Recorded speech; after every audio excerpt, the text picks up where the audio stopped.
Chapter 1. The Savior of the Saints. The year 2009 was far from favorable for the supporters of Southampton. Since their relegation to the Championship after finishing last in the Premier League during the 2004-2005 season, Southampton's most notable achievement was merely reaching the playoffs as the sixth-place team in the Championship, only to be eliminated in the first round. However, in comparison to the current state, the club, affectionately known as the Saints, had not yet lost their divine favor at that time.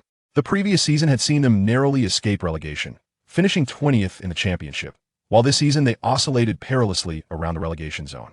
By the time winter arrived, they found themselves firmly entrenched in the drop zone.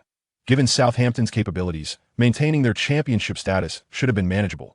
Yet in April, the financial collapse of their parent company, PLC Group, forced the resignation of Chairman Rupert Lowe. The ensuing chain reactions were all too evident, and indeed, the team descended into a complete disarray during the final stretch of the season, ultimately finishing 23rd in the Championship and facing relegation to League One, starting the new season with a 10-point deduction. The club's bankruptcy, mounting debts, and negative points were a trifecta of calamities that struck Southampton. For the people of Southampton, this felt akin to the Titanic departing from their port only to meet its tragic fate, drowning hopes as it sank. The subsequent developments were equally disheartening. With the parent company in ruins, Lowe found himself powerless, forced to collaborate with executives Wild and director Coleman in a desperate bid to find a new owner for Southampton. Despite its rich history and commendable youth academy, finding a prospective buyer for a club now relegated to League One proved surprisingly challenging. The reasons were quite straightforward. Although Southampton possessed their own stadium and training facilities, their overall financial situation bordered on insolvency. The construction of a new St. Mary's Stadium had incurred substantial debt, a crucial factor contributing to the club's ongoing financial woes. They still owed approximately £50 million, and any new owner would need to assume this burden. In the Premier League, such a sum could be readily earned, however. In League One, the revenue paled in comparison to that of the top tier. The journey from League One to the Championship and then to the Premier League would require at least 2 years and a lengthy timeline necessary for recouping substantial investments was not appealing to potential investors. As a result, the search for a new owner for Southampton became stagnant. Amidst the gloom, there were flickers of hope.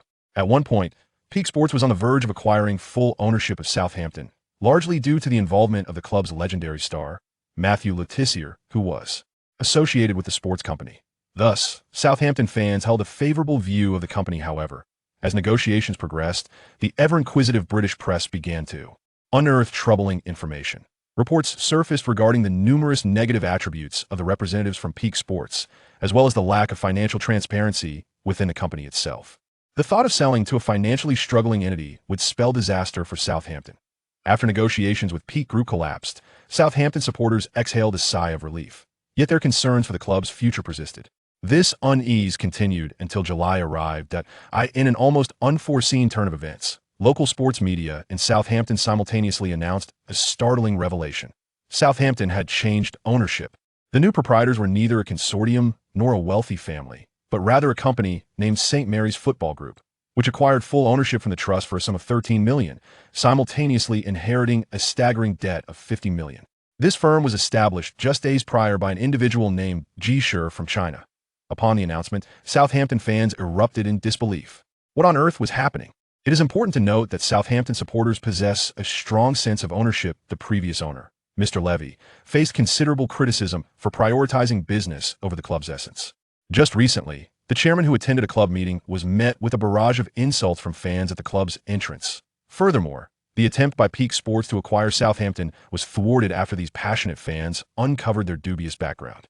Even the illustrious Matthew Letizier, a celebrated figure in Southampton's history, was unable to sway their sentiments. Yet now, the club had quietly been sold to a newly formed company, led by an obscure Onera Chinese national. Consequently, Southampton fans were incensed. Though the signatures had been affixed and the club had officially changed hands, they felt compelled to demonstrate their strength. They planned to blockade the training ground, the club offices, and St. Mary's Stadium. Amid this turmoil, respected figures within Southampton, individuals whom the fans held in high esteem, began to voice their opinions. The newly appointed coach and former Southampton Youth Academy director, Mark Waters, stated, "Ji Shi, I know him well. He is a loyal and passionate young man. Southampton will undoubtedly thrive under his stewardship." While the fans may not have been overly concerned about the words of the departed Waters, the sentiments expressed by George Prost, the current head of Southampton's Youth Academy, who had previously nurtured talents like Theo Walcott and Gareth Bale, carried significant weight. I have known Ji Shi for over a decade, and he has consistently expressed deep sorrow regarding Southampton's relegation, that he has repeatedly stated that had the club been in his hands, it would undoubtedly have flourished. While this may not hold substantial weight, it certainly illustrates that he is not a person driven solely by financial gain in managing the club. Moreover, he is an exceptional coach, having attained the UEFA Pro license at a remarkably young age.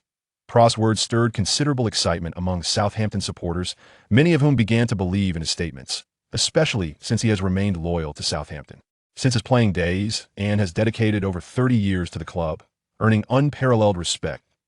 In light of this, the support from others began to appear significantly more robust. The club's new director, Mark Fry, remarked, "The finances of St. Mary's Football Company are quite sound otherwise. I would not have signed the transfer contract." Financial officer Dave Jones added, "I have meticulously reviewed their cash flow, and everything is entirely legitimate." Faced with such circumstances, Southampton's fans found themselves in a state of bewilderment. Could this individual, named Ji Shi, truly be the savior of the Saints? Chapter 2. The Identity of Ji Shi. As Southampton's fans grappled with their uncertainty, in an unremarkable private apartment in Southampton, a young man in his 20s was laughing maniacally while staring at a wristband in his hand. This young man was none other than the newly appointed owner of Southampton, the 25-year-old Ji Shi. Theoretically, it is often the case that individuals who acquire a club at such a young age are second-generation heirs, having inherited wealth from the previous generation, allowing them the luxury of investing in and managing a football club. After all, even for a Premier League team, generating profit through club ownership is no easy feat. Yet Ji Shi was acutely aware that he was merely an ordinary young man. His identity was that of a common foreign student pursuing a master's degree at Southampton University, which could be considered promising, but ultimately, he was just one among the multitude. However, everything changed dramatically when he stumbled upon this peculiar wristband.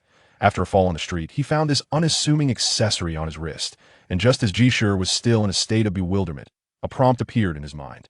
The host has successfully bound the achievement system. Accomplishing any achievement will yield achievement points, which serve as the sole currency within the system, allowing the purchase of various goods. A starter package has been delivered, granting the host a capital gift package, while the direction of achievement points is currently being determined by the system's lottery. Ji Shi then witnessed a spinning wheel in his mind, watching as the pointer skipped over the options of acquire a listed company and obtain a cultivation technique, ultimately stopping between attain the identity of son-in-law and acquire an emperor father. Acquire a football club. I cannot believe I have missed out on urban, cultivation, son-in-law, and historical paternity genres. Ji Shi exclaimed in astonishment. As he lamented his predicament, the system's prompt chimed once more. Detection indicates that the host is located in Southampton, England. The local exclusive professional team, Southampton Football Club, has been automatically bound. The host may select an identity. A. Chairman. B. Head coach. C. Player. Why must I be in Southampton? Why not Liverpool or Manchester? At least then, I could have secured a place with Everton.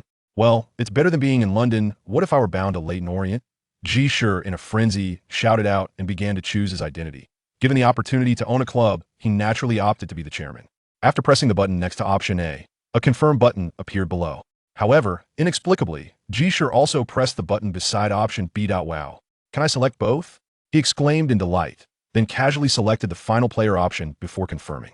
Thus, his current identity was that of the owner of Southampton Football Club, a coach holding a UEFA Pro license, and a registered professional player with the English Players Association. Initially, Ji Shi worried that having so many identities might present complications, but it was evident that the system had resolved this issue for him. His resume was now entirely transformed. Ji Shi, born in 1985, is now 25 years old. He moved to England at the age of 10 and joined the Southampton youth team. Although he retained his Chinese nationality, he played and developed in various youth levels at Southampton. Despite the difficulty in obtaining a work permit at 17, Southampton's youth training camp believed he had a chance of joining the first team. However, a severe injury later thwarted his aspirations, as doctors deemed it unlikely he would play again. Consequently, Ji Shi began studying coaching courses and successfully obtained his UEFA Pro license. Prior to acquiring Southampton Football Club, he was even preparing to start coaching the under-13 youth team that UEFA has as records, including his graduation photo, and contemporaries who received their coaching licenses remember this young, shy Chinese lad. The English Players Association has his profile as well, although he has yet to play a professional match. Theoretically, he qualifies as a professional player. Within Southampton Football Club, there are countless memories associated with him. Even Ji Shi himself was unaware of the multitude of memories he possessed related to Southampton. Heavens above, he wasn't even a true Southampton supporter. This realization further bolstered Ji Shi's confidence. Such a powerful system. What rewards could it possibly yield for oneself? In the system's shop, he encountered an overwhelming array of items. A legitimate income of £10 million merely requires 10 achievement points. There are even fantastical items available. For instance, Captain America's serum demands 800 achievement points. If 800 million could grant one the kind of physique that slows aging and offers near immortality akin to Captain America, the world's wealthy would surely be clamoring for it. Unfortunately, these items are primarily for personal use. This realization ignited an immense motivation within Ji Shi. Having already set his sights on a football club, his next step was to accomplish football-related achievements to earn achievement points, thereby exchanging them for valuable items. Naturally, in the early stages, the primary necessities for exchange were not only funds but also items related to team training and matches. These items are inexpensive, yet they are required in abundance. Nevertheless, accumulating achievement points is not particularly daunting. On July 2nd, Ji Shi, along with the club's two most pivotal administrators, a club director and CEO, Mark Fry, and the financial officer, CFO Dave Jones, attended the press conference announcing the St. Mary's Football Group's acquisition of Southampton FC. The content of the conference was rather unremarkable, merely consisting of journalists snapping photos and inquiring whether Ji Shi held confidence in Southampton's future. This was not due to the local media's lack of professionalism, but rather because the events unfolded so suddenly. The announcement was made on the evening of July 1st, and by the morning of July 2nd, fans were in an uproar, prompting the management to make statements, leading to the press conference that afternoon. They had no time to investigate Ji Shi's background, relying solely on the information revealed by Fry, Jones, and Prost. Consequently, the press conference was rather dull. This does not bode well, lamented a journalist, a Southampton fan, with evident concern. Chapter 3. People come and go. Following the silence at the press conference, the journalists swiftly launched their inquiries. Aside from the fact that his name sounds similar to Jesus, I fail to see how this young man named Ji Shi could be the savior of Southampton. His only asset is the newly established St. Mary's Football Group, with no other consortium backing him. Although St. Mary's Football Group's finances are sound, whether they can sustain the operations of a professional club remains questionable. Southampton's economic situation is dire. They currently own Norwich Bank, a staggering £50 million in loans. If Southampton were still in the Premier League, the revenue from broadcasting rights would alleviate concerns, but they are now in League One. It will take at least 2 years for Southampton to rectify their income deficiencies through effective management. The Ji Shi is already the chairman of Southampton, yet the notion of this 25-year-old aspiring to steer a professional club seems utterly fanciful. If the intention is truly for the betterment of Southampton, then it would be prudent to appoint more seasoned management to oversee the club, allowing him to focus solely on financial contributions. The media's arguments appeared quite reasonable, however, upon reading them. Ji Shi merely scoffed at the absurdity. Why should I invest in the club only to let others govern it? Wouldn't that render me a fool? Moreover, Ji Shi harbored no doubts regarding his capability to manage the club effectively. Southampton, being a well-established entity, is currently overseen by Mark Fry, who handles various operations, and Dave Jones, who manages the finances. These two roles are paramount to the club's success, and both individuals have proven their worth through time and systematic validation, making them trustworthy allies. This is also a privilege extended by the system as part of a grand package.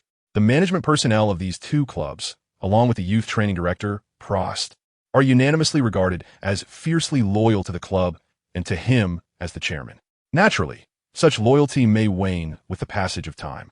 Only if Ji Shi adeptly manages the club, ensuring their work remains fulfilling and financially rewarding, can such devotion be sustained.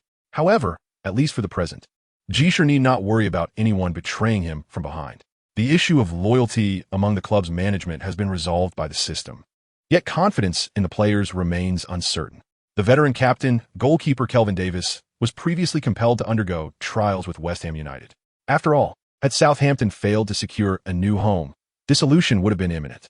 Fortunately, Ji Shi emerged, and though not a product of Southampton's youth academy, Davis, who has loyally served the team since joining in 2006, wasted no time in choosing to renew his contract with the club. His confidence does not lie in Ji Shi. At 33, he merely wishes to serve Southampton before retirement.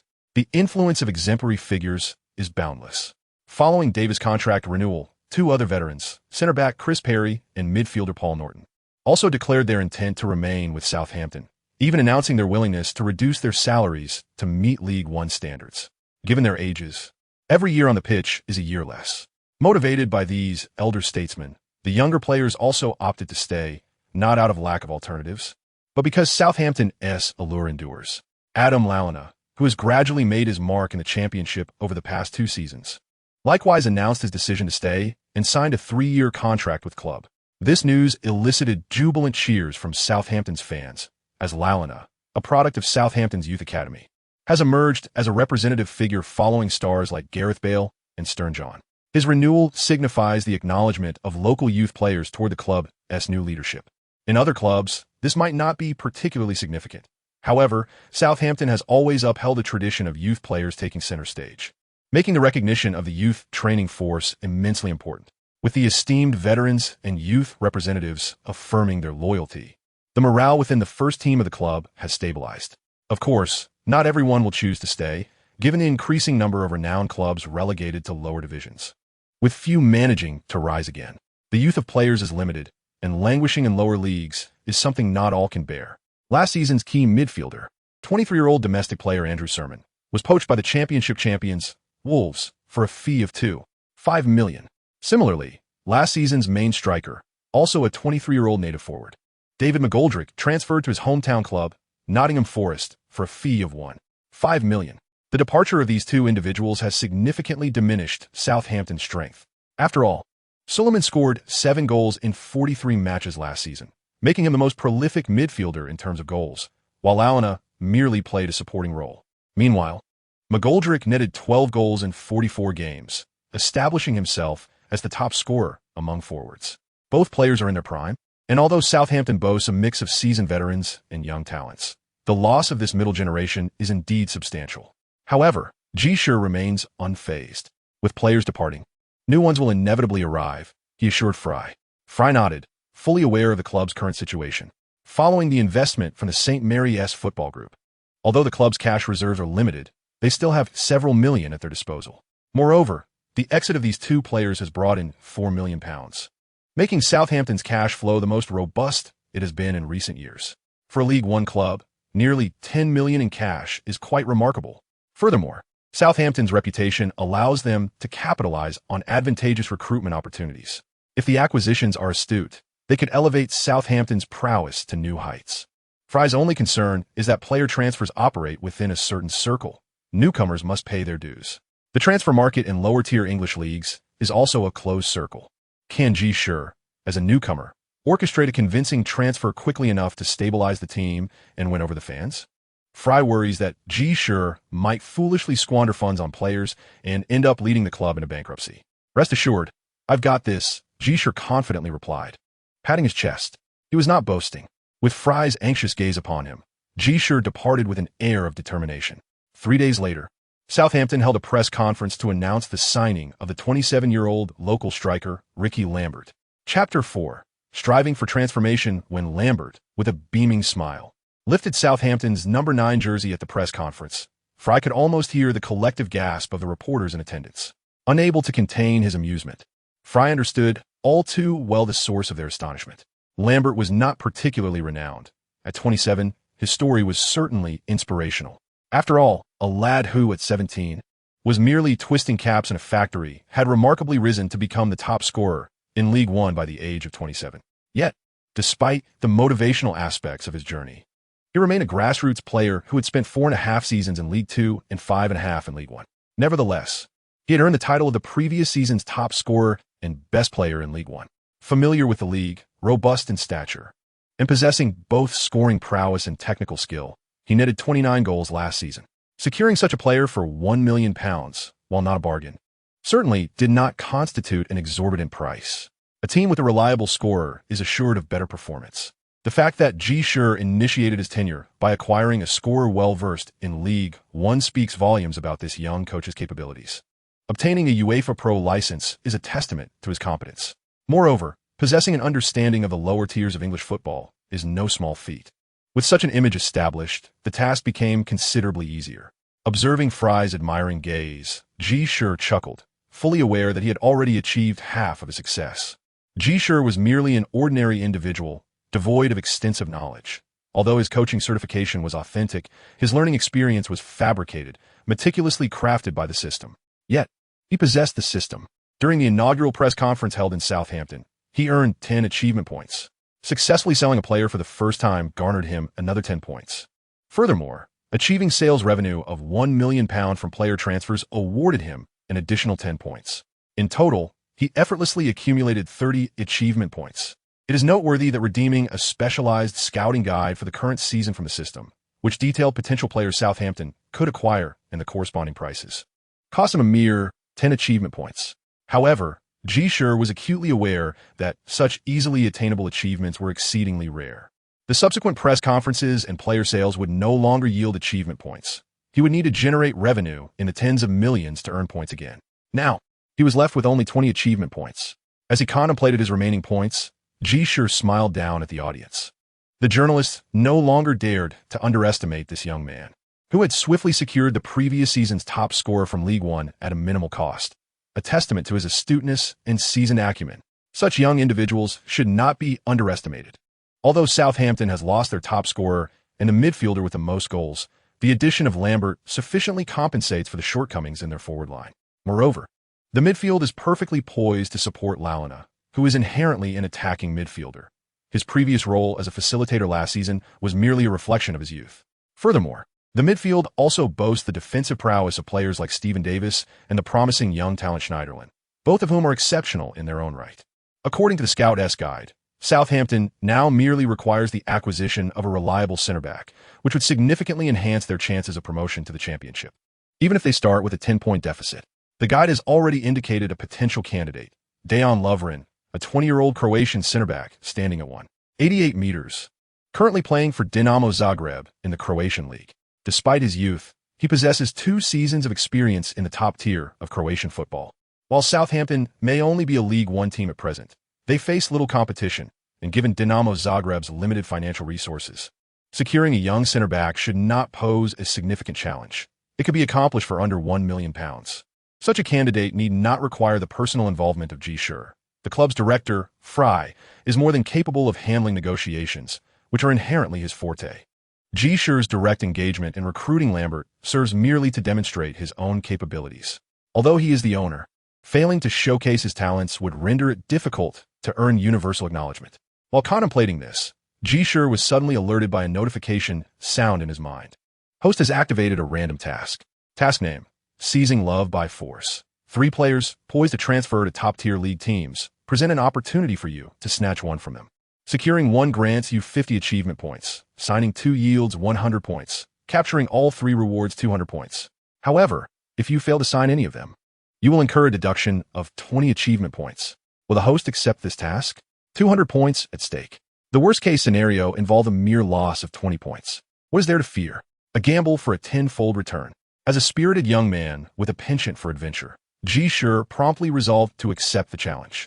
After all, it was a chance to turn a bicycle into a motorcycle. Immersed in such thoughts, Ji Shi completely overlooked that these 20 achievement points constituted his entire fortune. Should he lose these points, he might not even have the opportunity to accumulate achievements before the season commenced.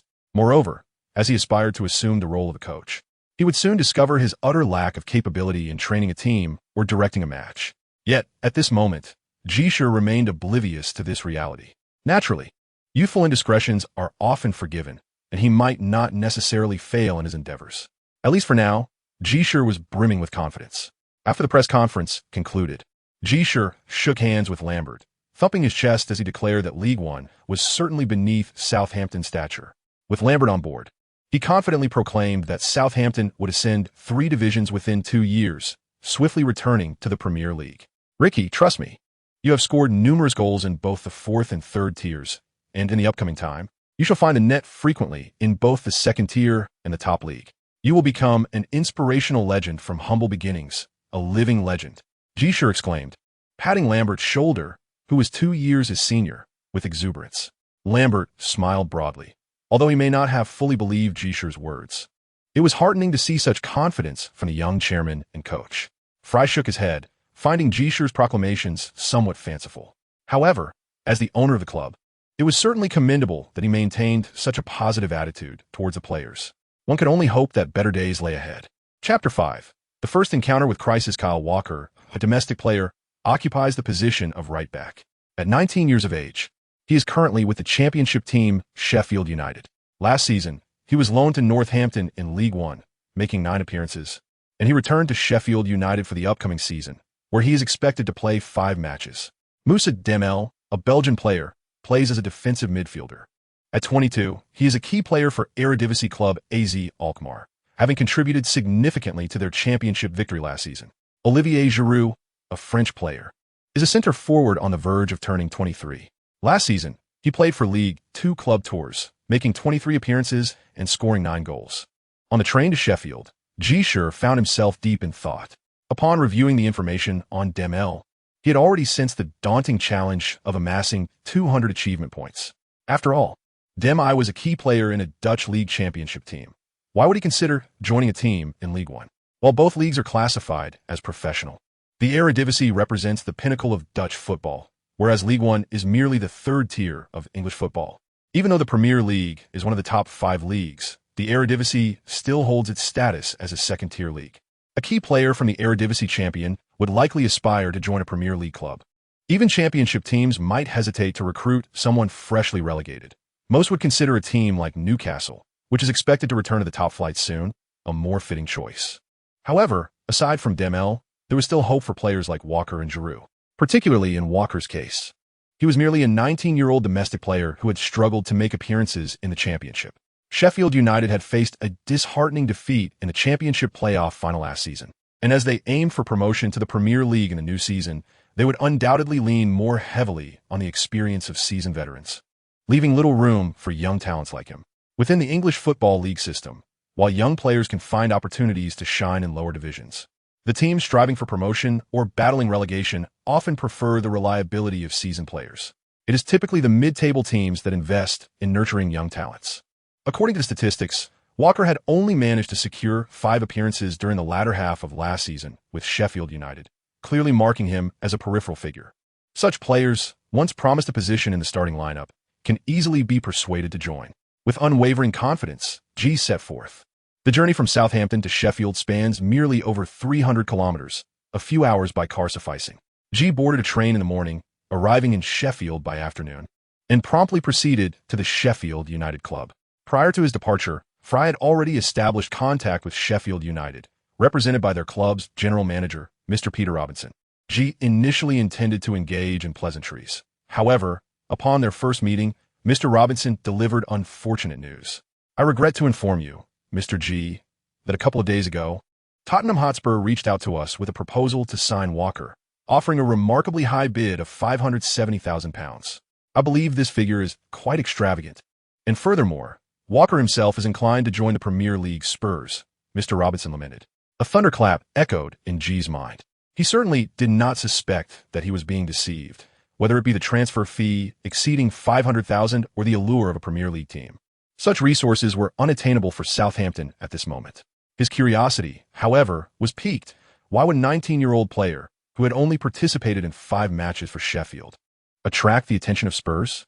With a buzzing mind, Ji began to delve deeper into the matter on his return journey.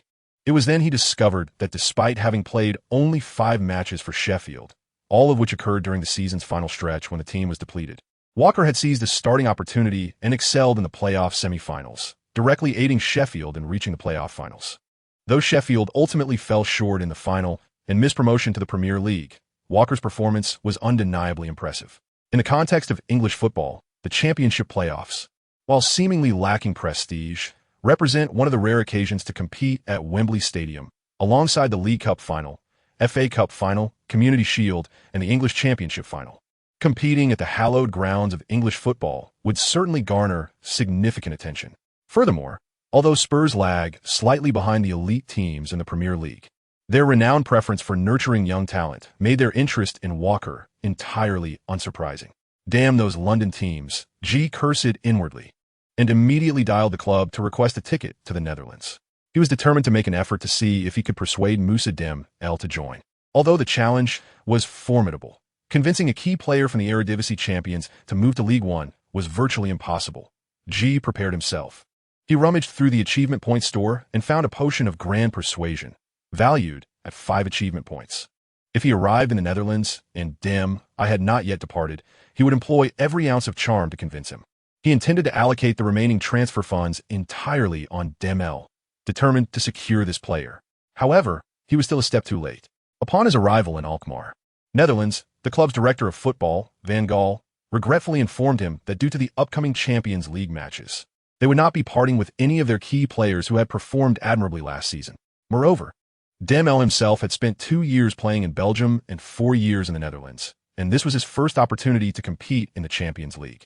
He had previously turned down several mid-tier teams from the top 5 leagues, aspiring to showcase his talent in the Champions League before considering a transfer. Upon hearing this, Ji Shi felt a sense of despair. After all, who wouldn't wish to participate in the Champions League? At merely 22 years of age, a solid performance in such a prestigious tournament could potentially catapult him to a stronger team. What could Southampton possibly offer to entice L? Even the most persuasive of arguments required a foundation of truth to be effective.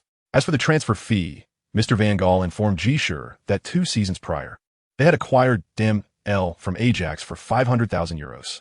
Given their impending participation in the Champions League, the financial situation was quite robust. Thus, they would not entertain offers below the 10 million mark. Clinging to a glimmer of hope, Ji Shi sought to engage L in conversation. However, as he prepared to purchase that elusive potion of persuasion, the system alerted him that due to the likelihood of losing his final 20 achievement points in the near future, he would be unable to acquire the potion, priced at 5 achievement points, until his total reached 25. Even credit cards can be financed. Ji Shi lamented, resembling a farmer mourning a poor harvest. At this moment, he finally realized that if he were to lose, he would be left with not a single achievement point. Chapter 6. The Final Opportunity. Ji Shi understood that he was left with only one last avenue, to travel to France and recruit that final individual. He pondered whether, after failing to succeed with the simplest candidate and the most challenging one, he could possibly succeed with a moderately difficult player, Giroud. On July 8th, Ji Shi, weary from his journey, arrived in the central French city of Tours. Tours was not a formidable team. Strictly speaking, they were an obscure squad, with their best historical achievement being 2 second-place finishes in League Two and their finest performance in the Coupe de France being a reach to the semifinals. Compared to Southampton, they were considerably weaker. Olivier Giroud had joined Tours at the beginning of the previous season from Grenoble, a team also in League Two, for mere €200,000, as transfers in the lower tiers of French football were typically quite inexpensive. However, as a 23-year-old forward who couldn't secure a starting position at Grenoble and had to be loaned to a third-tier team, Giroud harbored little ambition. He was content to play as a semi-starter at Tours. After all, for a 22-year-old still playing in the third tier, being able to compete in League Two was already a blessing. Last season, Tours finished 6th in League Two, performing quite well, but everyone at the club understood that. Given their capabilities, they were destined to hover around League Two, with promotion to League One being highly improbable. Furthermore, League One did not promise a significant financial windfall upon entering the top tier, as the income of League One clubs was not fundamentally different from that of League Two teams. In the grand scheme of the top 5 leagues, League One primarily relied on player sales for income. Thus, when Ji Shi was received by Mr. Christie, the general manager of Tours, he was in high spirits. Olivier? He is quite a fine young man. Although he wasn't a starter last season, he participated in 23 matches and scored 9 goals. Additionally, his tactical utility as a center forward makes him quite important to us, Mr. Christie stated earnestly. Upon hearing this, Ji Shi felt reassured. If that were the case, negotiations could commence. You are aware, Mr. Christie, that Southampton has faced a streak of misfortune in recent years and has been relegated to League One, resulting in limited financial resources. However, I assure you that I will not let my partner suffer a loss in transfer fees. I recall that when Olivier transferred to Tours, his valuation was €200,000. We are prepared to offer $500,000 now. What do you think? Ji Shi proposed. Mr. Christie regarded Ji Shi with a hint of surprise, sensing a certain urgency in the young man, a potential opportunity to leverage. Moreover, he deemed the proposed sum of €500,000 to be insufficient. Although Giroud had arrived for $200,000, after a year in League Two as a semi-starter at the age of 23, his value could certainly be higher. Mr. G, as I mentioned earlier, he is not for sale. Christie sincerely expressed, 800,000. We still need to rebuild, and it's impossible to allocate too much for a forward position. We have already acquired Lambert, who was the top scorer in League One last season. Having one reliable scorer is sufficient. My only concern is that our forwards are aging, and we require a striker in their prime. However, I cannot justify spending more money on a supporting center forward. Furthermore, even if you retain Giroud and he improves somewhat, how much could he possibly fetch? In League One, such a center forward is not particularly valued. Ji Shi shook his head. Both individuals adopted a firm stance, prompting Christie to realize that while the young man opposite him seemed somewhat impatient, he was nonetheless adept at maintaining his boundaries. It is true that in League One, players who can both penetrate defenses and score are in high demand, and a traditional center forward like Giroud is not particularly sought after. In fact, in the subsequent season, after Giroud was named the top scorer in League Two, his transfer to Montpellier was valued at a mere €2 million.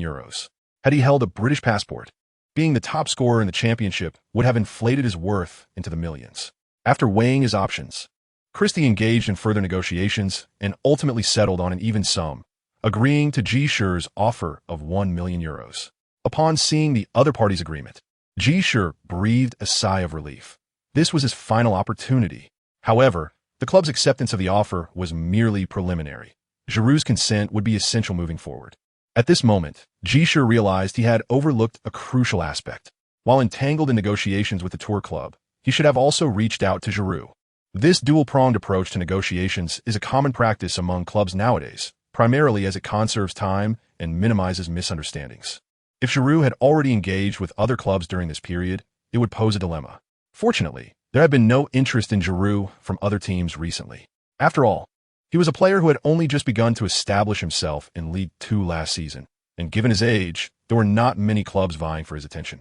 However, during their conversation, Giroud appeared rather disinterested when the topic of playing in League One arose. As a relatively unknown player, Giroud did not yet have an agent, allowing Ji Shi to meet him directly.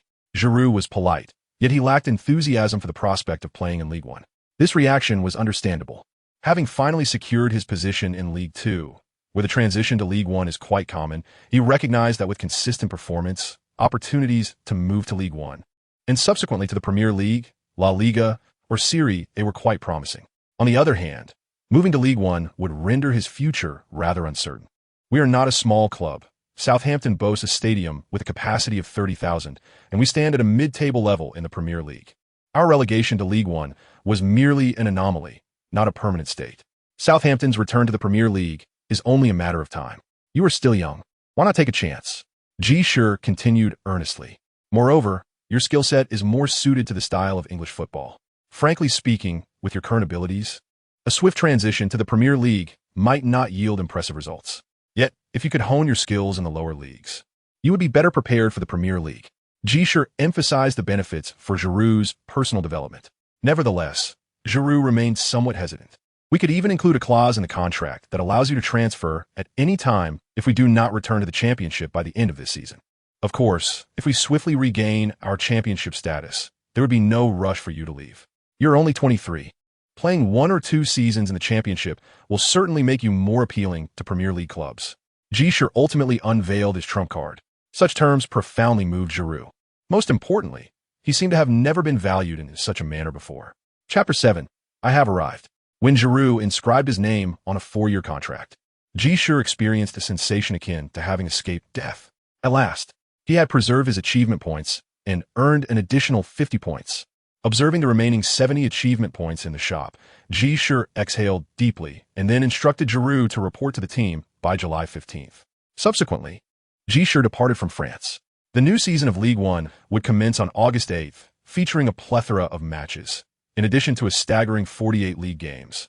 They would also compete in the League Cup, the FA Cup, and the English Trophy, a tournament that has historically included teams from the 3rd to the 5th tiers of English football for several decades. This marks Southampton's inaugural participation in this competition. Since the inception of this cup in 1984, Southampton has consistently competed in the top tier and thus lacked eligibility for this tournament. Now, however, they find themselves qualified in a rather tragic manner. Consequently, in the upcoming season, Southampton will undoubtedly face over 50 official matches. Fortunately, the squad boasts considerable depth. particularly with a plethora of young players at their disposal. Returning to Southampton, Ji Shi received some encouraging news. Fry demonstrated his capabilities. During Ji Shi's bustling days, Fry not only secured Lovren from Croatia, but also managed to offload 2 Polish forwards. Among them, Laziak transferred to Reading for a fee of $1.8 million, while Saganowski mutually terminated his contract to join the Danish club, Augsburg. Laziak joined during the season Southampton faced relegation and has performed commendably over 3 seasons, proving to be a valuable asset in the championship, thus yielding a lucrative sale. In contrast, Saganowski has drawn criticism upon his loan from Troyes in League One. He scored 10 goals in 13 appearances, showcasing himself as a striking force. However, after Southampton acquired him for $1.6 million, his form plummeted, resulting in merely 1 goal in 4 appearances over a year and a half. His subsequent loan to Augsburg yielded lackluster results, and his release allows for a financial reprieve for the club. Laziak and McGoldrick constituted Southampton's primary forward partnership last season, yet both have departed. Nevertheless, Ji Shi has acquired Lambert and Giroud, effectively filling the void, alongside 3 domestic forwards previously on the bench, ensuring sufficient numbers. In midfield, the presence of reliable veterans like Paul Watton and talented youngsters like Schneiderlin, supplemented by other players, suffices for League One, as the tactical level in that division is rather modest. Players merely need to run and pass to forwards, allowing them to seize goal-scoring opportunities. Such simplicity often suffices. In defense, the addition of Lovren, coupled with the veteran Perry, should stabilize the center-back position, leading to commendable results. Ultimately, given Southampton's capabilities, they should not find themselves in League One. Although some key players have departed, they have also welcomed new talents, provided their performance remains consistent. Ascending to the championship is merely a matter of time. The sole concern lies in their 10-point deficit at the start and the coaching situation. Of course, I am here to coach. Have you forgotten that I possess a UEFA, a coaching license? With this credential, I can manage any team, Ji Shi asserted to Fry. Fry inhaled deeply. I'm not doubting your abilities, he began, but was interrupted by Ji Shi. By saying that, you are indeed questioning my capability. Mr. Mark, you must understand that I have prepared for this day for 3 years. Throughout these years, I have devoted myself to rigorous study and examinations, swiftly obtaining my UEFA coaching license. How many can claim to have attained their certification at such a rapid pace? Ji Shi stated. However, Fry still wished to resist. There is no room for hesitation. Ji Shi extended 3 fingers. I have waited 3 years for this opportunity, not to demonstrate my own greatness, but to make it known to all that the one capable of saving Southampton is none other than I, Ji Shi. This resonant speech immediately rendered Fry speechless. He involuntarily conjured up a false memory of a young man who harbored a deep passion for Southampton. At the tender age of 10, he embarked on his journey at Southampton's youth training camp, aspiring to serve the club. However, after suffering a severe injury, he relinquished his dreams of becoming a player and instead pursued a path as a head coach, ultimately obtaining his coaching certification. Admittedly, he lacks practical coaching experience. Typically, coaches accrue experience by starting with youth teams before advancing to senior squads. Yet, the current Southampton team merely exists as a League One side, offering little distinction from the youth team. Does Southampton truly lack capable coaches? In fact, even within the championship, they have previously employed 2 commendable head coaches, yet various circumstances, including unfamiliarity with the club, hindered their success. In contrast, Ji Shi possesses an intimate familiarity with Southampton. He knows not only the senior squad members, but also those within the youth training camp. Furthermore, he enjoys a strong rapport with Prost, the current head of a youth training camp, whom he holds in high esteem. By effectively utilizing the talents of the youth players, Southampton can mitigate numerous issues. As a former youth player, Ji Shi's identity naturally fosters a sense of recognition. If the chairman believes so, I must acquiesce, Fry ultimately conceded, swayed by his own loyalty as an ardent Southampton supporter. However, persuading him alone proved insufficient. Ji Shi also needed to earn the respect of the assistant coaches and the players.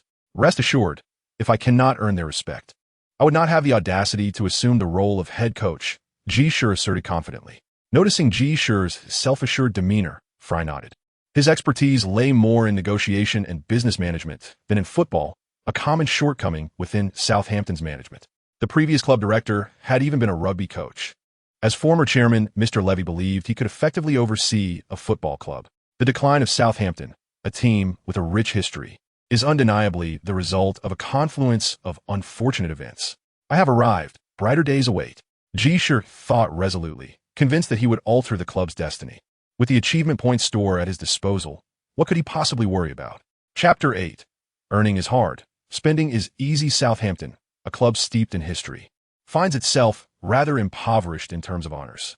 Their most notable accolade is the FA Cup triumph of the 1975-76 season, accompanied by a runner-up finish in the top tier during the 1983-84 season. Beyond this, their trophy cabinet is largely bare, boasting numerous second-place finishes, including one in the League Cup, 3 in the FA Cup, and 3 in the second tier, yet they have never clinched a championship in that division. They have, however, secured both the championship and runner-up positions in the third tier. Thus, achieving accomplishments within such a club is not particularly arduous. For instance, securing a League Cup victory would yield a substantial reward of 50 achievement points, in addition to a bonus of 200 points for winning the League Cup for the first time. In contrast, winning the FA Cup only grants 80 achievement points, with no additional bonuses, since Southampton has a historical FA Cup victory. A Premier League championship, on the other hand, would provide 100 standard points, along with an extra 200 for a first-time win. Overall, the weight of the championship correlates directly with the rewards, and initial victories garner additional accolades. Viewed through this lens, the pursuit of achievement points via unlocking accomplishments can indeed be rather challenging. At present, Ji Shi has yet to grasp this fully. Due to previous changes in head coaches, Southampton's current assistant coaching staff is limited to just 3 individuals: tactical coach Francis Ben Ali, fitness coach Gary Penrice, and goalkeeper coach Dennis Rofe. In Ji Shi's opinion, this is quite insufficient. The team's training camp is set to commence on July 15th, and prior to this, Ji Shi summoned the 3 remaining assistants, Ben Ali, Penrice, and Rofe. Their familiarity with Ji Shi was minimal, and they approached him with a degree of apprehension, uncertain of how this young coach would conduct himself. However, it was not long before they found themselves in awe. These coaches are not particularly distinguished. Otherwise, they would not have remained with the club through its descent from the Premier League to the Championship and then to League One. Their loyalty stems not only from their long-standing ties to Southampton. Ben Ali, for instance, devoted over 17 years of his playing career to the club and, despite never being selected for the England national team, was a notable player during the early Premier League era in the 1990s.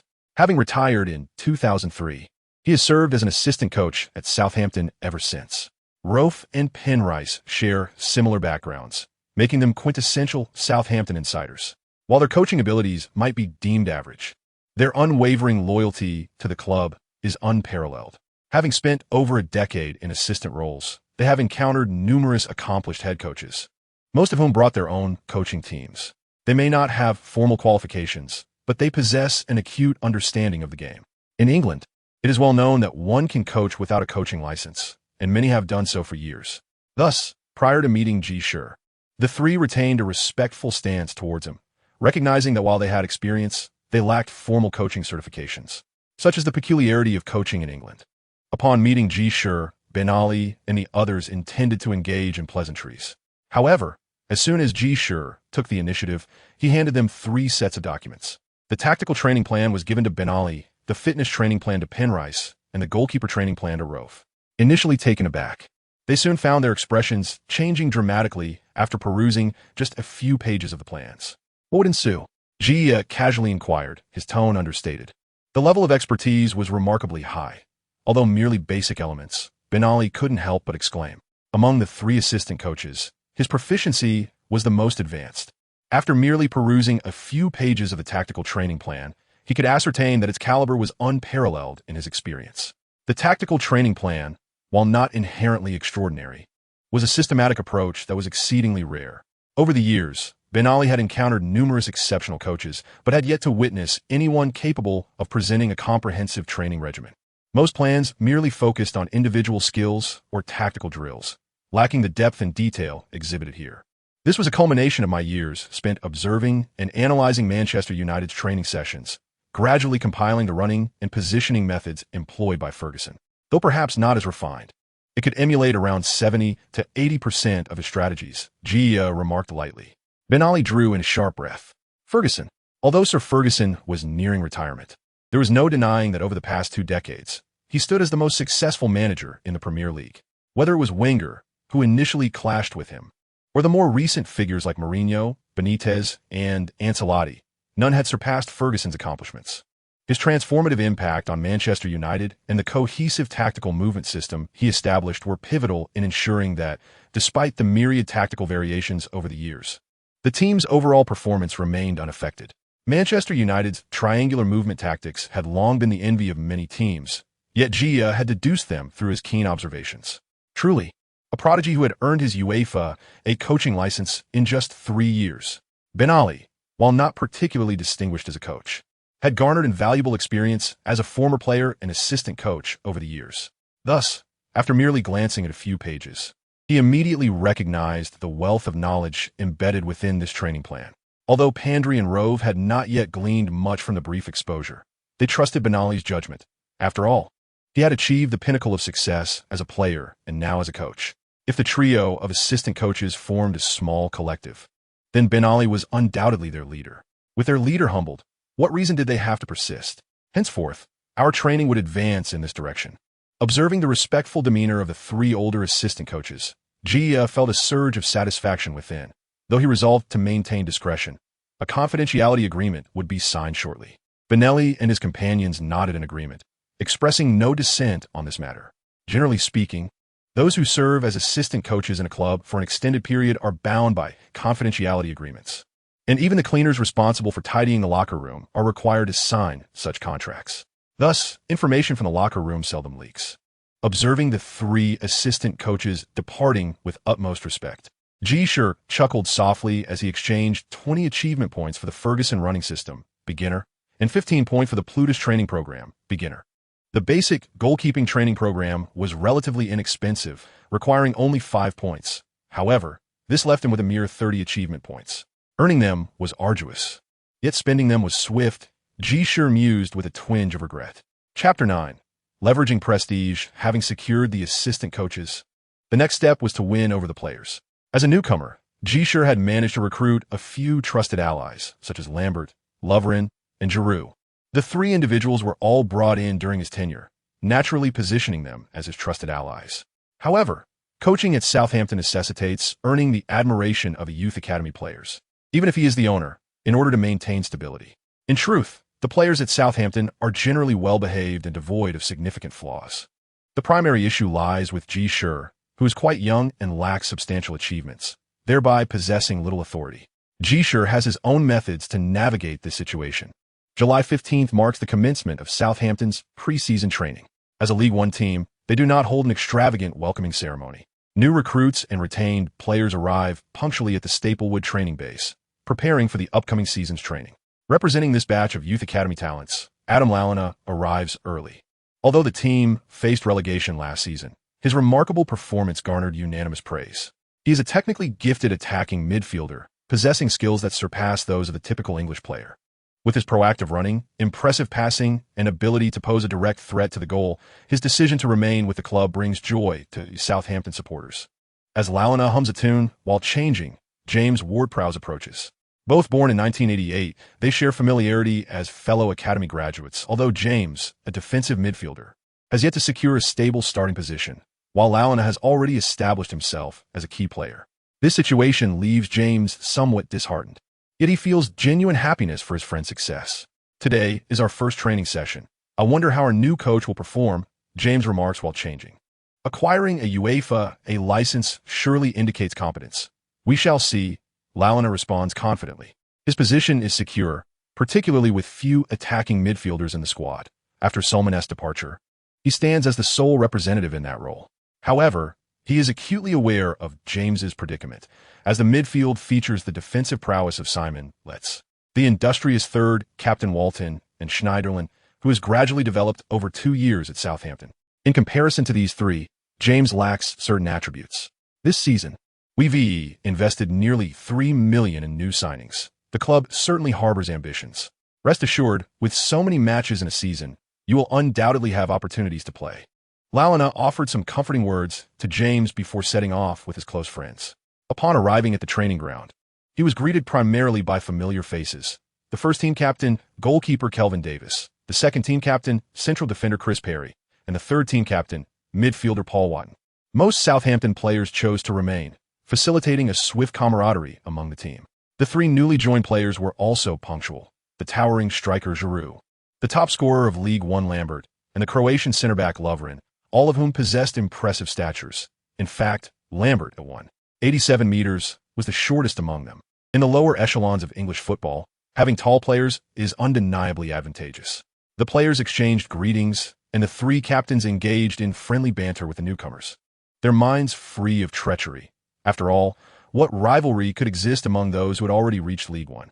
Moreover, Southampton lacked a tradition of internal strife. Their recent decline in performance was primarily attributed to economic issues that undermined their competitive spirit. With financial constraints, they had no choice but to cash in on their better players and extensively employ younger talents. The senior members of the squad were mere remnants of their former selves, lacking the vigor to propel the team forward. Even with young players, it was unreasonable to thrust them into the fray without seasoned stability. The team required experienced players to guide them, ensuring that the new recruits could develop swiftly.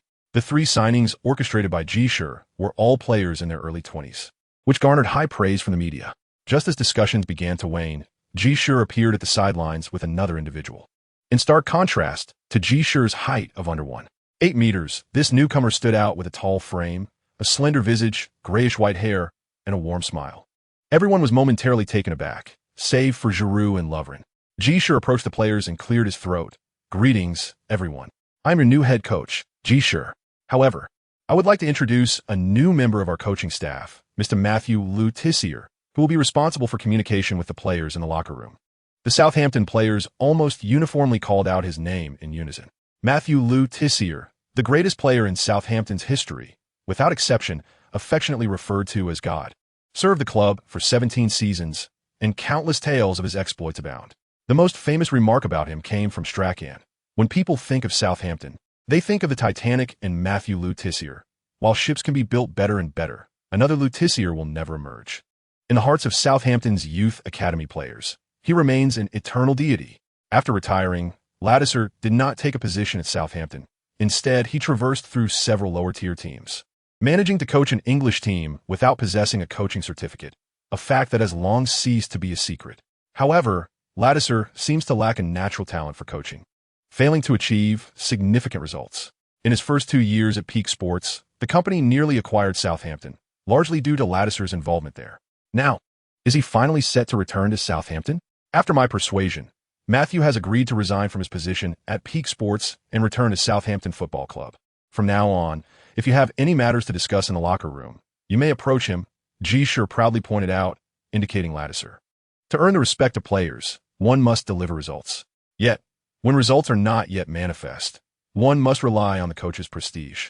Akin to how a championship-winning coach commands respect at a new club, while a coach without such accolades might encounter more rebellious players at a championship team. However, Ji Shi himself lacked this prestige, thus he resorted to borrowing it. The Grand Elixir, acquired through 5 achievement points, successfully persuaded Ladouceur to become part of Ji Shi's new coaching staff. Ladouceur's prestige was thus borrowed. Chapter 10. You are the boss. The local journalists in Southampton, who had harbored doubts about Ji Shi, gradually quieted down as internal news began to circulate, and the club's press releases consistently updated the situation. The acquisition of 3 formidable players in the transfer market, along with the sale of several others that recouped substantial funds, not only resulted in a profitable overall investment, but also maintained the equilibrium of salaries within the squad. The legendary player Ladouceur's return to the club was met with unanimous approval from the players, who obediently commenced their training. Reports suggest that the training content has significantly improved, earning high praise from assistant coaches such as Ben Ali. Of course, whether the training content has genuinely improved may be a matter of Ben Ali promoting the new owner. Yet Ji Shi's maneuver of bringing Ladouceur back to Southampton during preseason training was undeniably masterful, leaving all journalists in awe. No one knows better than these publicity-driven journalists just how high Ladouceur's esteem stands among fans and Southampton's youth players. The club had previously refrained from appointing Ladouceur due to concerns over his overwhelming prestige, reminiscent of ancient generals whose remarkable achievements might overshadow their superiors. Once he retired, the club sought to sever ties with him swiftly. Appointing Ladouceur to a position, even at a high level, could lead to a scenario where fans would rally behind the owner or Ladouceur himself. Perhaps the former owner, Levy, did not possess such sordid intentions. Nonetheless, it remains an undeniable fact that he did not allow Ledesier to hold a position within the club. The audacity displayed by Ji Shi in this matter is indeed commendable. Furthermore, for a young individual to remain unfazed by the presence of someone as esteemed as Ledesier, even in a capacity akin to that of a mascot, is a remarkable display of courage. In light of this, John Saint, the chief sports journalist for the Southampton Evening Post, penned an article lauding Ji Shi's accomplishments over the past month. Although formal matches have yet to commence, the series of maneuvers undertaken suggests that our new chairman and coach are not novices. He is acutely aware of the challenges currently confronting Southampton and possesses the knowledge requisite for managing a club and directing a team. Southampton currently finds itself in its most dismal state in 30 years, and it seems prudent to afford this young man, who is willing to devote himself entirely to the betterment of Southampton, a modicum of patience. Saint, a figure of considerable repute among Southampton supporters, is one of the most professional journalists in the area and a devoted fan himself. His writings and reports are consistently well received by the Southampton faithful. His endorsement of Ji Shi has undoubtedly eased the fan sentiments towards the new coach. This journalist is indeed commendable. We can prepare for the upcoming season with greater tranquility. Ji Shi remarked, somewhat taken aback, to Ledesier.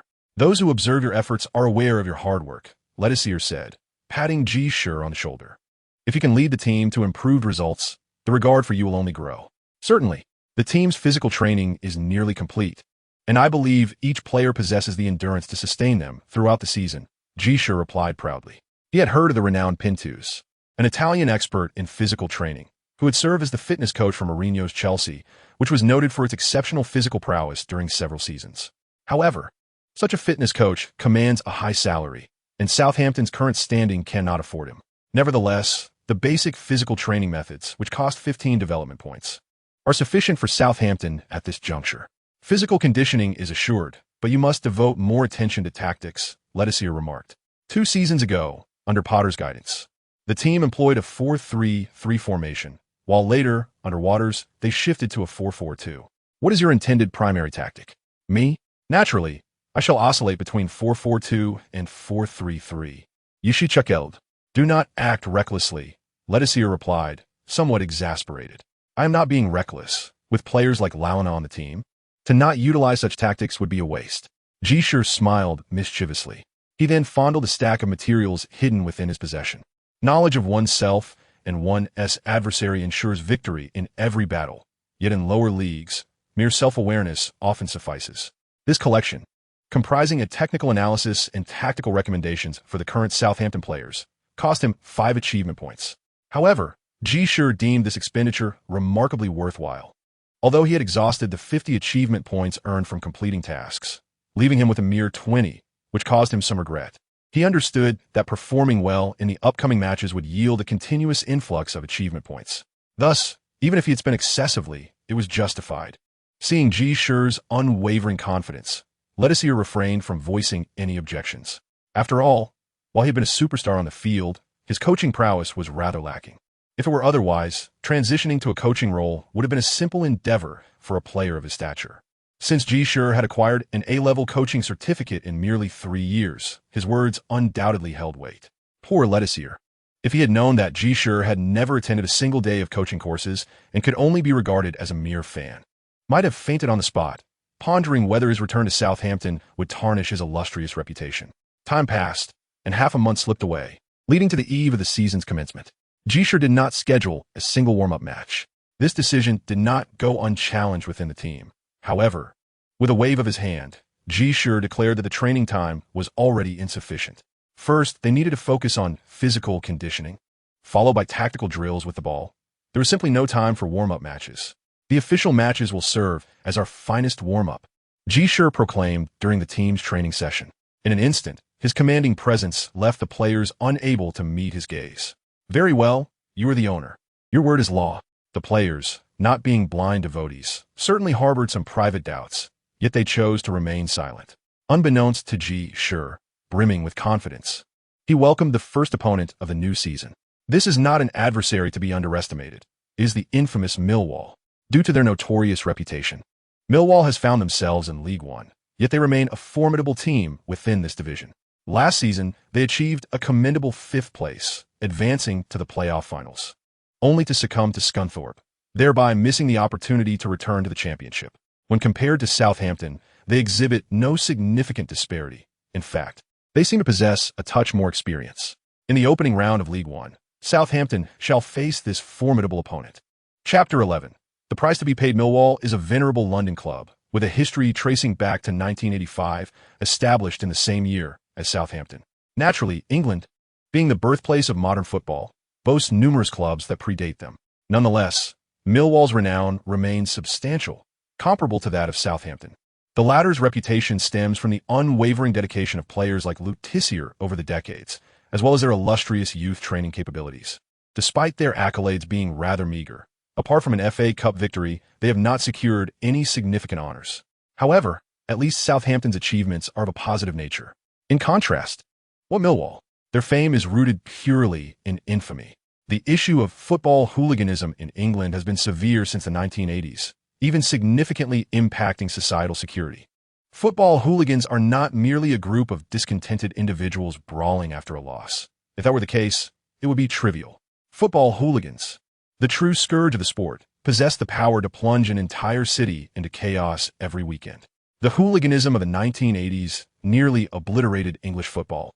The stringent measures enacted by Thatcher, coupled with the collective realization within the football community that continued tolerance would spell disaster, led to a concerted effort to curtail this menace. After 2 tragic incidents, and under an almost cooperative crackdown, the presence of football hooligans was gradually suppressed. Had it not been for the robust measures taken against hooliganism in the 1980s, the establishment of the Premier League in the 1990s might not have flourished as swiftly as it did. Today, the Premier League is largely devoid of hooligans. Any that do occasionally surface are swiftly dealt with by the clubs. The Premier League has evolved into a colossal industry, with a single club potentially earning no less than 60 to 70 million euros from broadcasting rights alone over a season. Such wealth is too significant to be jeopardized by the antics of hooligans. In this context, hooligans have begun to shift their focus towards lower leagues, with Millwall supporters being particularly notorious. Their presence in London, combined with a prolonged tenure in the Championship without prospects of promotion to the Premier League, has made them a target. Most other London teams compete in the Premier League, while clubs like Crystal Palace are infamous for their fluctuating status between divisions. In contrast, lower-tier teams like Leyton Orient possess little influence, rendering them unworthy of the hooligans' attention. Thus, the unfortunate plight of Millwall, caught in this precarious position, ensued. While they do not desire their supporters to be associated with hooliganism, a significant portion of their fan base has indeed fallen under the control of these elements. In light of this situation, other championship clubs united in their efforts to marginalize Millwall, believing that by relegating them, they could alleviate their own concerns.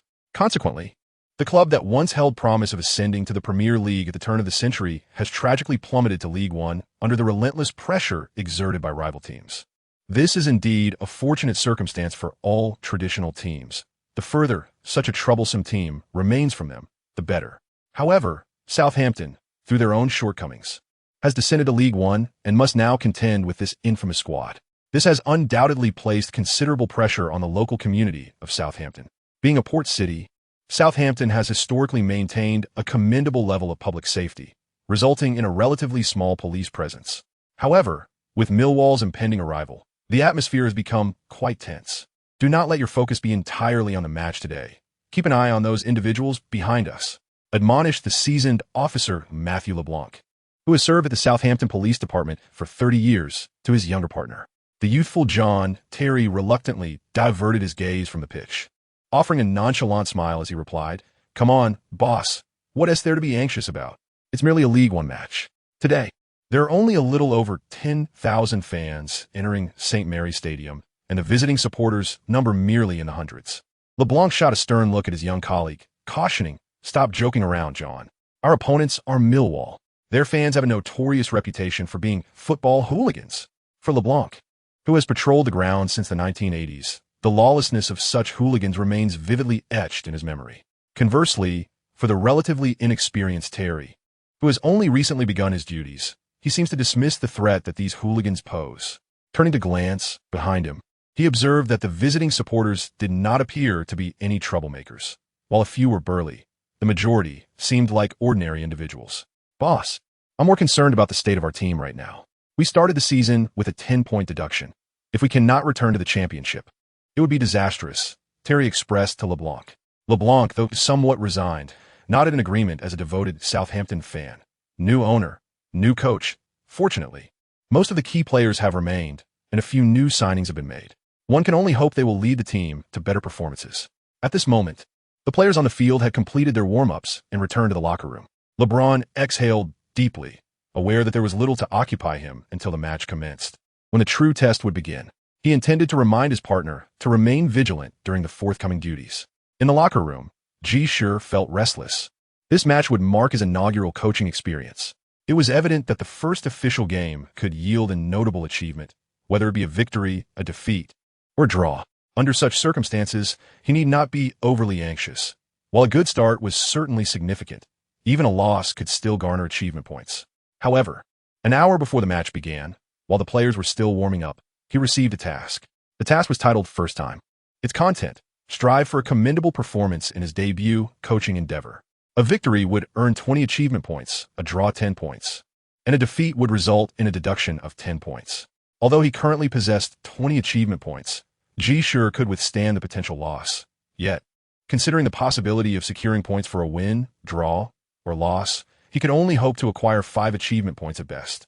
Such a gamble inevitably evokes a sense of uncertainty and trepidation. Nevertheless, Ji Shi gritted his teeth and acquiesced, for he understood quite clearly that the achievements readily attainable were finite. To enhance his circumstances, he must continuously fulfill tasks to elevate his coaching accomplishments. Thus, the once self-assured Ji Shi found himself beset by anxiety even before the competition commenced.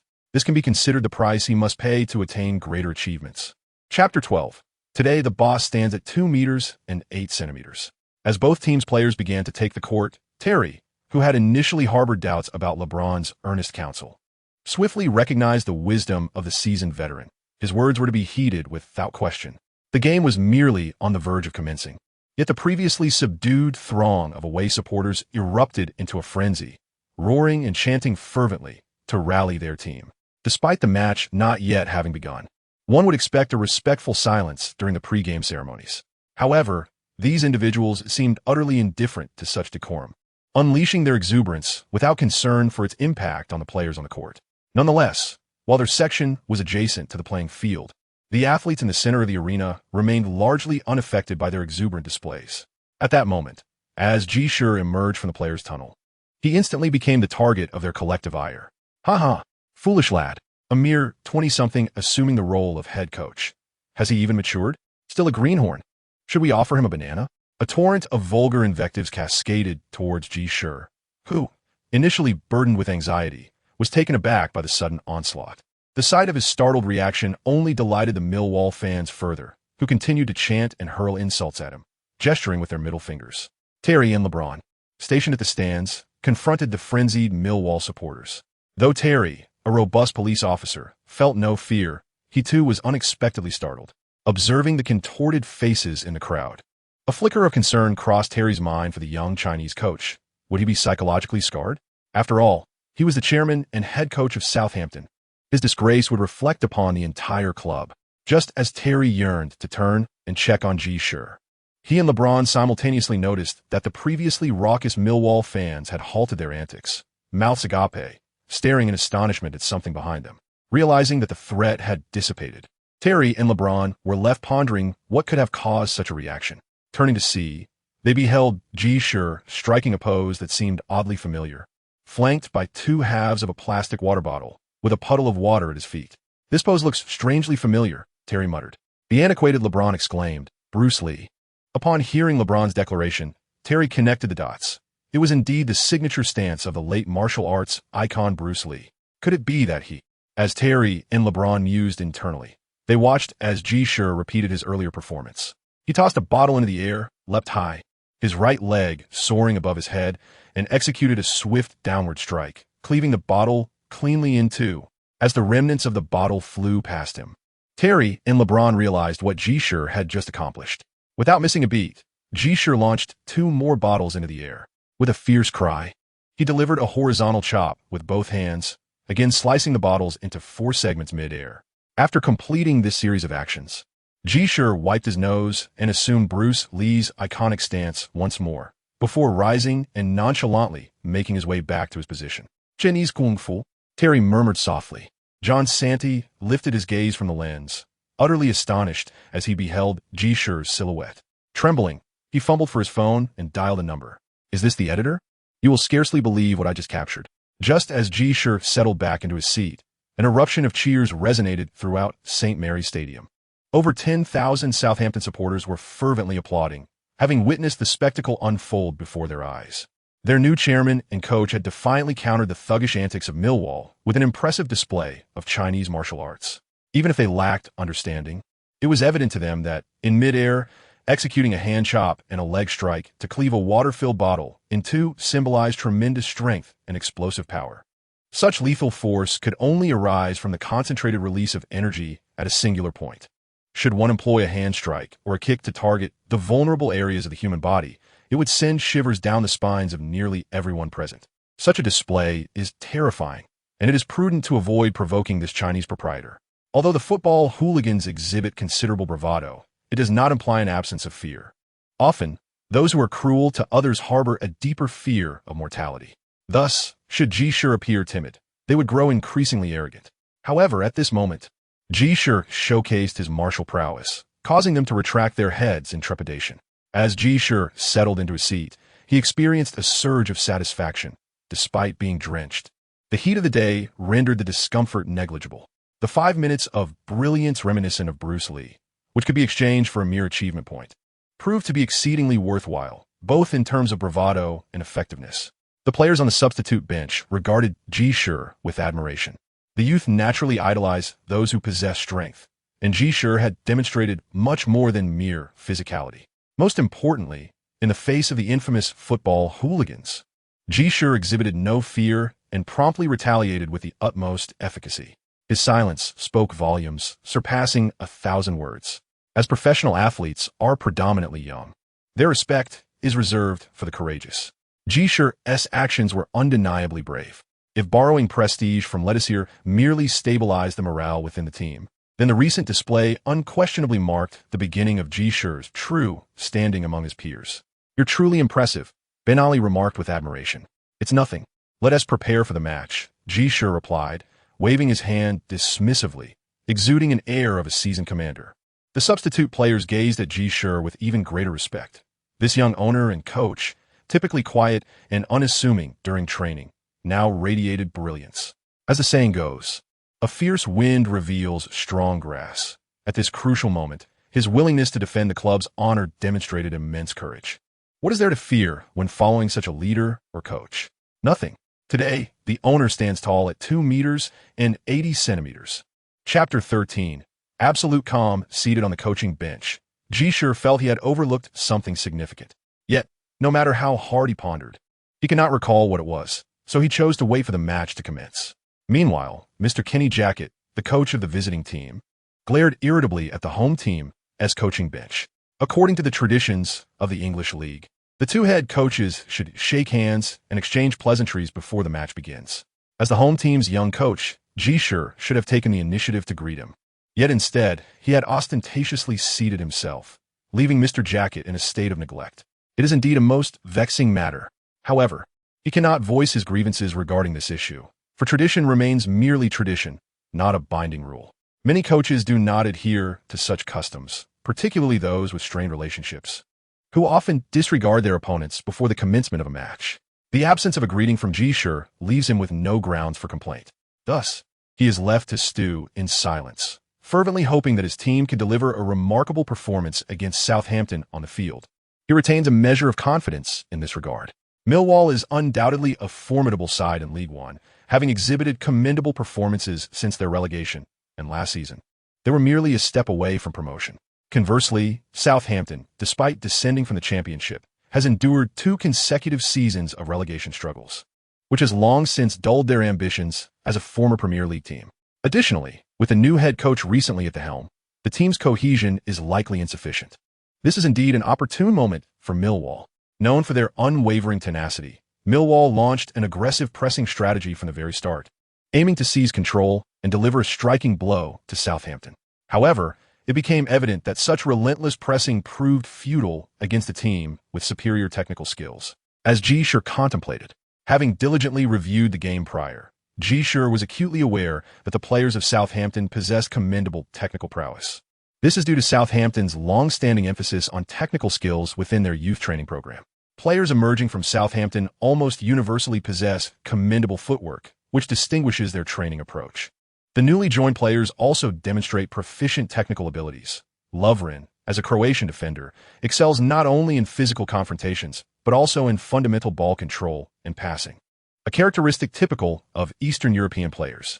Lambert, upon examining his career, might initially seem like a quintessential laborious striker from the lower tiers of English football. However, he is, in fact, a forward with relatively refined technical skills. As for Giroud, although his style may lack flamboyance, it remains highly effective. Consequently, when faced with Millwall's pressing tactics, Southampton's players were largely unaffected. They continued to circulate the ball at the back. While Millwall's pressing was vigorous, it did not reach the level of elite pressing. It relied heavily on momentum and movement.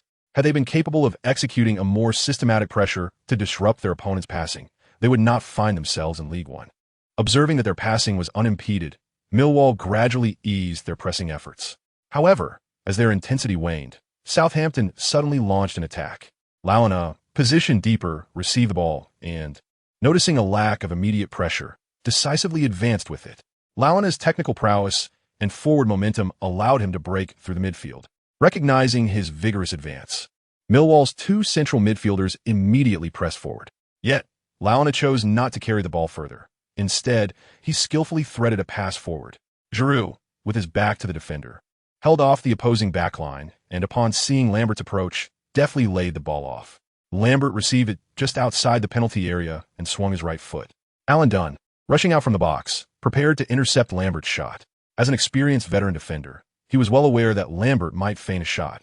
However, from the edge of the penalty area, Lambert's strike posed a significant threat. Indeed, in the next moment, Lambert controlled the ball, swiftly changing direction and penetrating the box. Dunn, well prepared, closed in, but at a height of only 1.78 meters, he appeared diminutive compared to Lambert. Originally, the height of the Millwall defense was commendable. Although Dunn stood at merely 1.78 meters, his wealth of experience and precise positioning, combined with the towering 1.90-meter Robinson, generally instilled confidence against any forward they encountered. Unfortunately, Robinson had just been drawn away by Giroud, leaving the aging Dunn to confront the situation alone. The slightly taller Lambert, undeterred by Dunn's close marking, surged into the penalty area. As he unleashed a powerful strike with his right foot, Dunn desperately lunged to intercept. Yet, Lambert deftly nudged the ball sideways, evading Dunn's final defense before striking it fiercely towards the goal. Millwall's Irish goalkeeper, Ford, had yet to hit the ground when the ball zipped past him, skimming the turf and finding the net. For the 1.90-meter tall Ford, his dive was indeed a fraction too slow. A thunderous cheer erupted from St. Mary's Stadium. The first goal of the season arrived with astonishing swiftness. Lambert spread his arms wide, racing across the pitch. Scoring in his debut match for Southampton was an impeccable start for a newcomer.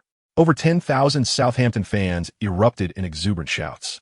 Though they were not entirely satisfied with the club, those who chose to support it at this moment were indeed the true diehards, feeling richly rewarded by this goal. Merely 5 minutes into the match, Southampton had already taken the lead. The fans were elated, and it was time to observe the reaction of their new owner and head coach, Ji Shi. This young owner and coach had amazed everyone with 2 remarkably stylish aerial kicks and 2 splendid hand chops prior to the match. Do the Chinese truly possess such martial prowess? Might he even perform a somersault in celebration? Just as the Sky Sports commentator pondered this, he abruptly fell silent, astonished to see Ji Shi, amidst a jubilant embrace among the Southampton substitutes and coaching staff, sitting stoically in his seat with a serious expression, the corners of his mouth merely hinting at a smile. What a composed young man. It was unexpected that upon witnessing the first goal, Ji Shi maintained absolute calmness. Clearly, in his eyes, such a goal warranted no celebration, merely a trivial event, the commentator remarked with a mix of surprise and admiration. Chapter 14. The cunning young man, while everyone marveled at Ji Shi's composure, he outwardly remained unperturbed, though internally, a tempest raged within him. Goodness! The aftermath of this situation is overwhelming. Ji Shi gripped the nearby furniture tightly, his fingers turning pale from the pressure. Without such restraint, he feared he might involuntarily cry out. At this moment, Ji Shi found himself overwhelmed with aches and pains, particularly in his groin, likely due to the excessive force exerted during those 2 aerial kicks, which had strained him considerably. It dawned on Ji Shi that although he had just executed Bruce Lee's iconic moves flawlessly for 5 minutes, the ease with which Lee performed them did not imply that his own body could endure the same exertion. It was akin to a 5-horsepower engine bursting forth with 15 horsepower. Once the surge was over, the engine would be rendered nearly useless. Such is the simplicity of this principle. However, having only performed a few actions, Ji Shi gradually recovered, experiencing only the lingering discomfort in his groin and a slight pain in the lower part of his palms. After missing the celebration following the first goal, he felt somewhat disheartened. Yet, upon reflection, Ji Shi found solace in the notion that this was rather commendable. It exuded an air of coolness. He envisioned himself, after his team scored, merely giving a thumbs up from the coach's bench without shifting in his seat, truly a display of high style. As Ji Shi mused over this thought, the match resumed. Millwall, determined not to succumb to defeat in their opening match, harbored aspirations of returning to the championship this season. Despite being aware of the resistance from other teams, they were resolute. Adversity only fueled their ambition to ascend further. Millwall initiated their offensive, led by their key striker, Morrison, a robust center forward standing at 6 feet 2 inches tall, a quintessential English striker. While such players find it increasingly challenging to establish themselves in the Premier League, they remain highly sought after in the lower leagues.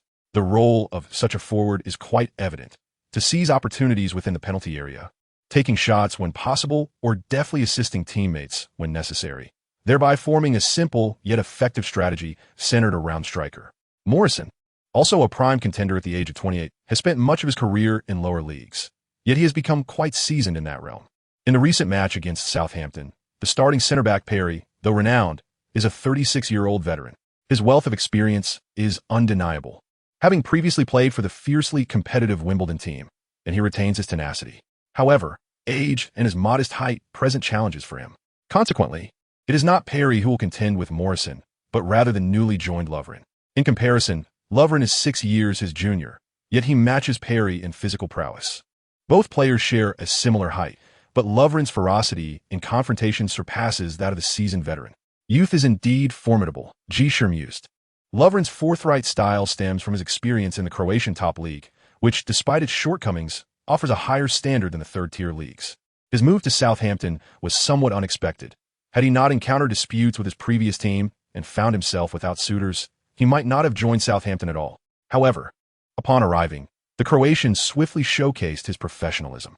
His combative skills and man-marking abilities displayed in training garnered admiration from all. Furthermore, the cunning tactics imparted to him by Perry proved immensely beneficial. The training system in Eastern European football has traditionally been quite orthodox. The scarcity of talent in previous years was largely attributable to the region's turbulent history. Yet, in the last decade or so, as peace has been restored, countries like Serbia and Croatia, along with others from the former Yugoslavia, have begun to produce many outstanding players. Lovren is a product of this new system, characterized by his imposing stature, agility, and robust style. Nevertheless, he was initially unfamiliar with the subtle tricks of the trade on the field. However, under Perry's patient guidance, he quickly began to adopt a more cunning approach. Perry, hailing from the formidable Wimbledon squad, knows that their notable achievements were not merely due to technical prowess, but also stemmed from a fierce and cunning style of play that could intimidate opponents. It was not enough to rely solely on brute force. The rough-and-tumble nature of 1980s football was complemented by Wimbledon's relentless repertoire of crafty tactics, which left even the invincible Liverpool players in tears as they exited the pitch. Though Perry did not experience the zenith of Wimbledon's illustrious era, he emerged from the club's youth academy, witnessing that glorious period unfold. Upon joining the first team, Wimbledon had yet to descend into the decline that would later ensue. With core players like Vinnie Jones and Dennis Wise still present, Perry, by virtue of his surroundings, developed into a skilled player himself. Consequently, Lovren swiftly deteriorated, transforming from a principled young defender into a cunning one. Morrison, on the other hand, faced a grim fate. Initially confident in his experience, he found himself outmaneuvered by an opponent who wielded more tricks than he. Subtle jabs during close encounters left him frustrated and voiceless. In direct confrontations, he truly could not match the strength of the young center back. Morrison, the linchpin of Millwall's attack and tactical nucleus, may not have scored prolifically, yet the team orchestrated their play around him, consistently creating opportunities for others. However, once he was marked tightly, Millwall's offensive threat diminished significantly. Observe how a purely physical center forward proves valuable in lower divisions, yet falls short in higher-level competitions. Nowadays, center backs possess formidable skills in man-marking and positioning. My acquisition of Lambert stems not solely from his goal-scoring prowess, but also from his commendable technical abilities, which are adequate for the English game. Such a forward is one we can rely upon as we ascend to the Premier League. After finally regaining his composure, Ji Shi remarked to Ben Ali. Ben Ali nodded in admiration. Given Southampton's stature, acquiring one or two quality forwards in League One is hardly a challenge. Although Ji Shi chose Lambert as the top scorer, this selection was not merely based on Lambert's goal tally, but rather his foresight into the future. How could one not be impressed by that? Certainly, he was entirely unaware that Ji Shi could articulate such thoughts, a realization stemming from the clear advantages outlined in the scouting manual regarding the acquisition of Lambert. Chapter 15. Rapid Transformations. Unconsciously adopting a FA. Ji Shi remained oblivious, fixated on the field. He recognized his own deficiencies. Although a seasoned football enthusiast, the disparity between a devoted fan and a professional coach was glaringly apparent. While one could exchange certain items in the store, personal development and an understanding of the game were equally paramount.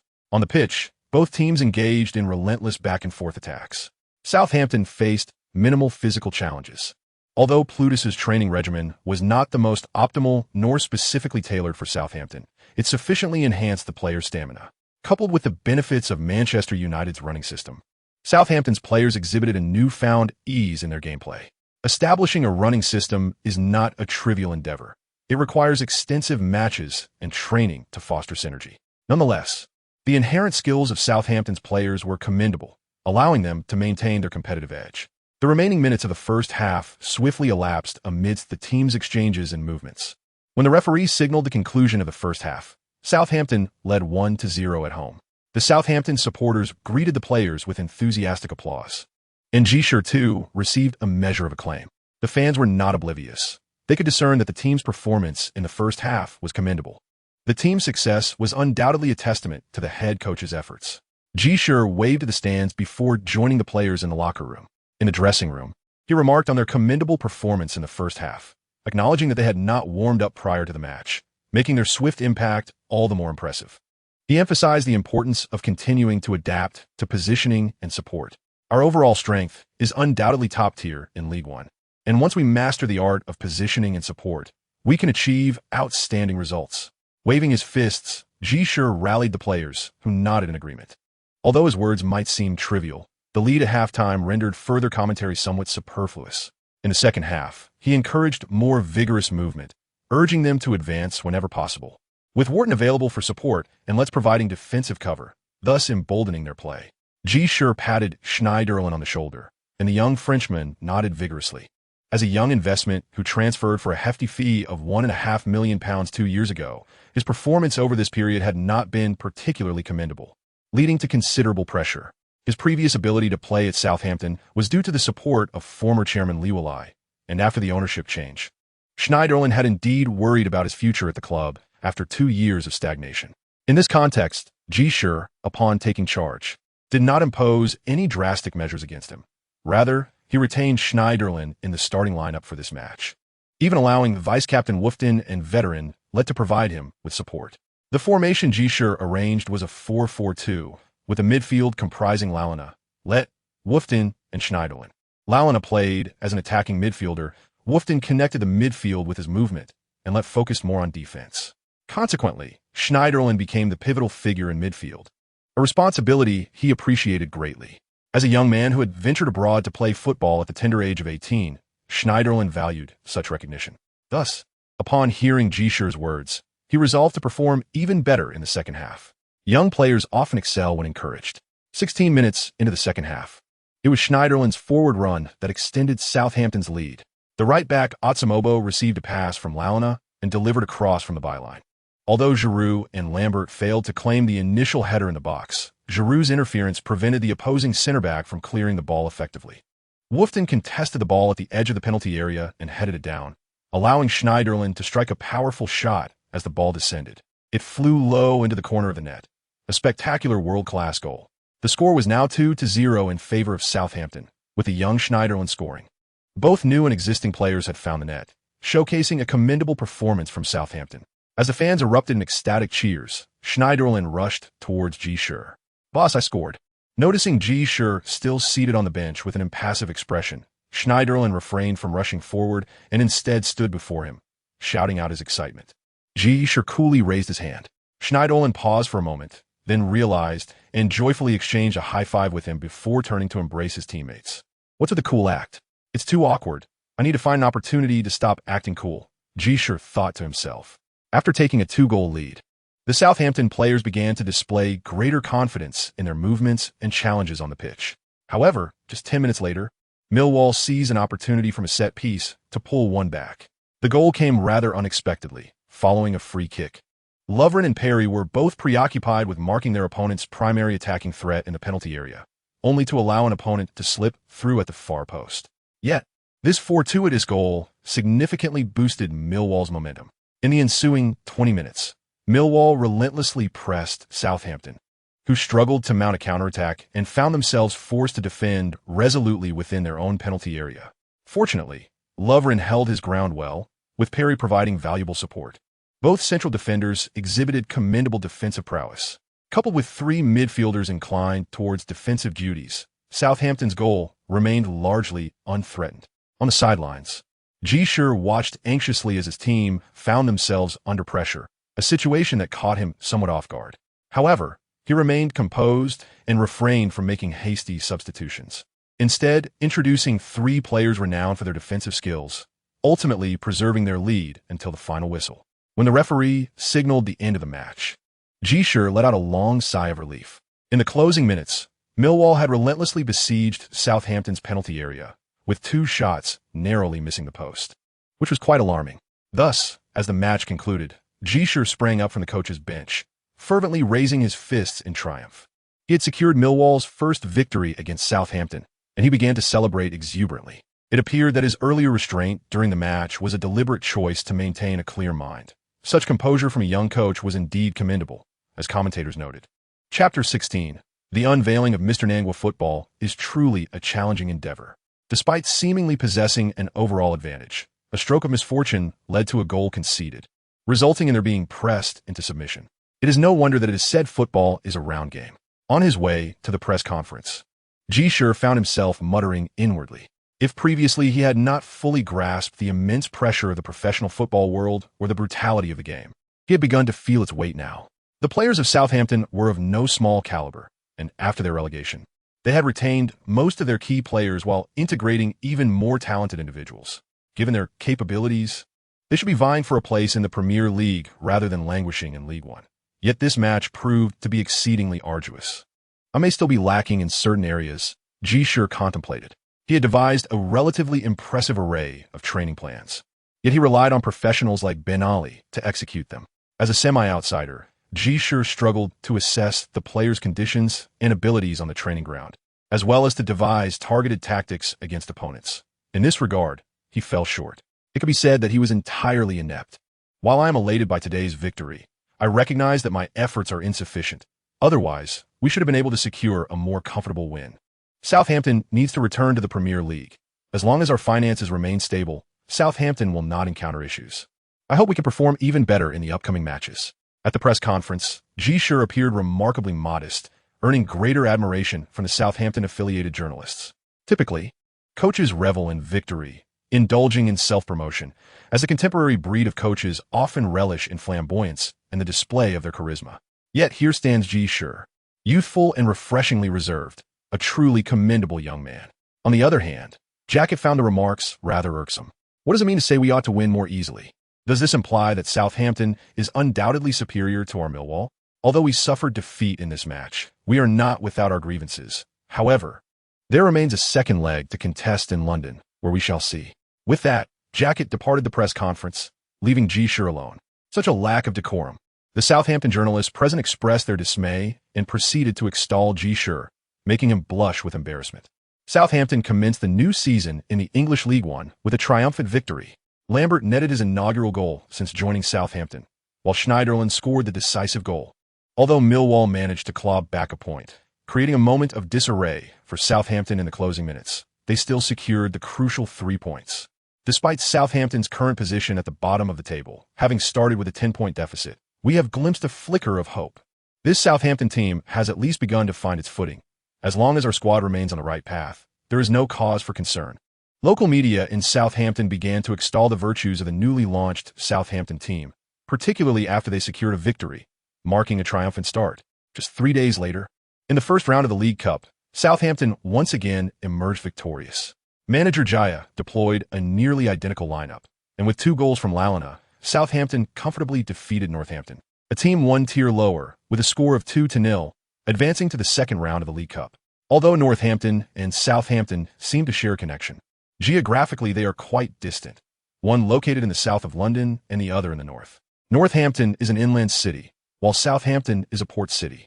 Aside from their names, there is little to bind them. Following their victory over this opponent, the mood within Southampton was buoyant, even though some critics argued that tactically, Southampton had not dominated the match, relying solely on Lalana's individual brilliance for their goals. However, in the wake of 2 consecutive wins, no one voiced such disheartening sentiments.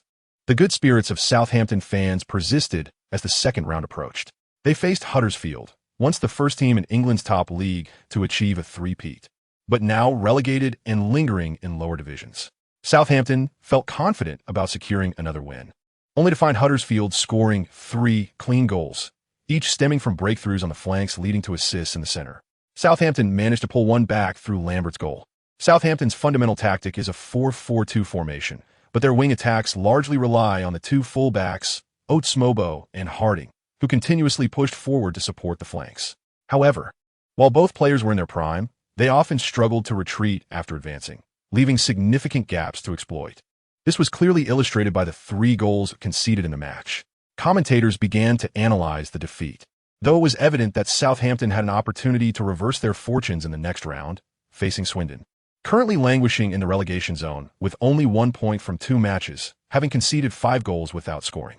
Jaya made certain adjustments for this match, replacing the fullbacks with the more defensively adept veteran Multi and the young Mills.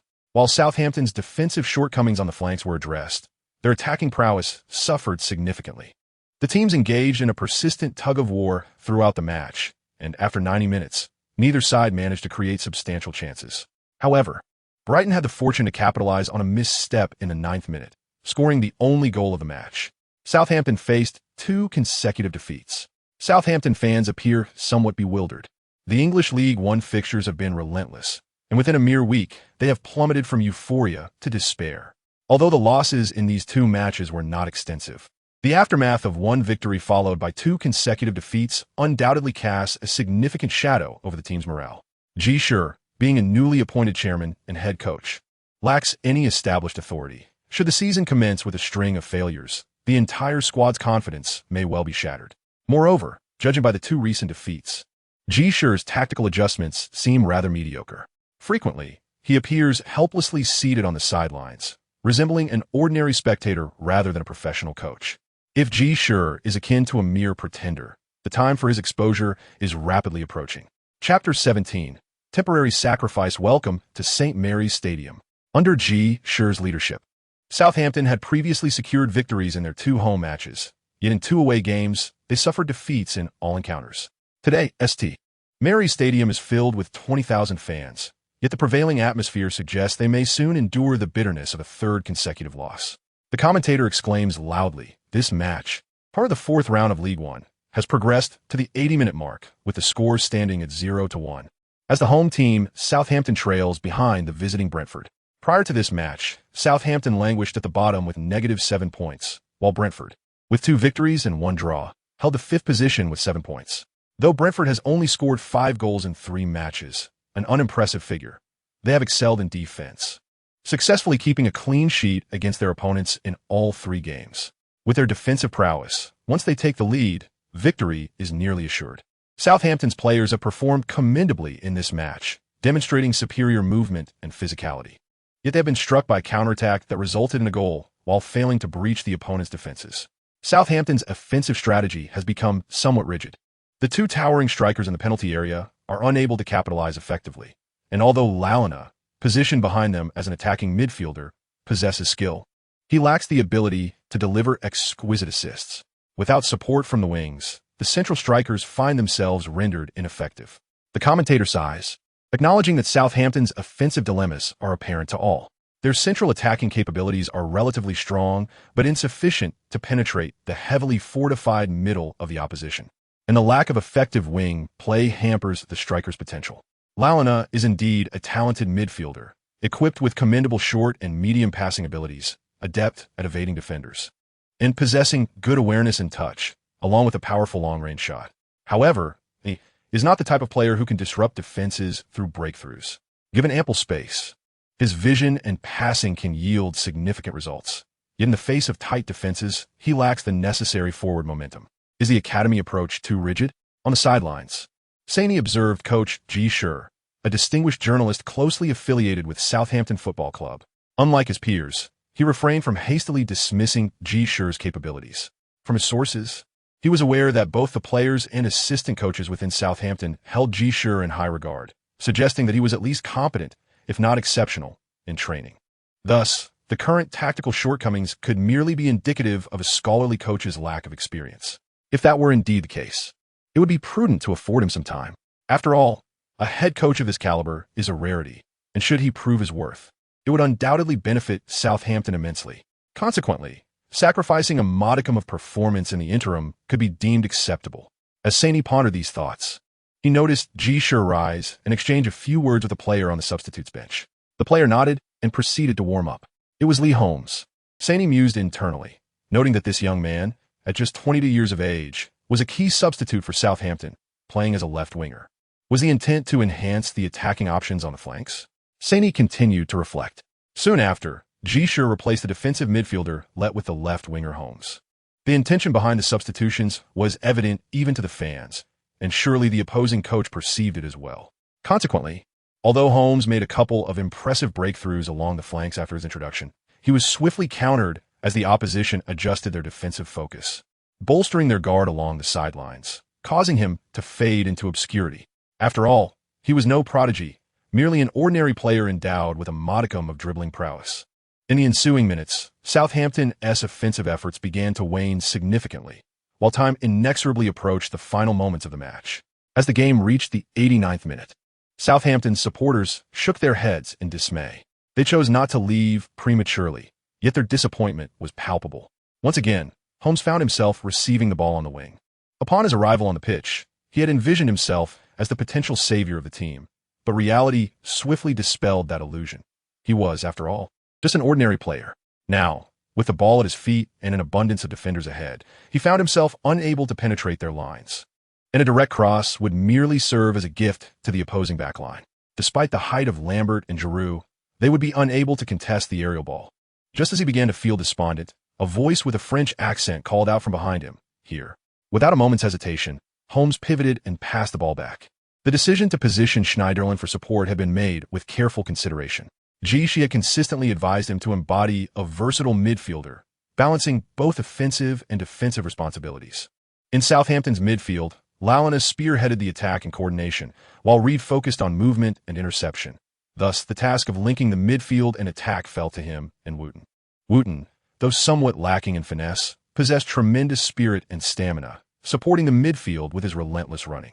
Meanwhile, he was expected to showcase his other strengths, possessing keen vision and a comprehensive understanding of the game, exceptional technical skills, precise timing in forward runs, and commendable defensive and tackling abilities. Therefore, Ji Shi granted him ample space to maneuver in a tactical role of significance. In midfield, Lalana was the offensive linchpin, while Schneiderlin served as the cerebral force behind their play. In this unprecedented position, Schneiderlin has found himself a role he had never occupied before. His performances in previous matches have been a mixture of highs and lows, yet he remains convinced that this is indeed the position most suited to him. His current form may appear mediocre, but this is merely due to the team's incomplete acclimatization to the new movement system. Players like Schneiderlin serve as a mirror. His strength is a reflection of his teammates' prowess. In this instance, he made a forward run by discerning an opportunity through his own judgment. The flanks are currently heavily fortified by the opposition, and within the penalty area, their focus is primarily on Southampton's two strikers. However, this has rendered the area just outside the penalty box somewhat vulnerable.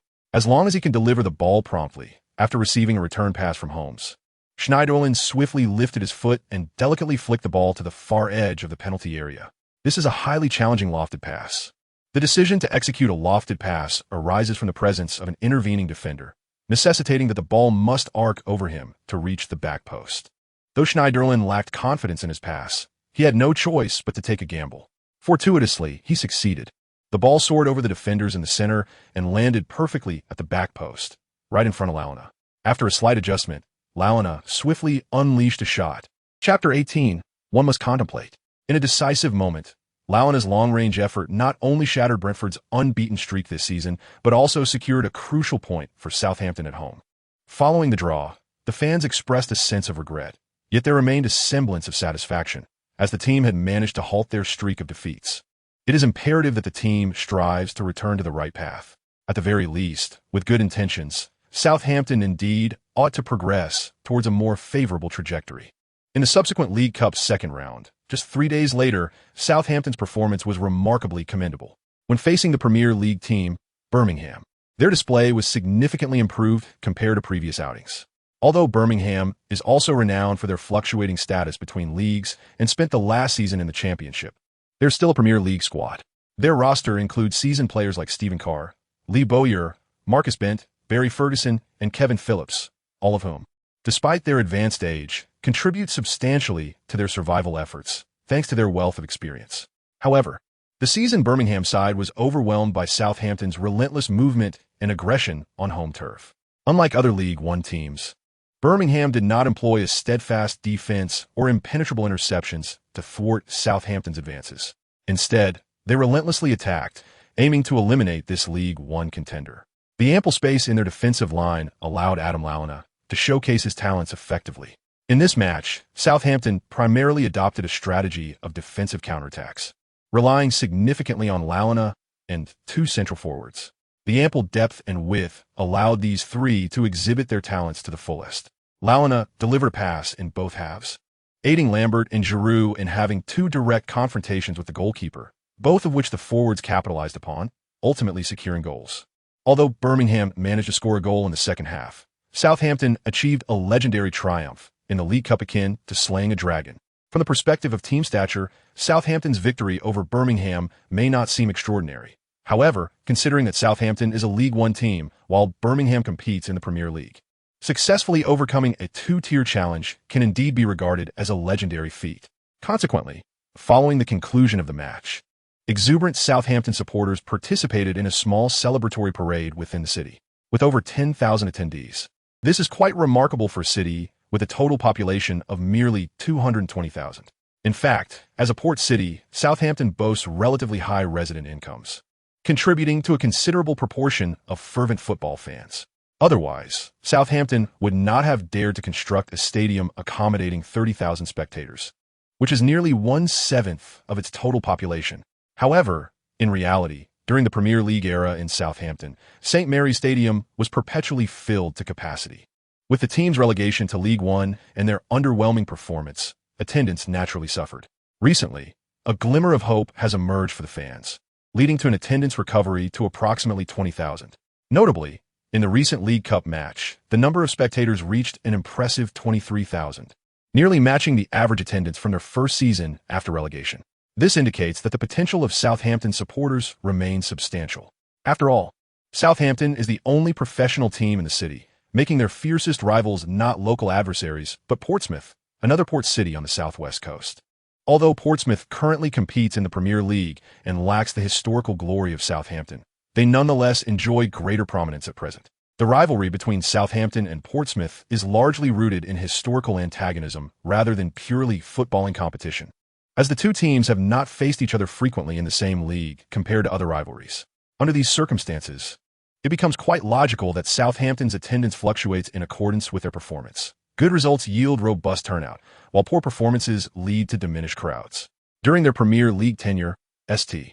Mary's was often at full capacity, prompting club officials to consider the possibility of expanding the stadium, which was originally designed with ample room for future expansion, potentially accommodating up to 50,000 spectators. However, for a city with a population of just over 200,000, a 50,000-seat stadium seems rather extravagant. Following their relegation, just a couple of years later, the club's attendance naturally declined, making the idea of expansion moot, as the 30,000-seat stadium often filled to only half its capacity. Of course, should Southampton's fortunes improve in the future, expansion might still become a possibility. However, at this moment, the focus of the management seems elsewhere. I observed a peculiar situation during the fan celebrations. Manager Ji Shi summoned Ben Ali and others for a brief meeting. Ben Ali and the others exchanged puzzled glances. Hadn't they just secured a victory? What could possibly be amiss? While they found the League Cup matches relatively manageable, each league game had been a considerable struggle. Ji cut to the chase. Ben Ali, Rolf, and Pandry looked at one another, uncertain of Ji's intentions.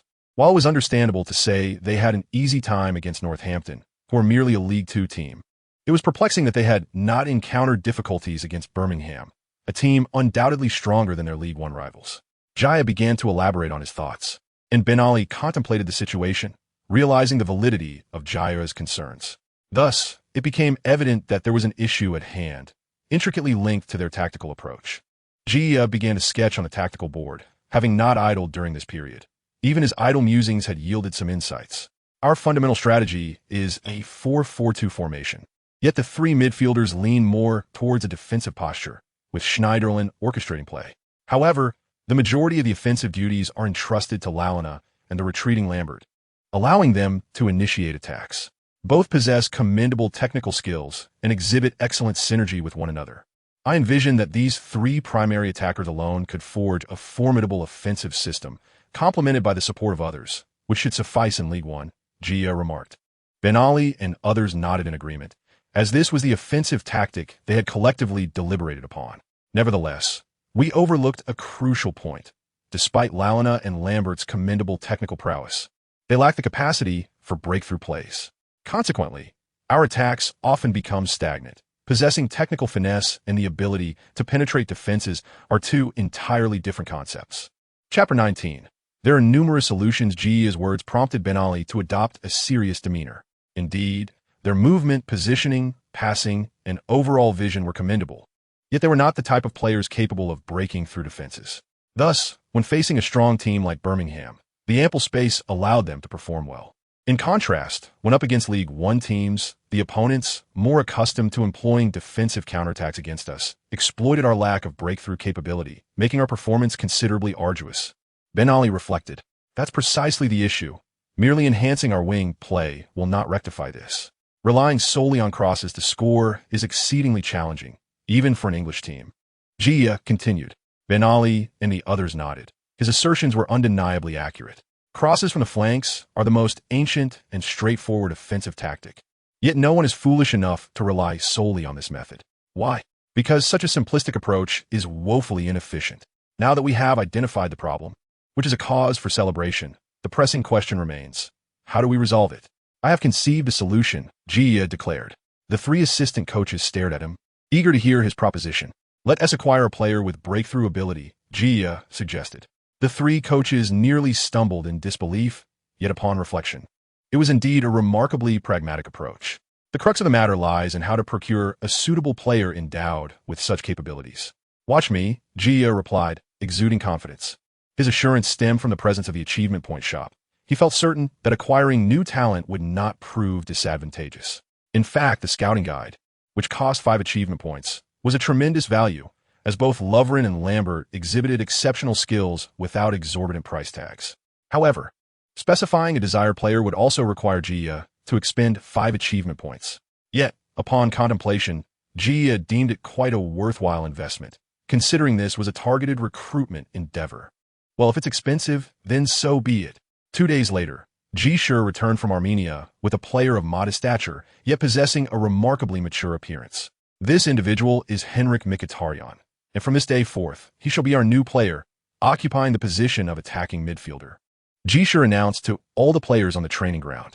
Lalana immediately lifted his head, feeling somewhat sensitive. An attacking midfielder? This is a competitor. Ji Shi then began to introduce Mkhitaryan to his teammates, and when he reached Lalana, he made a special point to emphasize, "I hope the two of you can become excellent partners." Lalana felt a sense of relief at this, yet nearby, Schneiderlin began to grow anxious. For the young players at Southampton, despite Ji Shi being relatively young and lacking in prestige, his willingness to trust these young talents instilled hope in them to gain more playing time under his guidance. They were not prodigies with overtly visible talents, and encountering a coach willing to invest in young players is indeed a rare fortune.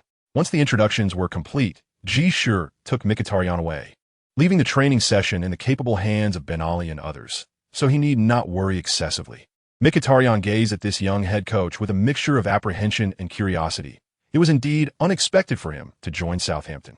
Though just in his early 20s, he had already spent 4 seasons as a key player for the championship team, FC Payunik, in the Armenian League, securing 4 league titles.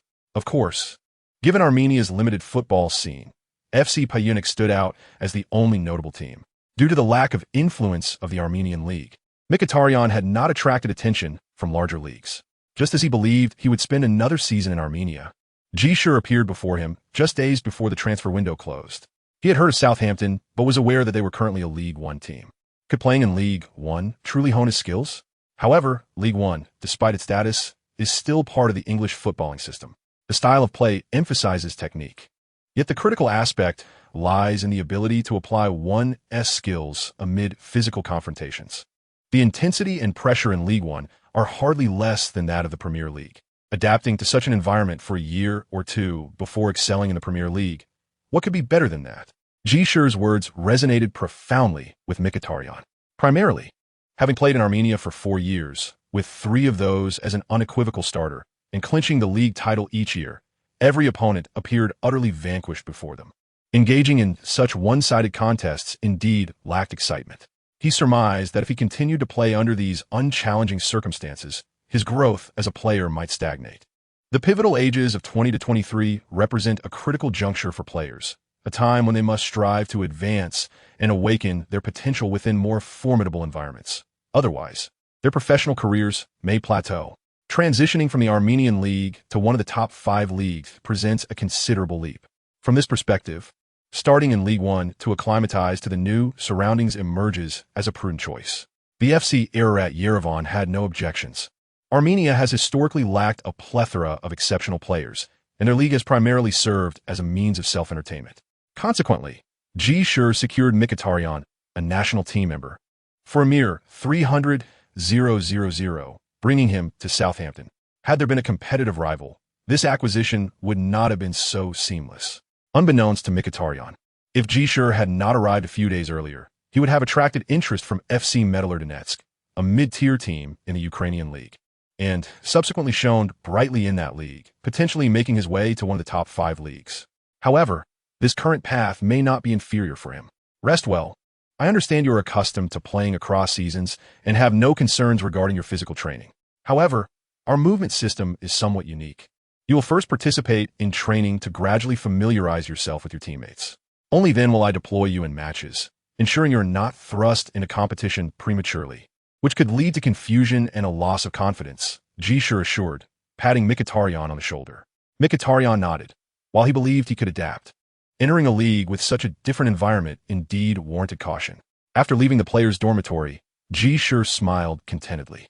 The investment of 5 achievement points proved worthwhile. He had now comprehended all of Mkhitaryan's attributes. Although his combative ability was not particularly outstanding, he epitomized the quintessential number 10, exhibiting exceptional technical skills, capable of both dribbling and shooting. Perhaps his overall vision and organizational skills were somewhat lacking. Nonetheless, these characteristics could effectively address Southampton's most significant offensive weaknesses. Certainly, the equilibrium of the entire team is a matter that warrants consideration moving forward. Chapter 20. Areas needing improvement. Mkhitaryan's transfer from the Armenian League did not elicit much excitement among Southampton supporters. They merely hoped the team would perform better following their elimination of Birmingham. The upcoming 4 matches are all league fixtures, followed by the 3rd round of the League Cup. Southampton's fans naturally desire a more commendable performance in the league, as they do not harbor expectations of clinching the League Cup. Progressing further would be a step in the right direction, yet if the team falters in the league, aspirations of returning to the championship may become mere fantasies. Should they descend further, it would indeed be a calamitous situation. However, events seem to be diverging from their hopes. In the 5th round, Southampton faced off against the lower-ranked Stockport away, resulting in a 1-1 draw. In the 6th round, they hosted 5th-placed Colchester United, performing reasonably well defensively but lacking in offensive prowess, ultimately concluding the match in a goalless draw. In the 7th round, Southampton challenged the formidable Charlton, currently 2nd in the standings. They displayed commendable performance, momentarily leading thanks to a header from defender Lovren, only for Lovren to inadvertently score an own goal in the dying moments, leading to another 1-1 draw. Including the draw from the 4th round, Southampton has now accumulated 4 consecutive draws. The fans are on the brink of despair. With 7 matches into the season, over 1/7 of the games played, Southampton has only secured 7 points, with a negative goal difference of 3. If this trend continues, aspirations for promotion to the championship may become but a distant dream. Descent against manager Ji Shi is beginning to swell. Although these 4 draws have their merits, apart from Stockport, Brentford, Charlton, and Colchester United are indeed strong teams in this season's League One, particularly Charlton, who, after 7 matches, boasts 6 victories and 1 draw, securing the top position, level on points with Leeds United. The only team to have drawn with them is Southampton. From this perspective, Ji Shi has performed admirably. Nevertheless, finding themselves at the bottom of the table with a 9-point gap from safety leaves much to be desired. In such circumstances, Ji Shi has remained silent, yet surprisingly, the internal atmosphere at Southampton remains stable. The reason is simple. Ji Shi's progress on the training ground is palpable to all. Initially, his contributions during training were minimal, but during this period, he has begun to assert more influence in tactical drills, consistently guiding players on necessary actions. At last, he resembles a competent head coach. Such an approach undoubtedly cultivates confidence. Meanwhile, Ben Ali and others express their awe at witnessing the gradual evolution of a genius in the art of learning. Each day brings forth progress, and every training session contributes significantly to their development. This is the essence of genius. Some individuals toil for years, yet remain merely skilled practitioners in the coaching realm, as Ben Ali wryly reflects. Meanwhile, Ji Shi, despite his lack of experience, is making remarkable strides. Unbeknownst to Ben Ali and his peers, Ji Shi has been diligently acquiring tactical skill points from the Achievement Point shop in addition to his earnest studies. Initially, Ji Shi contemplated directly purchasing the tactics of renowned coaches. Whether it be Ferguson's tactical framework, Wenger's strategic approach, Mourinho's methodology, or even the recently emerged Guardiola's tactics, he could acquire them all, thus inheriting the tactical prowess of these esteemed coaches. Each tactic would cost a maximum of 50 points, a veritable bargain. However, after careful consideration, Ji Shi opted for the straightforward acquisition of tactical points. Each tactical point costs 10 achievement points, a fair exchange indeed. Once he amassed a sufficient number of tactical points, Ji Shi could invest 200 achievement points in the shop to acquire the mastery of tactical simulation, elevating his tactical deployment capabilities to new heights. Ji Shi chose this path not only because he believed it to be superior, but also because he began to grasp a fundamental truth. No top-tier coach can dominate universally. Coaches like Ferguson and Wenger are in a constant state of evolution. Had Ferguson relied on his tactical philosophies from the 1990s to lead the current Manchester United, the team might have long since fallen behind. The coaches who maintain their elite status are undoubtedly those who are perpetually advancing. Moreover, the world of professional football is also in constant flux. If Ji Shi were to merely purchase the current coaching abilities of Ferguson and others without genuinely enhancing his own skills, he might find himself outdated in a few years. Would it not be a waste of achievement points to make such a purchase then? While acquiring tactical points may seem more costly, it is an authentic investment in his own potential for growth. Fortunately, Ji Shi had previously amassed a substantial number of achievement points, which empowered him to enhance his tactical capabilities. After spending a few points on a bit of flair and 5 points on Mkhitaryan, he had 14 points remaining. However, completing the task of securing his first victory netted him 20 achievement points. Additionally, he earned 5 points each for his first victory, first defeat, first consecutive losses, first draw, first consecutive draws, first 3 consecutive draws, and first 4 consecutive draws, propelling his total achievement points to 69. Consequently, Ji Shi promptly allocated 6 tactical points to himself.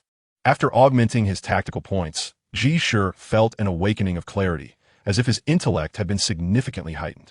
Many aspects that had previously eluded his understanding suddenly became clear.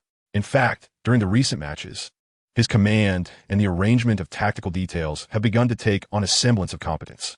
Ji Shi remains uncertain as to how many tactical points he must accumulate to qualify for the exchange of simulation mastery, which would fundamentally transform his capabilities. Nevertheless, it is evident that enhancing his tactical skills has become an urgent necessity. Regardless of the circumstances, Ji Shi has been a devoted football enthusiast for quite some time.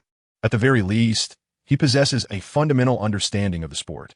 At this stage, a proficient coach can undoubtedly elevate the capabilities of the entire team.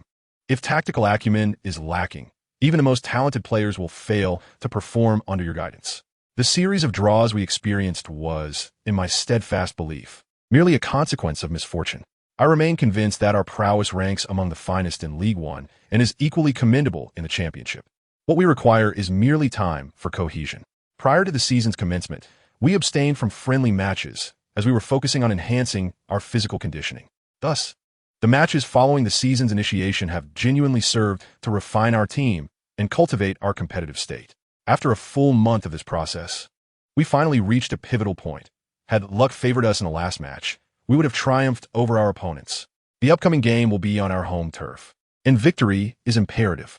Does everyone possess confidence? As Ji Shi bellowed this on the training ground, he received an enthusiastic response. Yes. Chapter 21, A Complete Revival. Just before the commencement of the 8th round, nearly 20,000 Southampton fans filled St. Mary's Stadium. This figure is neither particularly high nor low. It is somewhat elevated compared to the merely over 10,000 attendees at the season's commencement. Yet it falls short when juxtaposed with the more than 20,000 spectators present during the league match following the elimination of Birmingham. This indicates that the confidence of the fans in the club is in a state of constant fluctuation. Today's opponent, Yeovil, has garnered 6 points over 7 matches, placing them 17th in the standings, which is, in fact, fewer points than Southampton. However, at this juncture, every team holds a superior position compared to Southampton. As a team that has consistently battled for survival in League Two, Yeovil's sole ambition in this away match is to secure a single point.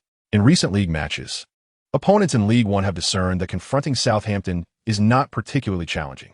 By employing a dense defensive strategy combined with relentless interference, they await opportunities for counterattacks. While securing a victory may prove difficult, achieving a draw remains a plausible outcome. When every adversary comprehends how to tackle you, your performance, naturally, becomes arduous. However, this match unfolded differently. Henrik Mkhitaryan made his first start. The slender newcomer did not attract much attention from Yeovil, who primarily focused on Southampton's attacking trio. Despite Southampton's dismal offensive record this season, having scored merely 6 goals in 7 matches, those who have witnessed their games recognize that this trio poses a genuine threat. Adam Lallana is adept at receiving, passing, and distributing the ball, coupled with a powerful long-range shot. Ricky Lambert's goal-scoring prowess is complemented by his extensive movement, often pulling back to support outside the penalty area.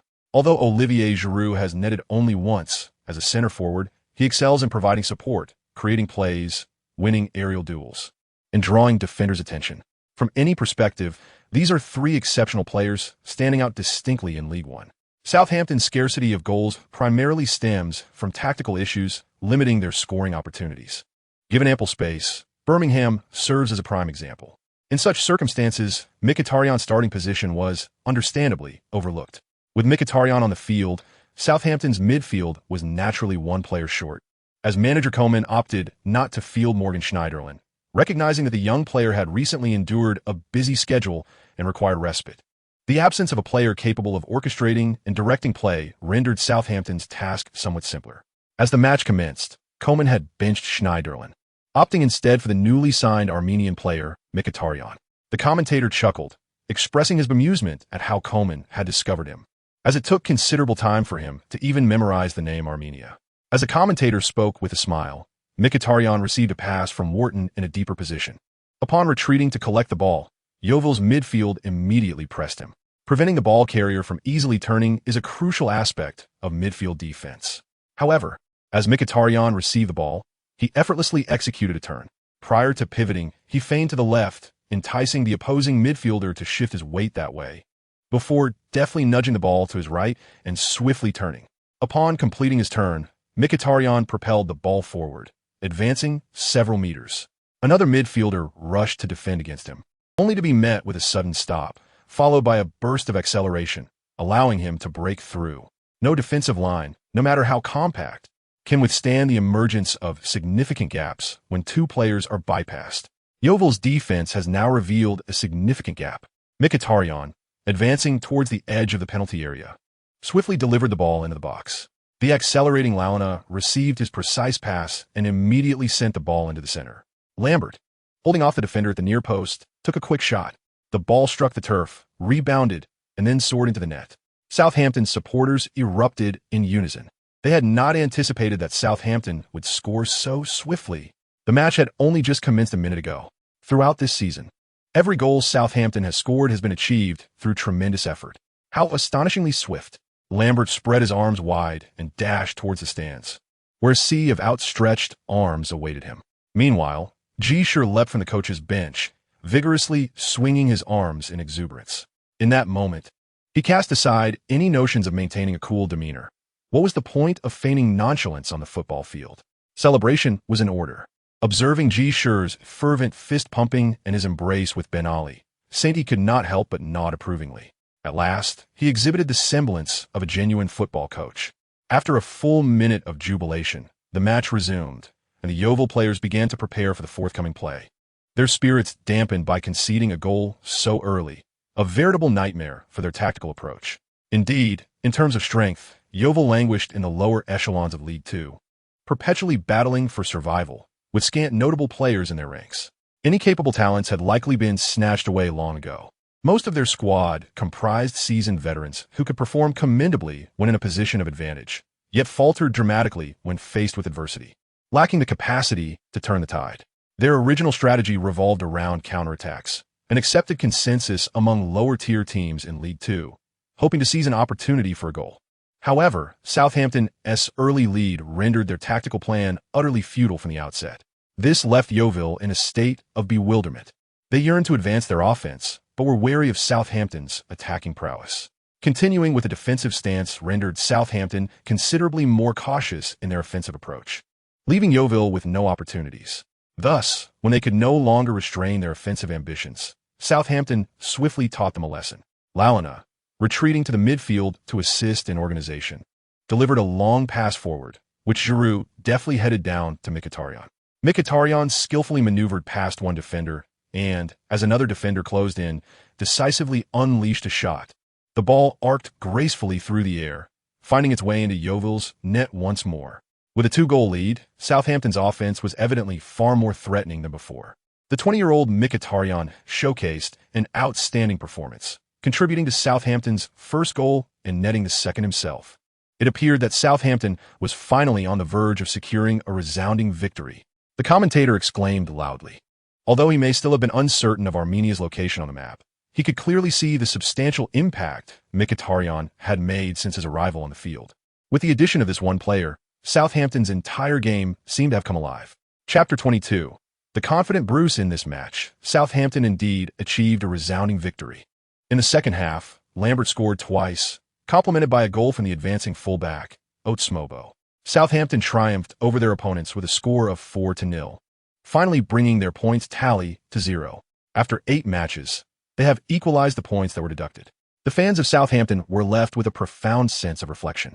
This resounding victory has led them to believe that their team has genuinely found its footing, compared to the precarious victories of the past. This remarkable triumph undoubtedly instills greater confidence in the fans. We have been progressing. League One is a relatively unfamiliar competition for us, yet we are finally beginning to adapt.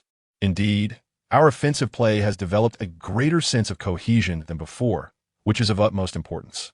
I am acutely aware of our objectives for this season. Our forthcoming endeavor is to achieve results that will satisfy our supporters.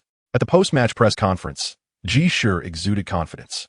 Although some journalists from outside the region felt that Ji Shi had merely passed a preliminary hurdle, yet displayed such assurance, local journalists agreed that Southampton has indeed transformed. They were previously lacking an effective attacking strategy, but now that they possess one, the pressure on the defensive side will inevitably increase, leading to potential vulnerabilities. With Southampton's offensive capabilities in good order, their forthcoming results are assured. Furthermore, Given the team's previous struggles, it is high time for them to exhibit their true potential. The next match is the third round of the League Cup, where they will face another Premier League team, Sunderland. Will Southampton strive wholeheartedly for victory? In response to a local journalist's inquiry, Ji Shi affirmed, "Certainly, Southampton ought to be regarded as a Premier League team, without question. Given our current circumstances that have brought us to compete in League One, we are unable to provide our fans with the experience of playing in the Premier League. Thus, when we encounter a Premier League team, we will certainly aim to perform at our best." The local journalists erupted in applause, resonating with Ji Shi's sentiment. After all, they believe they belong among the elite in the top tier. Sunderland?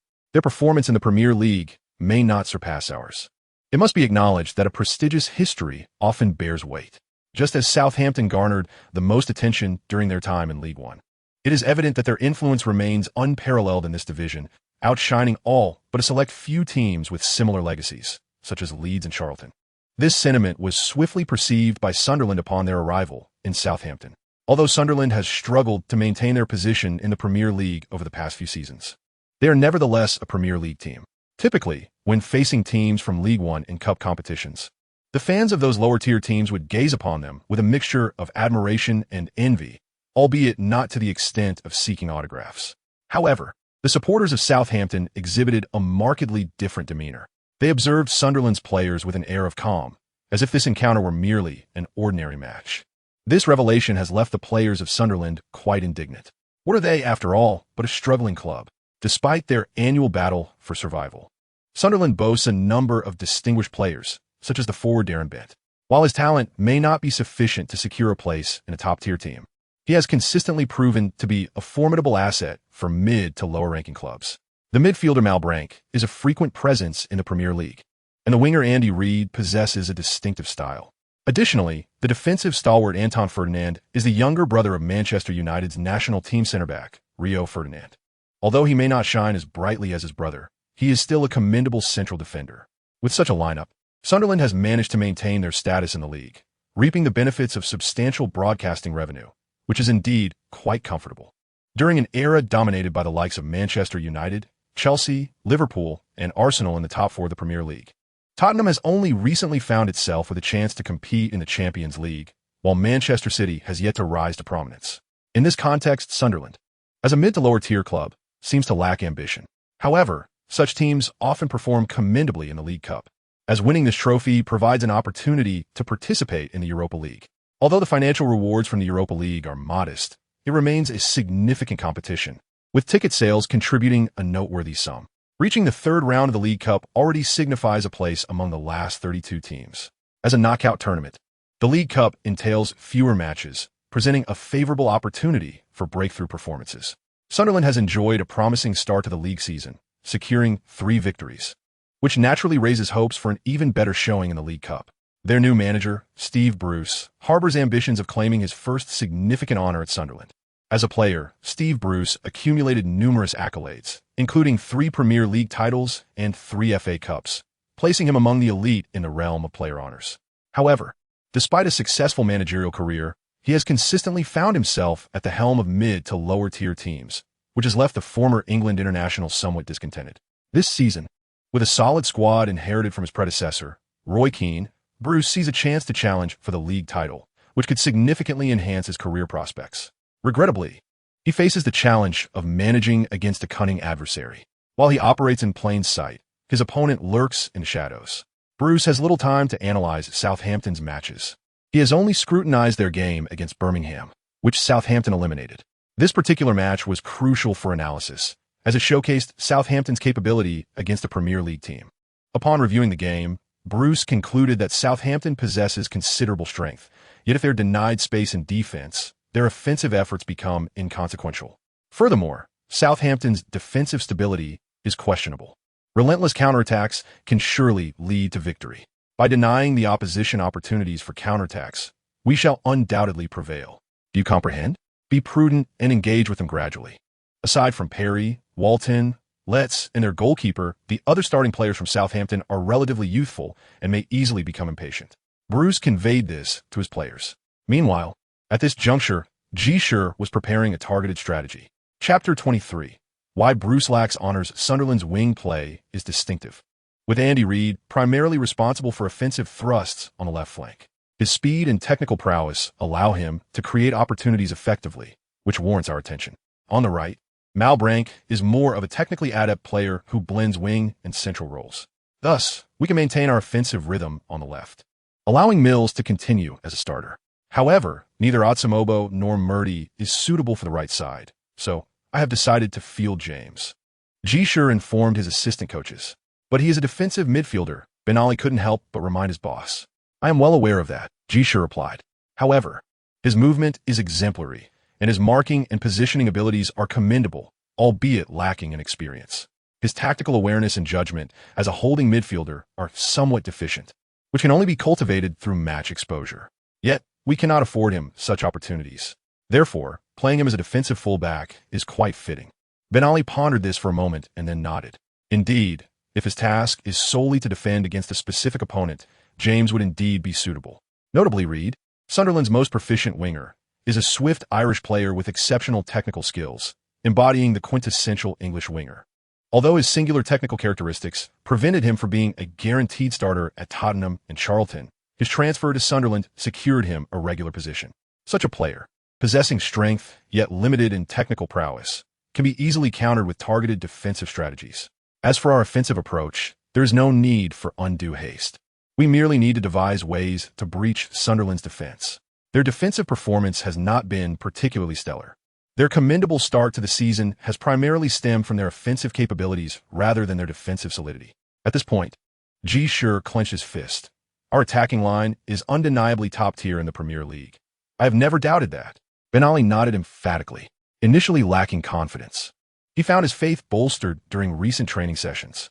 The versatility of Lalana, Lambert's scoring ability, Giroud's techniques as a striker, and Mkhitaryan's breakthrough prowess are indeed remarkable. While they may not yet have reached the pinnacle of Premier League standards, they are not far from it, especially when considering their ages. Lalana is 21, Giroud 23, and Mkhitaryan a mere 20. The eldest, Lambert, is only 27. There is ample room for their development. We may struggle somewhat with central defense, Pandré noted. Ben Ali concurred, for despite Southampton's two centre-backs, one tall and the other steady, forming a commendable pairing, both lack notable speed. Lovren, the taller of the two, fares somewhat better, while the veteran Perry relies mostly on his experience and positional awareness. When faced with a forward like Darren Bent, who possesses exceptional speed and impact, defending against him could indeed prove quite challenging. Normal defense should suffice. When playing against a Premier League team like Sunderland, can we truly expect to control every aspect of the game? They might employ counterattacks or engage in standard offensive maneuvers, regardless of their tactics. They possess the capability to breach our defenses. Thus, our focus must be on defeating them through our offense, Ji Shi calmly replied, glancing at his three assistant coaches, who suddenly grasped the reality of the situation. Indeed, Sunderland is a Premier League team. While we are confident that we are no less capable than they are, there is a significant difference between not being inferior and being able to dominate them comprehensively. Only the top 5 or 6 teams in the Premier League can exert such dominance over the mid to lower tier teams. How curious it is that we perceive Southampton as capable of overpowering Sunderland. What about the midfield? Ben Ali inquired. Let Lalana start, with Mkhitaryan as a substitute. Ji Shi contemplated before responding. This decision is not merely to maintain a flexible option, but also stems from Ji Shi's observation that when both players are on the field, the midfield tends to lack balance. While it may be manageable against weaker teams in League One, facing a Premier League opponent makes us vulnerable to exploitation of gaps. Reflecting on this, Ji Shi began to recognize the differences within himself. Previously, after securing a victory, Ji Shi would invariably retain the effective lineup for the subsequent match, oblivious to the lurking dangers beneath the triumph. With this thought, a smile crept across his face. Indeed, this tactical insight held considerable merit. On September 23rd, as Sunderland and Southampton arrived at St. Mary's Stadium, the arena witnessed its first full house since Southampton's relegation 2 seasons prior. The stadium, which accommodates 384 spectators, was brimming with fans, leaving not a single seat unoccupied. My goodness, I had only witnessed such a spectacle during the Premier League. It seems that the recent resounding victory has rekindled hope among Southampton supporters. The third round of the League Cup against Sunderland promised to be an enticing encounter. Would Southampton continue their remarkable performance of eliminating Premier League teams? Sunderland appeared determined to avoid a repeat of past mistakes, as Bruce deployed his entire first team, including Ferdinand, Kana, Reed, Malbranque, and Bent. Southampton, on the other hand, maintained their customary 4-4-2 formation, with the impressively performing Mkhitaryan absent from the lineup. Amidst the commentators' enthusiastic calls, the crowd erupted in cheers. Although Mkhitaryan's absence stirred some unease, the presence of Southampton's key players indicated that Ji Shi was not inclined to relinquish victory easily. That was sufficient for Bruce, who assumed there was little change in their lineup. It seemed they had merely enjoyed a better run in the previous match. Such assumptions reveal that despite Bruce's years of coaching experience, his lack of achievements is not surprising. A coach's competence is often manifested in the nuances of these details. Ji Shi's preparation for this match surpassed Bruce's efforts. Had it been the former Ji Shi, he might have been uncertain about how to prepare for a match, but now, compared to Bruce, he lacked only experience. However, experience can be cultivated through persistent coaching, while certain attributes cannot be enhanced merely with the passage of time. Chapter 24. Not quite the meaning as the match commenced, Bruce remained oblivious to any discrepancies. Southampton's offensive maneuvers unfolded as he had anticipated.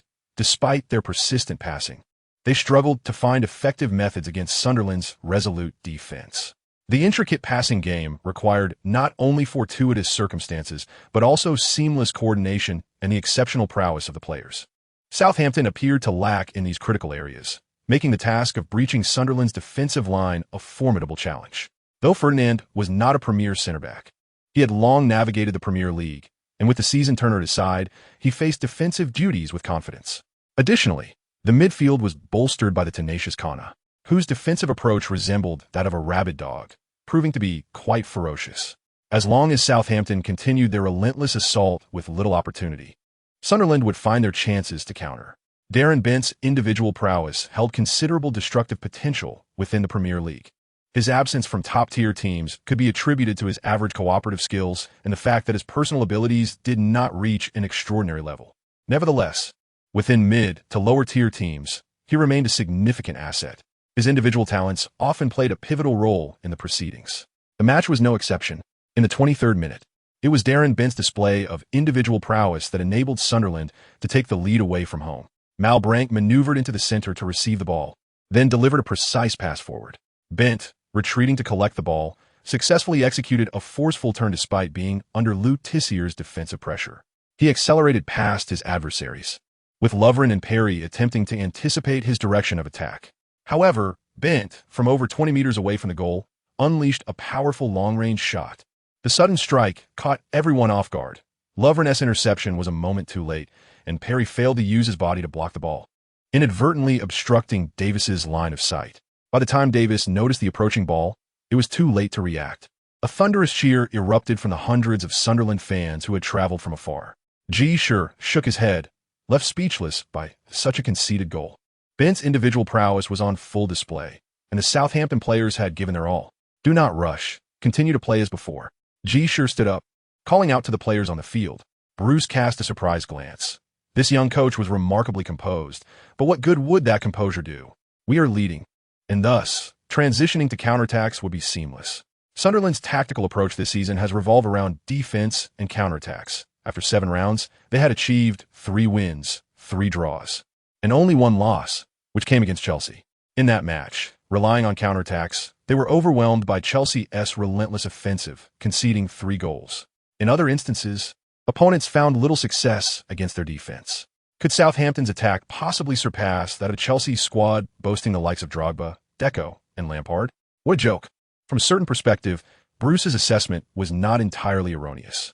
However, he still overestimated his defensive capabilities, particularly that of his players. At the season's outset, their lower defensive stance and unwavering spirit could indeed stymie their Premier League adversaries, but that did not equate to Sunderland possessing an exceptionally robust defense.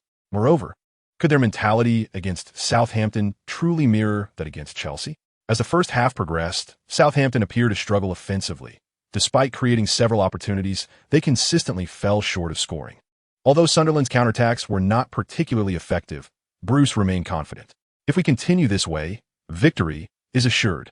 Well, we performed admirably in the first half. Did you see that? Sunderland managed to score a goal against us purely by chance, while we still have our secret weapon in reserve. In the locker room, Ji Shi inspired all the players with a single phrase, and the first half of the match allowed them to realize that Sunderland is not particularly formidable. They are of a similar caliber to us. Therefore, the coach's words ring true. We are indeed a team of Premier League quality, and our presence in League One is merely a fluke. Henrik, prepare to take the field in the second half and approach the game in your customary manner. Use your breakthroughs to disrupt their defense. You know what to do next, Ji Shi instructed Mkhitaryan. Mkhitaryan nodded enthusiastically. He had felt exhilarated in the last match. However, he could sense that while the defensive intensity and physicality in League One surpassed those of the Armenian League, the skill level of the opponents seems comparable to that of teams in Armenia. Yet this match is against a Premier League team, so it must be significantly different. He came to Southampton precisely to acclimate himself to the English football style in advance and to pave a promising path for his future. The Premier League is no longer a symbol of the low standards of the 1990s. It is now the pinnacle of European leagues. If one can adapt to the Premier League, then one can thrive anywhere. This match undoubtedly serves as a fitting test. To encounter a Premier League team in the cup competition is indeed fortuitous for our visit to Southampton. Although we are merely in League One, it is certainly a step above competing in the Armenian League. The Armenian League possesses limited strength, despite Yerevan Phoenix being a perennial powerhouse. They can only commence from the qualification rounds of the Champions League. Given their capabilities, it is a rarity for them to progress beyond the initial stages, let alone reach the final rounds of qualification. Thus, even with several years of European competition under their belt, they have seldom faced any formidable opponents. However, such opportunities are readily available at Southampton. Filled with fervor, Mkhitaryan replaced Wharton at halftime. When Bruce noticed the introduction of a newcomer for Southampton, he did not regard it with much concern. After all, substitutions are quite common in League One, and many young players populate these teams. Could it be that he failed to prepare adequately? Surely he didn't overlook our previous League One match? Bruce pondered, somewhat astonished at the tactical arrangements. What he overlooked was that, as a Premier League club, obtaining footage of League One matches is not an easy task. This is one of the demands of the dragon-slaying legend. The unfamiliarity with the opponent naturally poses a disadvantage. While we live in an information age, sourcing a specific League One match requires dedicated effort. Hence, Bruce had only viewed Southampton's match against Birmingham, leading to his erroneous judgment. Since you have been so negligent, let us show you our prowess, Bruce mused. Chapter 25. This is indeed the right place. Shortly after the second half commenced, Mkhitaryan received the ball on the field, and for the moment, no one approached to defend against him. This is quite understandable, for the players of Sunderland are entirely unaware of the existence of a player named Mkhitaryan, nor do they recognize the brilliance of his previous league performance.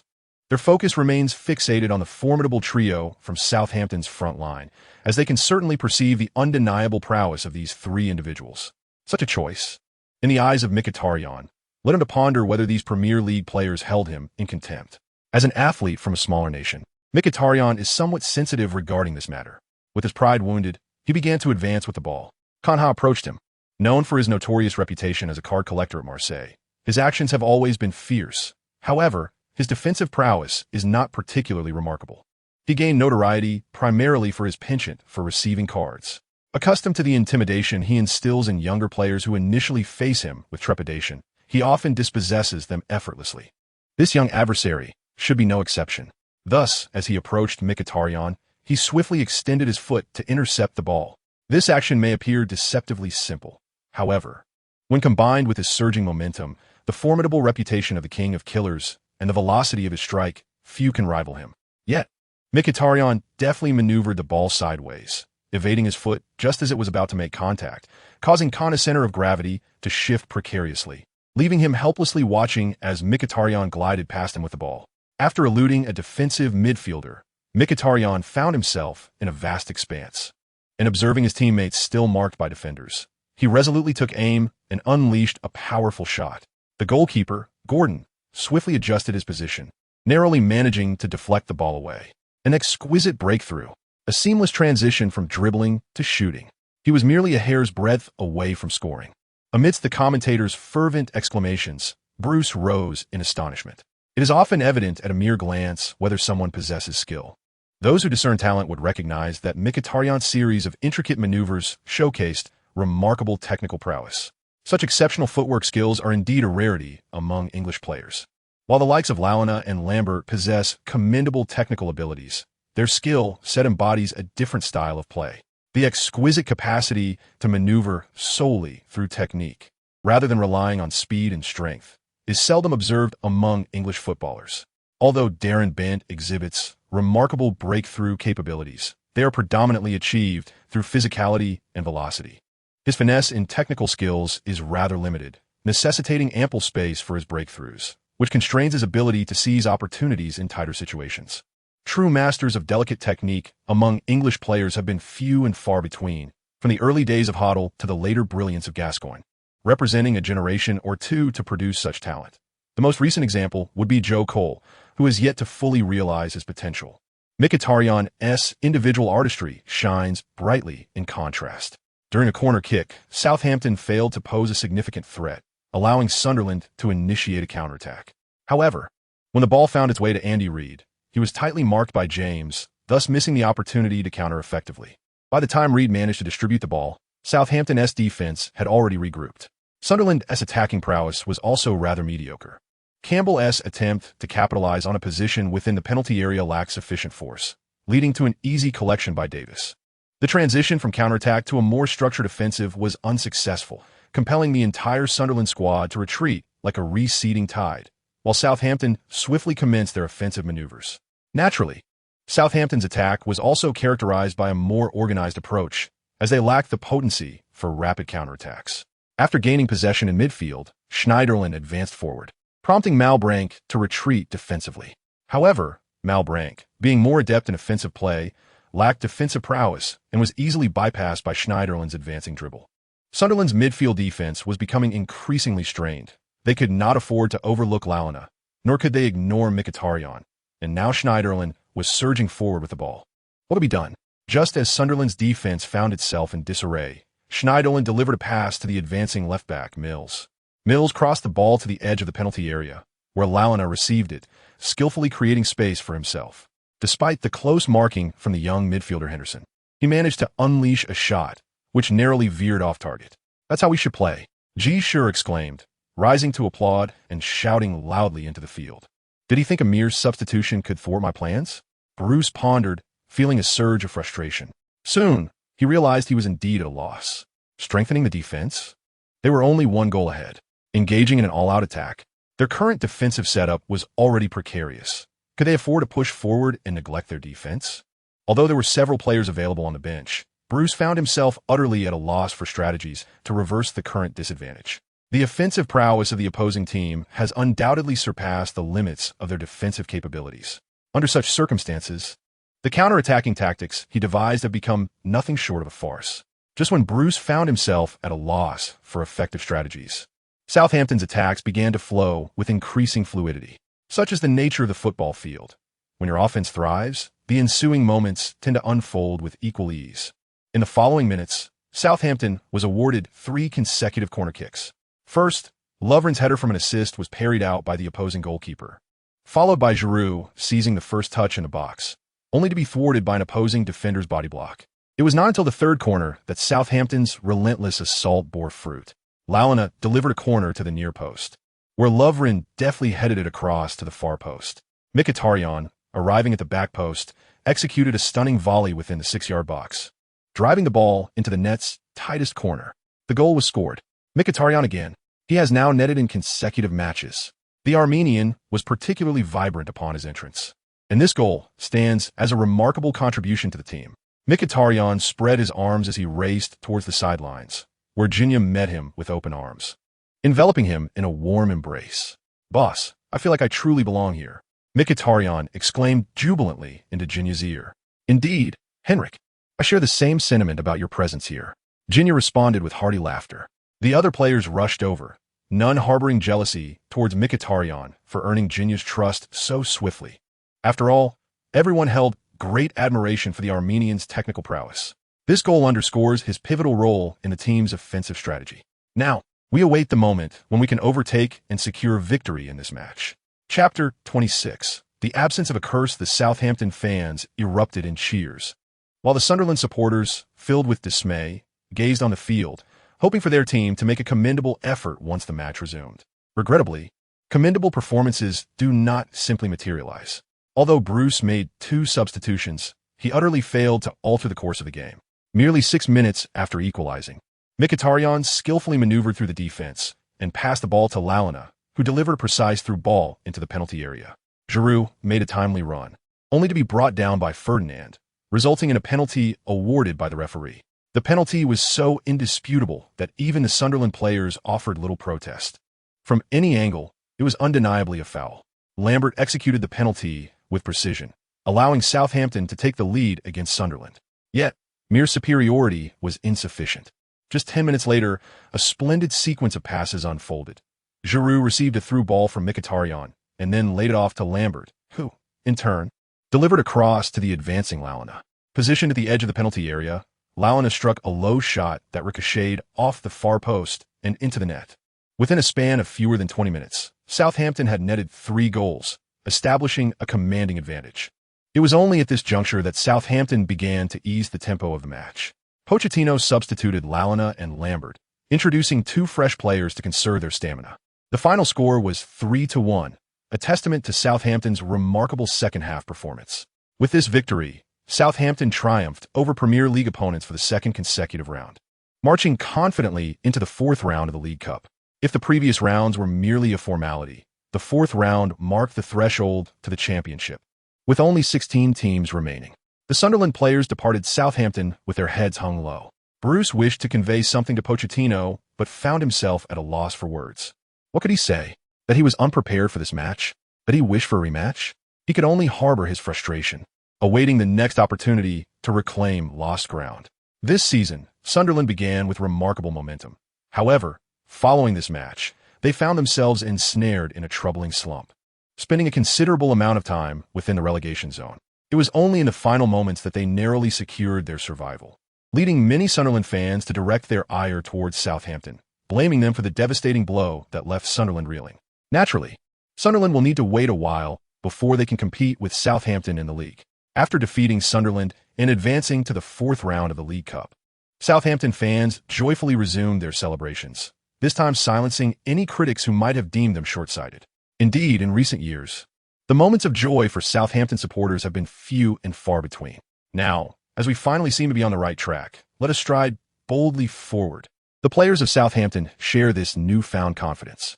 The League One schedule is generally quite intense, given the presence of 24 teams and 46 matches, along with several cup competitions. However, manager Ji Shi has not rushed to rotate the squad. With the current fitness levels of the Southampton players, playing twice a week does not pose significant stress. After all, the team is predominantly youthful, allowing the veterans to be rotated effectively. The forthcoming days mark the happiest period for Southampton fans in over 2 years.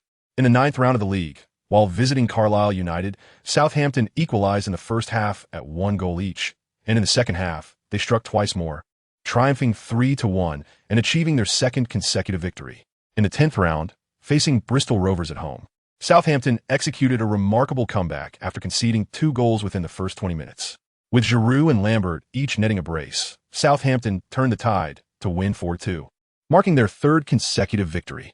In the 11th round, Southampton, playing at home, achieved a resounding 4-1 victory against Gillingham, securing their 4th straight win. Lambert's hat-trick, coupled with his recent 6 goals in 4 matches, earned him the accolade of League One Player of the Month for September, while Ji Shi celebrated his first coaching honor as League One Manager of the Month. Despite securing the title of Best Manager, Southampton did not fall victim to the common curse associated with such accolades, as they swiftly defeated Shrewsbury Town 3-1 in their subsequent away match, extending their winning streak to 5 matches. Following this impressive run, Southampton faced the 2nd round of the English Trophy, a competition designed for teams in the 3rd to 5th tiers, providing them with an opportunity to vie for additional honors. Notably, Southampton has never participated in this tournament, as they have not dropped to the 3rd tier since its inception. This was not an easy feat. However, Ji Shi harbored the ambition to attain this honor, an honor that represents an achievement, particularly one that illuminates a championship title previously unclaimed in the club's history, undoubtedly carries substantial merit. The specific value of this achievement is unclear to Ji Shi, though it is presumed to be less than that of winning the League Cup. Nonetheless, It remains a domestic championship, a title contested at Wembley, which certainly warrants earnest pursuit. In this match, the opponent was Torquay United, a team from the 5th tier, prompting Ji Shi to field a predominantly substitute lineup. Given their capabilities, defeating the opponent should not have posed a significant challenge. However, Ji Shi was mistaken, for the performance of the substitutes was somewhat disgraceful. Despite holding a considerable advantage, they ended the match in a 2-2 draw. In England Cup competitions, there are no extra time periods, leading directly to a penalty shootout, in which Southampton narrowly triumphed 5-3. This encounter seemed arduous, facing an opponent 2 tiers below us. Victory was only achieved through penalties. Yet, to me, this was not particularly surprising, as we had already overcome 2 opponents ranked 2 levels above us in the League Cup. On the football pitch, levels do not convey much, especially considering we deployed mostly young players. I was satisfied with their performance, as they persevered until the end and secured the win. Ji Shi expressed this sentiment at the press conference, showcasing the protective nature of a young coach. However, he subsequently harshly criticized the young players on the training ground, urging them to reflect on their subpar performance. The substitutes felt somewhat aggrieved, yet, upon reflection, they recognized that Ji Shi, despite his frequent reliance on starters, occasionally provided them with opportunities. In such circumstances, when Ji Shi occasionally lost his temper, they could only endure. Chapter 27.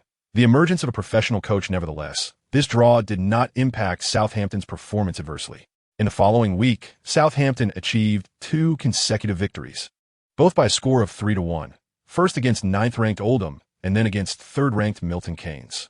Whether at home or away, against opponents ranked 9th or 3rd, Southampton's attacking line proved to be indefatigable. The league's consecutive victories have surged to 7, and Ji Shi's achievement points are rapidly increasing. With each victory, he gains 5 additional achievement points, bringing his total to 39. Coupled with his recent accolade as the EFL League 1 Manager of the Month, his achievement points now amount to 44. However, Ji Shi is not hastening to enhance his tactical abilities. He believes his current skills suffice for the time being and prefers a steady, gradual progression. After achieving a remarkable 7-game winning streak, the league has completed 14 rounds. In the initial 7 rounds, Southampton performed rather averagely, but following this streak, their points have successfully reached 18, placing them 13th in the standings. 5 points clear of the relegation zone, and a mere 4 points shy of the playoff positions in the top 6. The Southampton fans cannot help but sigh, pondering what might have been without the point deductions. Had there been none, their tally would stand at 28 points, which would position them jointly in 3rd place, trailing 2nd place Charlton by just 1 point and 1st placed Leeds United by 5. Given Southampton's current momentum, while challenging for the top 2 may seem ambitious, contending for top 6 spot and securing a playoff berth appears quite feasible. Of course, with 32 rounds remaining in the league, it is premature to speculate, and the only path forward is to tackle each match as it comes. Ji Shi recognizes this reality. Thus, when triumphing over 3rd-placed Milton Keynes at home, he opted to rest the outstanding Mkhitaryan in preparation for the 4th round of the League Cup. Southampton's next adversary is another Premier League team, the mid-to-lower table Aston Villa. From this perspective, Southampton's draw seems relatively favorable, yet it is not without its drawbacks. Even at the round of 16 stage of the League Cup, alongside Southampton, there are lower league teams like Scunthorpe, Peterborough, and Barnsley. However, aside from their first-round encounter with League Two's Northampton, they have faced nothing but Premier League teams, which does not exactly suggest fortuitous luck. Nevertheless, they consistently encounter mid-to-lower-tier Premier League teams rather than formidable opponents, and they have not faced slightly stronger mid-table teams like Everton, Newcastle, or West Ham United, which can be perceived as a stroke of luck. Ji Shi expresses satisfaction with the draw. He never aspired to clinch the League Cup title, recognizing the challenge it entails. Instead, he aims to provide ample opportunities for the promising young players he has identified. While their potential is commendable, they lack experience against stronger teams, a gap evident in players like Lalana, Giroud, and Mkhitaryan. Thus, facing relegation-threatened teams such as Birmingham, Sunderland, and Aston Villa provides invaluable training opportunities. The opponents usually comprise seasoned players who are experienced and skilled, yet not of the elite caliber, ensuring that his young talents do not lose confidence against overly challenging adversaries. Moreover, there are often players Ji Shi finds promising, such as the young midfielder Henderson from Sunderland, who, despite being only 20, has already established himself as a starter. Such players warrant close attention, as they may be attainable once Southampton ascends to the Premier League. At present, such considerations are somewhat futile. After all, at 20, Henderson is already competing in the Premier League, and few would still regard a League One team. Only players from lower leagues, like Mkhitaryan and Lovren, would join Southampton as national team members, as any Premier League team struggling against relegation would likely outbid Southampton. With young local talents like Henderson already making waves in the Premier League, it becomes increasingly difficult for Southampton to recruit them. In 2 years, when Southampton potentially becomes a Premier League club, Henderson will be 22.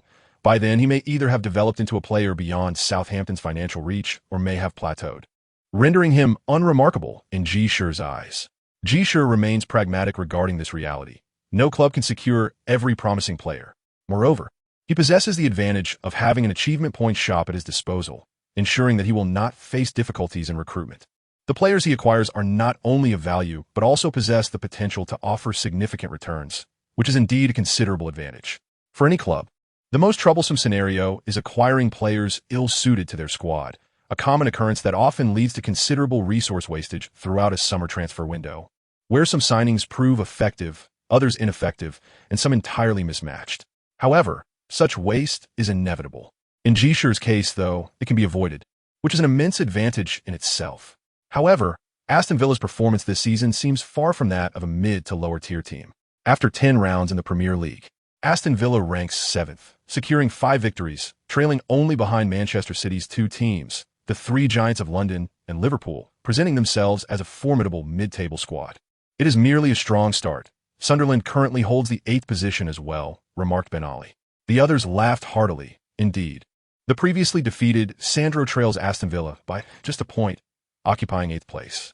Both of these relegation-threatened teams have demonstrated commendable performances this season, while Birmingham remains consistently mediocre, sitting in 15th place, having been engaged in a relegation battle since the onset of the season. Certainly, to triumph over formidable opponents, one must employ astute tactical arrangements and possess a profound understanding of the adversary. Aston Villa's current lofty ranking is not solely a matter of fortune. The merit of their victories is substantial, having notably defeated Chelsea and Liverpool while managing a draw against Manchester City. However, correspondingly, they have also succumbed to Wigan Athletic, Blackburn, and West Ham United, alongside a draw with Wolverhampton. Their inconsistency may stem from various factors, all of which necessitate a detailed examination of their match specifics. Ji Shi began to articulate his insights, while the assistant coaches gazed at him with a mix of admiration and nostalgia. When Ji Shi first assumed the role of coach, he was, apart from having an excellent training regimen, a complete novice in nearly every other aspect. Yet now, he has finally begun to embody the essence of a professional coach. The future of Southampton appears exceedingly bright. Chapter 28. Mr. G as a well-established mid-table team. Aston Villa's performance this season has indeed astonished many, particularly in light of their initial 2 consecutive losses, followed by a remarkable 4-game winning streak. Their victories over the formidable Liverpool and Chelsea have ignited anticipation, prompting speculation as to whether they might replicate a magnificent start akin to that of the 1998-99 season. It is noteworthy that during that season, although Aston Villa ultimately finished 6th, they astonishingly held the top position for numerous rounds in the first half of the season, all while fielding a squad composed entirely of domestic players, leaving everyone in awe. Although a decade has elapsed, Aston Villa has long since transformed from the formidable team that once claimed the Champions Cup to a mid-table squad. Yet, this transformation does not deter their supporters from harboring lofty aspirations. Teams with a storied past often possess such an aura. Despite encountering a League One opponent in this round of the League Cup, Southampton remains a familiar rival. Hence, their manager, McLeish, does not underestimate them. As a burgeoning coach, McLeish is meticulous, leaving no detail overlooked. He has scrutinized Southampton's recent victories and was astonished to discover several remarkable players within their ranks, particularly in the attacking line. The center-forward prowess of Giroud, Lambert's scoring ability coupled with his technical skills, Lalana's organizational play and long-range shooting, and Mkhitaryan's formidable dribbling all left a lasting impression on him. In devising a strategy against such a team, employing a counter-attacking approach might seem ill-suited. Yet after careful consideration, McLeish opts for this method. The rationale is straightforward. Southampton's defensive line lacks pace. Whether it be the fullbacks or center-backs, their speed is notably deficient, with Lovren, the tallest among them, being the fastest. As for Perry, His age renders him less agile, and the fullbacks exhibit similar limitations. Conversely, Aston Villa boasts one of the swiftest counterattacks in the current season. Their forward line, featuring the lightning-quick Agbonlahor, alongside the rapid flanks of Ashley Young and Petrov, coupled with the tireless support from midfielders like Milner, Sidwell, and Cork, who excel in both movement and passing, renders their counterattacks exceptionally incisive. This capability has been pivotal in their triumphs over formidable teams like Chelsea and Liverpool. However, against weaker opponents, their performance tends to wane, primarily due to a lack of aggressive offensive capability. Although they possess strikers like Heskey and Carew on the bench, there always seems to be a missing element. It is no wonder their win rate against lesser teams diminishes significantly when these teams do not press forward. Aston Villa struggles to find the net. Ben Ali slapped his thigh and then inquired of Ji Shi. So, shall we adopt a counter-attacking strategy? No, we must focus on offense. Ji Shi replied with a smile. Firstly, McLeish is unlikely to overlook our recent commendable performances. Thus, he will be aware of our offensive prowess. Conversely, they are more confident in their defensive capabilities, having thwarted even Liverpool and Chelsea. Therefore, he will likely employ a counter-attacking strategy against us, given our slower defensive line. Isn't that precisely where they excel? Ben Ali appeared somewhat perplexed. Indeed, but have you considered the mentality of the Villa players? Ji Shi inquired with a playful grin. Ben Ali paused, taken aback. After all, they were a Premier League team, freshly triumphant over Chelsea, basking in a euphoric state of mind. To now lower their guard and adopt a defensive counterattack strategy against a League One team. Imagine how you would feel in such a situation, Ji Shi remarked. Moreover, McLeish, being newly appointed, had yet to solidify his authority. If we pressed them offensively, provoking their ire, they would falter in their defensive focus. A vigorous offensive start would be ideal. Should we fail to score, we could retreat strategically, allowing them to unleash their offensive momentum, only to constrict our formation in a counterattack against their advances. Ji Shi concluded. With the tactics set, it now hinged on the players' execution. Ji Shi harbored no concerns in this regard, as the Southampton players were known for their commendable discipline. They would meticulously adhere to the strategies Ji Shi devised. This trait indeed constituted a significant advantage, though Ji Shi had yet to fully appreciate its magnitude. The Southampton fans once again filled St. Mary's Stadium to capacity, their recent string of victories having ignited their passion.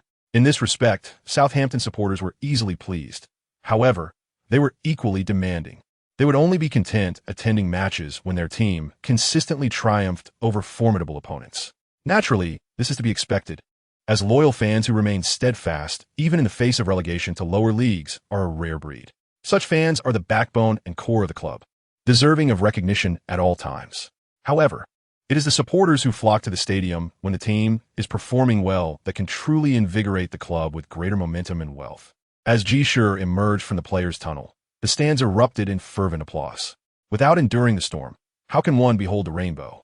Had Ji Shi's team commenced an unbroken streak of victories, the fans of Southampton might not have fully grasped the significance. Yet, following 2 consecutive defeats and 4 draws, the dismal results, juxtaposed with the current 7-game winning streak, manifest a dramatic ascent from despair to triumph, evoking a profound sense of exhilaration. Under such exhilarating circumstances, the admiration for Ji Shi burgeons, and it becomes entirely natural. At the very least, the Southampton supporters have begun to realize that no prior coach has inspired them quite like Ji Shi. In fact, a 7-game winning streak is indeed a notable achievement in the annals of Southampton Football Club, rendering even those victories in League One exceedingly precious. After exchanging pleasantries with the fans, Ji Shi proceeded to the away team's bench, where he extended a handshake to McLeish. Previously unaware of this custom, he had neglected to greet his opponent, but the astute members of the club quickly remedied his oversight, and Ji Shi graciously complied.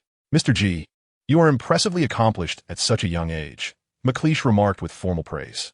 Indeed, let's hope that both teams deliver their utmost and provide the audience with a thrilling spectacle. Ji Shi felt no trepidation. His upbringing had instilled in him the ability to articulate such sentiments effortlessly. However, he found himself somewhat unaccustomed to being referred to as Mr. Ji, feeling that perhaps he ought to carry a grand pipe to be worthy of such a title. Chapter 29. The atmosphere intensifies. In this match, the coach Ji Shi deployed a formidable offensive lineup, substituting the defensively strong Let with Mkhitaryan in midfield, clearly indicating an intent to launch a fierce assault on home turf. Conversely, McLeish opted for the familiar 4-5-1 formation, leaving powerful strikers Heskey and Carew on the bench. This decision, however, stemmed from necessity. While Heskey was once formidable, age has rendered him more suited to a substitute role than as a starter. Carew, though still relatively young, exhibits signs of premature decline, lacking the vigor one would expect at merely 30 years of age. The most reliable forward remains their homegrown talent, Agbonlahor, whose goal tally may not be prolific. Yet his relentless movement and lightning speed can prove invaluable. Southampton pressed forward with relentless attacks, while Villa, relying on their own rapid counterattacks, found the net time and again. McLeish seemed to foresee this unfolding scenario. When he shook hands with Ji Shi, his demeanor was courteous, yet his intentions were anything but. He harbored a desire to demonstrate to this young owner-coach the challenges of the managerial role. Why should someone so youthful fear the prospect of dismissal? He was determined to illustrate that coaching is no simple endeavor. With such sentiments in mind, McLeish settled into his seat, awaiting the commencement of the match. However, just 5 minutes into the game, he was on his feet. From the outset, Southampton unleashed a barrage of attacks, firmly dominating Aston Villa. While Villa's defense has proven exceptional, having successfully employed counterattacks to embarrass both Liverpool and Chelsea, the reality is that their defensive prowess is not particularly remarkable. Center-backs Collins and Dunn are competent but not elite, and their full-backs are rather ordinary. Their defensive strength primarily derives from tactics, with 3 midfielders tirelessly running and intercepting. And even the wingers, Ashley Young and Petrov, possess some defensive capabilities. Victories over Chelsea and Liverpool, despite conceding a goal in each match while in a defensive posture, exemplify this. Had they been more adaptable, they might not have succumbed to Southampton's scoring so easily. Yet, as Ji Shi pointed out, the mentality of Aston Villa's players shifts when facing Liverpool and Chelsea compared to their encounters with Southampton. Human emotions are often the most challenging to manage. Southampton's offensive strategy is straightforward. Through passing, the ball finds Mkhitaryan, whose breakthroughs create opportunities. His distribution, regardless of recipient, maintains a rapid tempo, and once such passes manifest near the penalty area, fluid attacking movements ensue. In the course of the match, as long as the offensive flow remains seamless, the likelihood of scoring will continually rise. Within a minute of the kickoff, the wide-ranging Giroud received a pass from Mkhitaryan, subsequently executing a delicate lob to the rear post.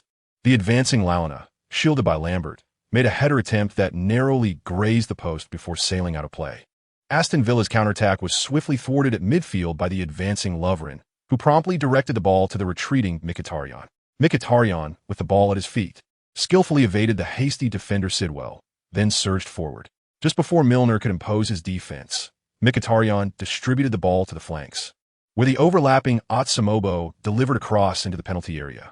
Giroud, making a forward run, attempted a header that was narrowly parried away by the goalkeeper.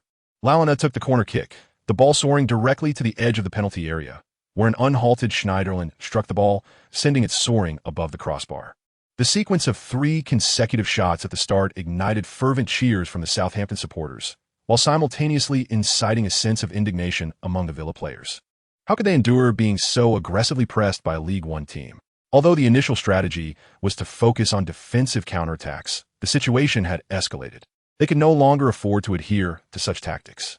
Thus, they surged forward with renewed fervor. This seamless transition went unnoticed even by McLeish, as the atmosphere had reached a crescendo, making it impossible to refrain from action. Southampton, however, swiftly retreated to defend. Although their defense was somewhat compromised due to the absence of Lettuce and the average defensive capabilities of Mkhitaryan, the presence of Wanyama and Schneiderlin ensured adequate protection at the edge of the penalty area. Villa's incursions down the flanks proved effective, yet penetrating into the box remained a formidable challenge. Ashley Young persistently challenged Mills on the wing, but cutting inside proved to be a daunting task. As Perry was quick to cover, the experienced Perry was indeed invaluable in his positioning. When it came to crossing after a breakthrough, Agbonlahor was not particularly adept at making decisive runs, unless the pass was on the ground. Otherwise, high balls made it exceedingly difficult to secure the first touch. Even with ground passes, he struggled to gain possession under Lovren's close marking. Thus, after 2 minutes of attacking play, Villa conceded a goal. Petrov's forceful breakthrough and subsequent ground pass were intercepted by Perry, who swiftly cleared it. Schneiderlin, falling back, promptly directed the ball forward. although Lalana had retreated. Mkhitaryan and the two strikers were positioned notably high up the pitch. The momentum of the game shifted dramatically. Giroud leaped high, overpowering the opposing defender to nod the ball down.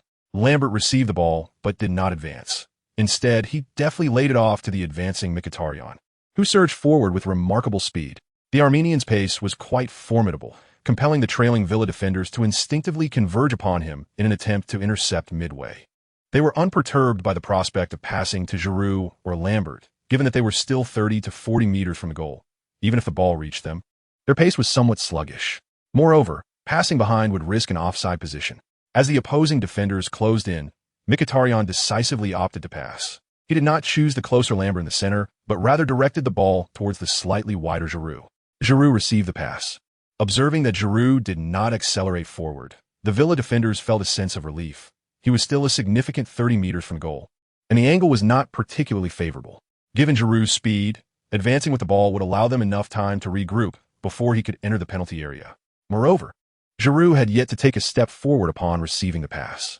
At that moment, everyone witnessed Giroud take a step forward and, with a swift motion of his right foot, unleashed a sudden long-range shot, a distance of 30 meters from the goal. Chapter 30, The Dilemma of Giroud. As Giroud unleashed a powerful strike from 30 meters away, the ball soared through the air, tracing a magnificent arc over the hastily leaping goalkeeper before plunging into the net. A moment of silence enveloped the stadium, only to be shattered by an overwhelming roar of jubilation. No one anticipated that the seemingly unremarkable Giroud would deliver such a spectacular long-range goal at that moment. Though Giroud was a new addition to the team this season and a regular starter, his performances have been rather understated. Lambert frequently found the back of the net and was adept at holding the ball. Lalana tirelessly contributed in midfield, often scoring through long-range efforts and incisive runs. And Mkhitaryan, without a doubt, revitalized Southampton's attacking front upon his arrival, exuding a sense of reliability. In contrast, Giroud appeared to be merely a laborious forward, retreating to collect the ball, facilitating play, and providing support. While he had scored a few goals, they were modest strikes, typically the result of receiving a pass from a teammate in the penalty area. Simple and unassuming, much like his appearance. Earnest, unpretentious, and seemingly innocuous. Yet in that moment, he astonished everyone with a breathtaking long-range effort that unlocked the door to victory for Southampton. Ji Shi raised his fist in exhilaration. This shot was entirely unforeseen, a manifestation of Giroud's sudden inspiration. When a player experiences such a feeling, it is imperative to seize the moment. Ji Shi began to realize that he may have underestimated Giroud. He had always considered him a useful, hard-working striker, equipped with height, strength, and a modicum of technical skill, attributes that proved beneficial in lower leagues. However, whether these qualities would translate effectively to the Premier League remained uncertain. Yet, this remarkable long-range goal demonstrated that Giroud could not only fulfill a tactical role, but also emerge as an exceptionally versatile center forward. If that were the case, he would surpass Lambert in value, given his youth, superior physical condition, and greater height. Keep it up, Ji Shi thought, applauding from the sidelines. Giroud nodded vigorously in acknowledgement and raised his fist towards the bench. This season, when choosing to join Southampton, Giroud indeed experienced moments of hesitation. Had he not been merely a substitute in League Two, with no League One clubs showing interest in him, he might not have considered venturing into League One in search of fortune. However, the head coach places significant trust in him, granting him a near-constant position as a starter, which brings Giroud considerable joy.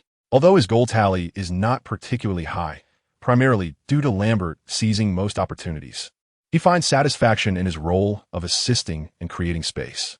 At the age of 23, he requires ample match experience. As the matches resumed, Aston Villa found themselves somewhat at a loss, uncertain whether to adopt an offensive strategy or to fortify their defense, or perhaps to apply more pressure in midfield. McLeish, too, appeared bewildered. He still could not comprehend how a game that was meant for counterattacking defense had inexplicably shifted to the opposing team executing a counterattack that resulted in a goal against them. It must have been an accident. Yet that accident had transpired, and they were now trailing by a goal. At this juncture, what purpose did further defensive counterplay serve? The opponents could easily slow their attacking tempo, even beginning to exchange passes repeatedly in midfield. Having observed several Southampton matches, McLeish understood that while their overall strength might not be particularly remarkable, their players possess commendable technical skills. Such a team is a rarity in League One. Were it not for Southampton's exceptional youth training system, they would lack such capabilities. If they were to engage in incessant passing and retreating on the field, one might not need to worry about Villa's counterattacks. Did one not witness how Guardiola's Barcelona dismantled all its opponents through passing last season? Although the prowess of Southampton's players pales in comparison to that of Barcelona, they possess the technical ability to execute such strategies. However, should they adopt an aggressive offensive approach, McLeish is acutely aware of his team's offensive capabilities. If their aggression were indeed commendable, they would not struggle against mid to lower tier teams in the league. It presents a dilemma. McLeish, pondering extensively, remains uncertain about the best course of action. He has devised contingency plans, yet none could anticipate conceding a goal within the first 5 minutes of play. Thus, he resolves to observe the unfolding dynamics, allowing both teams to engage in a prolonged tussle on the pitch before seeking opportunities. After all, Villa is inherently stronger. Their players are seasoned, possessing commendable skills, and are all veterans of the Premier League, unlike Southampton's youthful squad. Presently, among Southampton's main players, only Perry and goalkeeper Davis have extensive Premier League experience. The rest, regardless of their immense talent, possess experience only in the second tier. They must seize this slight advantage. Consequently, in the ensuing moments, Aston Villa begins to relentlessly engage Southampton in midfield, leveraging their numerical superiority to seek opportunities and attempt to exploit spaces behind the defense. However, employing such a tactic necessitates not only exceptional passing, but also precise movement and speed from the attacking players, alongside a measure of time. Agbonlahor is undoubtedly an outstanding forward, known for his rapid pace. Yet in the context of structured play, no matter how swift he may be, he cannot outrun the ball. On several occasions, as Villa attempted through balls behind the defense, he failed to connect, with Davis easily intercepting or thwarting the passes. The efficiency of this offensive strategy is notably low. Attempts to penetrate through direct passes have proven ineffective, leading Villa to exploit the flanks. Petrov's speed is remarkable, nearly rivaling that of Agbonlahor. However, in the absence of sufficient space on the wings, his swiftness becomes somewhat untimely, often resulting in him taking the ball out of play. Furthermore, this singular approach to breakthroughs is easily countered by defenders. In such circumstances, Ashley Young's performance has been commendable. His technical skills on the ball are impressive, although he has garnered the nickname Young, but in jest for his struggles to bypass defenders on the flanks. This is primarily due to his stable ball control and slightly limited evasion ability. Nevertheless, when afforded space, his passing threat post-breakthrough is formidable. Consequently, during the ensuing period, the young Professor Young became increasingly active, consistently receiving the ball and making incursions into the penalty area, causing considerable distress for Southampton's left-back, Mills. Yet, under Perry's protection, such crosses rarely posed a genuine threat. "We are defending solidly. There are no significant issues," Ji Shi remarked to Ben Ali. Chapter 31. Unfortunately, we cannot afford it. Southampton's defense is not particularly impressive. After all, they frequently concede goals even in the lower tiers of English football. Despite their recent successes, they still tend to allow at least one goal per match, largely due to their tactical approach, which favors offensive resolution over defensive solidity. However, against Villa's relentless assaults, they have managed to hold their ground. This is not only a testament to their defensive inclination, but also a reflection of Villa's lackluster attacking prowess. After a sustained period of offense lasting several minutes, Villa's attack began to wane, a natural rhythm, as no team can sustain an offensive onslaught indefinitely. Even dominant teams rarely suppress weaker opponents to the extent of denying them any opportunities, aside from Pep Guardiola's Barcelona in recent years. Strong teams typically do not possess an absolute advantage over weaker ones. After enjoying dominance for a quarter of an hour, as stamina wanes, the tide turns, which is a normal occurrence. With Villa's offensive momentum slowing, Southampton seized the opportunity to counterattack. Upon receiving the ball, Mkhitaryan surged forward, demonstrating his exceptional breakthrough ability, prompting Westwood to immediately confront him. However, Mkhitaryan eluded Westwood's challenge.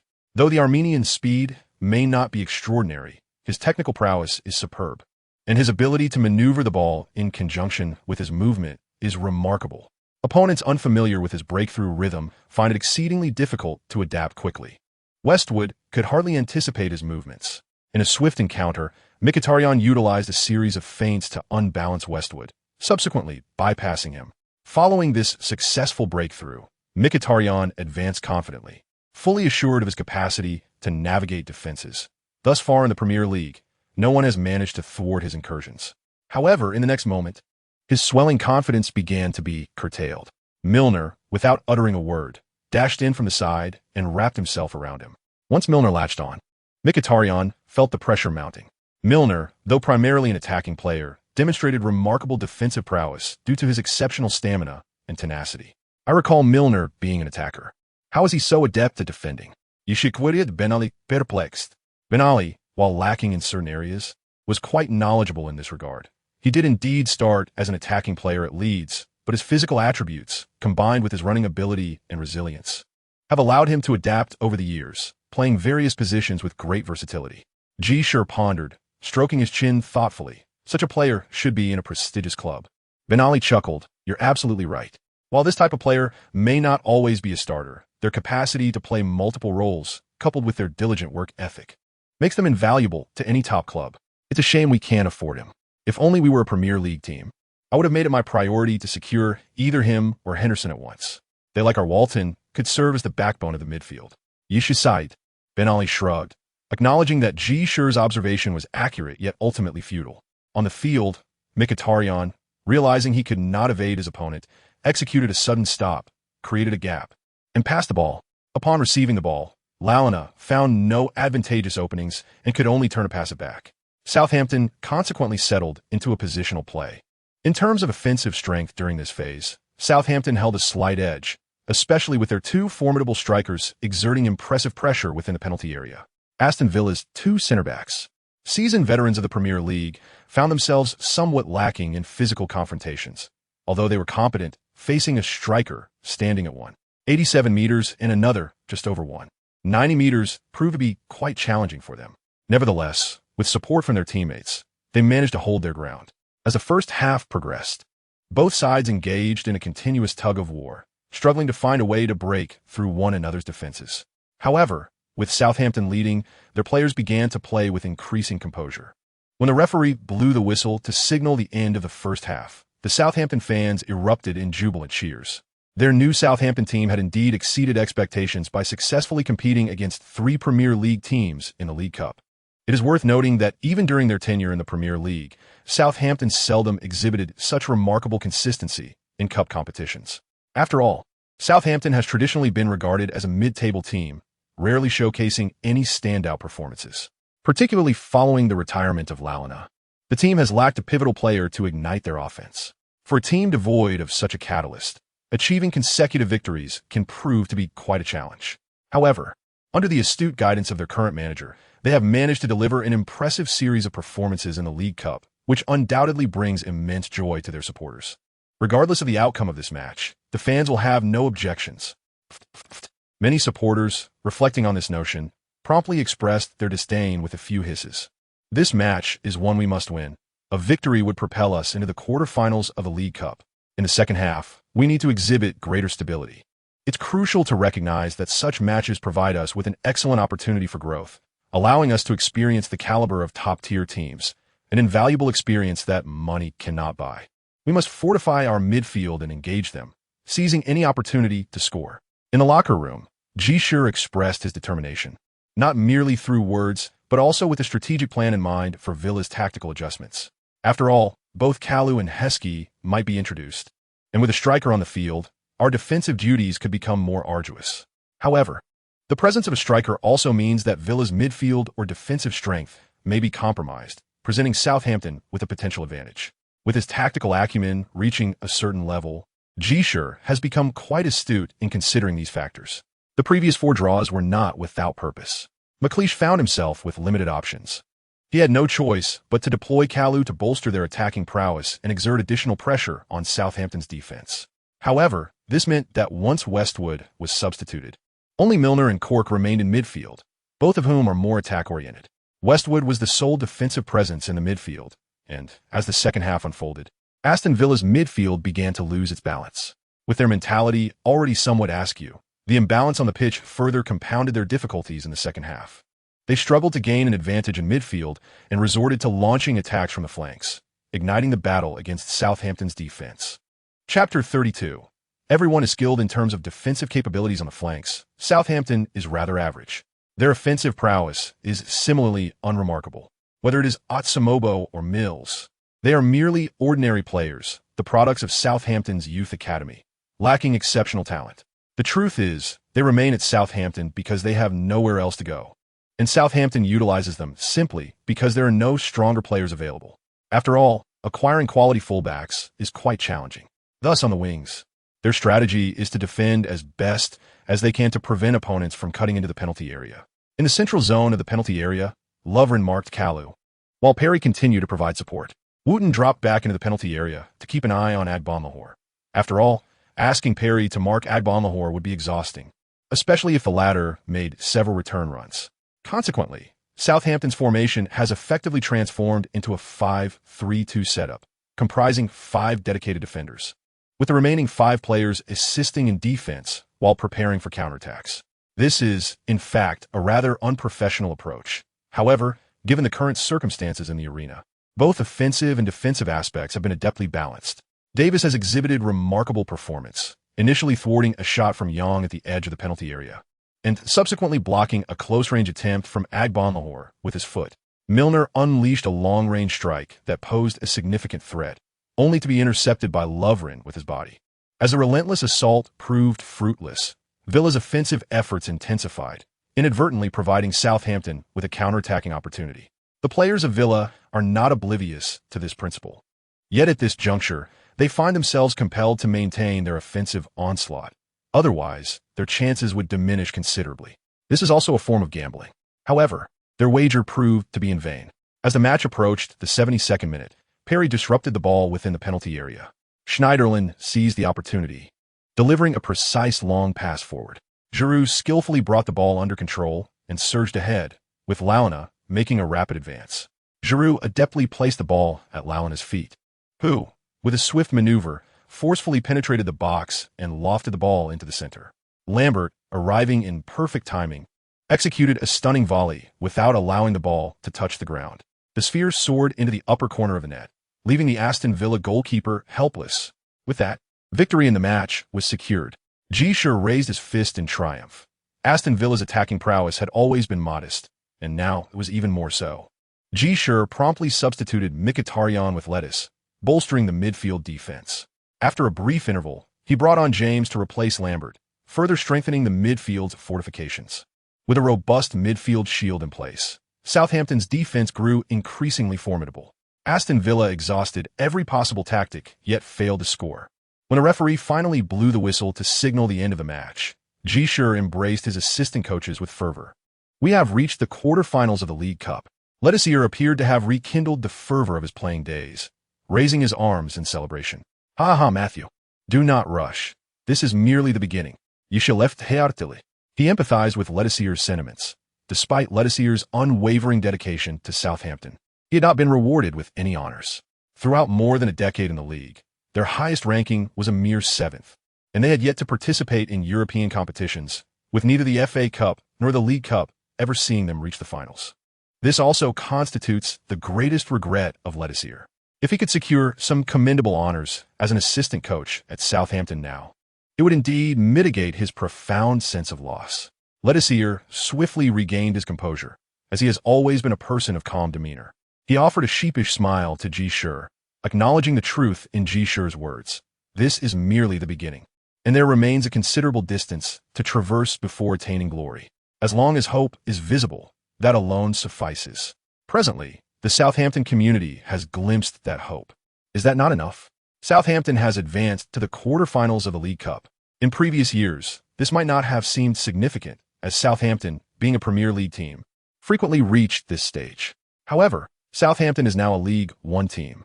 They have triumphed over 3 Premier League teams consecutively to reach the quarterfinals. Such performance is sufficient to evoke a sense of shame among many Premier League clubs.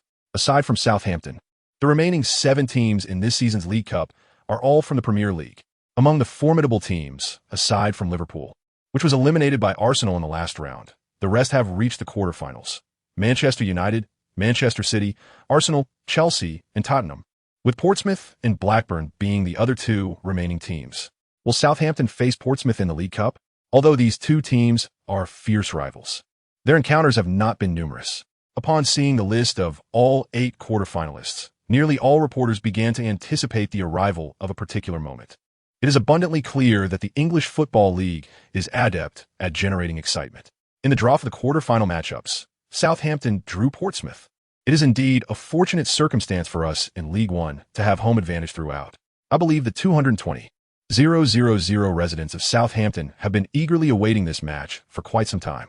Upon learning the results of the draw, Ji Shi promptly accepted an interview with the sports section of the Southampton Evening Post, expressing a rather trivial yet sufficiently exhilarating sentiment for the people of Southampton. The new manager is quite impressive, or so the people of Southampton believe.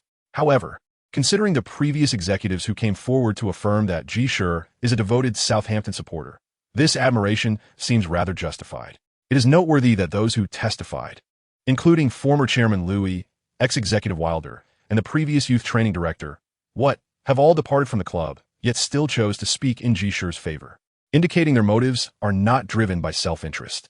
Such endorsements undoubtedly enhance Ji Shi's standing among the Southampton fanbase. Nonetheless, Ji Shi is acutely aware that this goodwill is precarious. Only tangible achievements can solidify the fans' affection towards him. What constitutes success? In this season, the most pressing aspiration is to return to the championship. However, the quarterfinals of the League Cup will not take place until early December, so Southampton's immediate focus remains on the league, alongside the impending FA Cup and the English Trophy matches. Although they're a League One team, they have quite a number of matches ahead. Perhaps the momentum from their consecutive victories in the championship and league has affected their form adversely, as they were unable to extend their winning streak to 8 games in the subsequent league match. They traveled to London to face Leyton Orient and ended up drawing 2-2, halting their winning run. Chapter 33. Declining form. The Southampton supporters expressed some disappointment regarding this draw, yet they did not dwell on it too much. After all, in a lengthy League One season, a couple of draws are hardly significant. The top 2 teams earn direct promotion, while those placed 3rd to 6th compete in playoffs for the final promotion spot. Therefore, as long as they can position themselves within the top 6, opportunities abound. Although the fans harbor hopes for their team to secure one of the top 2 spots directly, Southampton has started the season with a 10-point deduction, and it takes time to regain form. Currently, the top 2 teams are performing exceptionally well, with Leeds United having achieved 11 wins, 3 draws, and only 1 loss, accumulating 36 points after 15 matches. Charlton and Milton Keynes, in 2nd and 3rd place respectively, have garnered 29 points. Given Leeds United's outstanding performance, Southampton's most pragmatic ambition is to aim for 2nd place. Should that prove too challenging, finishing within the top 6 to enter the championship via the playoffs is also a viable path, especially considering their initial 10-point deficit. Reflecting on this, the Southampton supporters feel a tinge of frustration. Had it not been for the deduction, they would currently hold 29 points, making them not just contenders for 2nd place, but also daring to dream of the top position. As they prepare for the cup matches, Southampton first faces the opening round of the FA Cup before engaging in the southern semi-finals of the English Trophy. Both opponents are from League One. In the FA Cup, Southampton will challenge Bristol Rovers, a team they have previously defeated, while they will host the current 2nd-place Charlton in the trophy. They simply need to perform to their potential. Ji Shi addressed the players, expressing his tempered expectations for the FA Cup match. He acknowledged the lengthy nature of the tournament and noted that Premier League giants prioritize the FA Cup over the League Cup. Previously, Southampton's encounters with mid-tier Premier League teams did not bode well, as those teams placed greater emphasis on the League Cup, often fielding their strongest lineups. Should they face formidable opponents such as Manchester United, Arsenal, Liverpool, or Chelsea, these teams might opt to field a majority of their substitutes, potentially making the match less challenging. Nonetheless, even the likes of Manchester United would not generally deploy a predominantly substitute squad in the FA Cup. This delineates the distinction between the FA Cup and the League Cup. The FA Cup, being the most venerable tournament in England, may lack substantial financial incentives, yet holds great prestige. In contrast, the League Cup is merely a relatively inconsequential competition. Consequently, in this match, Coach Ji Shi refrained from deploying many of his key players, opting instead to field a selection of fit mainstays alongside substitutes to face Bristol Rovers away. Fortunately, the opposing team harbored little hope, as Bristol Rovers' primary objective for the season is to secure their place in League One. After a grueling 90 minutes, Southampton managed to clinch a hard-fought victory, triumphing 3-2 on the road and advancing to the second round of the FA Cup. Well done. Coach Ji Shi commended the players, acknowledging that most of Southampton's substitutes possess only average capabilities, given their current financial constraints. Maintaining a competitive primary lineup along with a couple of supportive substitutes is no small feat, however. For a League One team, such depth in the squad is deemed sufficient. The performance of these substitutes is indeed commendable. In the FA Cup, they utilized the bench, whereas in the forthcoming English Championship, Ji Shi has opted to field the entire first team. This approach may appear perplexing at first, yet when viewed from the perspective of Ji Shi, it becomes entirely reasonable. The English Championship, while seemingly unremarkable, is indeed a national-level tournament. Moreover, Southampton has yet to secure such a championship in its storied history. Achieving this milestone would grant them 50 achievement points, and clinching the English Championship title for the first time would yield an additional 100 points.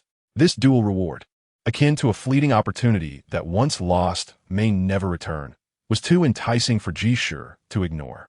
He would not relinquish this competition, even at the expense of the FA Cup or the League Cup. Consequently, Charlton suffered a significant setback.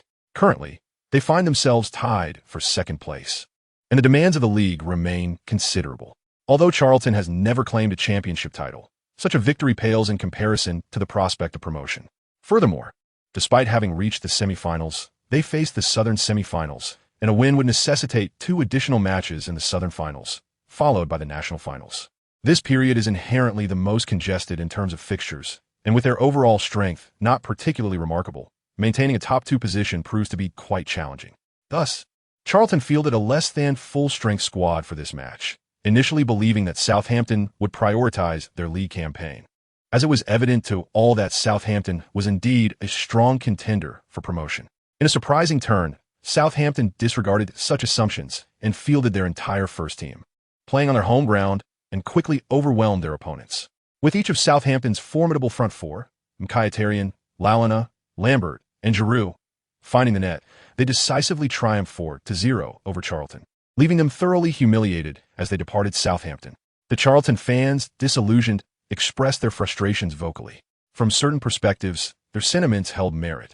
Southampton's form had indeed dipped previously. Otherwise, they would not have drawn against the relatively average Leyton Orient. However, they managed to rally in their subsequent league matches, only to see their fortunes take a nosedive thereafter. First, they suffered a disheartening defeat at home against Brighton, a team battling relegation, losing 3-1. This marked Southampton's first home loss of the season, especially noteworthy considering they had triumphed over Premier League teams in their last 3 League Cup encounters. In the following 17th round, Southampton hosted 5th-placed Norwich. Spurred on by the challenge of a strong opponent, Southampton performed admirably, ultimately securing a 2-2 draw on home soil. The fans found solace in the recent draw, as securing a tie against a higher-ranked team was not a source of embarrassment. However, in the subsequent 18th round, during an away match against the mid-table squad Hartlepool, the absence of most key players due to fatigue led Southampton to suffer a decisive defeat. From the 15th round against Leyton Orient to this match, Southampton faced an unfortunate stretch of 4 consecutive winless games in the league. In light of this, the supporters of Southampton could only console themselves, recognizing that the need to divert focus towards cup competitions might naturally result in some fluctuations in league performance. Although their points had slipped back to 18th place, they remained only 10 points shy of 6th-placed Huddersfield. With no points deducted, they still maintained a standard befitting the top 6.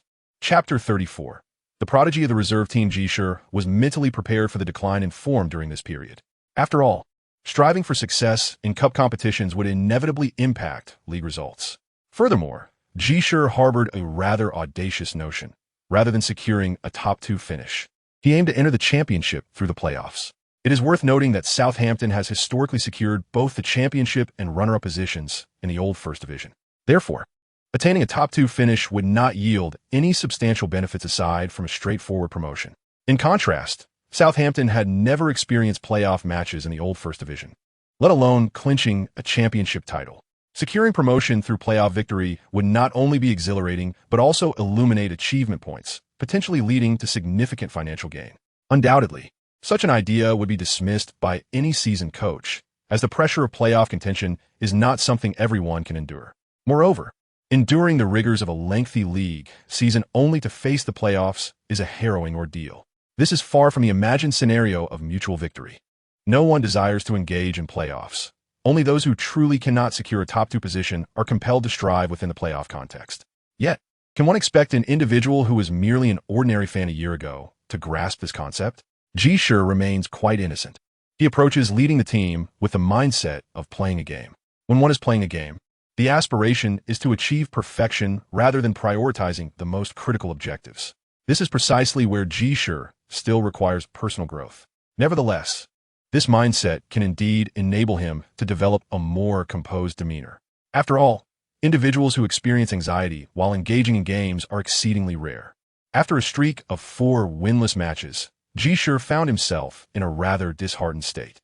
The reality of suffering a defeat and settling for a draw offered no reward in terms of achievement points, rendering their efforts seemingly futile. However, there was a silver lining. During this period, the key players were afforded ample time for adjustment and rest, which would undoubtedly enhance their performance in the forthcoming matches. The nature of athletes is such that peaks and valleys coexist. Having experienced a low, a high is often just around the corner. In the 19th round of the league, Southampton faced the relegation-threatened Wigan Athletic and managed to secure a hard-fought victory. Lambert's golden goal granted Southampton a precious 3 points, liberating them from the quagmire of their winless streak. Following this victory, the fans of Southampton collectively exhaled in relief. As the team gradually regained its form before the crucial matches of consecutive cup competitions, particularly against Portsmouth, this was undoubtedly a significant boon. In the week ahead, another cup competition looms, beginning with the FA Cup's second round, where Southampton will face Northampton Town, having previously encountered this League Two team in the first round of the League Cup earlier this season. Then, midweek, the spotlight shifts to the home clash against Portsmouth. Southampton's fortune in consistently playing League Cup matches at home is remarkable. As the home and away fixtures are determined by a random draw, it is indeed fortuitous that they have consistently drawn the home side. The distinction between the importance of the FA Cup's second round and the quarterfinals of the League Cup is readily apparent. Therefore, the squad traveling to challenge Northampton will consist of a purely reserve lineup, as the first-team players have been preserved at home to gather their strength. Such an approach appears to belittle the essence of the FA Cup. However, as the tournament has merely reached its second round, it seems to elicit little concern. Instead, the fierce clash between Southampton and Portsmouth in the League Cup garners far greater attention. Nonetheless, to venture into an away match without the attacking mainstays is one matter. But the absence of a player capable of galvanizing the entire team in the midfield and forward positions is quite another. Such players are not absent under Ji Shi's guidance. Whether it be Lalana or Mkhitaryan, they are of that caliber. However, as they prepare for the League Cup, it seems imprudent to send them all the way to Northampton. At this juncture, Ben Ali proposed an excellent suggestion. Why not take a look at the youth team? Ji Shi suddenly had an epiphany and felt a twinge of foolishness for having overlooked Southampton's greatest treasure, the youth academy. Thus, he promptly made his way to the reserve training ground. He had not set foot in the youth training facility for several months, although he had once spent considerable time there. Upon his arrival, the youth academy director, Prost, approached him and embraced him, followed by a teasing remark. In that moment, Ji Shi felt a pang of shame. He realized that he had little attachment to Southampton's youth academy, to the extent that he had neglected the foundation from which he himself had risen. It was only natural for others to wonder about his absence from the academy during his initial months in office. Yet, he had a ready excuse. He had been preoccupied with the myriad responsibilities that come with a new position and only now found a bit of time to visit. Prost, understanding this, acknowledged that Ji Shi had previously merely lingered in the youth academy, while now, the majority of Southampton's players were ones he had not previously coached. Just the task of integrating the team was laborious enough, not to mention the numerous first-team matches ahead. So, what brings you to the youth academy today? Prost inquired. Need I say more? I'm here to scout for promising players. Age is inconsequential. What matters is their technical ability and capacity to drive the team forward through their breakthroughs. Given our heavy match schedule, we require a specific focus. And young players with outstanding individual skills would be invaluable at this time, Ji Shi replied. Prost chuckled heartily. I knew you wouldn't forget about that young prospect. He has been performing exceptionally well in the reserves, and although still quite young, we are currently competing in League One, where he could potentially make appearances in the first team. Ji Shi was momentarily taken aback. From Prost's words, It seemed there was indeed a young prodigy in the reserves whom Ji Shi had been keeping an eye on, and he fit Ji Shi's criteria perfectly. However, Ji Shi was utterly perplexed. Fortunately, Prost had no intention of testing Ji Shi's knowledge. After all, in Prost's mind, this young talent was already considered to be nurtured by Ji Shi himself. He gestured towards the pitch, saying, "There he is on the field. Let's observe how much he has progressed lately." Prost remarked. Ji Shi turned his gaze towards a training ground, and he was immediately captivated by a figure. Now, Ji Shi's perspective was markedly different from when the season had just commenced. Having observed numerous remarkable players, he could discern the true excellence in talent. The young black athlete on the field exemplified such brilliance. The manner in which he controlled the ball revealed him to be a prodigious talent.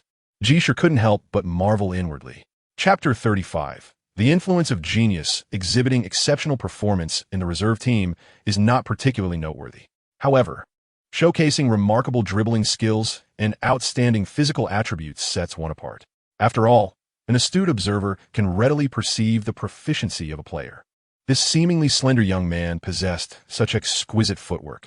He effortlessly toyed with his opponents, evading one after another, and whether through passing or his own daring strikes, he consistently secured goals for his team. This performance is nearly overwhelming. This young man has progressed at an astonishing rate, Ji Shi remarked. At merely 16 years and 3 months, his future is indeed promising, Prost stated. That must be him, Ji Shi concluded.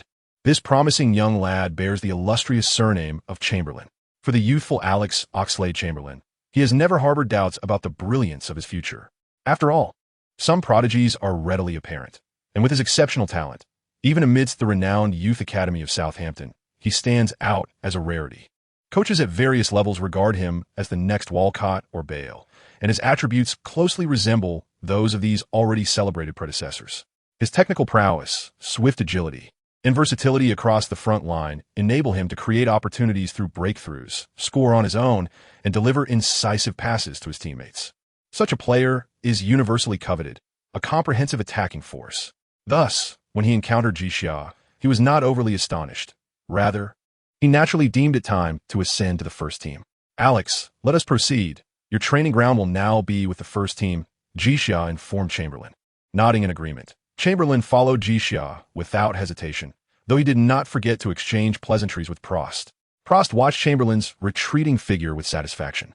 He was indeed the most outstanding among this cohort of players.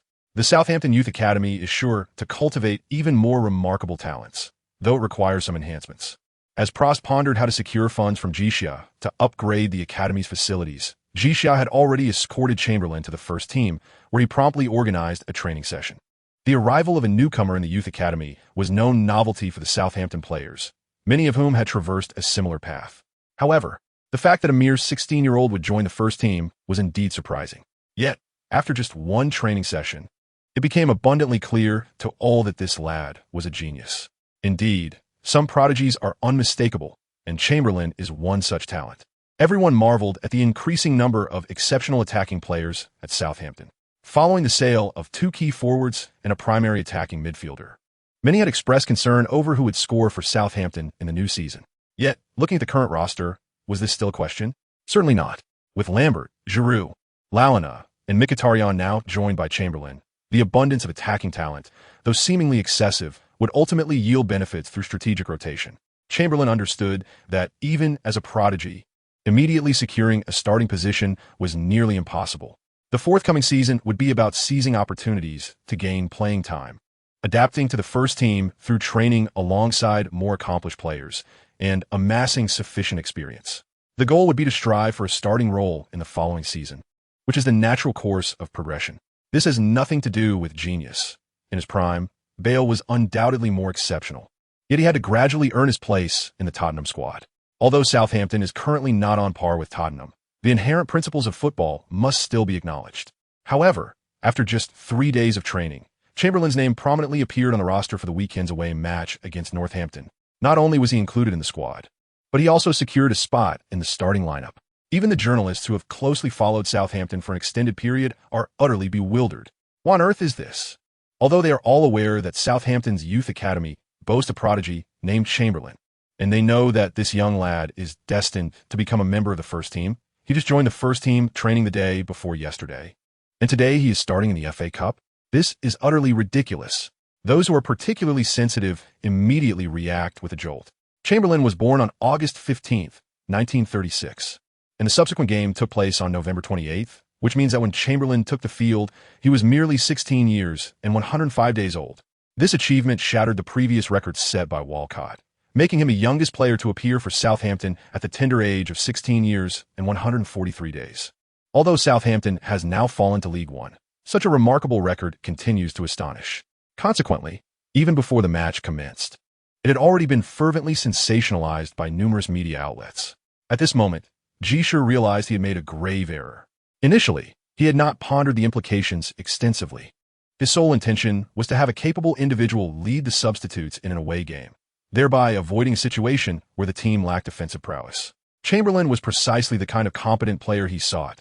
So straightforward was his reasoning. However, the involvement of the media and Chamberlain's age complicated matters significantly.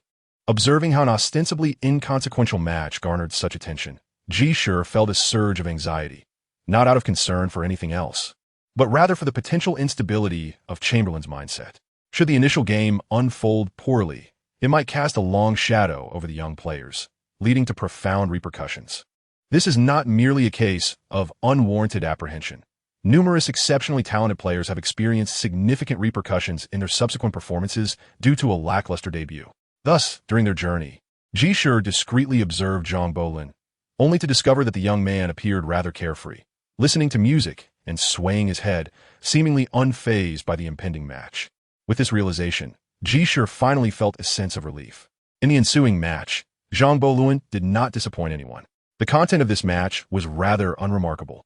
Northampton's strength was quite mediocre. Even in the absence of Chamberlain, Southampton's substitutes might struggle to secure an effortless victory, though maintaining a draw would not be a formidable task. However, Chamberlain's performance on the field was nothing short of exceptional. Opponents of a lower caliber were utterly unable to withstand his exhilarating breakthroughs. Each time he received the ball, he brought substantial threat, dismantling the rival defense and creating opportunities.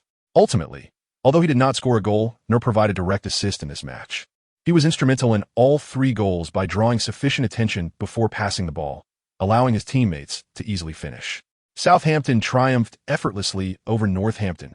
Chapter 36, The Underwhelming Portsmouth. Following this FA Cup match, accolades for Chamberlain swiftly inundated numerous sports media outlets. The English sports press has long been notorious for its unrestrained adulation of domestic players, particularly the younger talents. A modestly commendable performance often earns them grandiose titles, such as Star of the Future or Genius. Such lofty praise can easily destabilize a player's mentality. However, even the most adept coaches find it challenging to mitigate this. In the past, they could discourage players from reading newspapers, but in this information age, a mere smartphone grants access to the internet. Although the wireless infrastructure in the UK is notoriously inadequate, players can still scroll through a couple of news articles. As for Ji Shi, he cannot afford to focus too much on Chamberlain. His attention is entirely devoted to the impending League Cup match against Portsmouth at home.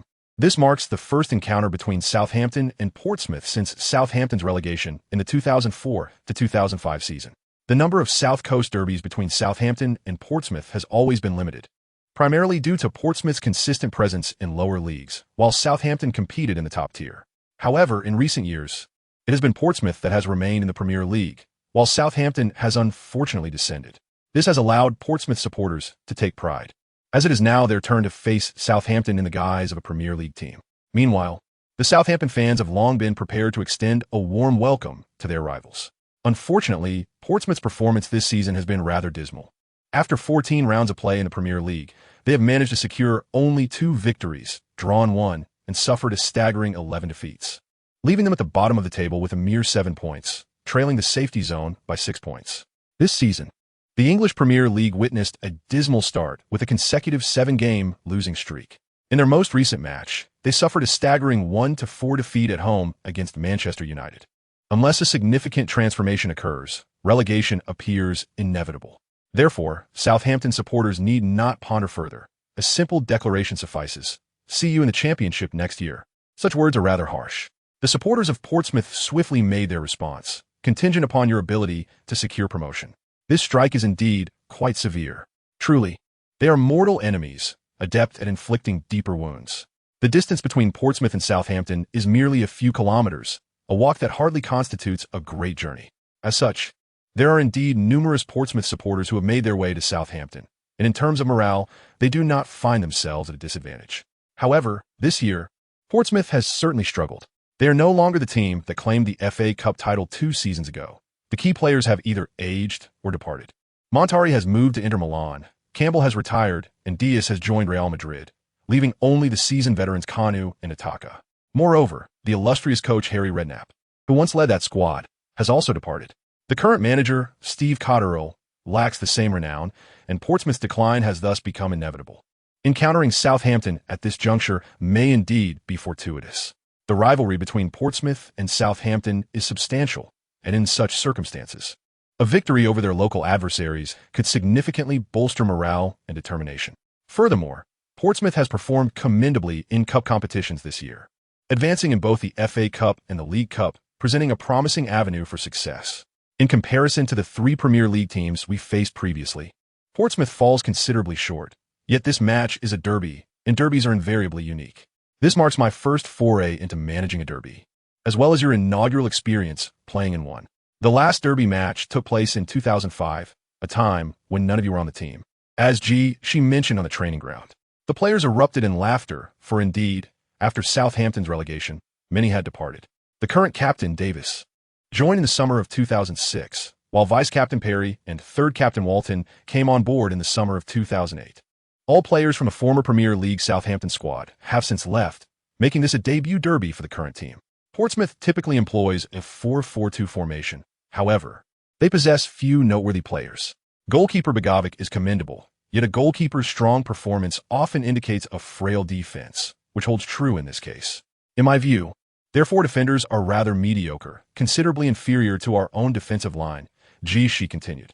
The players erupted into laughter, perceiving the coach's comments as a slight against Portsmouth, a team that, after all, boasts a Premier League defense, while Southampton's defense has struggled even in League One, conceding goals in nearly every match.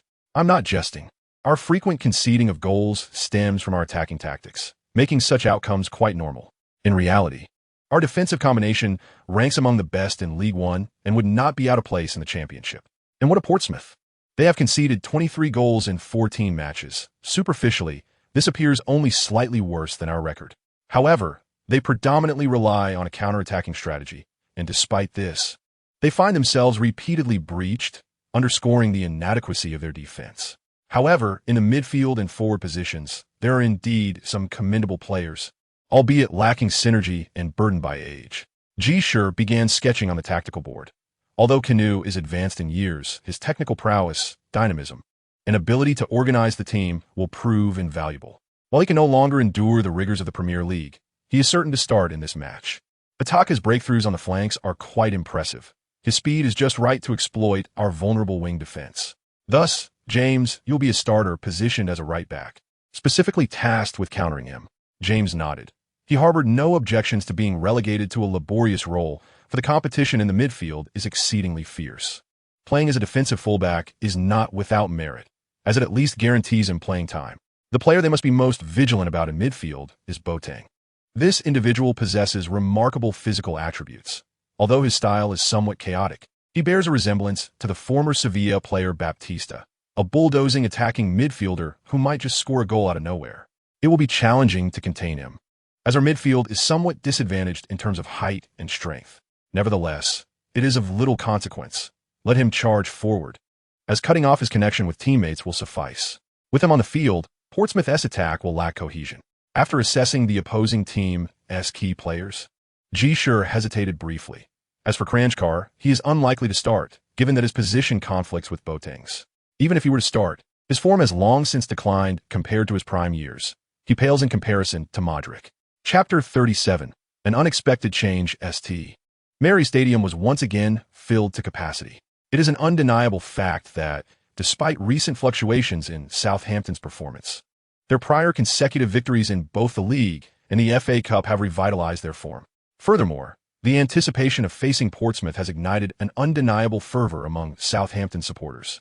Even though this match is scheduled for midweek rather than the weekend, the stadium remains resplendently filled with fans.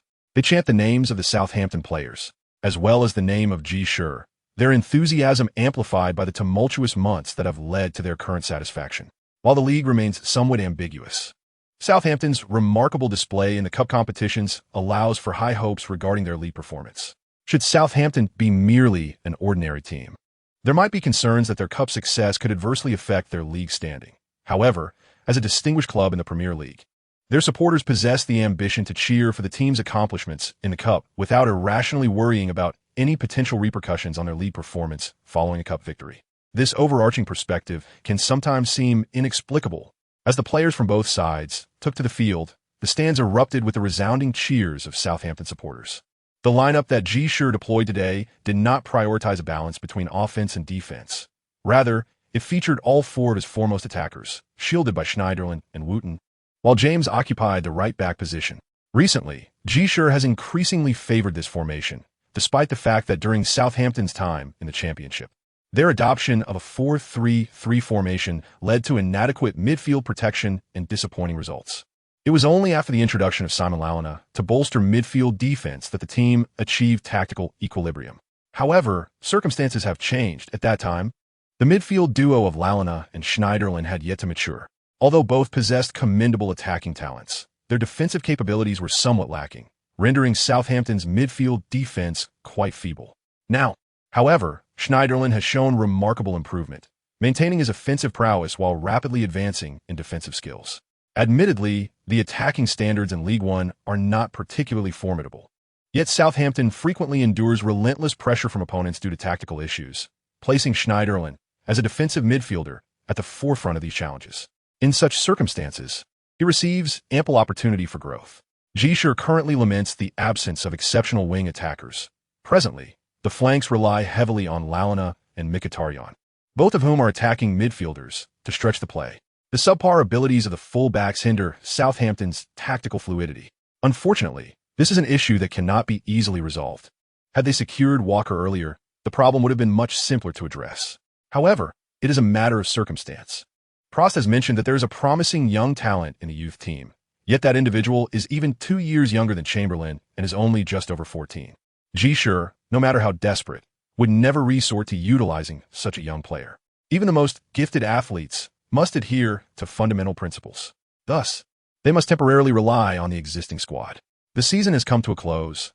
Let us see if we can acquire 2 reliable fullbacks. With these thoughts in mind, Ji Shi shook hands with the opposing coach, Cotterill, before returning to his position. The starting lineup for Portsmouth did not surprise him. They employed a classic 4-4-2 formation, with Kanu taking on the role of the second striker, Boateng anchoring the midfield, and Ataka roaming the flanks. Did they truly believe such a simplistic strategy could contend with us? Ji Shi pondered. However, the course of the match delivered an unexpected blow to both Ji Shi and Southampton from the very outset.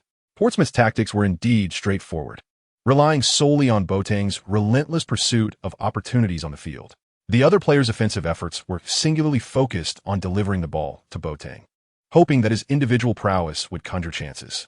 The German-Ghanaian dual national attacking midfielder possesses a robust physique and remarkable dynamism, making it exceedingly difficult for Southampton's defense to adapt, especially as they have never encountered an attacker of such exceptional individual prowess.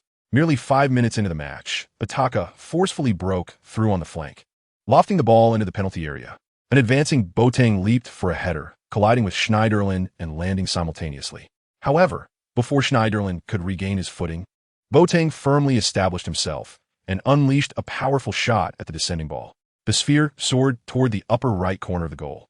Davis stretched out his arm in a valiant effort, but fell just short, with the ball crashing into the net behind him, causing the entire goal to tremble. Boateng spread his arms wide, embarking on a fervent celebration, while Ji Shi shook his head in resignation, pondering how to counter such an outrageous goal. Nevertheless, he remained undeterred, urging his teammates to recover swiftly. His reaction was undoubtedly normal, as Southampton's players quickly launched an offensive, with several individuals in the front line collaborating to seek opportunities. Portsmouth initiated their defensive recovery, striving to withstand Southampton's onslaught. Observing their team's rapid counterattack, Southampton's fans felt a wave of relief and began to vociferously cheer for their squad. Southampton's offense flowed seamlessly, and in the ensuing minutes, they created numerous chances. First, Lalana and Mkhitaryan threatened with consecutive shots from outside the penalty area, followed by Lambert's attempt, which the opposing goalkeeper deflected out of bounds. Lalana took the ensuing corner, with Lovren's header soaring over the bar. Despite the absence of goals, the tempo of their swift attack suggested that scoring was merely a matter of time. The fans retained ample confidence, having witnessed Southampton's fluctuating performances in previous matches. Yet they consistently displayed top-tier attacking prowess. As long as they maintained this offensive momentum, equalizing seemed inevitable. At that moment, a somewhat contentious decision altered Southampton's attacking momentum. Ataka was brought down by James after breaking through on the flank, granting Portsmouth a free kick. The free kick was delivered into the penalty area, where Perry and an opposing forward, Picquioni, became entangled and both fell to the ground. After a moment's hesitation, the referee awarded a penalty kick. How can that be a penalty? They were the ones committing the foul. Ji Shi shouted passionately from the sidelines. Regrettably, the referee's decision was final. Boateng confidently converted the penalty, placing the ball into the far corner of the net. Chapter 38. A sudden turn. We must remain calm. Do you understand? Being 2 goals down at halftime is not the end of the world. You should have seen the disappointed expressions of the fans. They may experience disappointment, act impulsively, and exhibit resentment and anger in the face of unfavorable circumstances during the match. However, the moment we score a goal, as soon as we begin to turn the tide, their spirits will soar. This is entirely natural. Fans should revel in moments of triumph and express their ire during times of adversity. Yet, as players, we must not allow our emotions to dictate our mindset. It is imperative that we remain composed at all times, continuing to play and pressing forward. In the first half, we held a statistical advantage, which illustrates our capabilities. Thus, in the second half, we must approach our offensive strategy with even greater calmness. The absence of goals in the first half can be attributed to both luck and our distractions from the defensive lapses. Therefore, I urge you to maintain your composure. Do you understand? As he listened intently to the articulate coach, Ben Ali began to recognize that Ji Shi was indeed an exceptional manager. At the very least, he had maintained his poise and grasped the crucial elements during this critical moment. In the second half, we should boldly deliver passes behind the defense. Observation from the first half revealed that their defenders are somewhat sluggish in their turns, and unlike the Premier League, their defensive line does not maintain a high press. Direct passes through the center are unlikely to pose a threat. Instead, we should exploit the flanks, creating breakthroughs before delivering passes that generate opportunities. Do you comprehend this? Merely speaking in platitudes is evidently insufficient. It is vital to present a practical and, at the very least, seemingly effective tactic at this juncture. Indeed, the players instantly felt invigorated. Let's play behind the defense more frequently. With such thoughts, the players took to the field. The Southampton supporters in the stands continued to emit a thunderous roar. Although they felt disheartened and furious after trailing by 2 goals, they resumed their chants as the match restarted. Their leader was indeed correct. They were simply observing our performance, contemplated the Southampton players. Meanwhile, the Portsmouth players were brimming with excitement. They had endured a grueling season in the league, yet their outstanding performance in the cup had propelled them forward. Leading by 2 goals at halftime in this derby instilled a sense of dominance within them. At least in League One, they felt they were vastly superior. A derby? When an English Premier League team faces one from League One, it cannot merely be termed a derby. It is a slaughter. With such a mindset, Portsmouth encountered an immediate setback as the second half commenced. Southampton began to circulate the ball in midfield, relentlessly seeking opportunities. The 2 forwards consistently retreated, drawing the attention of the opposing defense while searching for chances to penetrate with direct passes. Although direct attacking play may appear straightforward, it demands a high level of precision in passing and coordination. If not for the remarkable talent possessed by Southampton's attacking players, albeit lacking in experience, ordinary players would find it exceedingly difficult to execute such a strategy. Yet, they accomplished this beautifully. The advancing Schneiderlin received the ball and broke through, drawing enough attention before deftly transferring it laterally to the retreating Lalana. As Lalana received the ball, both Lambert and Giroud made lateral runs, diverting the focus of the opposing defense. Lalana astutely discerned that Mkhitaryan had begun his forward surge and promptly delivered a splendid through ball. Lalana's incisive pass found Mkhitaryan surging forward. Following this series of exquisite combinations, Mkhitaryan received the ball within the penalty area, momentarily unmarked by any defenders. Such a splendid opportunity. Mkhitaryan would certainly not let it slip away easily. With a slight adjustment, he decisively struck the ball within the penalty area.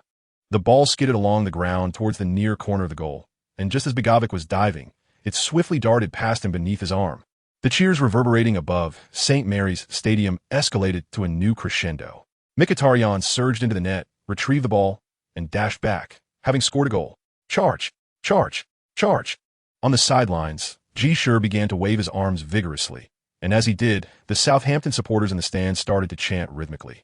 He resembled a masterful conductor. As the commentator marveled, Ji Shi, of course, remained oblivious to the inexplicable praise he received, which was merely a byproduct of his persona. After pulling one back, Southampton intensified their pressing in midfield, relentlessly running and intercepting. The two full-backs advanced into midfield, incessantly disrupting Portsmouth's possession, rendering their passing considerably more arduous. Portsmouth's midfield play had never been particularly impressive, primarily relying on Boateng's individual prowess. Now, with their midfield stifled, even attempting to pass to Boateng became an impossibility. Merely a minute after the restart, Walton executed a splendid tackle in midfield, intercepting the ball with precision. The rolling ball was seized by Schneiderlin, who feigned a direct pass before decisively driving forward. He surged past Portsmouth's midfield, causing disarray in their defense, and promptly passed to the more advanced Launa, who again initiated a quick through ball. The ball flew diagonally toward the edge of the penalty area, and the overlapping Giroud perfectly timed his run to receive Launa's pass. Without any superfluous movements, he swiftly shot, delivering the ball into the central area of the box. Lambert, arriving just in time, met the rolling ball with a decisive strike, sending it into the net. The score was now level at 2 apiece. Barely 5 minutes into the second half, Southampton had netted 2 goals, equalizing the match. While the Portsmouth players stood in stunned silence, Southampton's team commenced a frenzied celebration. Lambert spread his arms wide as he charged towards the stands, then turned to embrace his exuberant teammates. Ji Shi vigorously pumped his fist and shouted at the celebrating players, "It's just a draw. Keep attacking. I demand victory." Portsmouth remained in a state of shock. The tide had turned too swiftly for them to comprehend. After all, they were merely a League One team. How had they suddenly performed so remarkably? Surely, it must be a fluke. Next, we shall engage in a spirited match. However, the Southampton team, reaching the zenith of their form, offered no opportunity for a counterattack upon the resumption of play. Boateng, tirelessly running on the field, found it challenging to receive the ball, and whenever he did, he was quickly besieged by both Wharton and Schneiderlin.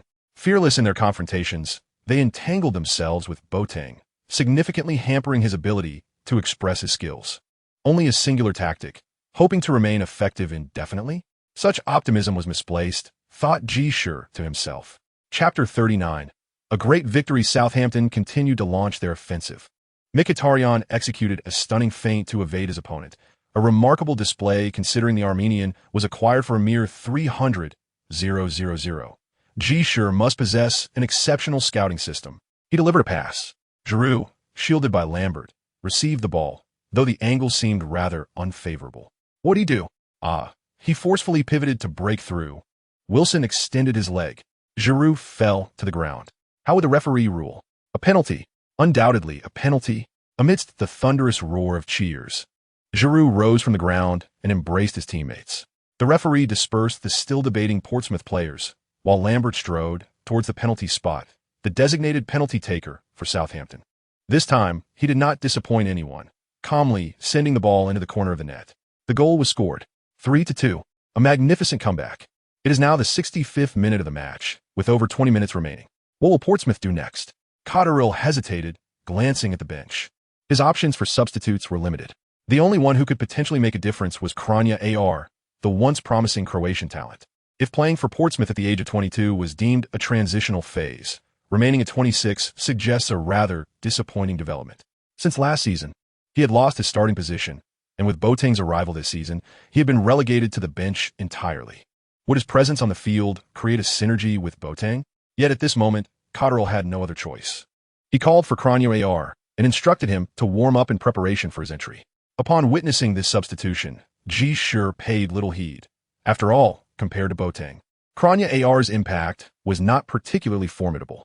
Perhaps his technical skills were somewhat superior, yet he would not exert significant pressure. In assessing player capabilities, Ji Shi believed he possessed a discerning eye. Once Kranja Ar took to the pitch, he indeed did not make a substantial impact.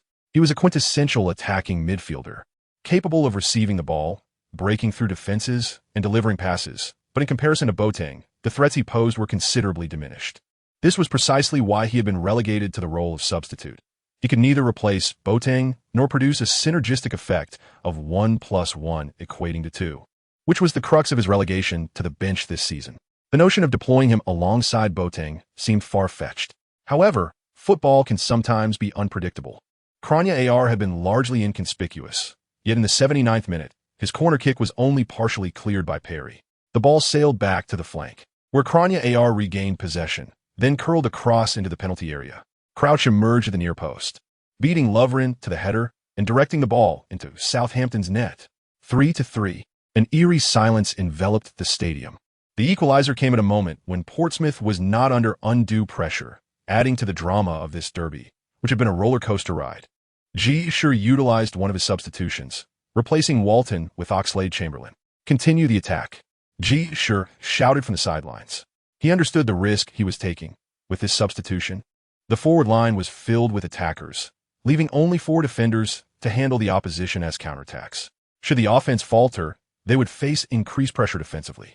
Nevertheless, he felt compelled to take a gamble. Upon witnessing his substitution, Southampton fans erupted into a chorus of cheers. Clearly, in such a derby, this attitude was highly commendable. Ji Shi's audacious approach resonated with the sentiments of the Southampton supporters. They despise half-hearted approaches. What they seek is the exhilarating thrill of unrestrained exhilaration. Such actions, of course, come at a cost. Following an unsuccessful offensive, Portsmouth launched a counterattack with fervor, disregarding all caution. Kanu orchestrated the play, while Ataka dashed down the flank, delivering a pass into the penalty area as he approached the byline. Lovren leapt at the near post but failed to make contact, allowing the ball to drift centrally, where Boateng surged forward with unrelenting momentum. He aimed to complete his hat trick. At that moment, the seasoned veteran Perry bravely advanced, despite being significantly shorter and less robust. Perry's collision with Boateng disrupted the latter's positioning and timing.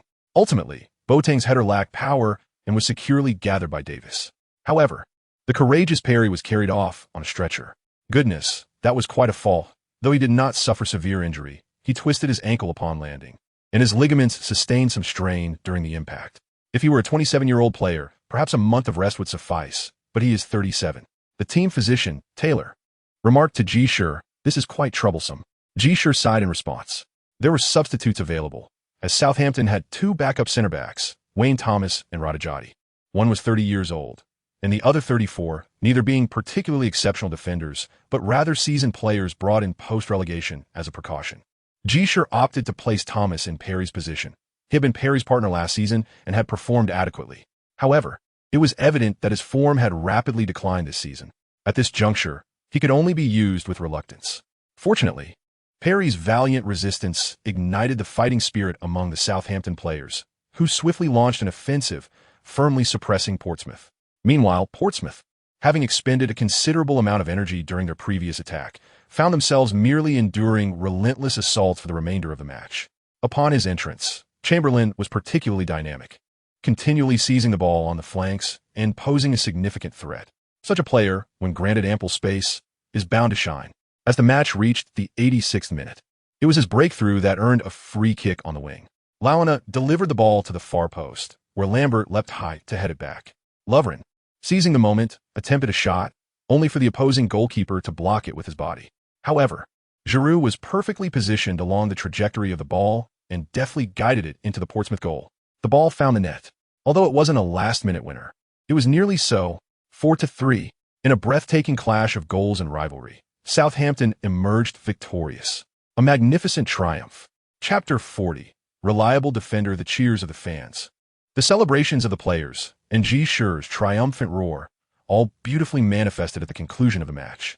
This victory in the League Cup Derby left a profound impression on many Southampton supporters. As the season progressed, numerous exhilarating matches and victories awaited. Yet many steadfast Southampton fans firmly believed that this derby was the most splendid victory of the season. Of course, such a remarkable victory comes at a cost. Initially, Perry's injury seemed inconsequential, but a hospital examination revealed not only a problem with his knee ligaments, but also a fracture in one of his toes. Given his age, While recovery is not impossible, it will undoubtedly require a lengthy rehabilitation period. Enough of that. Focus on resting and recovering. Don't think about the matches. Once you're fit again, if you can't play, just transition to coaching, Ji Shi reassured Perry, patting his chest. Perry managed a wry smile and nodded. He had already come to terms with this reality during his injury. At 37, he had no intentions of playing for another season or two. Completing this season would likely signal the end of his career, and this injury had merely accelerated his retirement. However, as for Southampton's defense, he reassured, rest assured, trust in your teammates. Ji Shi spoke to Perry, who nodded in response. However, both he and Ji Shi were acutely aware of the difficulty in placing their trust in teammates.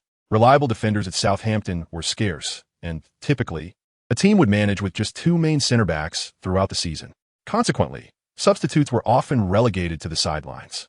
With Perry injured, relying solely on Thomas and Jardy for matches presented a formidable challenge. Nevertheless, the upcoming period consisted solely of league matches, with cup competitions not commencing until January of the following year, allowing Southampton ample time to search for a suitable defender. I require a defender, preferably one of considerable ability, yet not excessively expensive. If the player possesses genuine talent, a higher price may be acceptable, particularly one who is also capable of performing in the championship. Ji Shi remarked to Fry. Fry nodded. As the club's CEO, acquiring players was indeed part of his responsibilities. However, previously, Ji Shi had taken the reins, procuring players based on his own requirements. Now, with Ji Shi lacking suitable candidates, it fell upon Fry to take action. Ji Shi had contemplated utilizing a scouting card, which would cost merely half of his achievement points, but he wished to conserve some points and also evaluate the club as scouting capabilities. After all, Southampton was a well-established club, and maintaining the club's investments represented a significant sum, supporting numerous scouts. These scouts had primarily focused on identifying promising young talents, but finding players that the club required was equally part of their duties. Ji Shi was curious to see if their performance justified their salaries. In the subsequent two league matches, Southampton's offense remained robust, scoring 3 goals in both encounters. However, despite Ji Shi employing both Thomas and Jardy in defense, the results were less than satisfactory, as the team conceded goals in both matches, winning purely through offensive prowess. While it could be argued that Southampton's defense would not be severely impacted based on these two games, the true test came in the 22nd round. During an away match against the top-ranked Leeds United, their exceptional defensive play rendered Southampton's offense ineffective, ultimately capitalizing on a mistake from Southampton's defense to secure a narrow 1-0 victory. We lost this match, yet we accept the defeat graciously. Leeds United's overall quality is indeed impressive. This is a lesson for us to learn. At the post-match press conference, Ji Shi remarked that Leeds United is indeed far more seasoned than Southampton. Having spent several years in the championship following their relegation, they have gradually amassed strength, and their current position at the top of the league table serves as testament to their efforts. After 22 rounds, they have secured 50 points, leading the third-place team by 8 points. If they can maintain this advantage, acquiring the final promotion qualification should pose no challenge. Ji Shi is aware that this season, competing with Leeds United will be exceedingly difficult, but the next season will present a different scenario. Currently, Southampton has garnered 29 points after 22 rounds, placing them 12th in the standings, a position that reflects a deduction of 10 points. Otherwise, they would be ranked 6th. They find themselves merely 7 points adrift of 6th-placed Huddersfield. The hope for promotion remains alive, contingent upon ensuring stability in their defense. Regrettably, relying solely on internal resources to address defensive shortcomings presents its own challenges. Southampton scouts have finally identified a suitable candidate, Josh Font, soon to be 26, a Portuguese who stands at 6 feet 3 inches. He emerged from the youth academy of Sporting Lisbon, but was never highly regarded. His misfortunes included being released by Sporting Lisbon at the age of 21, subsequently joining a Portuguese second-division club that went bankrupt before he could make his debut. He played for various lower-tier teams in Portugal, displaying commendable performances, which led to his signing by Benfica. However, he struggled to break into the first team and was frequently loaned out. 2 years ago, he was loaned to Crystal Palace, but before he could play, he suffered a serious injury, resulting in Benfica terminating his contract. Following this, he re-signed with Crystal Palace, and his performances gradually improved. In the last 2 seasons, he has excelled at Crystal Palace. Yet, as you know, the club has stagnated in the championship, failing to pursue progress, and his individual achievements do not signify much. Fry expressed to Ji Shi. After all, he is a mainstay in the championship. Would he be willing to join our team? Ji Shi inquired with curiosity. Acquiring championship players is not particularly challenging. However, for someone like Font, who has endured so much upheaval, finally finding stability at Crystal Palace, would he be inclined to move to League One? Fry responded, "This is a minor concern.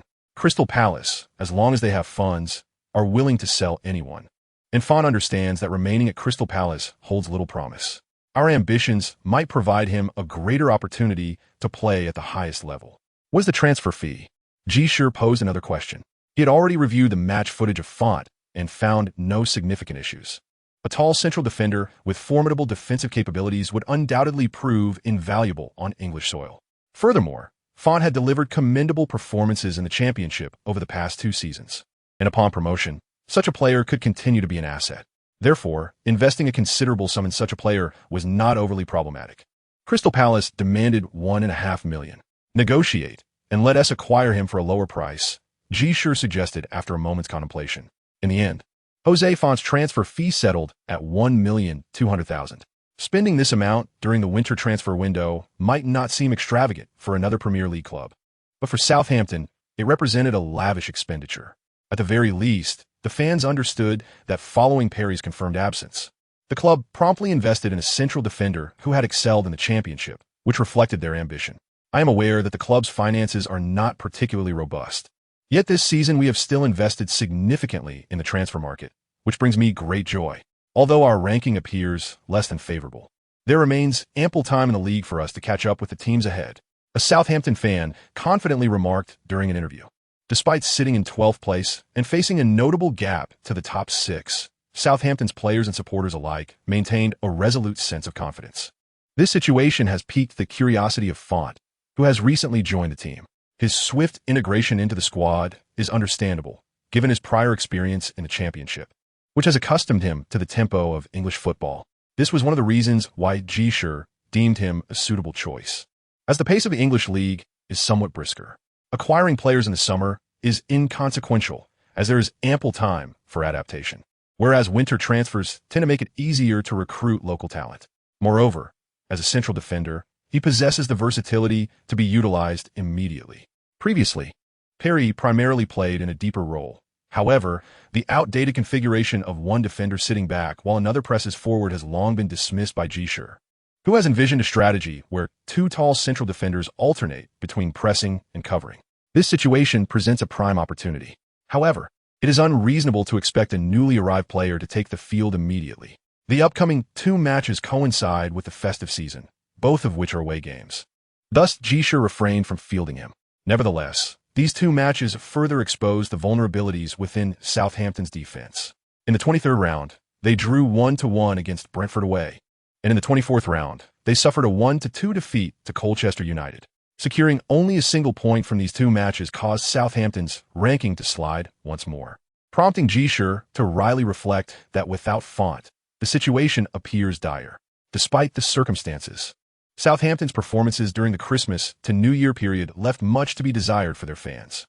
Ji Shi mused that the next 2 matches must result in victories.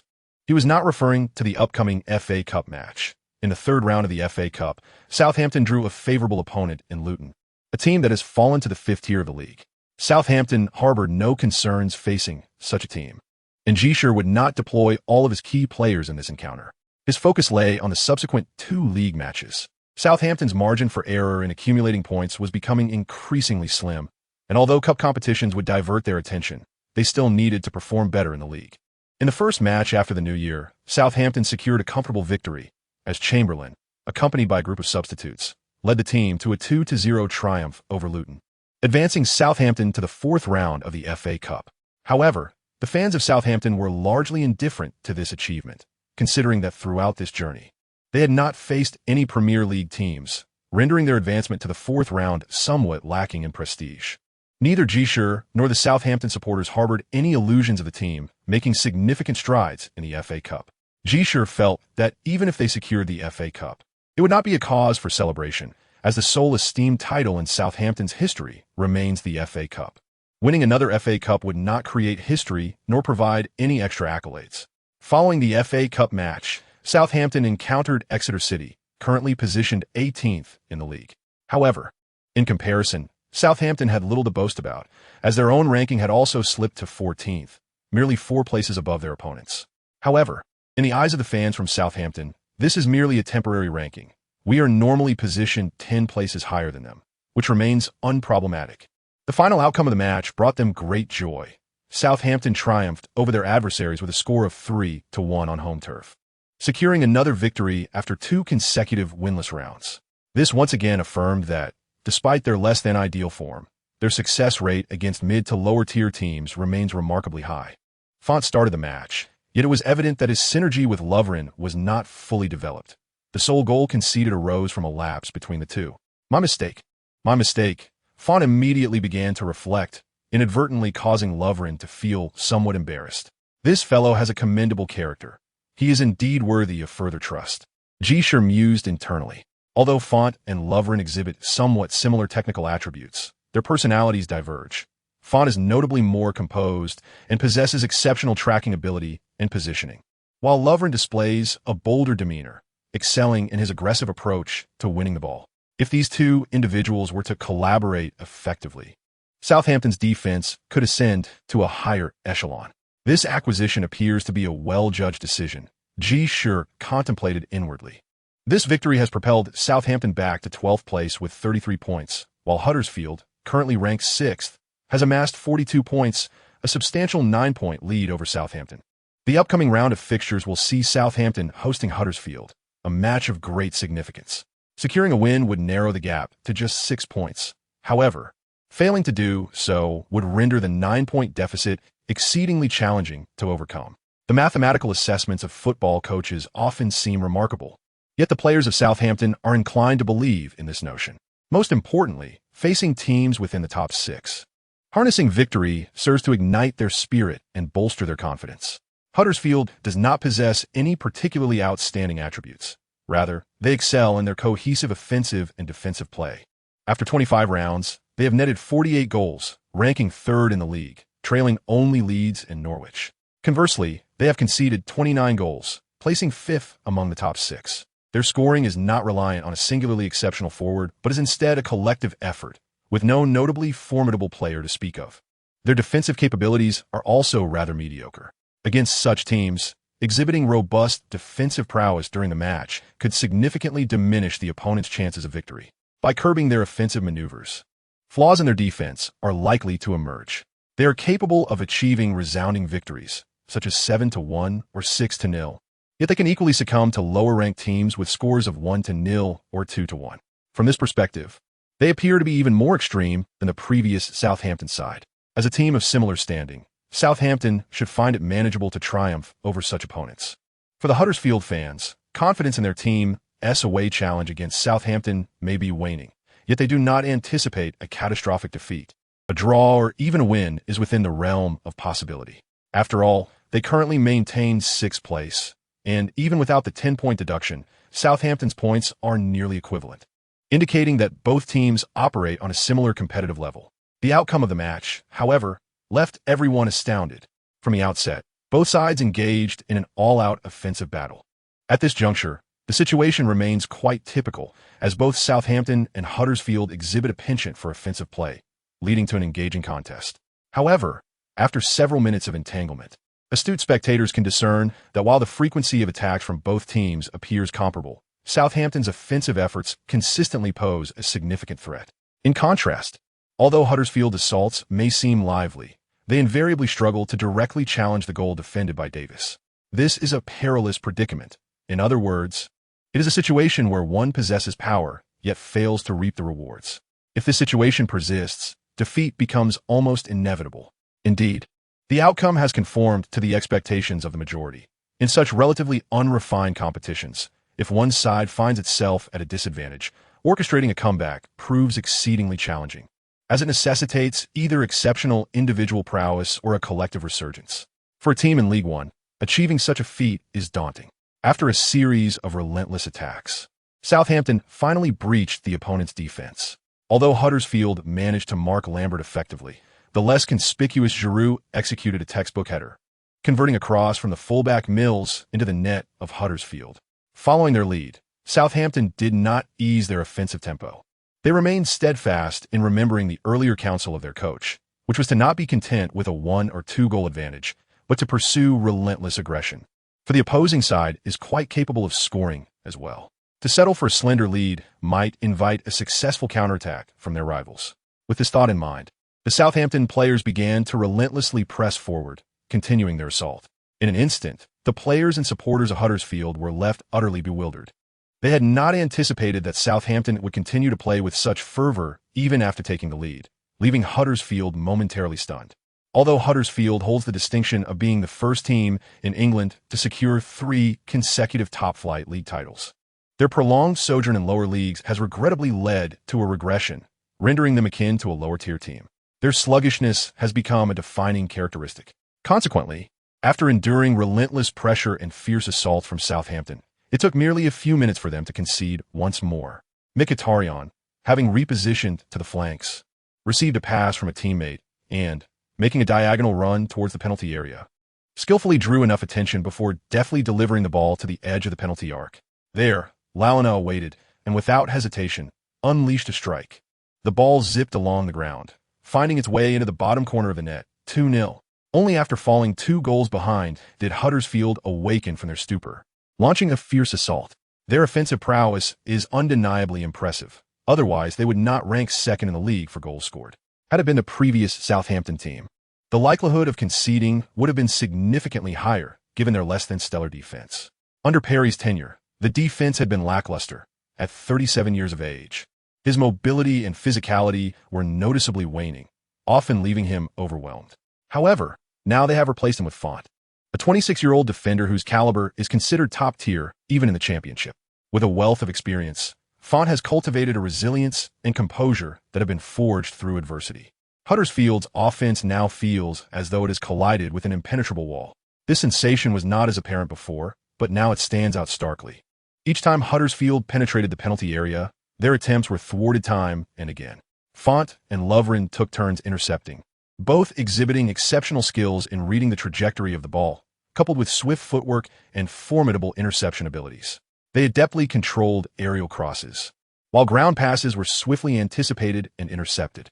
Dribbling breakthroughs encountered 2 formidable barriers. While Huddersfield's offensive strategies are indeed remarkable, particularly their relentless waves of attacks which can easily exhaust defenders, exposing potential weaknesses, Font and Lovren remained unyielding. Perhaps Huddersfield's offense simply lacked the potency to expose any vulnerabilities. For the remaining 20 minutes of the first half, Huddersfield continued their relentless assault, yet they failed to find the back of the net. Although they amassed numerous offensive attempts, opportunities that culminated in shots were few and far between, and those that were on target were even rarer. When the referee signaled the end of the first half, Southampton's players descended the pitch with ease, while the expressions of Huddersfield's players were grave. Our defensive performance was commendable, yet we encountered issues in our offensive execution, remarked the young central midfielder, who had performed admirably. But why are we foolishly targeting him in his position? Why not bypass him? In the locker room, Ji Shi first commended the defenders before turning his criticism towards the attacking players. He specifically referred to the youthful midfielder, Danny Drinkwater, a 19-year-old on loan from Manchester United. The defensive midfielder can be regarded as the sole highlight for Huddersfield in the first half. His vigorous movement and tenacious challenges in the midfield robustly supported the team's offensive and defensive efforts. Several threatening attacks from Southampton were intercepted in the center by him. Without his presence, Southampton might have scored even more. One must acknowledge his commendable defensive skills, a testament to his training at Manchester United. However, one must ponder why Huddersfield still conceded so many goals. Regardless of his prowess, he must maintain his position in the center. If opponents circumvent him, they can launch attacks and score more goals. Do you understand? Ji Shi addressed the players. They nodded in agreement, recognizing the validity of his words. In this match, Drinkwater's defensive capabilities were indeed sufficient to elevate a team's defensive performance. Yet, the numerous goals conceded by Huddersfield indicate that there are still significant shortcomings in his defense. Given this, the strategy should be to bypass him and capitalize on the opportunity to score more goals against him. Chapter 43. Rising momentum. Drinkwater, though still relatively young, is approaching a significant milestone. At 19, soon to be 20, being a product of Manchester United's youth academy, and yet not breaking into the first team, only to be continually loaned out, is undoubtedly a challenging ordeal. However, this season, having been loaned to Huddersfield, he has secured a stable position as a starter. Huddersfield's attacking strategy necessitates a midfielder who can defend while also distributing the ball, and although his forward runs may be average, his proactive movement and fierce defensive style are commendable. Additionally, once in possession, he possesses the ability to swiftly distribute the ball to teammates, facilitating rapid offensive initiatives. Thus, in such a tactical setup, he thrives and flourishes. In the first half of the match, he delivered an outstanding performance. Despite the team trailing by 2 goals, his individual display remained commendable, and no one held him accountable for the team's struggles. During halftime, the head coach offered an encouraging pat on his shoulder, urging him to continue his efforts. However, the second half brought a dramatic turn of events. Drinkwater's most notable contributions in the first half included several successful interventions against Mkhitaryan's dribbling incursions. Mkhitaryan has been instrumental in Southampton's recent successes, as his breakthroughs serve as the key to unlocking the opposition's defense and invigorating Southampton's attacking front. Yet, in the first half, Drinkwater managed to thwart Mkhitaryan's advances, stifling their offensive momentum.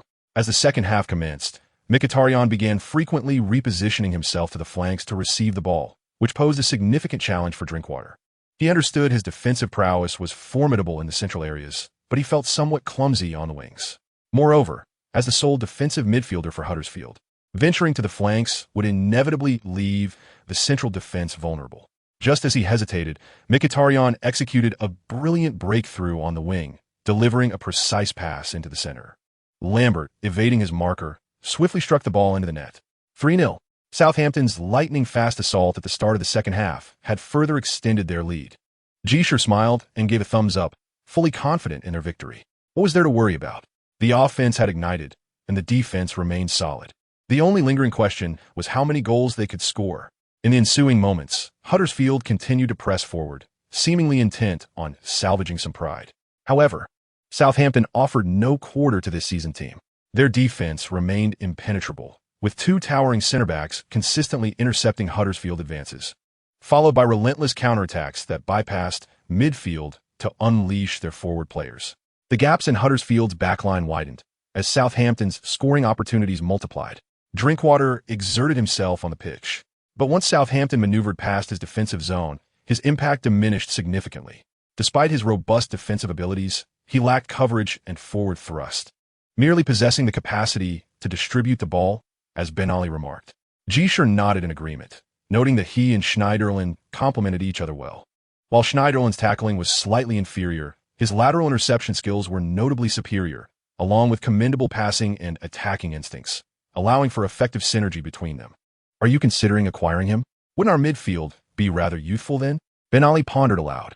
That's a valid concern, but whether we can secure him remains uncertain, given that he is a Manchester United player, albeit on loan. Sir Ferguson has a keen eye for talent and is unlikely to let him slip away. Ji Shi responded, while Ben Ali shrugged his shoulders, saying, "There's nothing we can do about it." However, many outstanding young players are currently loaned out to lower-tier domestic leagues. They deserve our attention. Ji Shi reassured him, "Rest assured, that is part of our scouts' daily routine." Ben Ali nodded in agreement, and they both returned their focus to the match. It was certain that victory was within reach, and Ji Shi was particularly keen to observe Drinkwater's performance, hoping to glean some advantage over Manchester United. As the match progressed, Ji Shi made 3 substitutions, bringing on Chamberlain and allowing Launa to rest, while also introducing Ledesier and others into the midfield. Yet, Southampton's attacking momentum showed no signs of abating. In the remaining time, Mkhitaryan scored another goal, and Lambert netted twice, completing his hat-trick for the 3rd time this season. Southampton delivered a jaw-dropping performance at home, ultimately triumphing with a resounding 6-0 victory over 6th-ranked Huddersfield. It was truly astonishing. Southampton swept their opponents aside, with Huddersfield appearing as if they were a team from League Two. One cannot help but acknowledge Southampton's remarkable improvement. This enhancement is not solely attributed to their new Portuguese centre-back, Font, but rather to their overall excellence, which has been steadily rising. Sometimes, a resounding victory can herald significant change. The victory in this match not only narrowed the gap between Southampton and the top 6 to a mere 6 points, but it also significantly elevated the morale of the entire Southampton squad. As they prepare to embark on a series of cup competitions, their form has begun to blossom, instilling a sense of excitement. In the upcoming league match, they will face Millwall, a mid-table opponent whose fans harbor a deep-seated animosity towards Southampton. They believe that an earlier draw against Millwall adversely affected their team's overall performance. Particularly, the pre-match display by player Ji Shi, reminiscent of Bruce Lee's martial arts movements, left Millwall's away supporters feeling insulted and reluctant to chant loudly. Consequently, the Millwall fans vowed to make a statement against Southampton on their home ground. However, they underestimated the repercussions of their fervent taunts, inadvertently drawing hostility towards themselves. Just before the match commenced, the London police executed a surprise raid on a known football hooligan base, apprehending several key figures and sentencing them to a few days of imprisonment for their unruly behavior. This action rendered the Millwall hooligans more cautious, as they were not foolish enough to provoke further aggression under such scrutiny. Thus, the match unfolded in an unusually tranquil atmosphere, with Ji Shi opting to field an entirely substitute team. Ultimately, Southampton managed to secure a 1-1 draw against a fully staffed Millwall, allowing them to approach the forthcoming series of cup challenges in optimal condition. Chapter 44. Is there hope? On January 15th, Southampton will face Blackburn in the first leg of the League Cup semi-final, followed by an away match against Milton Keynes in the first leg of the English Championship Southern Final on January 18th. The second leg of the League Cup semi-final against Blackburn is scheduled for January 21st, and on January 24th, they will compete against Chelsea in the fourth round of the FA Cup. Following this, two league matches will take place on the 27th and 30th, after which Southampton will finally enjoy a week of respite. A league match is set for February 6th, and the second leg of the English Championship Southern Final on February 10th will mark the conclusion of this busy cup season. The lower leagues are truly daunting. Fortunately, we should be competing in the championship next season, Ji Shi remarked to Ben Ali. Such confidence? Ben Ali inquired with curiosity. Of course. What is the point of playing if you lack confidence? Ji Shi chuckled. Ben Ali joined in the laughter, recognizing the truth in Ji Shi's words. Regardless of the difficulty of their objectives, if one resigns to defeat, there is little left to discuss. However, upon reviewing the fixture list, Ben Ali speculated that Ji Shi would undoubtedly exert maximum effort in the League Cup and Championship matches, while the FA Cup might be sacrificed, especially considering the formidable challenge of playing away against Chelsea. This season, Chelsea has proven to be formidable, consistently vying with Manchester United in the league standings. In previous matches leading up to the FA Cup, Southampton has opted to field a full squad of substitutes, and it is likely they will not deviate from the strategy this time. Ben Ali's assessment was astute. Ji Shi is indeed placing significant emphasis on the League Cup, especially since they have reached the semi-finals, facing an opponent who is not particularly daunting. A concerted effort could see them advance to the finals. While the runner-up in the League Cup does not confer any enhanced opportunities for participation in the Europa League, reaching the final would undoubtedly carry substantial influence.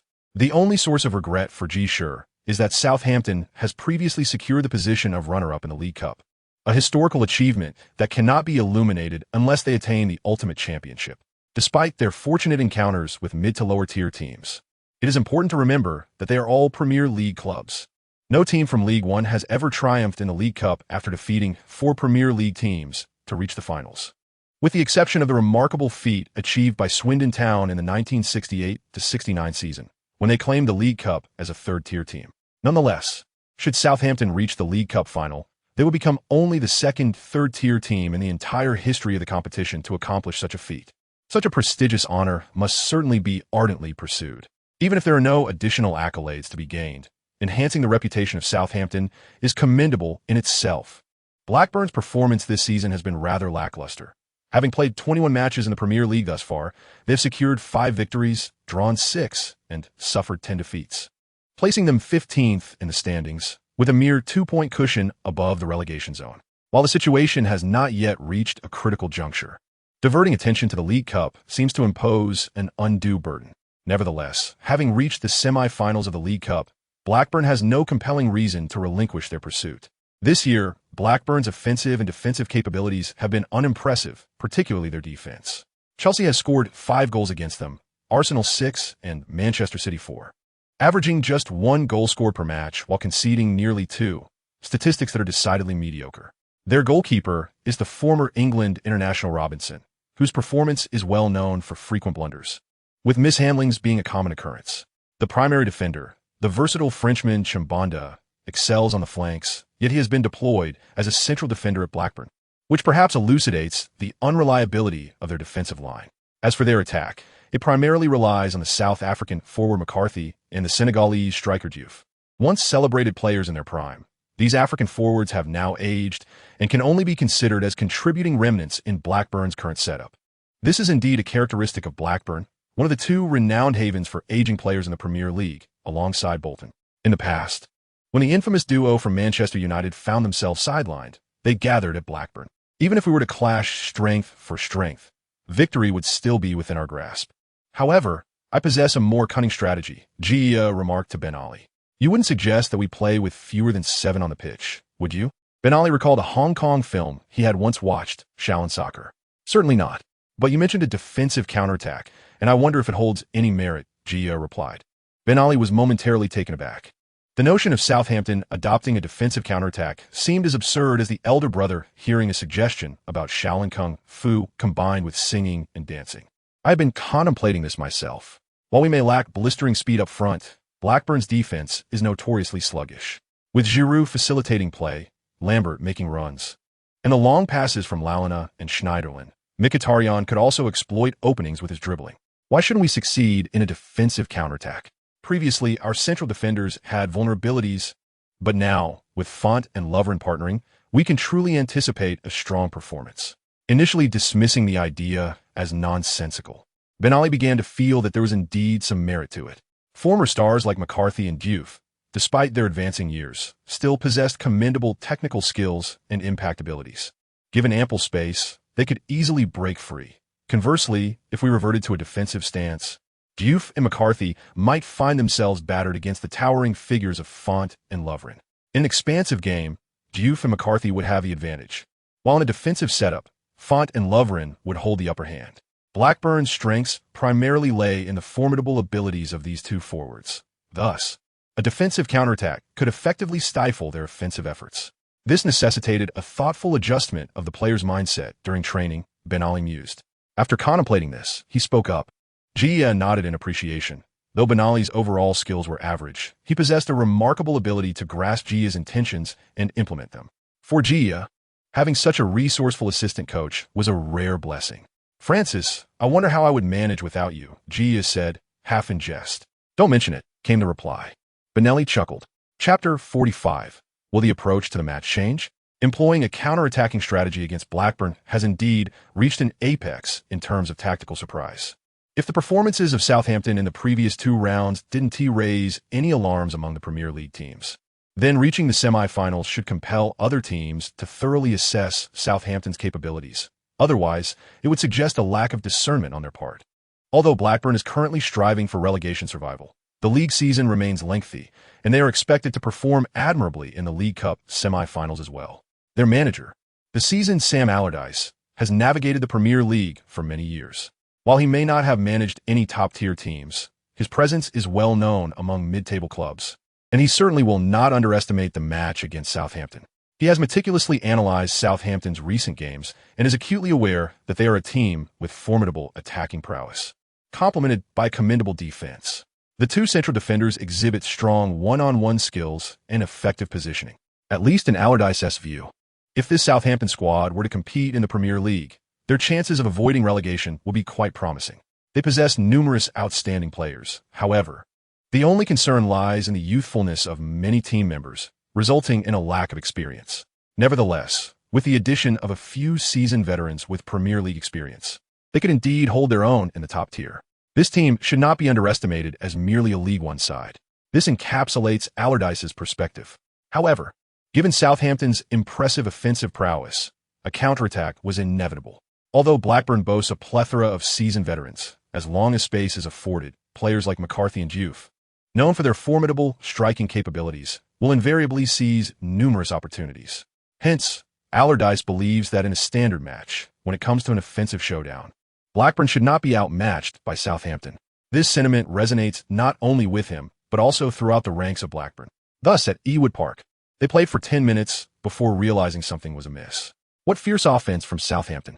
It was evidently a strategy of defense and counterattack. The 4 defenders remained steadfast within the penalty area, while the midfielders diligently retreated to defend, leaving just two forwards positioned up front, poised for a counterstrike. How should this be addressed? Blackburn's offensive capability has always been rather mediocre. If afforded space, their two forwards can indeed create a fair number of opportunities. However, with the opposing team now adopting a more defensive stance, relying on them to forcefully penetrate a well-organized backline becomes exceedingly challenging. They are merely proficient forwards, not the kind of prodigious strikers one might hope for. Direct attacks prove ineffective and with no room for incisive passes. Any deliveries from the flanks, be they aerial or ground, are systematically thwarted by Vestergaard and Lovren. Vestergaard is increasingly demonstrating his prowess on the pitch, and he has begun to exhibit a characteristic that Lovren lacks: the ability to orchestrate the defensive line. Such defenders are indeed rare, even in the Premier League. Few possess the ability to orchestrate the backline from a deeper position. Consequently, a player like Font has languished in the Championship for years, with even League One teams able to secure his services, which is undeniably disheartening. It feels like a hidden treasure, thought Ji Shi to himself.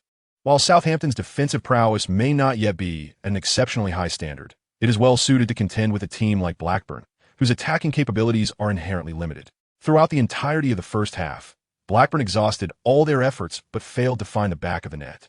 This left Allardyce quite vexed. If this deadlock continues, Blackburn's predicament is not insurmountable. However, if they are unable to overcome their opponents at home, the challenge will undoubtedly be greater away. To score, it appears that taking risks in the second half is the only option. Should Blackburn refrain from pressing forward, we will maintain our defense and heighten our focus, which presents a valuable experience for us. Conversely, if they advance aggressively, we must prepare for a counterattack with Schneiderlin. In such circumstances, as a key player, remember to initiate the counterattack immediately upon gaining possession. Do you understand? Ji Shi articulated in the locker room. The players nodded in agreement, including Schneiderlin, who had been entrusted with significant responsibilities. Currently, Southampton's attacking front consists of youthful players, making them particularly receptive to guidance. Ji Shi actually hoped that Blackburn would press forward, for it is only through such an approach that Southampton would have a chance at victory. Indeed, Blackburn did launch an attack in the second half, much to Ji Shi's delight. From a distance, Allardyce observed Ji Shi's exuberance, his own heart heavy with frustration. How could someone so emotionally transparent employ tactics to his disadvantage? Is there no justice, no law? Yet, no matter how great Allardyce's grievances, they could not impede the unfolding of events. Blackburn's offensive thrust failed to yield a goal. Instead, in the 71st minute of the match, a brilliant long pass from Schneiderlin found Giroud, whose header set up Lambert, who surged into the penalty area and struck low to score the only goal of the match. 1-0, Southampton triumphed over Blackburn away, taking a solid step towards the finals. I must admit, I was tactically outwitted by Ji Shi. Initially, I felt anger, but later I found peace. Such as football. If you underestimate your opponent, you shall surely be punished. I believed I had not underestimated Southampton, yet in truth I did. However, there remains the second leg, and we shall strive for victory at St. Mary's Stadium. As a seasoned Premier League manager, Allardyce displayed his characteristic composure at the post-match press conference. While Ji Shi exhibited respect, Allardyce is my senior, possessing vast experience in the Premier League. I am in the shadows, having gained a slight advantage, which is not remarkable. The second leg is the crucial match. Ji Shi's demeanor garnered a wave of admiration. Yet it was evident that many were unaware that his elevated posture only manifests when he holds the upper hand. This aspect is rather uncharacteristic of China, leaning more towards British tendencies. After savoring the sweetness of counterattacks, Ji Shi adopted this strategy once again in the first leg of the Southern Championship finals 3 days later, leaving Milton Keynes in a state of disarray. Previously, Southampton had triumphed over Milton Keynes with a resounding 3-1 victory through aggressive offense in the league. Now, however, they resorted to a defensive counterattack. This unexpected approach led to a chaotic performance from Milton Keynes, and despite Southampton's less than stellar execution in counterattacks, they still managed to secure a 1-0 victory away from home, gaining the upper hand in the two-legged contest. Are Southampton contemplating a change in their playing style? Many journalists expressed their skepticism in their columns, though the majority remained unconvinced. Chapter 46. The astonishing Southampton, the tactic of defensive counterattacks, may be suitable for occasional use, but it cannot serve as a long-term strategy. Ji Shi firmly articulated his stance within the team. We must continue to play offensively. Do you understand? We lead them 1-0 in the first leg, and in the second leg, we will compete with them in offense. We are in the League Cup with our eyes set on the championship. In the finals, we will undoubtedly face formidable opponents, whether it be Manchester City or Manchester United, neither of whom can be compared to Blackburn or Aston Villa. Only by fully unleashing our advantages can we secure victory.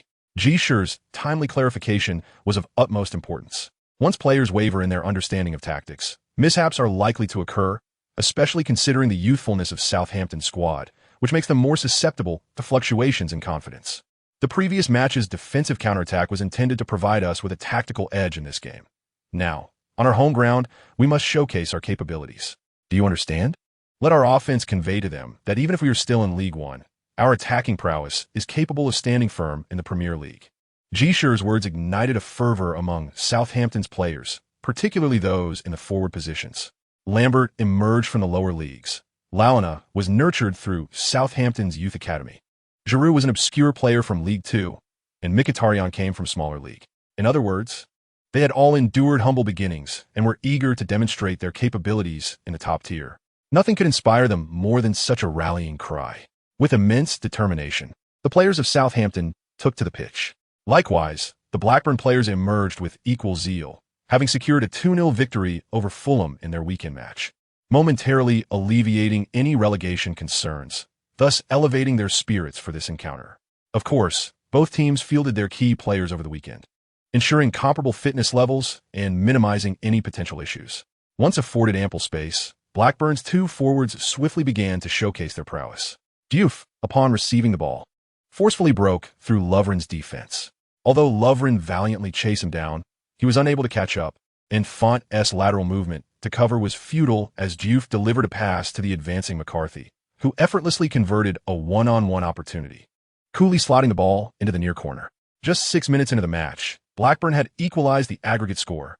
The traveling Blackburn supporters erupted in jubilation. However, their elation was short-lived. Mkhitaryan, having shifted to the flanks, executed a splendid breakthrough, feigning a pass to the supporting Lalana. As the opposing defenders diverted their attention, he elegantly maneuvered past the off-balanced Zimbanda with a deft touch. Once inside the penalty area, Blackburn's defense descended into chaos. Mkhitaryan lifted his foot to deliver a cross, and the incoming Lambert deftly prodded the ball into the net. His astute positioning and ability to capitalize on opportunities were evident. Since joining Southampton, Lambert has increasingly excelled. It is hard to fathom that a mere decade ago, he was an amateur player. The commentator lamented that Lambert, after transferring to Southampton this season, has seamlessly integrated into the team, proving to be an immediate asset with numerous goals and providing support, showcasing an even better performance than the previous season, leaving many to marvel at Southampton's fortunate acquisition. After all, his market value was merely £1 million, while Southampton had sold 2 strikers last season, each valued at £1.5 million, who managed only about 10 goals collectively. In light of Lambert's current form, it is undeniable that he surpasses both of them combined. Merely 5 minutes later, another Southampton forward proved his worth as well. After receiving a free kick from Lalana, Giroud headed the ball at the near post, sending it flying into the bottom corner of the net. 2-1. Southampton swiftly regained the lead. The contest is far from over. Following an intense exchange of attacks, Southampton seized the opportunity once more, with Lambert deflecting Lalana's powerful strike into the net. Despite Blackburn's defenders believing that Lambert was undoubtedly offside, the referee confirmed the goal stood. To concede 1 goal, only to swiftly lose 3, significantly undermined Blackburn's morale. This was indeed a fierce back and forth. Could we not triumph over Southampton in such exchanges? With their average of less than 2 goals per match, our offensive efforts seemed futile. Ji Shi murmured to Ben Ali. Shortly after the second half commenced, Blackburn's midfielder Dunn managed to score, reigniting a glimmer of hope for his side. However, Southampton unleashed a storm of attacks, with Lalana netting 2 goals within 5 minutes, extending their lead to 5-2. At this juncture, Ji Shi began to deploy his players, bringing on Chamberlain, Letts, and James, as Southampton started to slow their attacking tempo. Yet, despite this deceleration, the threat remained palpable. As the match approached the 80th minute, Chamberlain initiated a rapid counterattack, deftly bypassing 2 defenders before passing to the advancing Mkhitaryan, who struck at the first opportunity. It wasn't until the dying moments of the match that Blackburn seized the chance to score 2 goals, but it was all in vain. The final score read 6-4, and over 2 legs, 7-4, Southampton delivered a jaw-dropping performance in the semifinals, confidently advancing to the League Cup final. After a lengthy 41 years since Swindon's triumph in the 68-69 season, another lower-tier club has reached the League Cup final, and like Swindon, they too are from the third tier. Southampton has wrought a miracle. If last season's relegation was a calamity, this season, under the guidance of a young Chinese owner and coach Ji Shi, Southampton has embarked on a remarkable journey, with just over half the season gone. The ultimate achievements of Southampton remain uncertain, yet they have already etched an extraordinary milestone. The English media has begun to lavish praise on Southampton, not out of any particular fondness, but rather due to the sheer spectacle of their current performance. In pursuit of sensationalism, England's journalists are willing to make bold claims. They have even begun to hype the upcoming FA Cup match, warning Chelsea to be cautious. Southampton is on the rise, having eliminated 4 Premier League teams in the League Cup. Do you wish to become a fifth? Chapter 47. The pursuit of points. Alas, they seem intent on overwhelming us with praise. Ji Shi gazed at the newspaper in his hands, the headline striking. Chelsea, Southampton as 5th Premier League sacrifice? The fans are in high spirits. Should we not rise to the occasion and fight with all our might in this match? Ben Ali inquired, am I foolish? What is the point of competing when it bears little significance? Although it is the FA Cup, it currently holds the lowest priority in my mind. Ji Shi waved his hand dismissively. Are we still proceeding with the established plan, sending all substitutes to Stamford Bridge? Ben Ali questioned. Indeed, was this not arranged long ago? Ji Shi replied. However, given the current momentum among the players and Chelsea's heightened vigilance, sending solely substitutes might lead to a humiliating defeat. Ben Ali hesitated. Even if we face a crushing loss, it matters not. Everyone is aware that we are fielding a complete reserve team. Furthermore, is Chelsea we are facing, ranked first this year, entangled in points with Manchester United and Arsenal. Nonetheless, they remain a top-tier Premier League team, and given our capabilities, challenging such a squad is indeed daunting, Ji Shi remarked. But do we not have a chance? Ben Ali expressed his confusion. There is indeed a chance. However, to squander such an opportunity in the 4th round of the FA Cup would be a disservice, do you not see? Ji Shi explained. It was only then that Ben Ali began to grasp the situation. Compared to the 4th round of the FA Cup, the League Cup final undoubtedly held greater significance. The other semi-final would conclude a week later, regardless of whether we face Manchester United or Manchester City. Both are formidable Premier League teams. Although Manchester City may be somewhat easier to contend with, having only recently risen to prominence and displaying inconsistent performances in the league, Manchester United, on the other hand, is a well-established powerhouse. If an opportunity arises, it must be seized against Manchester United, not Chelsea. With this realization, Ben Ali felt a sense of relief and developed considerable admiration for Ji Shi's clarity of thought. Amidst media sensationalism and the charged atmosphere, Ji Shi maintained such composed judgment. In truth, Ji Shi's focus had predominantly shifted towards the League Cup and the tournament, for Southampton had yet to claim either of those titles. Securing these championships would ignite a historical achievement, granting Ji Shi a wave of accomplishment points. With accomplishment points, everything else would follow. Under such circumstances, it would indeed be peculiar for Ji Shi to lose his composure. For Chelsea's coach, Ancelotti, this match was of notable interest. The Italian is inherently cautious, and his demeanor reflected an extra layer of prudence. Despite valuing the league, he still deployed a majority of his key players for this match. Thus, upon receiving the starting lineup that Ji Shi had only announced 2 hours prior to kickoff, he was left astonished. All substitutes. Leading the charge was the 16-year-old Chamberlain. This is evidently a practice-oriented approach, prioritizing training over immediate results. A team from the English Championship has a very clear objective, while our own side remains overly cautious, deploying the majority of its key players, which is quite perplexing. The bemused Ancelotti refrained from making extensive comments, as he is inherently a pragmatic individual. He merely emphasized in the locker room the importance of avoiding excessive movements on the pitch that could lead to injuries, without imposing any further demands regarding the match itself. Chelsea's lineup, featuring most of its primary players, is indeed superior to the Southampton squad composed entirely of substitutes. Nevertheless, Oxlade-Chamberlain has garnered significant insights. He has finally witnessed the caliber of elite defenders and top-tier defensive strategies. His attempts at breakthroughs have proven exceedingly challenging, as he finds himself lacking in physical advantages. If anything, he is at a disadvantage. In light of this, the once self-assured Oxlade-Chamberlain, who felt somewhat invincible in the championship, has begun to recognize the substantial gap that exists between him and the Premier League. He contemplates first securing a starting position at Southampton, followed by adapting to the lower leagues for a couple of years. Chelsea did not mercilessly trounce Southampton in this match, yet the 3-0 scoreline undeniably showcased their prowess as a formidable team. Chelsea is indeed an elite squad, and competing against such a team presents an invaluable learning opportunity.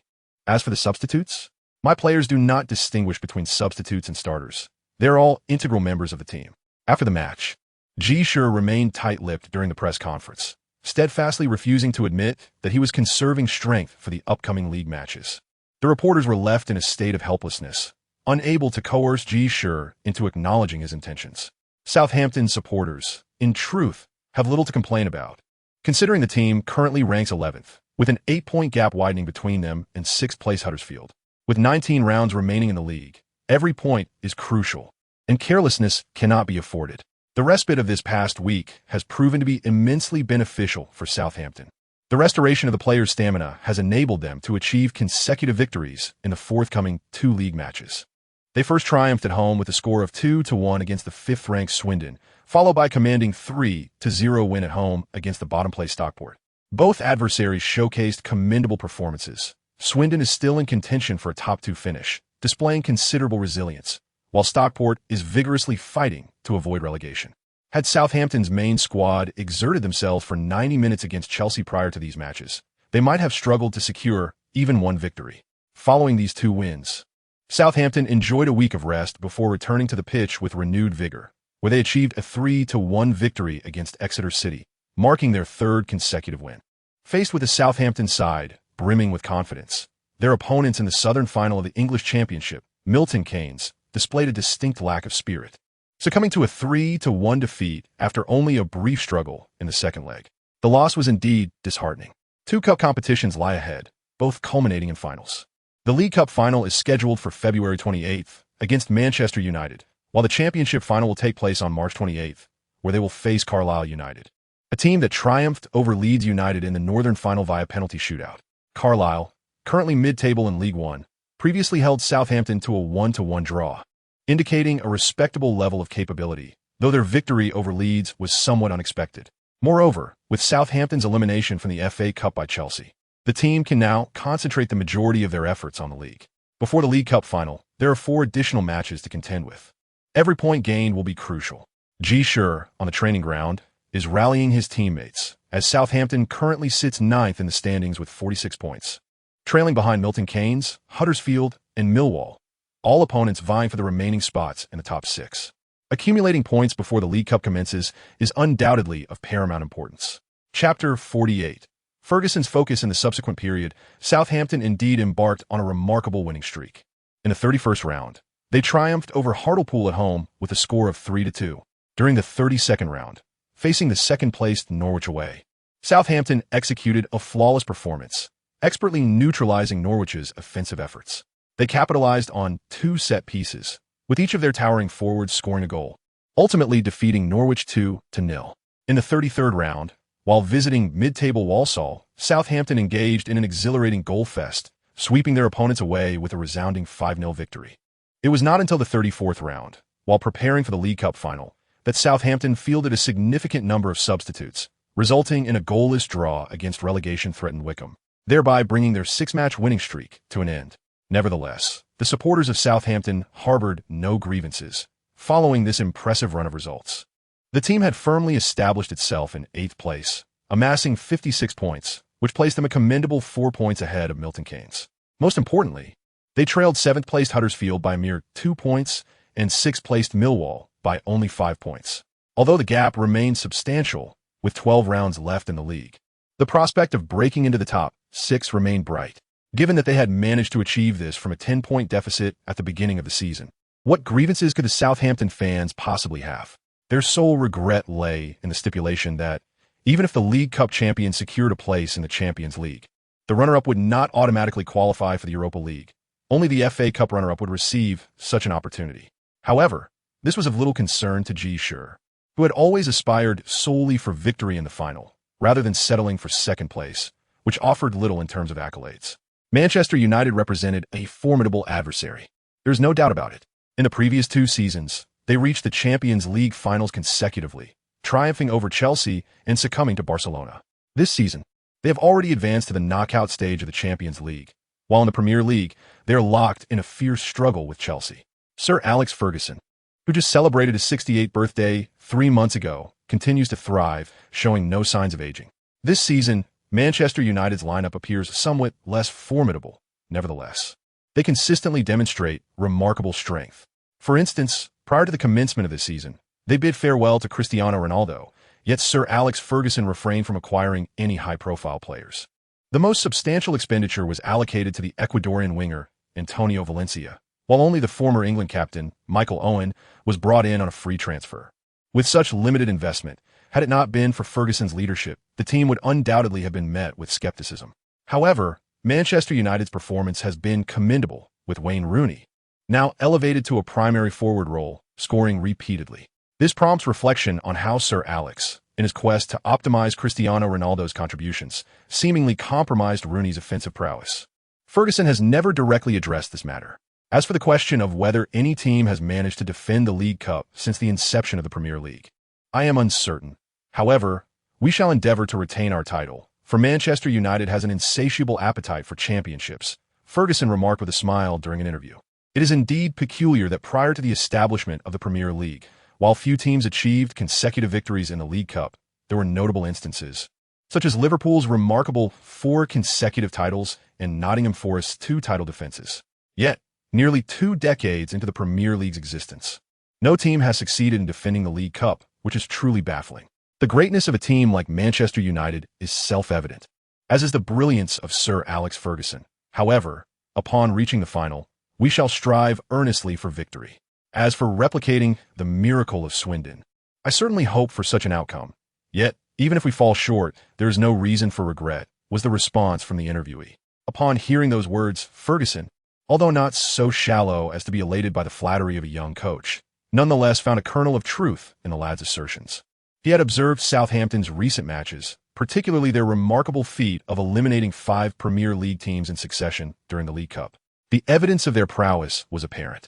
Their offensive tactics were indeed commendable, albeit predominantly concentrated through the central corridor, bolstered by 2 formidable strikers.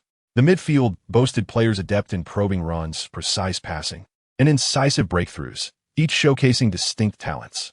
While these attackers may not entirely meet Ferguson's lofty standards, they nonetheless represented a commendable assembly of young talent. Given the offensive capabilities of these youthful players, coupled with their impressive synergy and spirited determination, it was hardly astonishing that they triumphed over several lower-ranked Premier League teams. It was not a matter of Ferguson's discerning eye, but rather the stark reality that the 5 Premier League clubs Southampton had dispatched were not formidable opponents. The highest-ranked among them, Aston Villa, currently occupied 6th place in the league, largely due to their defensive counter-attacking strategy. Their players were exceptionally suited to this style, and when faced with Southampton, they struggled to execute their game plan, leading to their defeat. As for the other teams, the highest-ranked Birmingham City lingered outside the top 10, and Portsmouth had already succumbed to relegation, their position at the bottom of the table a foregone conclusion. To suggest that such teams could epitomize the quality of the Premier League would indeed elicit laughter. Southampton certainly demonstrated commendable skill. However, they had yet to reach a level capable of swaying Ferguson's sentiments. Their progression to the final was not solely attributable to their own merit, but rather a stroke of fortunate draws. In stark contrast, Manchester United's path to the semi-finals was fraught with formidable adversaries, including Manchester City, Liverpool, Arsenal, and Tottenham, while the only notable team in Southampton's half was Chelsea, who, having been ousted in the quarterfinals by Blackburn via a penalty shootout, inadvertently gifted Southampton an easier route. Thus, Ferguson deemed this upcoming match not particularly worthy of his utmost attention. After all, it was well understood that Ferguson's primary focus remained on the league and the Champions League. The league, in particular, was of paramount importance, as Manchester United had claimed the championship title 18 times, equal to Liverpool. If it had not surpassed Liverpool, how could Ferguson fulfill his vow to dethrone them from their exalted position? Another significant matter is the Champions Cup. Ferguson has already secured 2 Champions Cup titles. Yet for a coach of his stature, 2 titles seem rather insufficient. 3 would be ideal. After all, Ferguson is now 68 years old, not 58.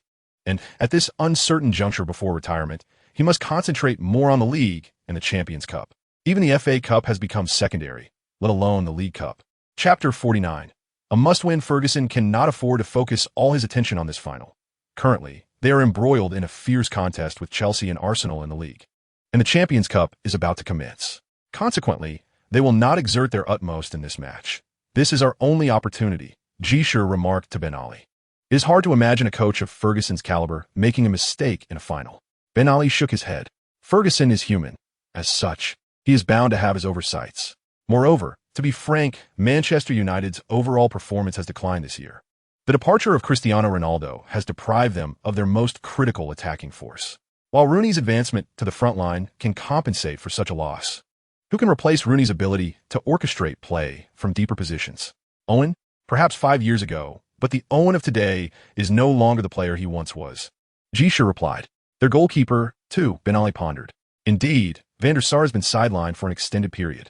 Although the substitute goalkeeper, Kusak, has performed adequately, he does not possess the caliber of a top-tier keeper like Van der Sar, which is an area we can exploit. Ferdinand is also injured, although he is nearing recovery. The Champions Cup is imminent, and Ferguson would not risk his return and potential injury. Vidic is an exceptional center-back, yet his pace is lacking. And no matter who partners with him, that deficiency cannot be compensated for. Manchester United's defense is currently at its most vulnerable in recent years. This is our opportunity. At this point, Ji Shi clenched his fist fiercely. Let's attack them. Show them the strength of Southampton's offense. Continuous movement, relentless confrontation, wear them down. Our physical exhaustion is not as significant as Manchester United's. Although we have played more matches, our opponents are not of the same caliber. Ben Ali involuntarily nodded in agreement. Indeed, in terms of match density, Southampton might even be slightly higher, yet the majority of their opponents are League One teams. Manchester United's match intensity is not much better. They must give their all in every game, which means Southampton may have a slight edge in stamina. However, we must leverage our running to gain an advantage. Though that may prove challenging. Do we possess such remarkable stamina? Ben Ali inquired, somewhat astonished. We must at least give it our all, otherwise we will not have a chance. Constantly pressuring them, targeting their relatively weak defense, and using our movement to diminish their offensive threat. This is our strategy for the match. Only in this manner do we stand a chance against the formidable Manchester United. Ji Shi proclaimed with fervor, raising his fist emphatically. The strategy to confront Manchester United has been firmly established. For the players of Southampton, anticipation for the forthcoming match is palpable. After all, it is Manchester United, the League Cup final, in the illustrious Wembley Stadium. Competing at Wembley is the ultimate aspiration for many footballers in England. This stadium, aside from serving as the home ground for the England national team, hosts only a handful of club matches. These include the finals of all domestic cup competitions and the playoff finals. In other words, to compete here, one must possess the qualification to partake in the finals of a specific tournament. From this perspective, this stadium stands as a hallowed ground dedicated to the emergence of champions in England. For the players of Southampton, the prospect of playing at Wembley was once a mere fantasy, yet now they have attained this esteemed qualification.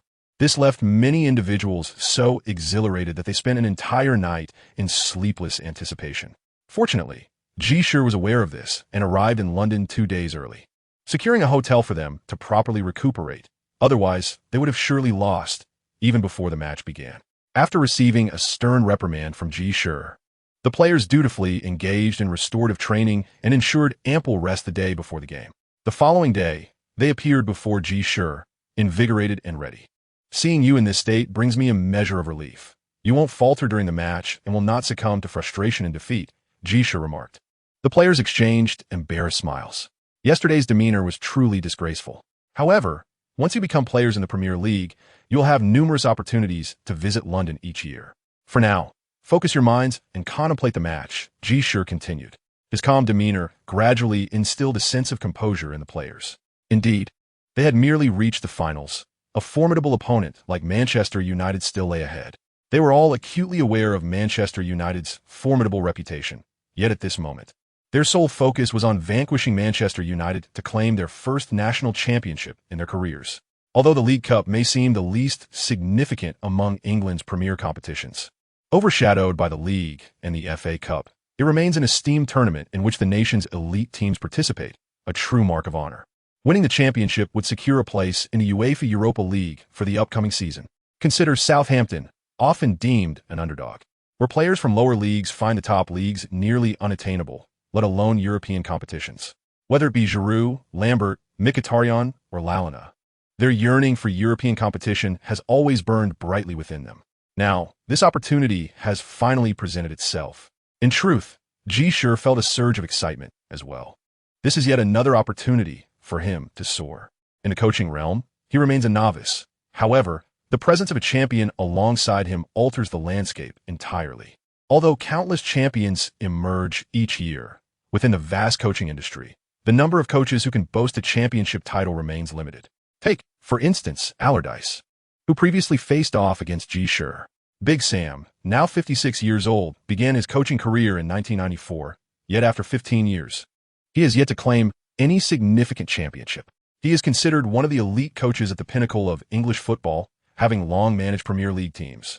Yet he has not earned the title of champion coach. This highlights that securing a respectable championship may seem straightforward for some coaches, but for the vast majority, it is a lifelong pursuit. I am determined to capture numerous championships in the future. Ji Shi encouraged himself, given this. There is no better way to commence than by overcoming a legendary coach like Ferguson to secure my first official championship title. This auspicious beginning is a goal I must achieve. Chapter 50. Manchester United with only half its strength. The fact that Wembley Stadium, which accommodates 90,000 spectators, was completely filled is indeed astonishing. Such matches typically see tickets fairly distributed between both sets of fans. Given the substantial number of Manchester United supporters, it is customary for them to occupy half the stadium, as they are accustomed to traveling to London for matches. However, it is quite remarkable that Southampton fans managed to fill half the seats at the new Wembley. That equates to 45,000 individuals. The entire population of Southampton is merely 220,000, meaning that over one-fifth, nearly one-quarter of Southampton citizens travel to London. What a terrifying ratio. Yet, Ji Shi was not particularly astonished by this fact. The residents of Southampton are relatively affluent and enjoy a leisurely lifestyle, being a port city that benefits from toll revenues.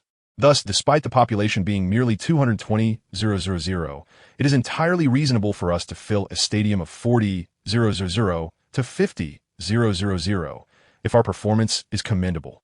Ji Shi remarked to Ben Ali.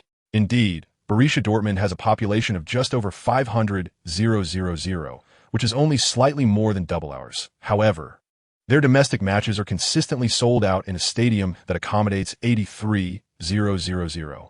Based on this ratio, it would not be difficult for us to fill a 40,000 seat stadium. Ben Ali nodded in agreement. Therefore, we must ensure that our excellent results endear us to them completely. Ji Shi chuckled. The former owner had a commendable vision.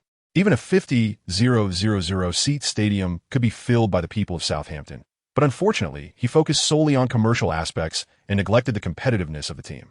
Poor performance dissuades fans from attending matches. After all, why would they want to watch a game live? Indeed, our current success means that even when we travel to London, there are 45,000 Southampton supporters eager to attend. Ben Ali nodded emphatically. Thus, let us strive to secure this championship and win their hearts even further. Ji Shi raised his fist towards the players on the bus. The players eagerly followed suit, raising their fists and emitting enthusiastic cheers. Indeed, no matter how loyal English fans may be, they yearn to witness exciting matches, glorious victories, and resplendent honors. Southampton's descent into League One has ironically led to attendance figures that surpassed those achieved in the final 2 years of the Premier League. What accounts for this? It is simply that Southampton has recently been playing captivating football, scoring numerous goals and winning frequently. With such elements at play, achieving high attendance is hardly a challenge. While there will always be a dedicated fan base that follows a club even if it descends to amateur leagues, these fans are still relatively few in number. The ability to attract a larger, albeit less loyal, crowd who revels in the excitement is a testament to a club's popularity. The bus entered the majestic Wembley Stadium, and each player gazed at the iconic roof from a distance, only refocusing their attention upon entering the arena. The Manchester United players soon arrived as well, appearing relaxed during their warm-up, showcasing their seasoned prowess. As the starting lineup was announced, it became evident that United had benched Rooney. Ben Ali grinned and handed Ji Shi a note. Ah, splendid. Ji Shi received the note, and there was no doubt that Rooney was the linchpin of Manchester United this year. Without him, their offensive prowess had undeniably diminished. In the past, when Manchester United boasted a formidable trio of Cristiano Ronaldo and Tevez, the absence of Rooney would have led to a significant impact on their attacking capabilities. Furthermore, with Van der Sar and Ferdinand absent, the most cohesive aspect of Manchester United now resided solely in their midfield. However, the primary function of the midfield is to connect the defense and the attack. It is a fallacy to believe that a powerful midfield alone guarantees victory. Ji Shi began to feel increasingly confident in his choice. While Manchester United's strength waned, Southampton had fortified their lineup considerably. What does it mean for one to rise as the other falls? This is the essence of mutual decline and ascent. Under this paradigm, Southampton's triumph was no longer a mere figment of imagination. Mr. Ferguson, I never anticipated the opportunity to face you on the same pitch. I had thought it would take another 2 years. Ji Shi respectfully addressed Ferguson. Ferguson shrugged nonchalantly. Rest assured, if you find yourself in the Premier League 2 years hence, you shall certainly encounter me. His words were clear. Even at the age of 70, Ferguson had no intention of retiring anytime soon. Ji Shi could not help but admire him. This was a man rumored to retire early years ago due to heart issues. Yet after having a pacemaker installed, he continued to coach with fervor, showing no signs of slowing down. Such individuals are indeed living legends. Ji Shi, however, is determined to conquer such a legend. This is not an insurmountable task. Even the most esteemed coaches and the most formidable teams experience defeat at times. Let us not forget that Manchester United currently finds itself at a pivotal juncture of renewal. Of course, prior to that, it is essential for Ferguson and the team to approach their endeavors with a certain degree of humility. Observing Manchester United's starting lineup now, one can indeed perceive a hint of complacency. The goalkeeper, Kuzczak, the right back, the Brazilian Rafael, the left back, Evra, the central defenders, Vidic and Evans in partnership. The midfield flanks occupied by Valencia and Park Ji-sung. The central midfielders, Carrick and Fletcher, and a striking duo of Owen and Berbatov. This lineup cannot be deemed poor. However, the absence of the commanding figures of Neville and Ferdinand in the defense, alongside the veteran midfielders Giggs and Scholes, significantly diminishes their strength. The forward line is further weakened by Rooney's absence, indicating that they possess merely half of their potential, a statement that is far from exaggerated. In contrast, Southampton fielded their entire first team, with goalkeeper Davis, flanked by fullbacks Oates, Mobo, and Mills, while the central defenders Lovren and Font partnered in the back. The midfield comprised Schneiderlin, Whalen, Lalana, and Mkhitaryan, with forward Giroud and Lambert leading the attack. This has also been Southampton's customary starting lineup in recent months. The two fullbacks venture forward audaciously. Although they do not exhibit anything particularly extraordinary in either offense or defense, their forward runs effectively draw the opposition's defense. Meanwhile, Mkhitaryan and Lalana alternate in breaking through or delivering passes along the flanks, with Mkhitaryan taking the lead. Jahash provides him with ample dynamism, while Giroud primarily positions himself at the forefront, and Lambert enjoys a considerably broader range of movement. This may not be a conventional formation. However, it has already established some vague positional roles on the field, allowing players to maximize their individual strengths. This encapsulates the current trend in the evolution of football. The specific positions on the pitch are not of paramount importance. What truly matters is how to enable a greater number of players to showcase their strengths while circumventing their weaknesses. This represents the finest tactics and the future direction of football development. Chapter 51. Equalized after taking the lead amidst the cheers of 90,000 fans, the match commenced promptly. The players of Manchester United naturally initiated their offensive, accustomed as they are to a gradual build-up this season. Currently, the two forwards in their front line seldom partner together. Since his transfer this season, Owen has had some opportunities. However, due to Rooney being the unequivocal star of Manchester United this season, Owen frequently finds himself filling in for Berbatov in the central striker position, with the chances to collaborate with Berbatov being quite rare. Though their technical characteristics suggest a classic combination of height and speed, both players are somewhat lacking in those attributes. Berbatov, affectionately known as the graceful one, is a technically skilled striker, and expecting him to engage in positioning battles and seize scoring opportunities is nearly impossible. On the other hand, Owen, once renowned for his speed and finishing prowess, has seen those qualities diminish after years of persistent injuries. He is no longer the fleet-footed youth of yesteryears. Now, he relies on his experience and technique to sustain his career. Thus, the partnership between him and Berbatov has awkwardly evolved into a scenario where, despite their contrasting appearances, their technical attributes and roles overlap significantly. Breaking through the formidable defenses of Font and Lovren poses a significant challenge for such an offensive strategy. Berbatov executed a splendid dribble, evading Lovren, only to be thwarted by a timely interception from Font, who lunged in to disrupt the play. Owen attempted a long-range shot from outside the penalty area, but under Lovren's interference, he could not muster the necessary power, allowing Davis to comfortably gather the ball. Although Davis may not be regarded as a premier goalkeeper, his steadiness is commendable. For Southampton, possessing such a reliable custodian suffices. After successfully repelling Manchester United's assault, Southampton swiftly launched a counterattack. Even Ji Shi was taken aback when Southampton scored on their very first offensive endeavor.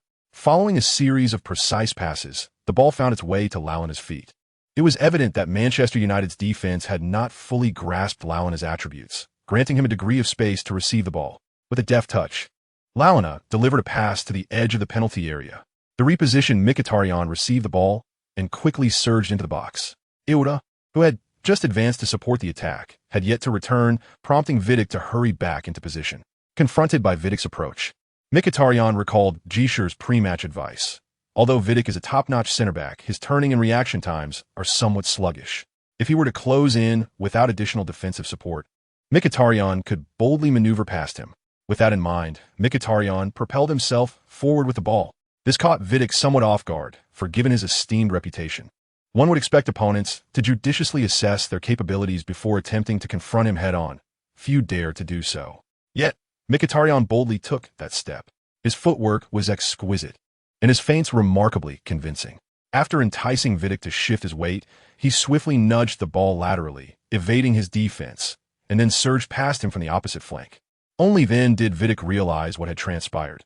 He had grown accustomed to covering from behind, while Ferdinand swept forward against the opponent's calculated incursion, resulting in a slightly delayed reaction from him. As Vidic swiftly pivoted, he recognized that he could no longer thwart Mkhitaryan's advance, who had completely outmaneuvered him and was now face-to-face with goalkeeper Kuksak. In a final act of desperation befitting a premier defender, Vidic surged from a lateral position, gripping Mkhitaryan's jersey before attempting a sliding tackle from his side. Caught off guard, Mkhitaryan fell to the ground just in time to evade the brunt of Vidic's tackle, and the stands erupted into a cacophony of noise. Manchester United fans vociferously accused him of simulation, while Southampton supporters clamored for a penalty. The referee's whistle pierced through the din as he raced towards the penalty area and pointed decisively at the penalty spot. Undoubtedly, the tug from behind and the sliding tackle warranted a penalty. If this were not a penalty, one could argue that there exists no such thing. However, the referee seemingly observed that the actions did not inflict injury, thus refraining from issuing a yellow card. Both head coaches were visibly displeased. Ferguson sprang to his feet, arms flailing, his face flushed with indignation as he bellowed at the pitch. How can that possibly be a penalty? Meanwhile, Ji Shi appeared even more agitated, vociferously protesting. That was a blatant foul from behind. A red card. Is it not even a yellow card? This is outrageous. Ferguson, caught up in his own fervor, found himself overshadowed by Ji Shi's outcry, much to his irritation. After all, he was the hairdryer. How could he be outdone by Ji Shi?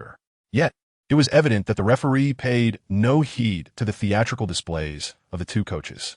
He dispersed the disputing Manchester United players and presented the ball to Lambert, who stepped up and calmly converted the opportunity, outsmarting Kuksak and slotting the ball into the bottom right corner. The goal was scored. Southampton astonishingly took the lead against Manchester United, 1-0. A team from League One was ahead of the reigning champions from the Premier League. Could they be on the verge of replicating Swindon's miracle, clinching the League Cup as a team from the third tier?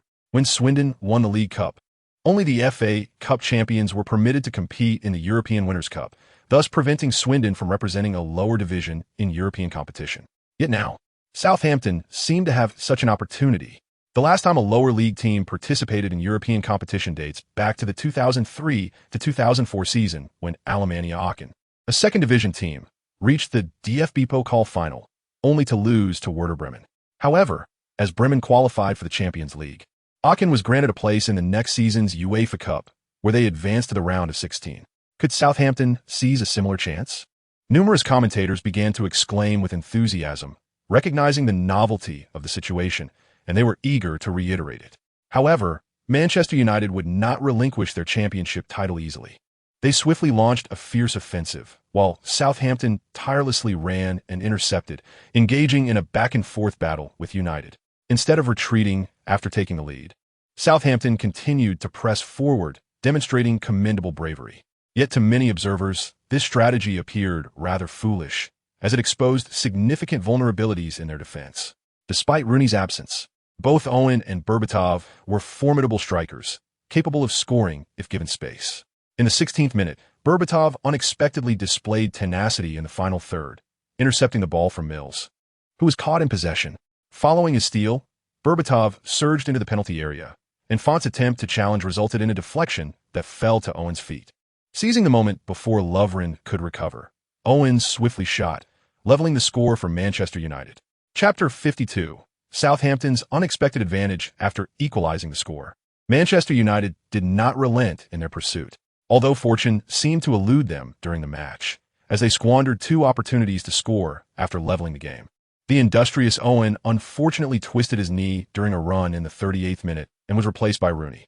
Yet, Rooney made an immediate impact, receiving a cross for Valencia on the flank and, with a deft header, sent the ball into the corner of the net. 2-1. After falling behind early in the match, Manchester United surged back with relentless attacks, ultimately overturning the score before the end of the first half. The Manchester United supporters erupted in a thunderous cheer. Albeit belated, they believed this was the performance the club was meant to deliver. Often, Manchester United may lack overwhelming strength, yet they consistently manage to secure victory and claim championships. This is the allure of the Red Devils. As the whistle, signifying the end of the first half, echoed, the Southampton supporters felt a tinge of disappointment, while the Manchester United fans were convinced that victory was within their grasp. Although they led by merely one goal, to them, Southampton's earlier advantage was merely a fleeting success, a momentary lapse that they believed would not be repeated. The players of Manchester United shared this sentiment. Southampton's solitary goal took them by surprise. It was merely a momentary astonishment, with no further implications. Concentrate in the second half. I do not wish to witness a recurrence of the first half's defensive lapse. Do you understand? Ferguson instructed in the dressing room. He had little more to say. The first half had seen considerable movement from both sides, and under such circumstances, it was evident that Southampton would falter first, not Manchester United. The latter thrived in a high-paced, intense rhythm, a tempo that Southampton could scarcely match. Despite Southampton's numerous matches, they primarily competed at a lower level. The disparity in the intensity of competition leads to vastly different levels of physical exertion, with both teams expending significant energy in the first half. It was undoubtedly Southampton that would struggle more, facing greater fatigue. This can be regarded as a truth. A coach of Ferguson's caliber undoubtedly possesses sound judgment, and Manchester United indeed needs to amass strength to tackle the upcoming league matches, hence he did not offer excessive admonitions. However, the running patterns displayed by Southampton struck him as somewhat familiar. Ferguson noticed this while watching the footage. However, he initially dismissed it, as numerous teams in the Premier League emulate Manchester United's movement system. Given Southampton's attacking style, it was only natural for them to mimic Manchester United's approach. Yet, it was not until they faced off on the pitch that it became evident that Southampton was not merely imitating Manchester United's movements. They had indeed absorbed the essence of that system to a considerable extent. This piqued Ferguson's curiosity, leading him to regard the young coach, Ji Shi, as quite capable. It seemed plausible that in 2 years, this young manager could stir a significant wave in the Premier League. However, Ferguson, having encountered many promising young talents throughout his career, understood that many coaches, despite initially demonstrating remarkable abilities, often fail to maintain their success. This was reminiscent of those who had once served as his assistant coaches, individuals he had high hopes for, including Brian Kidd, Steve McLaren, and Carlos Queiroz. Yet, upon taking the reins independently, their performances were rather average.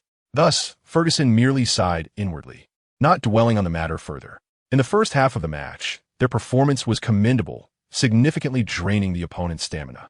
In the second half, let us sustain this level of movement and wear them down.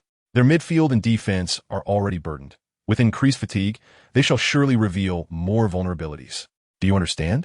Initially, we will feign attacks from the flanks to divert their attention, then strike forcefully through the center. Their two center backs are tall and cumbersome in turning. Our forwards possess an advantage here. Seize every opportunity. Ji Shi, in the dressing room, pumped his fists, brimming with ideas for the second half. Manchester United's counter-attacking speed was rather average. After Owen's substitution, their offense relied primarily on Rooney and Valencia's breakthroughs down the wings. Rooney, while impactful, lacked exceptional speed. If they could entangle him or sever his passing options, it would yield favorable results.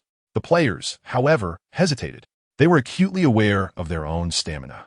The first half had already drained them more than usual, and continuing at that pace in the second half raised concerns about their endurance. Rest assured, I am more cognizant of your physical condition than you are, Ji Shi cryptically assured them, amused by his audacity to employ such a strategy without fear of physical collapse. Ji Shi inquire. As the players took to the field, their trust in Ji Shi quelled their doubts, allowing them to swiftly immerse themselves in the match.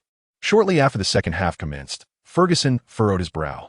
Southampton's players continued their relentless running, engaging in confrontations, applying pressure, and launching quick attacks. These exertions are undoubtedly taxing, and they cannot maintain a continuous sprint. They will intermittently pause to recuperate their stamina. Nevertheless, their overall pace remains slightly superior to that of Manchester United. Have they forsaken their endurance? Ferguson found this somewhat perplexing. However, at this juncture, he was powerless to act. Owen's injury had left him with only 2 substitutions available, and at this moment, he had few options to consider. Manchester United was grappling with a personnel crisis, with the likes of Van der Sar and Ferdinand sidelined due to injuries. On the bench, he had only 3 veterans, Neville, Scholes, and Giggs, whose stamina was also questionable. Thus, Ferguson resolved to endure, waiting until Southampton's current surge had subsided. He gestured to the players to slow the tempo, allowing Southampton to capitalize on their physical advantage and seize control of the match. Amidst the fervent cheers of the Southampton supporters, the team's offensive capabilities began to manifest in full force. Lalana and Mkhitaryan frequently exchanged positions to launch attacks from the flanks. However, their approaches were distinct. Mkhitaryan relied on his dribbling skills, while Lalana focused on distributing the ball and taking long-range shots. Neither player was one to receive the ball in extremely wide areas. Thus, they typically operated near the corners of the penalty area. The offensive plays here effortlessly create threats. Lalana received a pass from Schneiderlin on the right side of the penalty area, made a slight adjustment, and then immediately unleashed a left-footed shot. The ball soared towards the lower left corner of the goal, but Kuzjak leapt to make a save, deflecting the ball away. Chapter 53. A certain decline.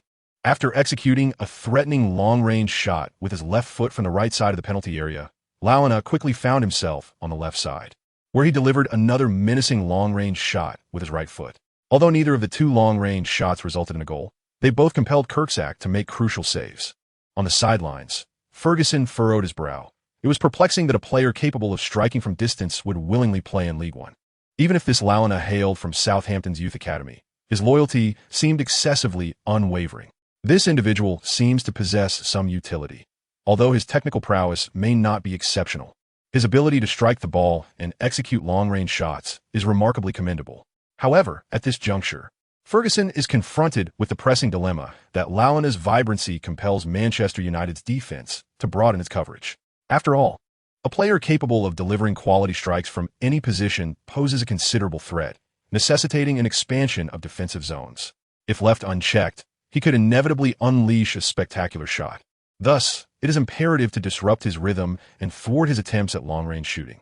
Yet, as the defensive line stretches, the space afforded to forwards within the penalty area increases significantly. The attacking players from Southampton astutely recognized this vulnerability. When Schneiderlin received the ball deeper in the field, he refrained from passing it back to Lalana, who was seeking the ball. Instead, he executed a long pass from the left flank directly into the penalty area. Lambert swiftly surged forward, evading Evans as he raced towards a descending ball and calmly directed a header into the center of the box. Giroud and Vidic vied for position, both similarly tall and robust. However, Giroud leveraged his slightly superior speed to claim a favorable position, meeting the incoming ball with a rapid flick of his head. Confronted with this close-range header, Kuzjak found himself unable to make a save as the ball swiftly found its way into the near corner of the net. The score was now level at 2 goals apiece, with Southampton equalizing just 13 minutes into the second half. Continue the assault. Let us fully unleash our offensive prowess. Ji Shi shouted, his fist pumping in the air. The recent goal was a testament to his tactical approach, initiating a menacing attack from the flanks to draw the opponent's attention, followed by a direct assault on the heart of the opposing penalty area, exploiting the swiftness and agility of the two forwards to secure a goal. The partnership between Giroud and Lambert may not be the fastest, yet in comparison to the pairing of Vidic and Evans, they certainly appeared quicker. Speed is often a relative concept. Ferguson now found himself in a quandary. He could certainly discern the advantages held by the opposing forwards. Yet, some challenges cannot merely be resolved by observation. The solution was clear.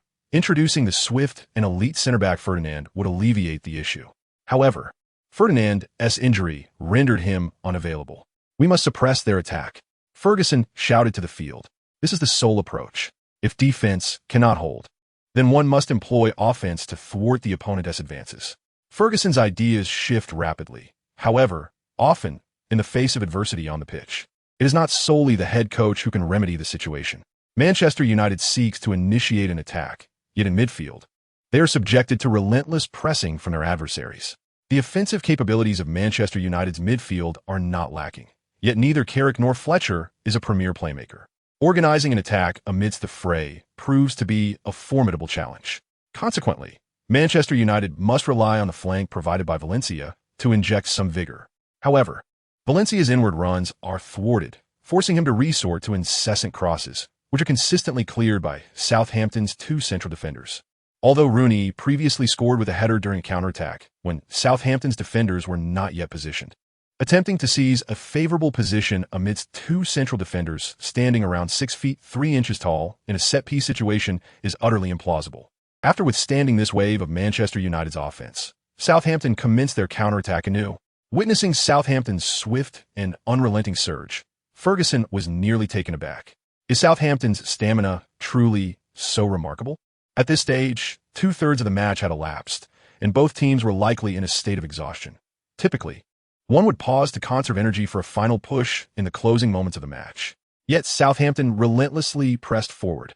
Just as Ferguson pondered this perplexity, Mkhitaryan received the ball on the flank and began his advance, forcing Evra to foul him, resulting in the referee brandishing a yellow card. Unfortunately for Southampton, Mkhitaryan sustained a minor injury from the incident, which, while not severe, rendered him unable to continue in the match. Ji shook his head. Fortunately, Mkhitaryan was injured, as he had substitutes available. Had another player been injured, he would have found himself at a loss for options. Chamberlain entered the fray. Compared to Mkhitaryan, his techniques and breakthroughs were not as refined. However, he excelled in executing incursions along the flank. Lalana delivered the ball into the penalty area, and Raphael, at the back post, cleared it with a powerful kick, only to collapse during the process, having strained his thigh. Ferguson, his face darkened with concern, substituted him for Neville, as he had intended to allow both Neville and Rooney a well-deserved rest. The unfortunate injuries to Raphael and Owen, who had both been sidelined in previous matches, were indeed disheartening. Chamberlain began to flourish on the wing. Evra found himself struggling to contain his advances. Given Evra's experience and prowess, such a predicament should not have arisen. However, he had already expended considerable energy, and with a yellow card to his name, his defensive actions were understandably cautious. In this scenario, Chamberlain executed a splendid breakthrough, skillfully maneuvering past Evra's defense from the baseline and advancing into the penalty area. The Manchester United defenders fixated on the attacking players within the box, neglecting to intercept him promptly. With resolute determination, Chamberlain unleashed a shot that struck the outstretched foot of Kuksak, sending the ball soaring into the near corner of the net. 3-2. Southampton had taken the lead. The goal that occurred in the 70th minute was a powerful blow to Manchester United. Falling behind once could be deemed an accident, but to fall behind a second time is no longer a mere coincidence. Ferguson utilized his final substitution, bringing on Gibson for Park Ji-sung, as Manchester United sought to mount a counterattack. They were not devoid of opportunities. Ferguson believed that Southampton's stamina would inevitably dwindle in the last 20 minutes, presenting a chance for Manchester United. However, would the Southampton players truly falter in their endurance? Chapter 54. A grand victory. No one anticipated that Southampton, maintaining a high-intensity performance, would not collapse in the final 20 minutes of the match. Their efforts did wane slightly, but this was due to their gradual shift towards a more defensive posture.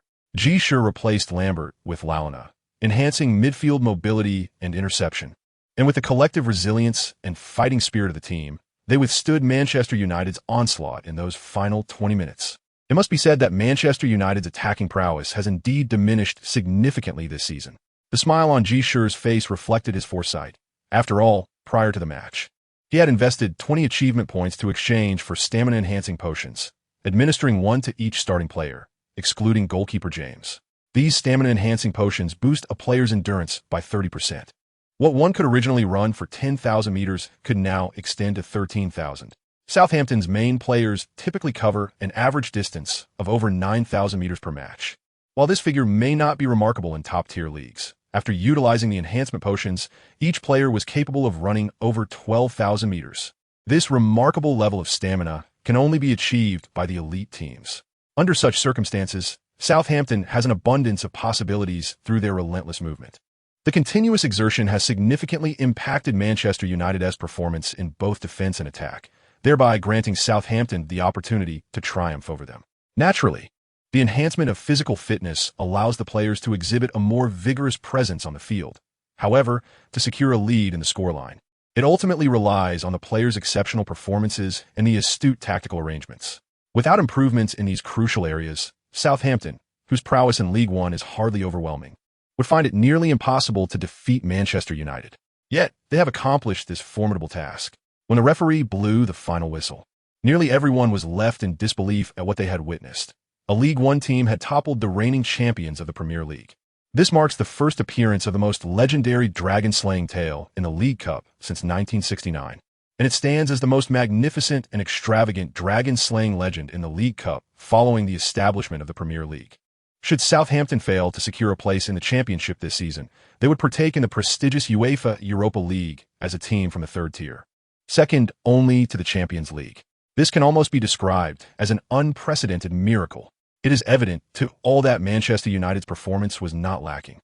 Despite the absence of several key players, the situation transformed in the second half when Neville and Rooney were substituted in. Apart from Ferdinand, the entire main lineup had taken the field.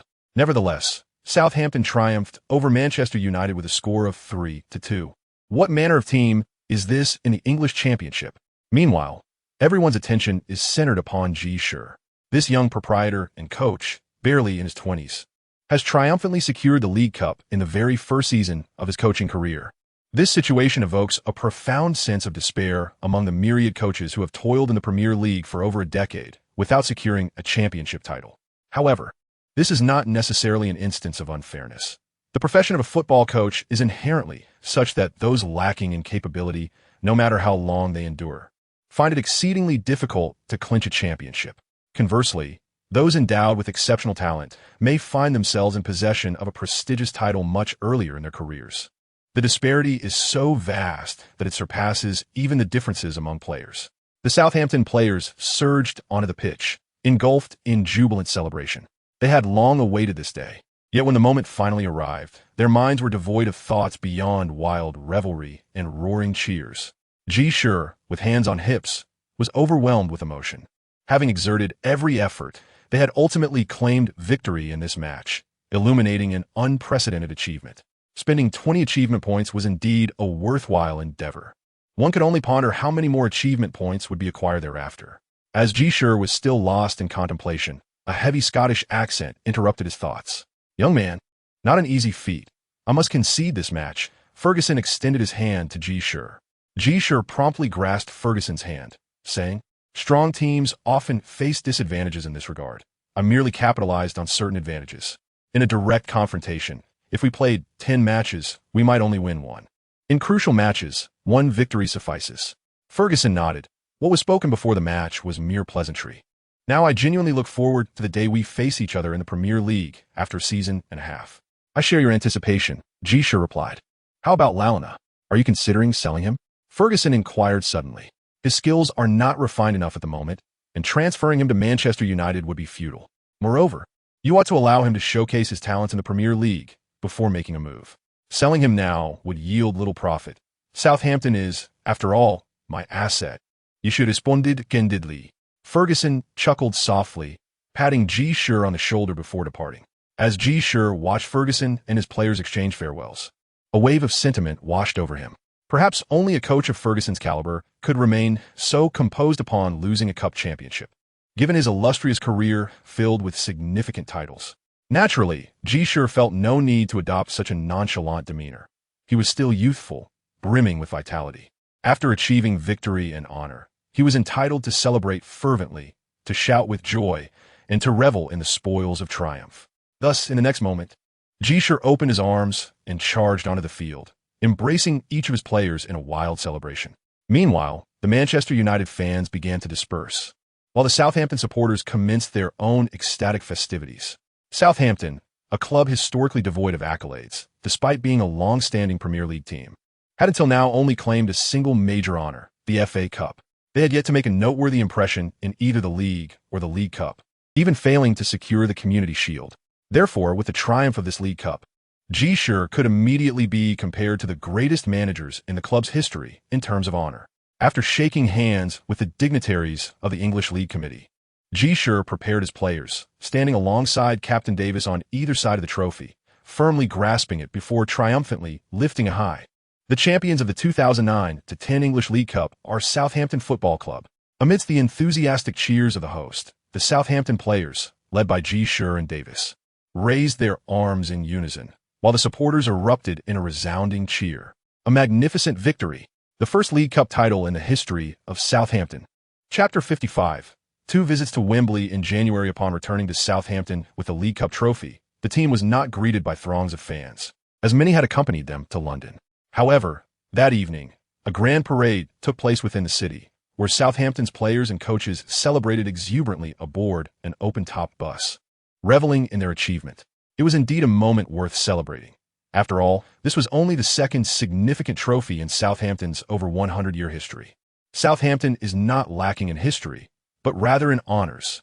Yet, since my arrival, that scarcity of accolades shall no longer persist. This is my first championship with Southampton, but certainly not my last. Ji Shi, holding a megaphone, shouted to the streets, igniting the passions of the Southampton fans even further. Proudly, he passed the megaphone to another, oblivious to Ben Ali's apprehension, who worried that Ji Shi's bold declarations might backfire if the performance did not match the promise. At that moment, however, Ji Shi was unconcerned.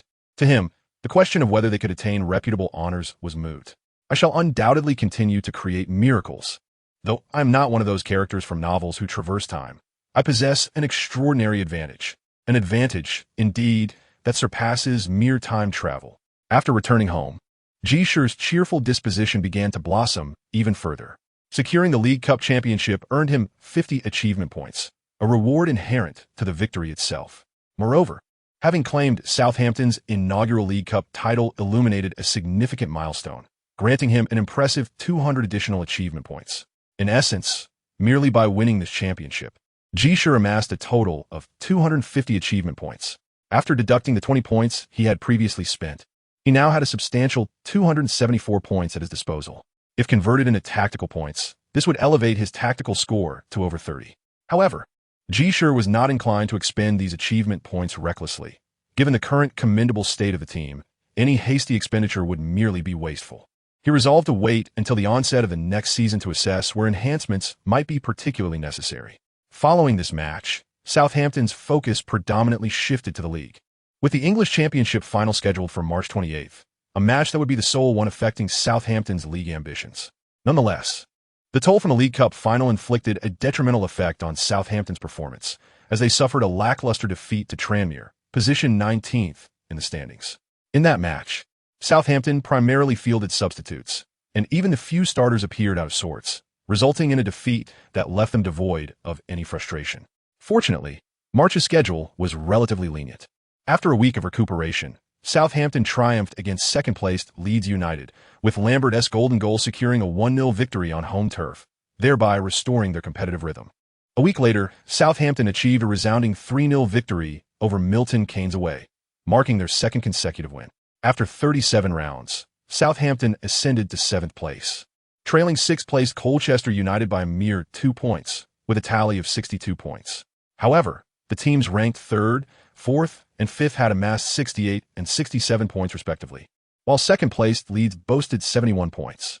With 9 matches remaining in the league, Southampton's pursuit of a top-2 finish appeared increasingly daunting, as they required a minimum of 9 points and faced 5 formidable competitors. Thus, Ji Shi continued his ambitious strategy to seize every honor and achievement available this season. While the league championship may be out of reach, the playoff championship remained a viable target. The English championship had long been regarded by Ji Shi as a certain conquest, and upon reflection, he was astounded to realize that even in League One, Southampton still had numerous achievements to pursue. The League Cup, the English Championship, and the League One Playoff Championship are accolades that Southampton has yet to secure. Even minor achievements are still noteworthy. Thus, the accomplishments illuminated by these honors cannot be dismissed as trivial. In the 38th round, Ji Shi opted to rest the majority of the first team, resulting in a goalless draw against Oldham at home. The draw held little significance for Southampton, as they were set to return to the new Wembley Stadium in merely 3 days for a decisive match. Indeed, while the English Championship caters to lower-tier teams, the final of this competition is also held at the illustrious new Wembley Stadium. In this final, the supporters of Southampton began to dominate, filling their designated half of the stadium to capacity, while their opponents, Carlisle United, could muster fewer than 30,000 fans. In contrast to the home ground's modest seating of just over 18,000, this number, though considerable, paled in comparison to Southampton's fervent following. After all, despite Southampton's lack of significant accolades, they often find themselves competing in the Premier League, while Carlisle United seldom graces even the second tier of English football. Their most notable achievements include a single championship in the 3rd Division and 2 in the 4th, not to mention their solitary triumph in the English Football League trophy. It is evident that the history of English football is extensive, with many teams that once thrived in higher divisions now lingering in the lower leagues, much like Carlisle United, whose most commendable recognition remains within the confines of lower-tier football. In terms of overall strength, Carlisle United falls far short of Southampton, currently languishing in 15th place. A stark contrast to Southampton's performance. The players, led by Ji Shi, offered their opponents scant opportunities. From the outset of the match, they relentlessly pressured Carlisle with swift movements and rapid attacks, launching offensives from the flanks, executing breakthroughs and long-range shots alike. Manchester United found themselves compelled to expand their defensive line against such onslaughts, let alone Carlisle United. Consequently, 2 strikers each netted a goal in the first half. And although Carlisle United managed to claw back a point in the second half, goals from Lalana and Mkhitaryan allowed Southampton to decisively triumph with a score of 4-1, securing the English Football League trophy. Expressing his elation at winning the trophy in his inaugural participation, Ji Shi remarked with a smile at the post-match press conference, "Of course, I hope Southampton will never have to partake in this competition again in the future." Chapter 56, Prosperity. On February 28th, Southampton triumphed over Manchester United with a score of 3-2 at the new Wembley, clinching the League Cup. Then, on March 28th, they bested Carlisle United 4-1 at the same venue, securing the English Football League trophy. Within a mere month, they had made consecutive appearances at the new Wembley, claiming 2 domestic titles, an unprecedented feat in the annals of English football history. Typically, teams capable of winning the League Cup do not participate in competitions reserved for lower league squads. Yet Southampton achieved a remarkable milestone. While reporters speculated on the likelihood of witnessing such an extraordinary occurrence again, Ji remained ensconced in his apartment, grinning like a man possessed. Securing the English Football League trophy awarded him 20 achievement points, while illuminating Southampton's inaugural victory in the tournament granted him an additional 50 points, an achievement overshadowed by the League Cup's rewards. This particular aspect had been anticipated by Ji Shi. For the English Championship is certainly not a commendable achievement. No team regards this title with great reverence, except for those who have been relegated to lower leagues for an extended period. Nevertheless, he has uniquely illuminated an accomplishment that the journalists have highlighted: the remarkable feat of participating in the finals at the new Wembley twice within a month and emerging victorious on both occasions. This is not merely a testament to the historical achievements of Southampton Football Club, but rather a remarkable milestone for the entire professional league in England. No club has ever accomplished the feat of participating in 2 domestic finals held at Wembley within the span of a month and subsequently emerging victorious. The reason is quite straightforward. The only domestic finals that can occur in such a short time frame are the League Cup final and the FA Cup final. However, accomplishing this is exceedingly challenging. Yet, Southampton has achieved this miraculous feat. This extraordinary accomplishment has granted him an additional 300 achievement points. Gazing at his total of 644 achievement points, Ji Shi felt somewhat lightheaded, reflecting on how, prior to the season's commencement, he nearly lost all his achievement points over a mere handful. He now finds himself with over 600. If he so desired, he could now redeem a vial of Captain America's serum, transforming himself into a superhuman. However, after some contemplation, Ji Shi decided against rushing into such a decision. After all, he is but an ordinary person. If he were to unexpectedly exhibit the physique of a superhero, he would likely be swiftly apprehended and subjected to dissection. He was not afraid of this. After all, he was a superhero. What was there to fear? However, at that point, how could he continue to coach Southampton and earn achievement points? These points could only be obtained through coaching a team. Thus, Ji Shi resolved to act like a miser, conserving the achievement points for future needs, using them judiciously as the situation demanded. Whether enhancing his tactical acumen, improving his physical prowess, or elevating the training regimen, all required substantial expenditure of these points. It was prudent to save them for now. Securing the championship in the English Championship had elated everyone at Southampton. Yet it inadvertently affected their subsequent performance, primarily due to Ji Shi's overconfidence, leading him to neglect proper training arrangements for the team. Consequently, they ended up drawing 2-2 away against Brighton, a team lower in the standings, resulting in 2 consecutive draws in the league. This has relegated them to the 8th position. However, their points have still reached 64.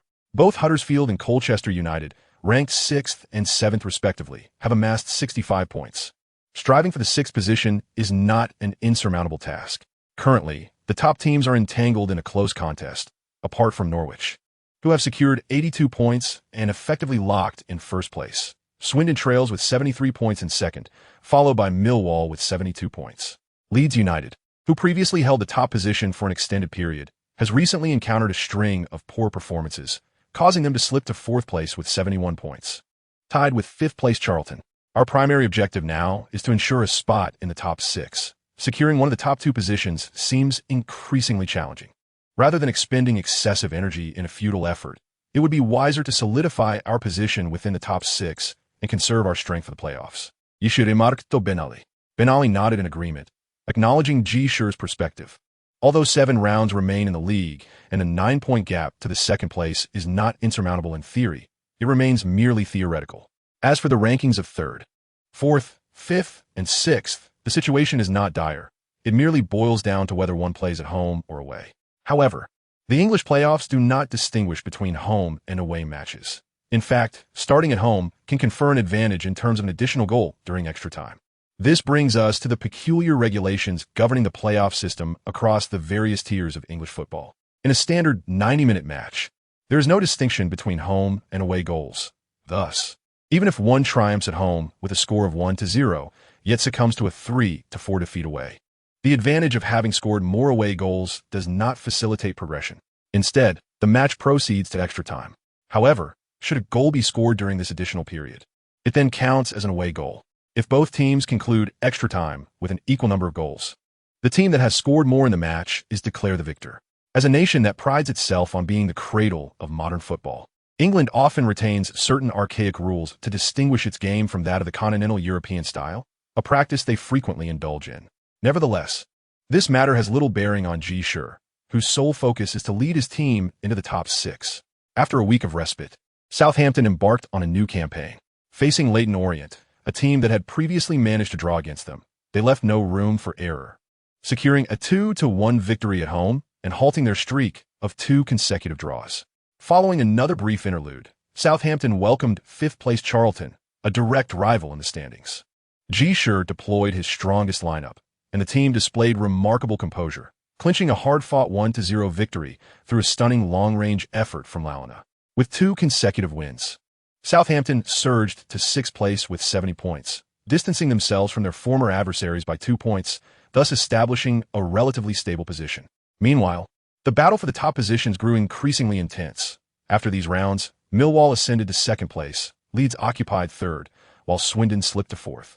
The standings revealed a tight race, with scores of 78, 77, and 76 points entangled in a lively contest. At this moment, no one dares to relax. The second place guarantees direct advancement to the championship, and such an opportunity is not one to be squandered. Let them continue their fierce competition. The more fervently they contest, the more at ease we shall be during the knockout stage. You should check out softly. Chapter 57.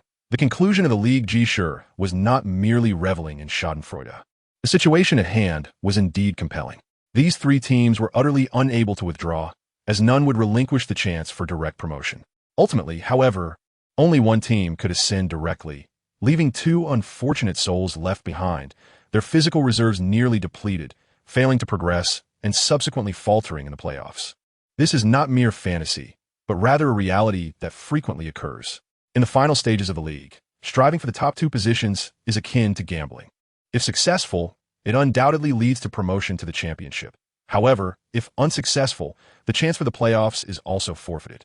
This choice has always been a dilemma, fraught with the potential for regret, much like life itself. Hence, Ji Shi never contemplated making such a decision. Observe, had we not consciously adjusted our performance prior, we would now find ourselves included in this predicament. As long as our physical endurance remains intact, we can triumph over any team ahead of us. However, is it feasible to conserve our energy in such a situation? Ji Shi inquired of Ben Ali. Ben Ali could only concede in agreement. The ability of this individual to calculate with such precision is indeed terrifying. Perhaps due to their stable mindset, the players of Southampton exhibited remarkable performances in the subsequent matches. In two consecutive away games, they first triumphed over Bristol Rovers with a score of 5-1, followed by a narrow victory of 1-0 against Yeovil. However, after these two rounds, the situation began to shift once more, and Ji Shi started to feel a sense of unease. After 43 rounds, Norwich had amassed 89 points, securing promotion to the Premier League 3 rounds early and nearly clinching the top position in League One, as they held a 9-point lead over second-placed Leeds United. Leeds, having turned their fortunes around in the last 2 rounds, accumulated 80 points, while Millwall stood at 79 and Swindon at 78. This points tally clearly illustrated the underperformance of these three teams. Leeds jumped to second place with just 3 points from 2 matches, while Millwall could only muster 1 point and Swindon 2. Charlton's points total was 77, and Southampton's was 76. 3 rounds left, a mere 4 points. Ji Shi anxiously pondered whether they should strive for victory in the upcoming 3 matches. Southampton could at most reach 85 points, but if Leeds managed to win 2 matches, they would certainly surpass Southampton's score. The risk was too great. Ji Shi shook his head in anguish. With only 3 rounds remaining, Leeds had endured a lengthy streak of misfortune, and they would surely seize any opportunity in these final matches, at the very least winning 2 of them. This meant they might inadvertently benefit other teams, but certainly not Southampton. At this juncture, failing to seize the moment would be a tremendous loss. Ben Ali lamented while clutching his hair. Ji Shi sighed. Regardless of the circumstances, in the next 2 rounds of the league, they must strive for victory. Unless all hope was lost, they could not afford to appear overly disgraceful. Ji Shi ultimately resolved to make a push. Although he coveted the playoff championship more, who would wish to traverse the treacherous path of the playoffs when a direct promotion opportunity was within reach? As League One approached its final 3 rounds, unexpected developments began to unfold, catching everyone off guard. In the 44th round, Southampton welcomed Carlisle United to their home ground. The team that was previously vanquished by Southampton in the championship final displayed remarkable tenacity in this match. It is hardly surprising, given that they have little to lose. When confronted by a rival, one would naturally fight with vigor. Southampton, despite their relentless efforts, narrowly secured victory with a scoreline of 3-2. Yet they paid a price for it. Mkhitaryan sustained a thigh injury during the match, jeopardizing his participation in the forthcoming games. It is indeed troubling. Ji Shi shook his head. The loss of Mkhitaryan is a worrisome sign, indicating that the player's stamina is waning, rendering them more susceptible to injury.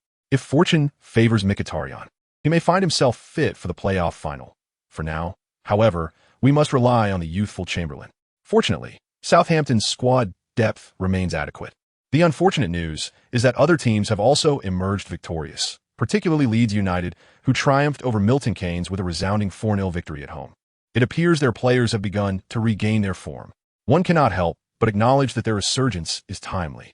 With only 4 points from 2 rounds, the path ahead looks daunting. A rotation is necessary for the next match, Ji Shi advised Ben Ali. Ben Ali nodded in agreement. The situation is indeed challenging. Though Southampton has ascended to 5th place, its significance is rather minimal. Following the rotation, Southampton handily defeated their opponent. However, Leeds United also claimed victory in this round, elevating their points to 86, leaving Southampton with no chance of direct promotion to the championship. Now, let us concentrate on preparing for the playoffs. Ji Shi stated within the team. Ultimately, in the final round, Southampton succumbed to their adversaries. Nevertheless, the last round was exhilarating. Leeds United faced a defeat against 6th-place Charlton, and as they braced for the playoffs with heavy hearts, they were astonished to discover that Millwall, who trailed them by just 1 point, had been bested 2-0 by a team fighting for survival, leaving them to settle for 3rd place. Escaping the brink of despair, Leeds United commenced a fervent celebration. After languishing in League One for several seasons, they have finally returned to the championship. Their owner, Bates, was so elated that he began to make grandiose proclamations about investing in the team, aspiring to restore Leeds United to its former glory. Few believe this statement, as everyone is well aware of Bates's notorious stinginess. In the final league standings, aside from the top 2 positions, Millwall secured 3rd place with 85 points, while Charlton, with a victory in the last round, claimed 4th with 84 points. Swindon followed closely in 5th with 83 points, and Southampton rounded out the top 6 with 82 points. Considering that Leeds United, in 2nd place, only amassed 86 points and Huddersfield in 7th managed 80 points, this season's competition has indeed been thrilling and intense. If only we had played well earlier in the season, those 4 points should have been easily attainable, Ji Shi lamented. After all, we were sidetracked by our triumphs in the League Cup and the English Championship, which was unavoidable. Had we not been docked 10 points, our tally would be 92. With Norwich just at 95, at that point, we would have been contending for the championship rather than merely fighting for a playoff spot, Ben Ali reassured Ji Shi. Indeed, our performance this season has been commendable. Ji Shi nodded in agreement. He spoke with conviction. After all, having accumulated 92 points and clinched 2 championships under a new coach is an impressive feat by any standard. Chapter 58. Millwall's opportunity. Millwall may not be particularly outstanding, yet their actions are substantial, which is a crucial aspect for us to consider. Engaging them physically, utilizing movement and technical prowess to outmaneuver them, will lead to their physical exhaustion and ultimately our victory. Ji Shi addressed the players on the training ground, noting that following the league's conclusion, there would be a week of rest. However, for teams that have overexerted themselves, a week is far from sufficient. Teams like Southampton, who exerted little effort in the final 2 rounds, truly experienced a proper recovery. In contrast, Millwall, who gave their all in the closing rounds, failed to secure direct entry into the championship, rendering their situation particularly disadvantageous. Whether a week is enough for them to recuperate remains a significant question. Therefore, in the first home match, Ji Shi resolved to make a statement against them. Taking advantage of their poor form, he aimed to overpower them, depleting their already limited stamina and exacerbating their plight. This is a task that any competent head coach would undertake, and it reflects the so-called noble path. Even if Millwall is aware that Southampton would respond in such a manner, they find themselves with limited options. Nevertheless, this is the only course available to them. Over the past 2 seasons, Millwall has performed commendably. Last season, they faltered in the playoff final, and this season, they were merely a step away from direct promotion to the championship. Such a record evokes a sense of misfortune, yet without the requisite strength. One cannot claim even the right to lament such misfortune. It is reminiscent of Bayer Leverkusen's unfortunate fate in 2002, where they secured 3 runners-up titles. However, not everyone is entitled to such accolades. Surely, in their encounters with Southampton, Millwall has recorded 1 draw and 1 defeat, which cannot be construed as a reflection of their inferior quality. After all, many of the league top teams this season have suffered at the hands of Southampton, with nearly all enduring at least 1 defeat to them. For Millwall, facing Southampton at this juncture is not ideal, yet since they are set to clash, they must give it their all. Their squad has not undergone significant changes. Having spent several years in League One, they have essentially assembled their strongest lineup. Financially, they are in a typical state. Despite being a London club, the notorious reputation of their supporters makes it challenging to attract larger crowds to their matches. Who among the respectable would wish to associate with football hooligans? However, opportunities do exist. The injury to Mkhitaryan has undeniably provided them with considerable confidence. With the absence of this player, who has been pivotal in linking the entire team through his breakthroughs, Southampton's offensive capabilities will undoubtedly suffer a significant blow. This is a pivotal player. The absence of such a crucial figure can be quite detrimental. In contrast, the overall physical inadequacies of Millwall are something that can be compensated for. While Chamberlain's breakthroughs are indeed remarkable, he cannot yet be compared to Mkhitaryan. He excels at creating opportunities on the flanks, yet falls short in the central area. In this manner, Southampton's overall offensive capabilities would significantly diminish, presenting an opportunity for them. For Mr. Jackett, the head coach of Millwall, this represents his sole chance and method. A week has passed swiftly. Upon their arrival in Southampton, the Millwall team was met neither with warmth nor any special treatment, as Southampton's fans are of the ordinary kind. Anticipation for the match is palpable, and I eagerly look forward to leading the team to Wembley for the third time, Jackett remarked at the pre-match press conference. Journalists recalled that this could be the first instance of a coach leading a team to Wembley 3 times in one season. Although Premier League teams have had such opportunities, it typically requires consecutive appearances in the Community Shield, FA Cup, and League Cup finals.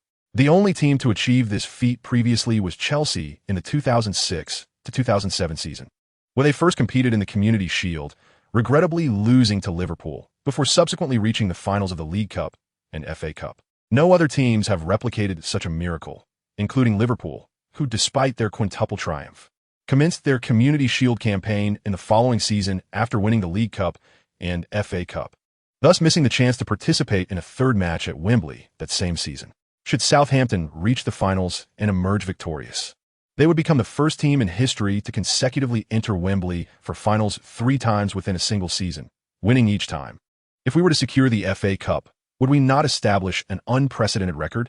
Jackett exclaimed, albeit aware that given Southampton's current strength, snatching a League Cup from Manchester United would already require a stroke of luck. As for the FA Cup, it would demand an immense expenditure of energy. There's a distinct possibility that everything could unravel, leaving them without a single trophy.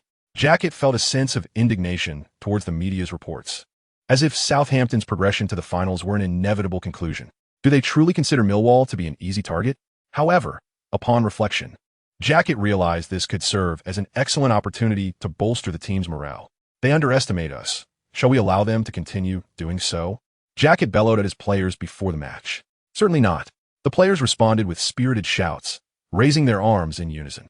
It is not that they are easily deceived. Rather, they are acutely aware that only by rallying their morale and spirit do they stand chance. The coach is orchestrating their enthusiasm, and naturally, they must join in the fervent shouts. Let them witness our indomitable spirit. Press them relentlessly, stifle their offense, and then seize the opportunity to counterattack and vanquish them. Jackett shouted. This notion is undoubtedly commendable. After all, it is well known that Southampton excels in offensive play. Employing a counterattacking strategy against Southampton has proven to be a reliable tactic, not only for the formidable teams, but also for those who have seen Southampton stumble in several matches due to counterattacks from their opponents. However, achieving this requires one critical prerequisite: the ability to withstand Southampton's offensive onslaught. Jackett believes he possesses a viable opportunity, especially considering that Southampton will be without Mkhitaryan. It is well understood that Southampton's attacking prowess diminishes significantly in his absence. Without him, their offensive strength is likely reduced by at least half. This is not to suggest that he alone can replace the likes of Lambert, Giroud, and Lalana, but rather that his presence transforms Southampton's attack into a cohesive unit. Without him, they lack a crucial key to their offensive strategy. Now, you are that key, Ji Shi remarked to Chamberlain as they set off. The 16-year-old nodded earnestly. Having learned and progressed immensely over the past 6 months, now is the moment for heroes to demonstrate their prowess. Chapter 59. The 2 top scorers amidst the cheers of 30,000 Southampton supporters, the match commenced. On the surface, Millwall deployed a 4-4-2 formation, yet in reality, their 2 forwards consisted solely of Graban at the forefront, while the other forward, Morrison, was positioned slightly deeper, resembling more of a 4-4-1-1 setup. So they intend to defend staunchly. Believing we lack the capability to penetrate their defenses, Ji Shi remarked with a sardonic smile directed at Ben Ali. Given their fatigue, how effective can they be if they do not engage in counterattacks? And let us not even mention Mkhitaryan's absence. Ben Ali shrugged. Ji Shi chuckled. They underestimate Chamberlain. Although he has not participated in many matches, he has fully acclimatized to the tempo of League One. Once he adapts to the rhythm and physicality, his technical skills and ability to break through defenses will be unleashed. Just as he uttered these words, Launa received a pass from Schneiderlin and promptly distributed the ball accurately to the flank. This is where he truly excels. Before receiving the ball, Chamberlain had already calculated his next move. Upon receiving it, he deftly nudged the ball toward the baseline and accelerated. His immediate burst of speed allowed him to bypass the hastily approaching opposing fullback, driving straight for the baseline. Fortunately, Millwall opted for a defensive strategy, and the supporting midfielder quickly retreated, soon catching up to Chamberlain. While many anticipated that Chamberlain would force a cross or play a back pass, he instead executed a magnificent individual breakthrough. He first came to a sudden stop, then accelerated once more, as if intent on forcefully reaching the baseline before lifting his foot to cross. The opponent swiftly raised their foot, preparing to disrupt or block his cross. Yet Chamberlain skillfully pulled the ball back, maneuvering it through their legs before darting out from the baseline, completing a circle before regaining control of the ball. The spot where he reclaimed possession was already near the edge of the small penalty area. This position is undoubtedly fraught with peril. Even the most formidable defenses become vulnerable once the opponents breach this area. The Millwall backline was immediately thrown into disarray. They may not be seasoned veterans, although their experiences are considerably diverse. Nonetheless, they have yet to engage in high-stakes matches. Faced with such a scenario, the defenders quickly succumbed to panic, leading to numerous lapses in their defensive duties. Oxlade-Chamberlain seized the moment, delicately flicking the ball to the far post, where Lambert, holding off the opposing defender, executed a header. The ball sped into the near corner of the net, and Southampton took the lead at home. The Southampton supporters erupted in exuberant cheers, firmly believing that their team would triumph in this match, in the next, and ultimately in the final. Having already claimed the League Cup, and having dispatched 6 teams from the Chinese Super League, including Manchester United, why fear a mere playoff? The Southampton players were equally buoyed by their spirits and in superb form. They had meticulously honed their physical condition, and with their fitness peaking, they felt emboldened in both confrontations and runs. Considered a weak link, Oxlade-Chamberlain's brilliant breakthrough orchestrated Southampton's first goal, catching Jacket off guard. It was not a matter of incompetence. Rather, Southampton's collective form was astonishingly formidable. Just as he was contemplating how to respond, the match resumed. Millwall, hastily launching an attack, soon relinquished possession. Southampton did not press aggressively. Instead, they focused on maintaining possession and orchestrating play, utilizing their superior technical skills to continually suppress their opponents. Jacket, gritting his teeth in frustration, observed the pitch. The early concession disrupted his strategy, and now, with the score against them, maintaining a defensive posture seemed futile. Securing at least a draw away would be essential for a chance in the second leg. Moreover, Southampton could now maneuver with calmness, leveraging their technical superiority to create an advantage, leaving Millwall in a precarious position. Continuing to defend would be humiliating, yet abandoning defense would expose them to significant threats from Southampton's attacks. Jacket never anticipated that underestimating Oxlade-Chamberlain would render his team so decidedly reactive. Nevertheless, he swallowed his frustration and resolved to maintain a defensive stance. Trailing by a goal, at least recovering something at home, was preferable. Attempting to score 1 or 2 more away would prove futile, as exposing so much space in the back line could lead to further goals for Southampton. He's quite composed, observed Ji Shi, noticing Jacket signaling for a defensive regrouping, muttering under his breath. What else could he do but remain composed? As we engage them, our physical prowess will be sufficient to render them unable to continue after 80 minutes. Ben Ali chuckled. Ji Shi nodded in agreement, acknowledging that Ben Ali's words struck a chord. Even if Millwall were to lose this match, they must ensure that the team's energy expenditure remains manageable. Otherwise, they would have no chance of victory in the second leg. Even if they believe they have an opportunity, it would be futile, Ji Shi remarked to Ben Ali. While Jacket aims to prolong the match to the second leg to determine the outcome, Ji Shi is resolute in his desire to decisively vanquish the opponent in the first leg. Relentlessly passing, continuously attacking, and persistently probing for weaknesses in the opponent's defense. Of course, there's also the unceasing initiation of assaults into the penalty area. This placed the defenders of Millwall under relentless waves of attack. Although their collective defense provided them with a certain advantage, the incessant pressure inevitably revealed vulnerabilities. Giroud received a pass from Lambert within the penalty area, swiftly turned, and unleashed a shot. The ball deflected off an opposing defender, falling fortuitously to Lalana, who seized the moment to strike without hesitation, sending the ball skimming into the near corner of the net. Meanwhile, the goalkeeper Sullivan, already grounded from Giroud's earlier attempt, could only watch helplessly as the ball sailed into Millwall's goal once more. Another goal, 2-0. Lalana. The two players who have scored the most goals this season have consecutively secured 2 goals for Southampton in this match. Lambert, having just concluded the league as the top scorer in League One with 35 goals, accumulated a staggering 50 goals across all competitions. This is an astonishing figure. Although the level of League One may seem relatively low, achieving such a feat is no small accomplishment. Lalana, too, has exceeded 20 goals across all competitions, marking his finest season yet as an attacking midfielder. Chapter 60. The physique pill. The remarkable performances of Lambert and Lalana this season were unexpected by many. Despite Lambert being the top scorer in League One last season with 29 goals, excelling in League One does not guarantee similar prowess in the Premier League. However, under a well-crafted tactical approach that emphasized his strengths, Lambert experienced a remarkable surge in performance this season, which can only be described as miraculous. Lalana, on the other hand, is a testament to the principle of latent potential. He had been accumulating experience over the past few seasons. Southampton's relegation afforded young talents like him an opportunity. And this season, the manager's utilization of him has played a significant role, rather than forcing him into roles that do not suit him. He has been allowed to excel in what he does best, making penetrating runs, distributing the ball promptly, supporting teammates, and taking long shots. Some players require a conducive environment to thrive, and the Southampton squad largely embodies this principle. Proper utilization has enabled them to manifest their best performances. Given their youth, they can certainly harness their growth and accumulated experience to become even more formidable. As the first half drew to a close, Southampton supporters erupted in cheers, buoyed by a 2-goal lead that left them anticipating victory. The sole lingering question was, by how many goals would they win? We performed admirably in this match, but we must maintain this momentum in the second half, understood? Millwall's stamina is still lacking, so they will continue to defend.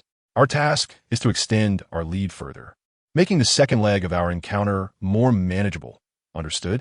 The players of Southampton responded in harmonious unison to the occasion. For them, confidence radiated from their anticipated victory in this match. Indeed, the progression of the game mirrored this sentiment. Throughout the second half, Southampton maintained a substantial advantage on the field, their technical prowess fully materializing as they stifled the opponent's defense, leaving Millwall with scarcely any opportunities to mount a challenge. Schneiderlin, in a moment of brilliance, surged forward and netted a stunning long-range goal. Ultimately, the match concluded with a score of 3-0, signifying an unequivocal triumph for Southampton from any perspective. The fans erupted in exuberant celebration, perceiving the home victory as a resounding achievement that propelled them ahead to the playoff finals. This sentiment was echoed across various media outlets, as the substantial first-leg advantage rendered it implausible for Millwall to overturn the deficit in the second leg. It would take an extraordinary lapse in judgment for Southampton to assume their progression was guaranteed and field an entirely reserved team. I'm not so naive as to entertain such folly. In his heart, Ji Shi murmured to himself, acknowledging that he had never contemplated this before. When he first began coaching, he harbored a somewhat naive belief, treating the matches as mere games.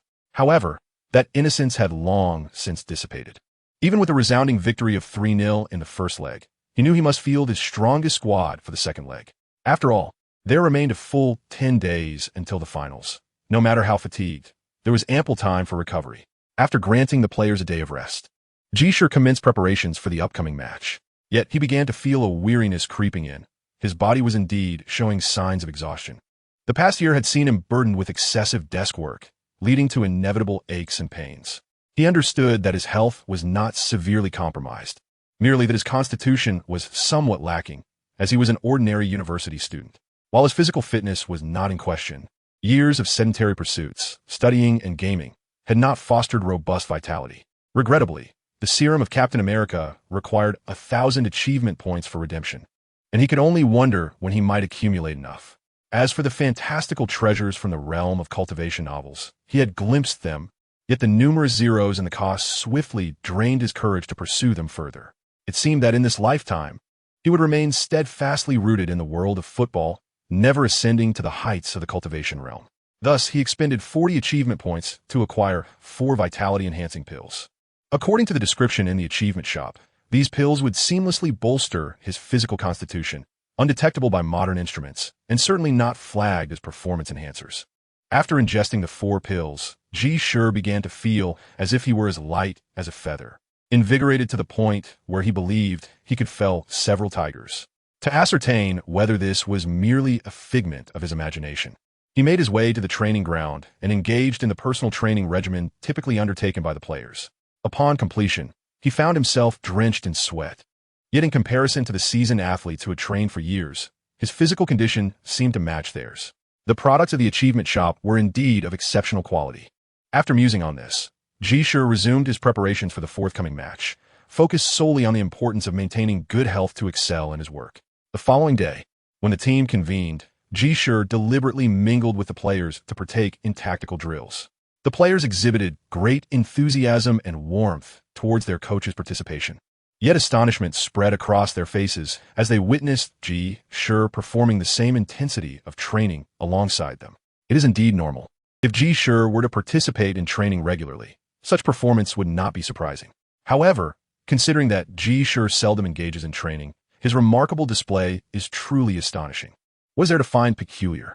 Let us not forget that our boss is capable of executing Bruce Lee's flying kick.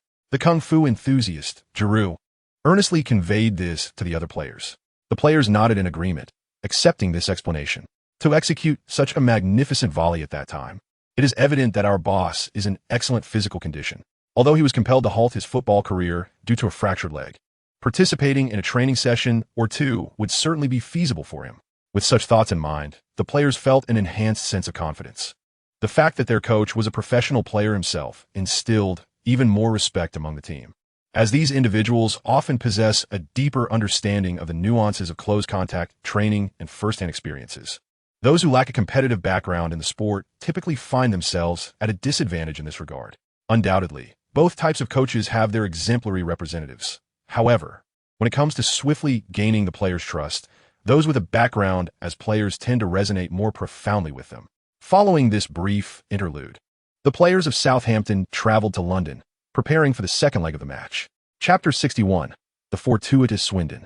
In stark contrast to Southampton's commanding 3-goal lead, the other semi-final was a thrilling affair, as Swindon triumphed over Charlton with a score of 2-1, gaining an early advantage. Many believe that the outcome of the second leg for Southampton was already determined, while the clash between Swindon and Charlton still held an air of suspense. However, no one anticipated that, despite Southampton facing no significant pressure on the scoreboard in the second leg, they would suffer tremendous losses. As the clock struck 90 minutes, a visibly furious Ji Shi stood on the sidelines, observing the field.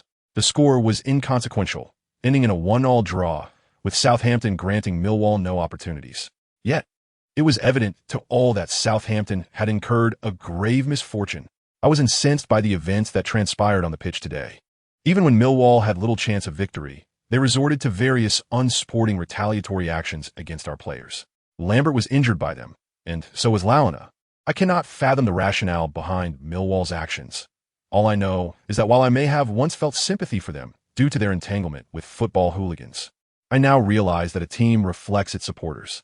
The association of football hooligans with Millwall is no mere coincidence, but rather a reflection of the team's notorious style of play, which irresistibly attracts such unsavory characters. Fuming with indignation, Ji Shi unleashed a tirade against Millwall at the press conference. Jacket attempted to confront Ji, but was met with a cold, piercing glare that sent him retreating. Meanwhile, Millwall reporters pressed Ji with their inquiries, only to be met with an equally fierce backlash from Southampton journalists, all brimming with outrage.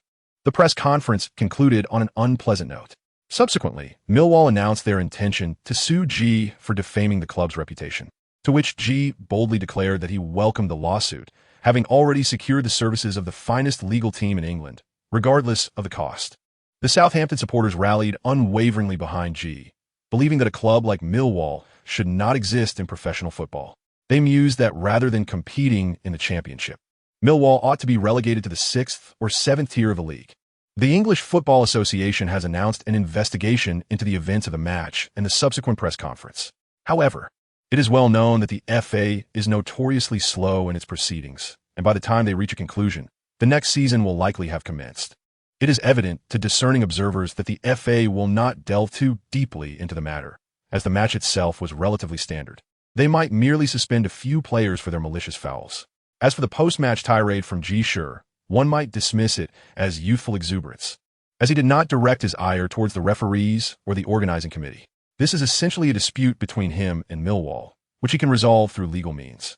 While Ji Shi was merely venting his frustrations, Southampton has undeniably suffered significant losses, with reports indicating that both Lambert and Lalana will require a fortnight's rest, making their participation in the final highly unlikely.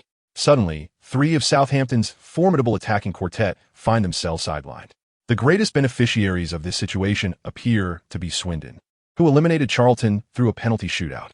Initially ranked 5th, Swindon was the least favored among the four teams vying for promotion. Millwall was on the cusp of direct ascension to the championship, and Charlton similarly had their opportunities. Had Southampton not faced point deductions, they would have undoubtedly secured second place. Yet, through sheer determination, Swindon triumphed over Charlton, and fate has now placed a Southampton squad diminished by the absence of three key attackers before them. This is their destiny. In an instant, the Swindon fans were engulfed in a euphoric frenzy, convinced that their team would undoubtedly triumph in the final. With three primary attackers sidelined, it was evident that not only Southampton, but even the most illustrious clubs, such as Real Madrid, Manchester United, Barcelona, and Bayern Munich would experience a significant decline in their prowess. Moreover, it was apparent that Lambert and Lalana were Southampton's top scorers this season, while Mkhitaryan's ability to invigorate the team's offense through his breakthroughs was irreplaceable. The contributions of these three were not easily substituted by just anyone. Furthermore, Southampton's attacking line had scarcely seen any alterations this season, with only Chamberlain occasionally participating in matches. Now, devoid of even substitutes, how could they possibly compete? Southampton's supporters were enveloped in a cloud of despair. Had their squad remained intact, they would have feared no one. After all, had they not bested Manchester United? However, in light of the glaring absences in their front line, how could they hope to play? Even with the players' unwavering determination and Ji Shi's steadfast guidance, what could be achieved? Nevertheless, even if circumstances proved insurmountable, they would not cast blame upon the team. In their eyes, the squad's performance this season had already instilled a profound sense of pride. As long as they maintained their momentum, the League One championship next season would surely be within their grasp. While Southampton's fans resigned themselves to the notion of defeat, yet remained loyal, Ji Shi had never entertained the thought of losing this match. We still have a chance. As long as we train diligently on the field and adapt to the new tactics, we shall prevail, Ji Shi asserted to the players. The players were filled with skepticism. Indeed, in less than a year, Ji Shi had demonstrated his exceptional caliber, proving himself to be a top-tier coach. Yet, no matter how skilled a coach may be, success ultimately depends on the players competing. In such circumstances, what more could Ji Shi accomplish? I certainly have my methods, Ji Shi replied with a smile. He then maintained an air of mystery before directly sharing his thoughts with the players. The entire pitch was littered with the players' astonished expressions, bouncing in disbelief. Boss, you can't be serious. Lovren could not help but question. Of course, I am not jesting. Do you believe there are any other options left? Ji Shi countered. In unison, everyone shook their heads. There were indeed no alternatives. If there were, would they be facing such a predicament? Since we are all convinced of our impending defeat, what is there to lose in taking a gamble? You can only place your trust in me, correct? Ji Shi the players exchanged looks of resignation, realizing they had no other choice but to accept their fate. Indeed, with no alternative paths ahead, it was better to place their trust in the head coach, who surely would not jest about such matters. All right, we have 15 days left. During this time, we must familiarize ourselves with the new formations and tactics. In this crucial final match of the season, we must showcase our utmost capabilities and let Swindon know that they cannot take advantage of us. No one shall exploit our vulnerabilities, Ji Shi declared, raising his fist. Although the term exploiting vulnerabilities was somewhat unclear to him, it could be interpreted similarly to finding a lost wallet, and thus the Southampton players also raised their fists in solidarity. Chapter 62. Juggling three roles. The closed training session that Southampton was about to undertake was widely regarded as mere posturing. After all, what more could Southampton hope for? There were no further options available. They could not make transfers, and there were no remarkable attacking talents emerging from the youth team. This season, Southampton was indeed lean in terms of personnel. Aside from Giroud, there were merely a couple of aging and underperforming forwards who had scarcely seen any playtime. It was hardly feasible to pair Chamberlain with Giroud in the attack. After all, Danny Wilson, the head coach of Swindon, was quite confident. The thought of potentially creating a Black Six legend, achieving the impossible against all odds to secure the final promotion spot, filled him with delight. After all, Swindon's capabilities were rather unremarkable, and such a miracle would solely depend on his strategic acumen. The only unfortunate aspect was that Swindon, having previously ranked 5th, could no longer aspire to create the Black Six legend. With his cheerful disposition, Wilson approached the final of the playoffs. Southampton delayed submitting their match roster until the last possible moment, precisely 2 hours before the match commenced. How tedious. What purpose does this procrastination serve? Wilson mused as he received Southampton's starting lineup, expressing his boredom. His words were indeed rational. After an entire season, who could still possess any hidden trump cards? He failed to notice, however, that as he spoke, his assistant coach was regarding him with a peculiar expression.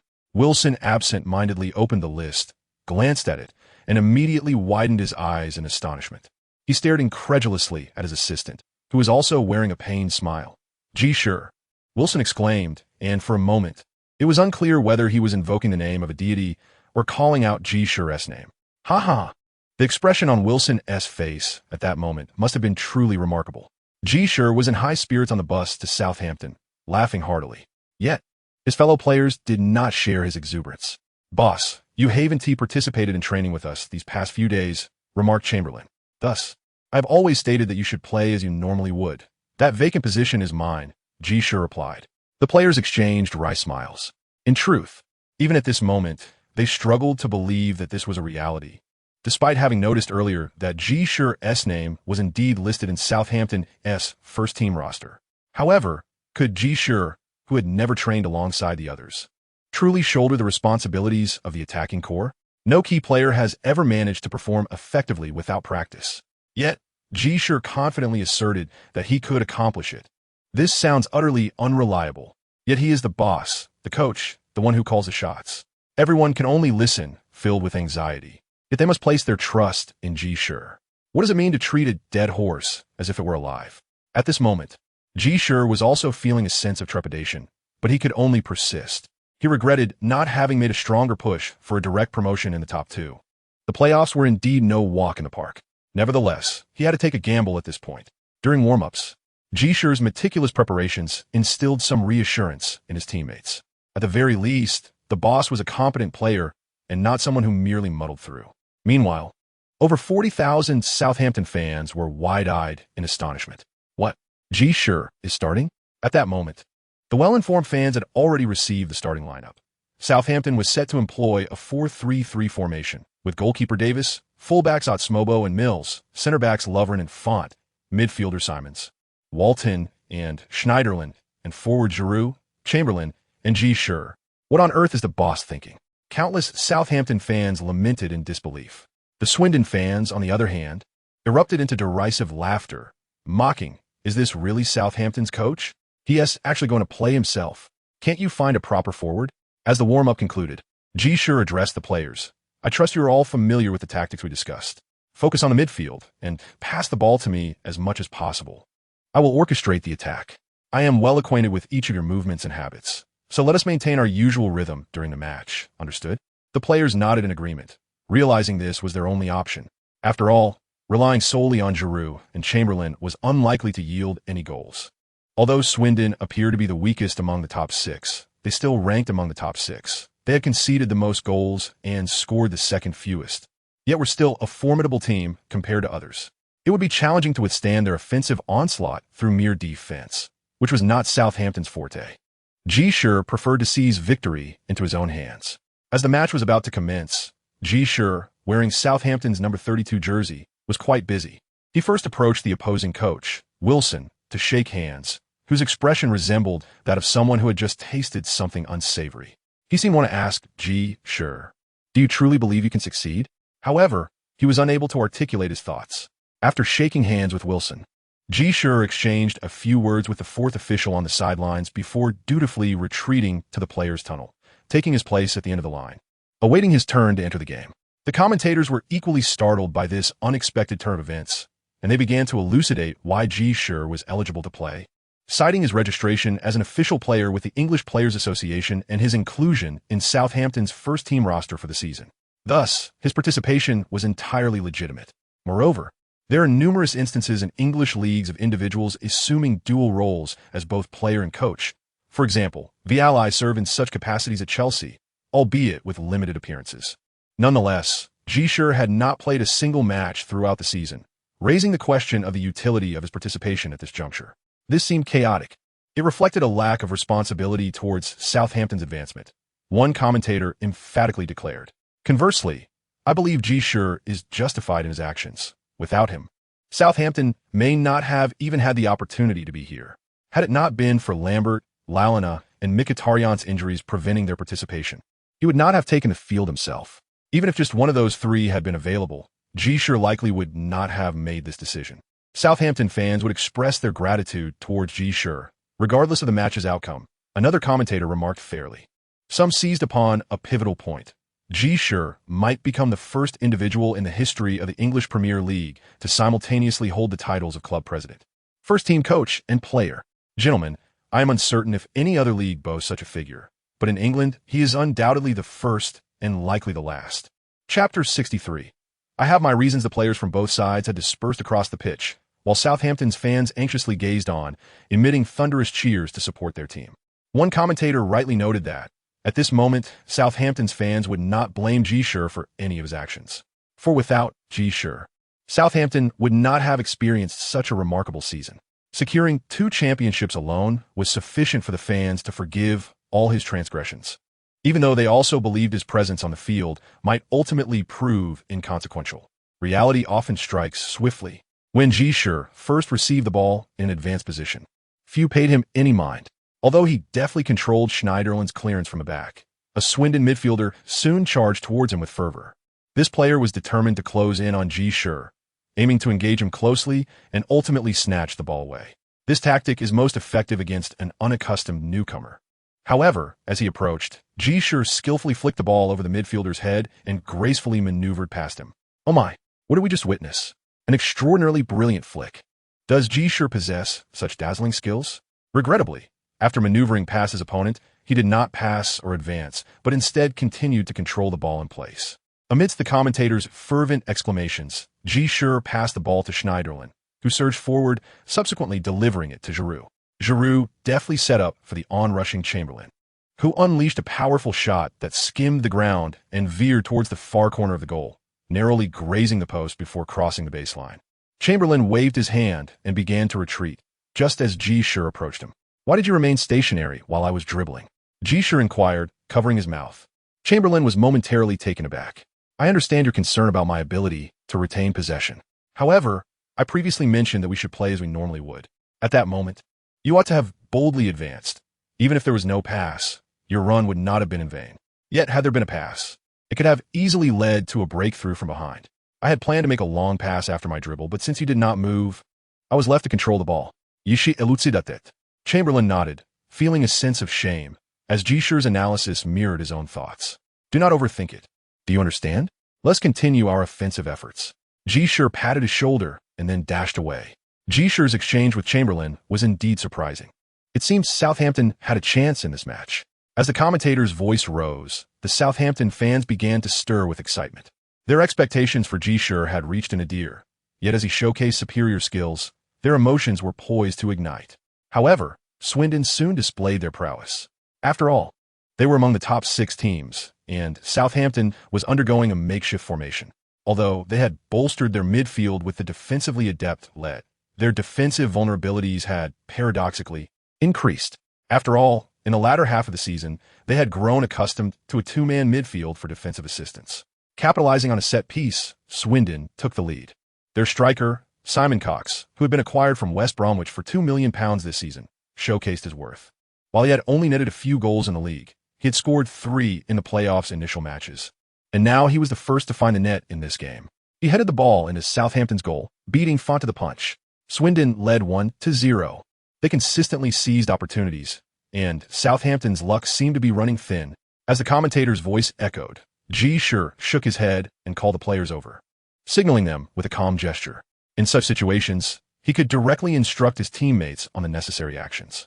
Stay composed. Let us press forward. Our attacking strength is sufficient. Do you understand? Ji Shi remarked, and the players nodded in agreement. To be honest, after witnessing Ji Shi's skillful dribbling, they had already gained a considerable boost in confidence. The match resumed, with Southampton taking the initiative, launching a series of relentless attacks. Meanwhile, Swindon adopted a strategy of counter-defensive play. Although their defense was not particularly remarkable, with a lead to protect, they concentrated their numbers to hold the fort, a tactic any team can employ. Southampton's offensive efforts were plentiful, yet they failed to conjure any significant scoring opportunities. This has left the Southampton fans in a state of anxiety. The absence of three key offensive players has indeed had a significant impact. Chamberlain persistently seized the ball on the flanks, while Giroud stationed himself in the center, poised to capitalize on opportunities. However, the overall offensive effort seemed lacking. Previously, with Lambert's support and Lalana's long-range efforts, the attack was both multidimensional and comprehensive. Now, with the absence of these two, it has become considerably easier for the opposition to defend. Just before the end of the first half, Swindon executed a brilliant counterattack, extending their lead to 2-0. The Southampton fans clutched their heads in despair, while Swindon supporters erupted into jubilant cheers. With a 2-goal advantage at halftime, Swindon appeared to have firmly entrenched themselves in the realm of the championship. Yet, maintaining composure is essential, I believe. As you felt during the first half, we have been steadily refining our synergy, and it is improving with each passing moment. The second half will be our time to strike back. Ji Shi articulated in the locker room. Boss, I don't understand. Given your prowess, why didn't you train with us more beforehand? Chamberlain inquired, a hint of frustration evident in his voice. The other players nodded in agreement. When they had no hope, it was inconsequential, merely a game to them. However, now, Ji Shi had demonstrated capabilities that could solidify his place in the team, even possibly becoming the focal point of the attack. If they could train together, would there still be a need to build chemistry on the field? I certainly have my own reasons, Ji Shi replied with a wry smile. His predicament stemmed from a costly 30 achievement points required to redeem a performance card for the finals, which would only be effective during the 90 minutes of the match. Participating in regular training sessions would yield no benefits and could potentially undermine the player's confidence. Yet, the players seemed to misinterpret his intentions. They quickly recalled that their boss had been deemed finished as a professional athlete due to a right foot injury sustained in his teens. Thus, the rationale for not training with them was quite simple. His body could not endure prolonged sessions of training and competition. Only in this final match could he truly showcase his full potential. Boss, we will surely win in the second half. Davis led the charge, and the Southampton players collectively erupted into a resounding cheer, demonstrating their unwavering spirit. Chapter 64. Revived Ji Shi was wholly unaware of the players' thoughts. He presumed they were merely showing him courtesy, not dwelling on why he had not trained alongside them previously, focusing instead on securing victory in this match. However, when the second half commenced, Southampton's performance astonished him and shocked everyone. The players, once thought to have lost their fighting spirit, launched into an even more fervent offensive from the very start of the second half.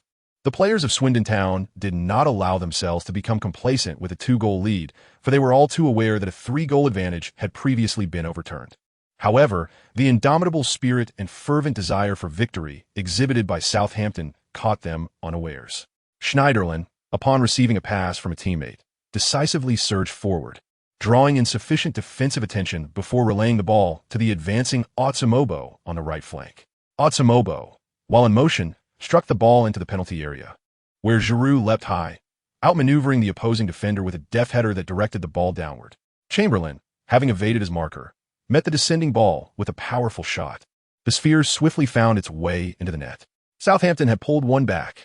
The stands erupted with jubilant cheers from Southampton supporters. Now the score stood at 1-2. And hope still lingered. Do not rush. Continue to engage with them. Wilson shouted from the sidelines, perceiving the concession of a goal as merely a fluke. He believed Southampton's offense had yet to discover a more fluid approach, and this goal was but an anomaly. Only a consistently effective attacking strategy could enable the team to score repeatedly. The likelihood of such a random goal occurring again was exceedingly slim. As the match resumed, Southampton continued to press forward, relentlessly tearing at Swindon's defensive line, yet Swindon remained resolute, launching counterattacks with vigor. Amidst this ongoing confrontation, the game reached the 70th minute, when Swindon executed a remarkable counterattack. A forward burst through on goal, and with a deft finish past the advancing Davis, they extended their lead to 3-1. The Southampton fans in the stands were on the brink of despair. With only 20 minutes remaining and a 2-goal deficit, was there truly any hope left? "All eyes are on you now. It's my turn," Ji Shi said to Giroud and Chamberlain at the center circle, reminding them to pass the ball to him after the kickoff. Both nodded in agreement. There was no time for hesitation. Only 20 minutes remained. Whether in the Championship or League One, it all came down to these final moments. In the preceding exchanges, the Swindon players had expended considerable energy, while Ji Shi, conversely, had conserved his stamina. He understood that although he was fit during such an intense match, he could not distribute his energy like a professional athlete. Thus, it was imperative to preserve his strength for the closing moments. Southampton's passivity was partly due to his strategic restraint on the field. Meanwhile, the physical condition of the Swindon players had begun to wane, whereas he remained at his peak. The match resumed. Giroud passed the ball to Chamberlain and then surged forward. Chamberlain returned the pass, also advancing. Ji Shi controlled the ball at his feet, initiating a forward dribble. Though his speed was not remarkable, he skillfully maintained possession as he faced the oncoming pressure from two opposing forwards. With a series of quick stops and turns, he maneuvered effortlessly between them. After deftly bypassing two players, Ji Shi continued his composed advance.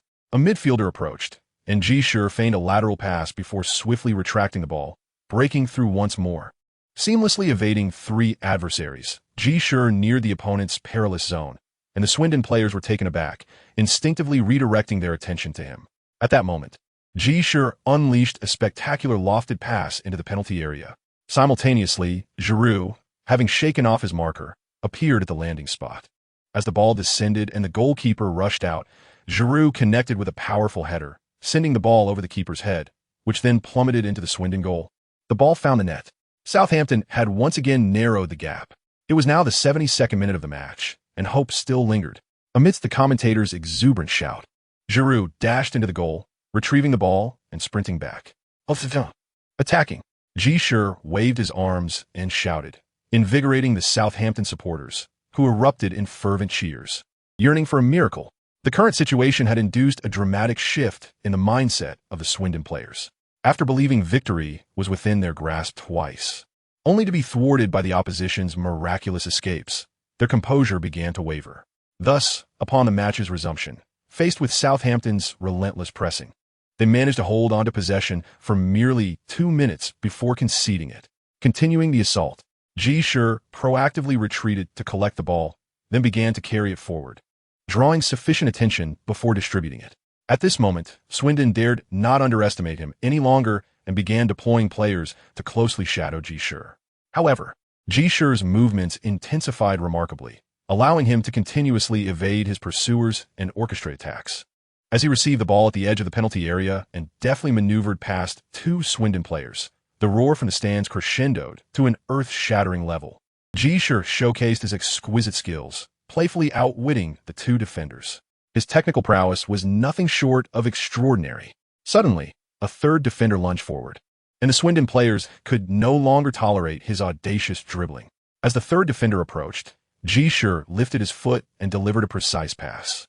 The ball soared accurately to the awaiting Schneiderlin, and after passing, Ji Shi swiftly accelerated, weaving between the three opposing players.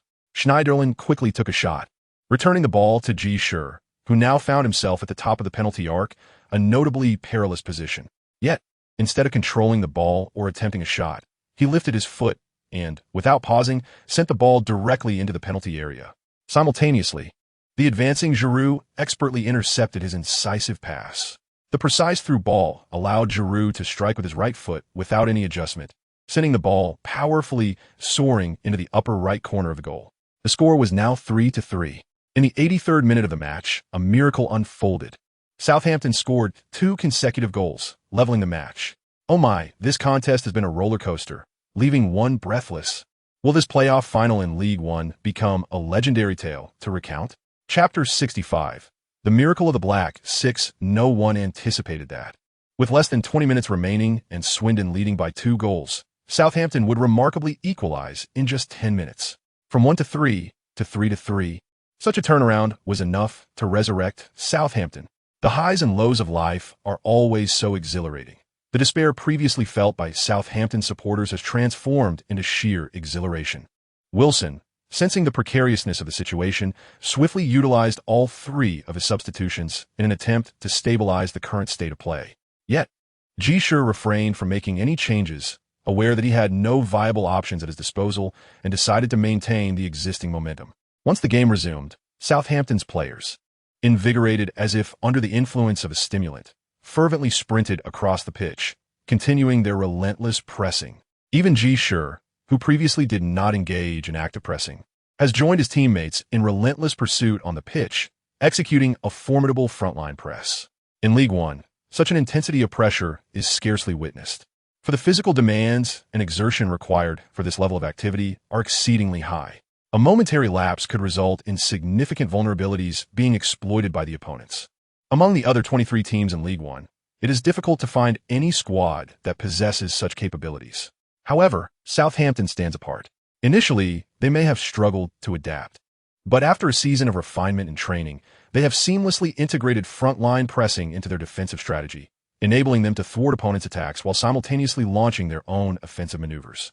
A robust physical conditioning regimen and a systematic approach to movement are the prerequisites for achieving this. Although Southampton's fitness training and movement drills are not of the highest caliber, being rather rudimentary, they are more than sufficient within the context of League One. With morale now bolstered, Swindon's offense appears increasingly beleaguered. Southampton swiftly regained possession and mounted another attack. Ji Shi once again found himself in possession of the ball. The Swindon players, now more frustrated, were at a loss as to how to respond. If they focused on marking Ji Shi, he would exploit the opportunity to initiate plays through passing. If they failed to concentrate their defense on him, he could easily maneuver past one or two defenders, thereby disrupting their formation. The transformation a top-tier attacking player can bring is exemplified by Mkhitaryan. While he is undoubtedly a top talent within Southampton, he is not the absolute best. Nonetheless, his technical attributes provide the attacking style that Southampton desperately needs. His presence completes their offensive strategy. Currently, even in his absence, Ji Shi has adeptly filled that void. He consistently positions himself near the penalty area, posing a considerable threat by evading one or two defenders. After all, a player of his caliber, once he has breached the danger zone, can create immense advantages whether through shooting or passing. Thus, the only viable strategy is to sever his passing options. Thus, the other attacking players of Southampton sprang into action. Schneiderlin made decisive forward runs, shielded by the presence of Wharton and Lett, allowing him to advance without hesitation. Upon receiving a pass from a teammate, Schneiderlin unleashed a powerful long-range shot, which was valiantly deflected out of bounds by the opposing defender, resulting in a corner kick. Ji Shi rushed over. While opponents could hinder his ball control at other times, they could not obstruct a set piece. Southampton's two towering center backs surged forward, with Lovren standing at 188 meters and Font exceeding 190 meters, both posing a significant threat in the penalty area. Ji Shi took 2 steps back, gathered momentum, and delivered cross. The ball arced beautifully through the air, flying straight to the near post. Giroud burst from the crowd, evading his marker, and leapt in stride, executing a stunning backward header. The ball swiftly altered its course, grazing the near post, and sailed into Swindon's net. 4-3. In the dying moments of the match, Southampton completed a remarkable comeback. Giroud. This season, Giroud has displayed consistent performance, quietly effective. Yet at this moment, he revealed his extraordinary form. He achieved a hat trick. Of course, credit for this feat goes to one individual, their owner, coach, and player, Ji Shi. All 3 of Giroud's goals were assisted by Ji Shi, a truly divine performance. Given his capabilities, one must wonder why he had not featured in the entire league until now. Had he played earlier, Southampton might have avoided the playoffs altogether. Previous reports indicated that he had suffered a severe injury at the age of 18, seemingly ending his professional career. However, 7 years later, it appears his physical condition has gradually improved, and he may still possess a certain level of match fitness, albeit perhaps not sustainable for the long term. Had it not been for the injuries to the key players, he likely would not have taken to the field himself. Regardless, assessing the season as a whole, Ji Shi has truly embodied his name, serving as Southampton's savior and deity. Even a legendary Lou Tissier rarely exhibited such miraculous performances. As chairman, He rescued Southampton's finances. As coach, he guided them to 2 championships. And as a player, he propelled them into the championship. From any perspective, he stands as the greatest figure in Southampton's history. As commentators marveled in awe, Giroud had already sprinted towards Ji Shi, lifting him high above his head. The slightly over 1.5 Ji Shi was hoisted aloft, flailing his limbs. "Hey, put me down. I am your head coach." The players of Southampton erupted in laughter. They held great respect for this young coach. Yet they were acutely aware of his significance to them. The match would ripple no further. Ji Shi may not have scored, but he salvaged Southampton with his hat-trick of assists. Amidst the fervent shouts of the commentator, in the remaining minutes, Swindon launched a desperate offensive. However, Southampton, having shifted to a defensive stance, exhibited an unwavering solidity. During stoppage time, Font intercepted in the backfield and initiated a swift counterattack with a long pass. Chamberlain received the ball and surged into the penalty area, only to be thwarted by the opposing goalkeeper, resulting in a penalty kick. The entire team entrusted Ji Shi with the responsibility of taking the penalty. Ji Shi approached the spot and executed it flawlessly, with a score of 5-3. Southampton secured their victory decisively. The match concluded, and Wembley Stadium erupted into a jubilant sea of celebration. Southampton triumphed over Swindon with a score of 5-3, accomplishing the miraculous feat of finishing 6th in the league. They had consecutively defeated 3rd-placed Millwall and 5th-placed Swindon, earning the final spot in the championship. Chapter 66. Anticipation for the new season. This season has been nothing short of a dream for us. During the relegation, the atmosphere was filled with despondency. Yet after relentless effort, we have embraced a relatively glorious season. I am delighted to have shared such a magnificent season with the team, and in the days to come, we shall persist in our journey. Southampton still has much to build upon, and I must strive to progress alongside the team. In the post-match press conference, Ji Shi was overwhelmed with emotion, tears of excitement streaming down his face. Everyone could sense his fervor, yet none understood that Ji Shi was still paying the price for his extraordinary performance. Despite his significantly improved physical condition, the sheer intensity of such a miraculous display left him with excruciating soreness throughout his body, akin to an ordinary car engine being installed in a race car, racing at astonishing speeds until it was nearly on the verge of breakdown. Ji Shi now finds himself in this unfortunate predicament. Fortunately, previous experiences have equipped him to endure. However, at this moment, the journalists were more concerned with another matter. "Your remarkable performance in this match has astonished everyone," a reporter inquired. "It is entirely natural to be surprised," Ji Shi replied. "I underwent a urine test immediately after the match." The reporters nodded in agreement. They did not suspect Ji Shi of doping. To be candid, substances like performance-enhancing drugs hold little efficacy on the football field. Skill cannot be attained merely by ingesting drugs. With the exquisite technique and performance Ji Shi displayed in the final, what kind of drug could possibly yield such results? They were, however, unaware that Ji Shi had indeed consumed Matthew's miraculous final pill, enabling him to nearly replicate Matthew's performance in what is famously known as the Matthews Final. Without that, with his amateur level, how could he possibly aspire to be a savior on the pitch? What?Years. As for my situation, I believe everyone is aware that 7 years ago, I suffered a grave injury, after which the prospect of continuing as a professional player was irrevocably lost to me. Although I have never ceased my training since that time, I am acutely aware that my body may only afford me the chance to partake in a single professional match. With Lambert, Lalana, and Mkhitaryan unable to take the field, I realized that this was my moment to seize that last opportunity. Tears welled in my eyes as I spoke, deeply moving everyone present, even the fans watching from their screens. Indeed, this was to be my final performance. After all, even if the level of League One were slightly elevated, my skills might not hold the same value.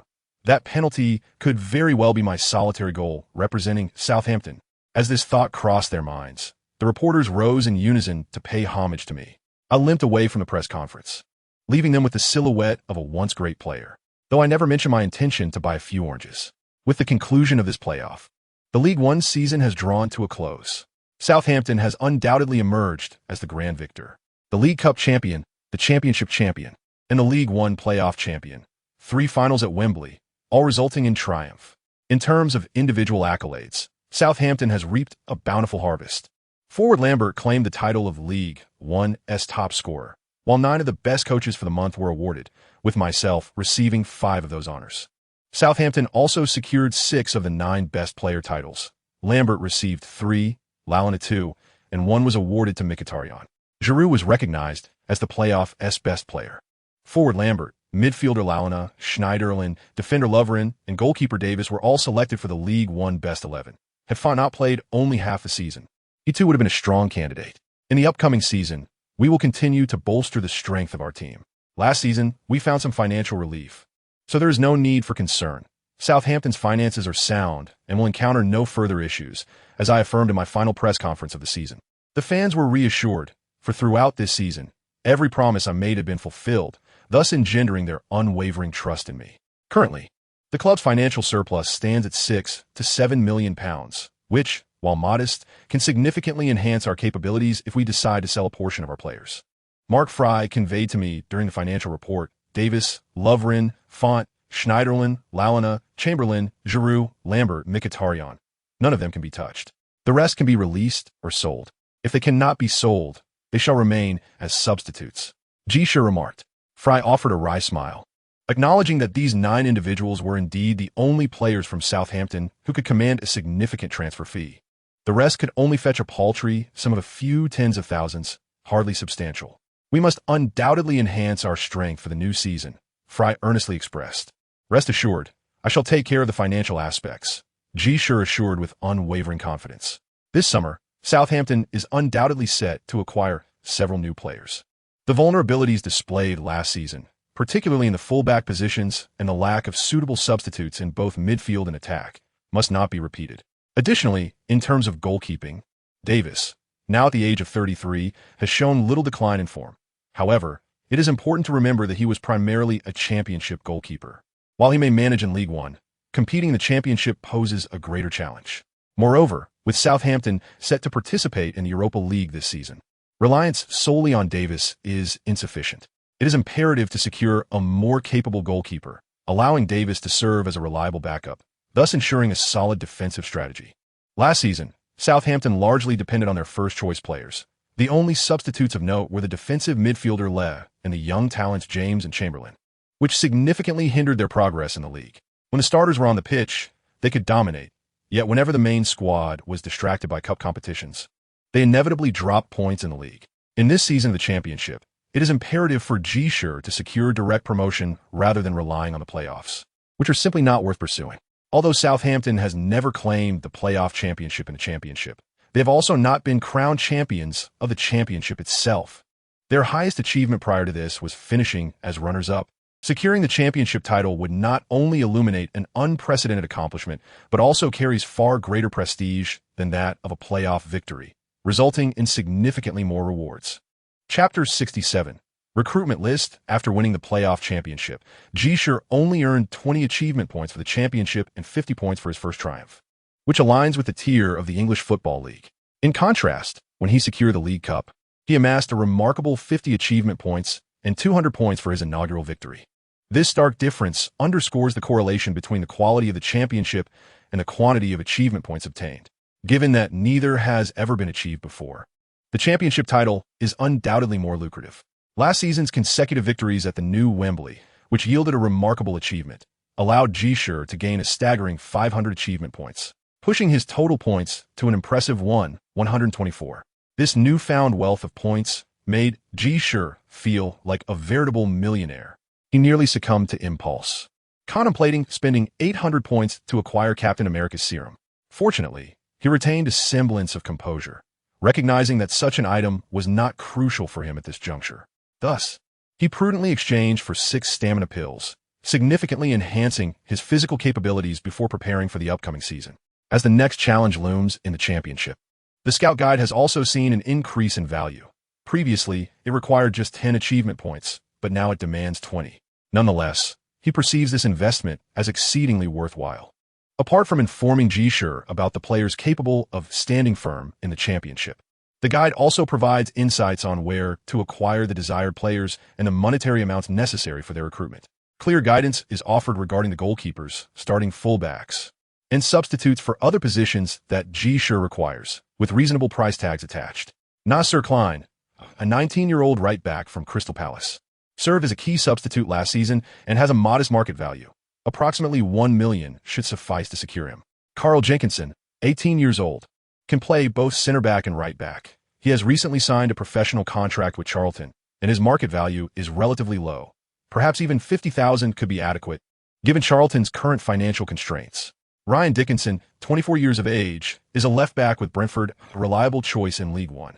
Finding quality left-backs these days is challenging, making him a commendable option. Danny Drinkwater, aged 20, a midfielder trained at Manchester United, has yet to make an appearance in matches. Last season, he performed reasonably well at Huddersfield, yet Manchester United remains unwilling to offer him a position. Sir Ferguson is reluctant to part with players he holds in high regard. And unfortunately, this individual does not seem to be among them. One should be wary of Ferguson's propensity to poach talent from within. Charlie Austin, age 21. A forward standing at 6 feet 2 inches, played 36 matches and scored 20 goals last season at Swindon. He would serve as an excellent substitute for Lambert. Acquiring him may require a financial investment, yet it would undoubtedly be worthwhile. Jamie Vardy, age 23, a central striker, played last season for Stokes Bridge in the 7th tier of English football. Does such a player seem devoid of value? Nevertheless, I would advise you to procure him and subsequently loan him out to gain experience. In the future, this decision may yield significant benefits. Keylor Navas, age 24. A goalkeeper from Costa Rica, currently plays for the dominant Saprissa in the Costa Rican League, where he recently secured the position of first-choice keeper, achieving 13 clean sheets in 29 matches. Although his height is not particularly imposing and may not align with Premier League standards, his 6 feet 1 inch stature is adequate, and he is eager to play in Europe. His contract with the club has expired, allowing for a free acquisition. As Ji Shi pondered over the 7 players listed in the scouting report, it became evident that these were indeed attainable prospects. Navas is a commendable goalkeeper, while Klein, Jenkinson, and Jackson could effectively address defensive gaps. Klein and Jackson would undoubtedly prove more reliable than the current 2 fullbacks. And Jenkinson's versatility, capable of playing both right-back and center-back, will provide a valuable substitute option. Drinkwater's performance in the previous season has already impressed Ji Shi. He and Schneiderlin complement each other well, with one providing lateral movement and the other vertical, thus allowing Leto and Walton to serve as solid substitutes. This combination is evidently far superior for a club. As for attacking midfielders, is there not enough talent with Lalana, Mkhitaryan, and Oxlade-Chamberlain in the forward line? Austin's commendable performance in League One last season makes him more than adequate as a substitute, alleviating some pressure from Lambert. Although the number of matches Southampton will play this season is not as high as last, the quality and intensity have significantly increased. However, Vardy remains a perplexing case for Ji Shi. At 23, he is still competing in the 7th tier of football. Lambert faced considerable adversity in his youth, working at 17, yet still managing to play in the 4th tier by 19, benefiting from structured professional training. What potential can Vardy possibly possess at 23? Even if we entertain the notion of untapped potential, should he linger in the lower leagues for a few more years, he would be nearing 27 or 28 by then. If his potential were to materialize, how many more years could he realistically play? Upon reflection, the acquisition of a forward from 7th-tier league, albeit seemingly inconsequential, is nevertheless a step taken. The player's market value is undoubtedly modest. With the addition of these 7 individuals, should their caliber approach that of Lambert and his ilk, Southampton's overall strength would undoubtedly experience a significant enhancement. Last season, the primary issue for Southampton lay in the disparity between their commendable starting lineup, capable of competing with Premier League teams, and their substitutes, whose quality fell dramatically short, arguably by an entire tier. The current scenario is markedly different, should the squad boast around 15 or 16 viable players. The head coach would no longer find himself in a precarious position. Upon receiving the list of potential signings, Mark Fry offered no superfluous commentary. The previous season's recruitment and coaching decisions validated the expertise of Ji Shi, having such a knowledgeable head coach in charge of signings. One who would not engage in any underhanded tactics is indeed a rare fortune. After all, the club belongs to him. What motive would he have to act dishonestly? Currently, Southampton's finances are stable, with surplus funds of several million pounds sufficient to facilitate these 7 transfers. Fry noted that the players on this recruitment list primarily hail from lower leagues, and their valuations are not exorbitant. The sole exception, Drinkwater, is a Manchester United player. Yet at 20 years of age, he has been consistently loaned out. With Carrick and Fletcher not significantly older, Manchester United may not hold him in high regard. As for Vardy, let us proceed with the acquisition. After all, his market value is low. Once secured, he can be loaned out for proper development. I recall that our club has established good relations with several teams in League Two and League One, and we could easily provide a training fee. They would be quite eager to have a striker at no cost. Ji Shi waved his hand after stating this. Fry contemplated this logic and nodded in agreement. Chapter 68. Reinforcements in place. The players on this transfer list have experienced a rather smooth transition. Navas, longing to play in Europe, has been driven nearly to madness. During his time at Saprissa, he was merely a primary player for a single season. Halfway through the previous season, the prestigious Argentine club Racing showed interest in him and sought to acquire him. However, Saprissa, unwilling to relinquish their chance at defending their title, rejected the transfer, leaving Navas quite frustrated. Consequently, upon the expiration of his contract, he resolutely declined to renew with the team. As a goalkeeper emerging from the Costa Rican League, he found the distance to European competitions daunting. Typically, players from Central America pursue three pathways to reach Europe. The first is to play in the Mexican League, which boasts a commendable standard and garners attention from various European clubs. Good performances there facilitate transfers. The second route is to join Major League Soccer in the United States, where several former European stars reside, attracting significant interest. The third option is to compete in a South American league, preferably in Brazil or Argentina, which serve as stepping stones to Europe. Yet, Navas had not pursued any of these avenues. His sole desire was to reach Europe, making his ambition challenging. He resolved that even if it meant starting in a lower division, he would endeavor to play in Europe. At this juncture, scouts from Southampton discovered him. Upon learning of Southampton's interest and recognizing that their only reliable goalkeeper was Davis, Navas promptly signed a contract with the team. The Championship, though a second-tier league, provided the allure of participating in the Europa League, an opportunity that was undeniably enticing. While it paled in comparison to top-tier clubs, Navas had no other elite options available. Did he? Klein transferred to Southampton for a mere £1 million. Crystal Palace, also a League One team, had him as a semi-regular player. Encouraged by his former teammate Font, Klein decisively joined Southampton, where he would likely secure a starting position. Additionally, Crystal Palace was willing to sell players for the right price. Jenkinson's transfer was equally unproblematic. Having just been promoted from the youth ranks, Charlton, as a League One club, still possessed a certain pedigree. For them, the young defender was not of paramount importance, and for £500,000, Jenkinson became a Southampton player. However, the transfers of Dixon and Austin proved somewhat more complicated. Both were indispensable starters in League One, having performed admirably last season. The relationship between Swindon and Southampton was not particularly cordial, especially after Swindon suffered a defeat in the playoffs, making them reluctant to engage in discussions regarding transfers with Southampton. In such circumstances, it is only natural to resort to financial means. Ultimately, Dixon expended £1.5 million on Southampton, while Austin invested a substantial £2 million, adding previous expenditures. The total reached £5 million. Conversely, the acquisition of Drinkwater proceeded quite smoothly. Ji Shi personally traveled to Manchester to negotiate with Ferguson.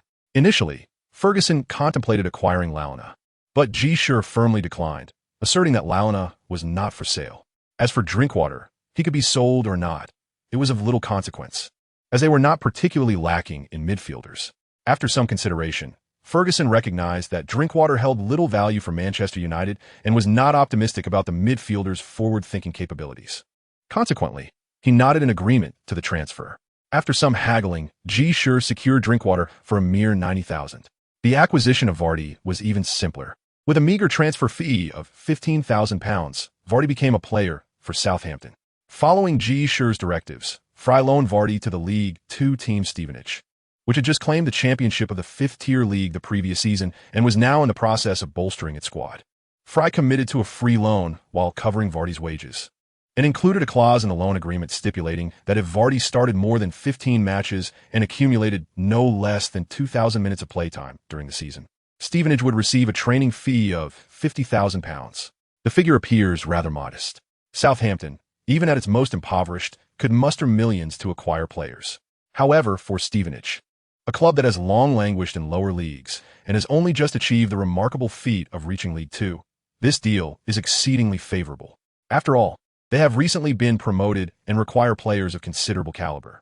If Vardy possesses genuine talent, he could be utilized without charge. Should he excel, not only would the team benefit from his contributions, but they could also receive a development fee. What is there to lament? Mr. Ji Shi even took the time to call Vardy. Although he did not regard Vardy as particularly exceptional, he recognized that the scouting system would not have recommended him without good reason. A few kind words cost nothing. What is the harm in that?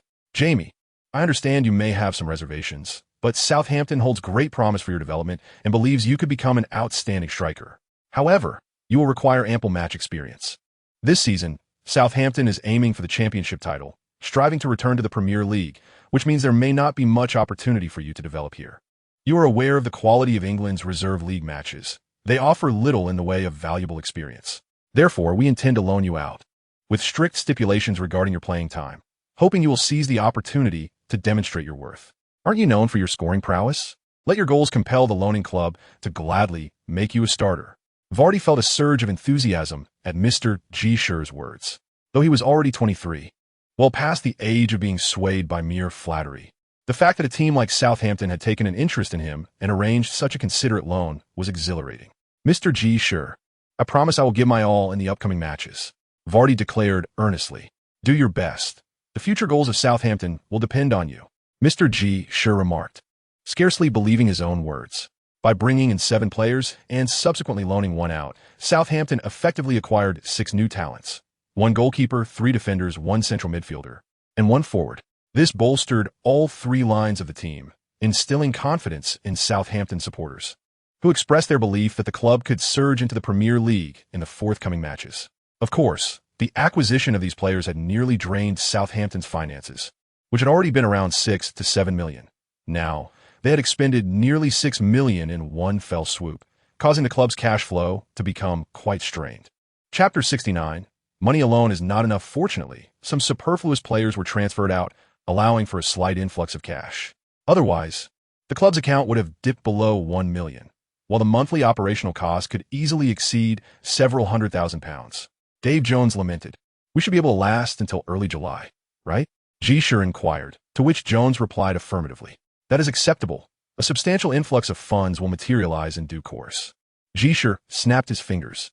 Jones shook his head, puzzled by Ji Shi's unwavering confidence. However, he merely voiced his grievances. Ticket sales for Southampton's season in the Championship were robust, ensuring a swift influx of revenue. Given Southampton's attendance figures, competing in the Championship posed minimal financial concerns. After all, in the Championship, a larger stadium equates to higher revenue. Increased income translates to greater financial strength, thus enhancing overall capability. Presently, aside from Southampton, clubs within the Championship boasting a capacity exceeding 30,000 include Leeds United, Nottingham Forest, Coventry, Middlesbrough, Leicester City, and Derby County.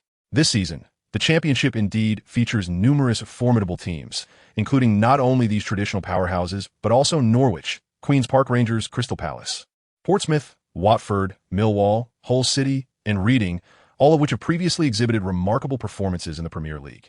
Nevertheless, our aspiration remains steadfastly focused on the Championship title. Ji Shi was brimming with confidence. His assurance in economic matters stemmed from the fact that he had eliminated a 0 from the 1,044 achievement points he had at his disposal. Each point could be exchanged for £1 million in cash. Having utilized 14 achievement points, he found himself with a substantial sum of £14 million, ample for the club to undertake numerous ventures. He then discerned how the system facilitated his money laundering. It provided him with a betting slip, instructing him to wager £1 million, ultimately yielding over 20 million. After taxes, he netted precisely 14 million. With a disdainful glance at the system's meager intellect, he withdrew a sum of cash from his St. Mary's company and commenced his betting endeavors. The betting slip was meticulously crafted, distributing bets across various amounts, ensuring that while some would incur losses, others would yield profits, culminating in an inconspicuous outcome. Moreover, with the convenience of online betting, maintaining an account rendered his activities even less noticeable. The wagers placed during the World Cup typically amounted to hundreds of billions, rendering Ji Shi's £1,000,000 bets and tens of millions in returns unlikely to attract attention. What he needed to do was patiently await July 7th, the conclusion of the World Cup, at which point he would secure his cash. Naturally, he intended to reinvest all of it back in his St. Mary's football company, his wholly owned enterprise, thereby injecting funds into the club. As long as his sources of capital remained legitimate, his investments would be available for Southampton's use. Presently, they had yet to strictly enforce financial fair play regulations. When that time arrived, even if Ji Shi possessed substantial funds, direct investment in the club would be impossible, limiting expenditures to training facilities and youth academies. Yet, he was confident that through Southampton, he could ultimately generate even greater profits, elevating the club's revenue. In the ensuing days, Ji Shi waited with bated breath for the World Cup's conclusion. He watched the tournament with keen interest, albeit always with the betting slip in hand. This approach, however, deprived him of the joy of the game. Each time a favorable outcome occurred, he would exclaim in delight. Yet by the time the World Cup reached its finale, he merely stretched and felt an overwhelming sense of ennui. Money, after all, becomes nothing more than a mere figure when it accumulates excessively. Gazing at the unexpected string of numbers in his account, Ji Shi suddenly felt that it lacked any real excitement. Only leading a team in competition could truly invigorate him. With the World Cup concluded, there remained merely a month until the league commenced. The first round of the championship was set to begin on August 7th, particularly as few teams in the championship boasted international players. Southampton, in fact, had none, although Navis represented Costa Rica and Mkhitaryan donned the colors of Armenia. Neither nation had qualified for the World Cup this time around. Lovren had been included in a friendly match roster for Croatia, yet he was ultimately overlooked for this World Cup, while the rest were far from being in contention. This also allows them to commence their preseason training quite early. After injecting $15 million into the club's account, including an initial capital of $1 million, Ji Shi began to ponder whether it was necessary to recruit some talented players. The Scouts Guide indicated that Southampton could certainly secure certain players, yet those who were not guaranteed could still prove invaluable. For instance, he had been impressed by the domestic midfielder Henderson during the previous season, as well as Walker and Demel, whom he had attempted to sign last summer, but to no avail. While lost last year, I shall reclaim this year, Ji Shi declared dramatically, raising his arms high towards the heavens. He then made a trip to Sunderland, followed by a visit to London. And that was where the narrative ceased to unfold. Last season, Henderson played 38 matches for Sunderland, participating in 33 league games, and was named Sunderland's Player of the Season. The club prepared to bestow the number 10 jersey and captaincy upon this promising young talent, honed in the Premier League. It seemed implausible for Henderson to descend to the championship. Rejected simultaneously by both Sunderland and Henderson, Ji Shi found himself rather disheartened as he ventured to London. His prospects with Walker appeared slightly more promising. The young fullback had been loaned back to Sheffield United last season, where he made 26 appearances and gained considerable experience. However, upon returning to Tottenham in the latter half of the season, he had only featured twice, as it seemed Tottenham had yet to find a place for him. Nevertheless, his discussions with Tottenham were met with disappointment. The club made it quite clear that they were serious about Kyle Walker, having invested nearly $6 million in the 19-year-old last year. This season, Walker would likely be loaned out again, but a transfer was out of the question. Tottenham inquired whether Southampton would be interested in a loan for Walker. If so, they were willing to cover his wages for the entire year. Ji Shi shook his head, declining the loan offer. He found it absurd to agree to such terms when he already had Klein and Jenkinson at his disposal. Last season, a loan might have been reasonable, given Southampton's need for fullbacks. How utterly vexatious these Tottenham fellows were. In his mind, Ji Shi murmured. Chapter 70. The Advantages of Demel. Having missed 2 opportunities, Ji Shi felt that he could make an effort for the third. Moussa Demel chose to remain at Alkmaar last season, as the club offered him the chance to compete in the Champions League. However, this season, the Champions League became a nightmare for Alkmaar. As the Eredivisie champions, they avoided the playoffs, yet their performance in a rather unremarkable group was abysmal. The teams in their group included Arsenal from the Premier League, Standard Liège from Belgium, and Olympiacos from Greece. Aside from Arsenal, a top-tier team, Standard Liège and Olympiacos could only be considered average. Nevertheless, Alkmaar's results were nothing short of disastrous. Although they managed to draw against Arsenal at one point, they failed to secure a single victory in 6 matches, ending with 4 draws and 2 losses, scoring only 4 goals while conceding 8. Finishing at the bottom of their group and returning home. Their league performance was equally poor, culminating in a 5th-place finish, which did not qualify them for the Europa League. Under such circumstances, renowned coach Van Gaal opted to depart, leaving little room for Demel to stay. At 24 years of age, he was no longer a youthful prodigy, and playing as a defensive midfielder made it challenging to attract the attention of elite clubs through such performances. It was at this moment that Ji Shi approached him once again. Mr. Ji Shi, I appreciate your sincerity. However, previously, Fulham from the Premier League expressed interest in acquiring Dem L for £6 million. The transfer manager of Alkmaar informed Ji Shi. Ji Shi pondered over the figure. $6 million was not particularly high, yet considering that Southampton had secured all their other players for less than $6 million, it seemed illogical to spend that amount on a defensive midfielder. However, recalling the match footage he had watched, he realized that although Dem I was not flamboyant, he was indeed a remarkable defensive midfielder. Compared to him, Schneiderlin and Drinkwater, despite their youth and talent, both exhibited certain technical flaws. Firstly, in terms of defense, Dem L outperformed both of them. Schneiderlin excelled in intercepting passes but fell short in close tackles, while Drinkwater relied heavily on his physicality, accumulating many tackles but lacking in interceptions, a shortcoming attributed to his limited lateral mobility. Dem L, on the other hand, excelled in both interceptions and tackles. Moreover, the accuracy of forward runs and the support provided to teammates by Dem L has been remarkably exceptional. Schneiderlin excels in his superb ball control, allowing him to receive the ball in deeper areas and initiate attacks with precision. In contrast, Drinkwater is robust and displays a more vigorous movement, making timely forward incursions. He has the ability to create opportunities either through direct assists or shots following his forward runs. However, when compared to Dem L, they exhibit certain shortcomings. Dombed, relatively speaking, seems to be devoid of such flaws, while the strengths of Schneiderlin and Drinkwater may not significantly surpass those of Dem L. Furthermore, Dem L has matured. At the age of 24, he has become a fully adaptable talent. We shall match whatever Fulham offers, Ji resolutely stated to the opposing party. Alkmaar swiftly acquiesced to Southampton's proposal, recognizing that losing Dem L this summer had become almost a foregone conclusion. It was merely a matter of where Dem L himself desired to go. Money is the same. Selling to anyone is equally viable. Ji soon met with Dem L. I truly appreciate your willingness to seek me out for 2 consecutive summers. Dem L remarked, his interest evident. Indeed, even though Southampton is currently a championship team, it was once a Premier League club and boasts legendary figures like Le Tissier. Ji, as both the owner and coach of Southampton, visiting for 2 consecutive years, truly exemplifies an exceptional respect for talent. However, Ji is acutely aware that while Dem L expresses such sentiments, Southampton, compared to Fulham, is still a championship team, whereas Fulham has claimed the title of Dutch champions and competed in the Champions League. Would Dem L really choose to play in the championship for Southampton? Fulham provides an excellent springboard to the Premier League. As long as he performs well in the Premier League, who would doubt his chances of joining a top club?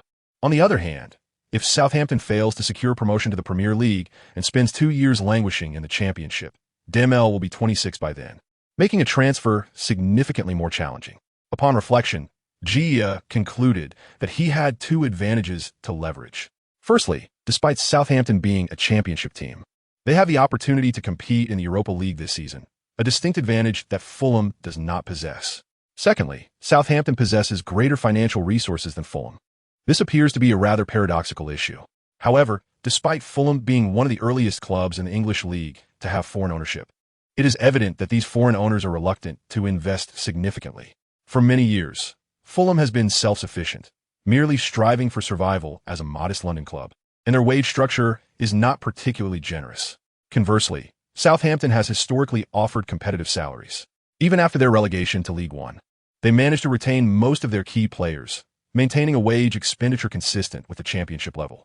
The likes of Lambert, Giroud, Mkhitaryan, and Lovren were all compensated at least at championship standards.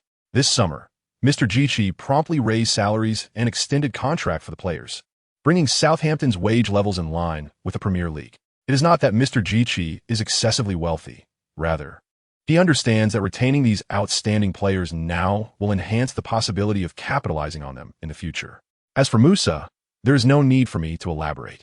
Our midfield lacks experience, with the most seasoned players merely at the League One and Championship levels, while those who stand out are quite young.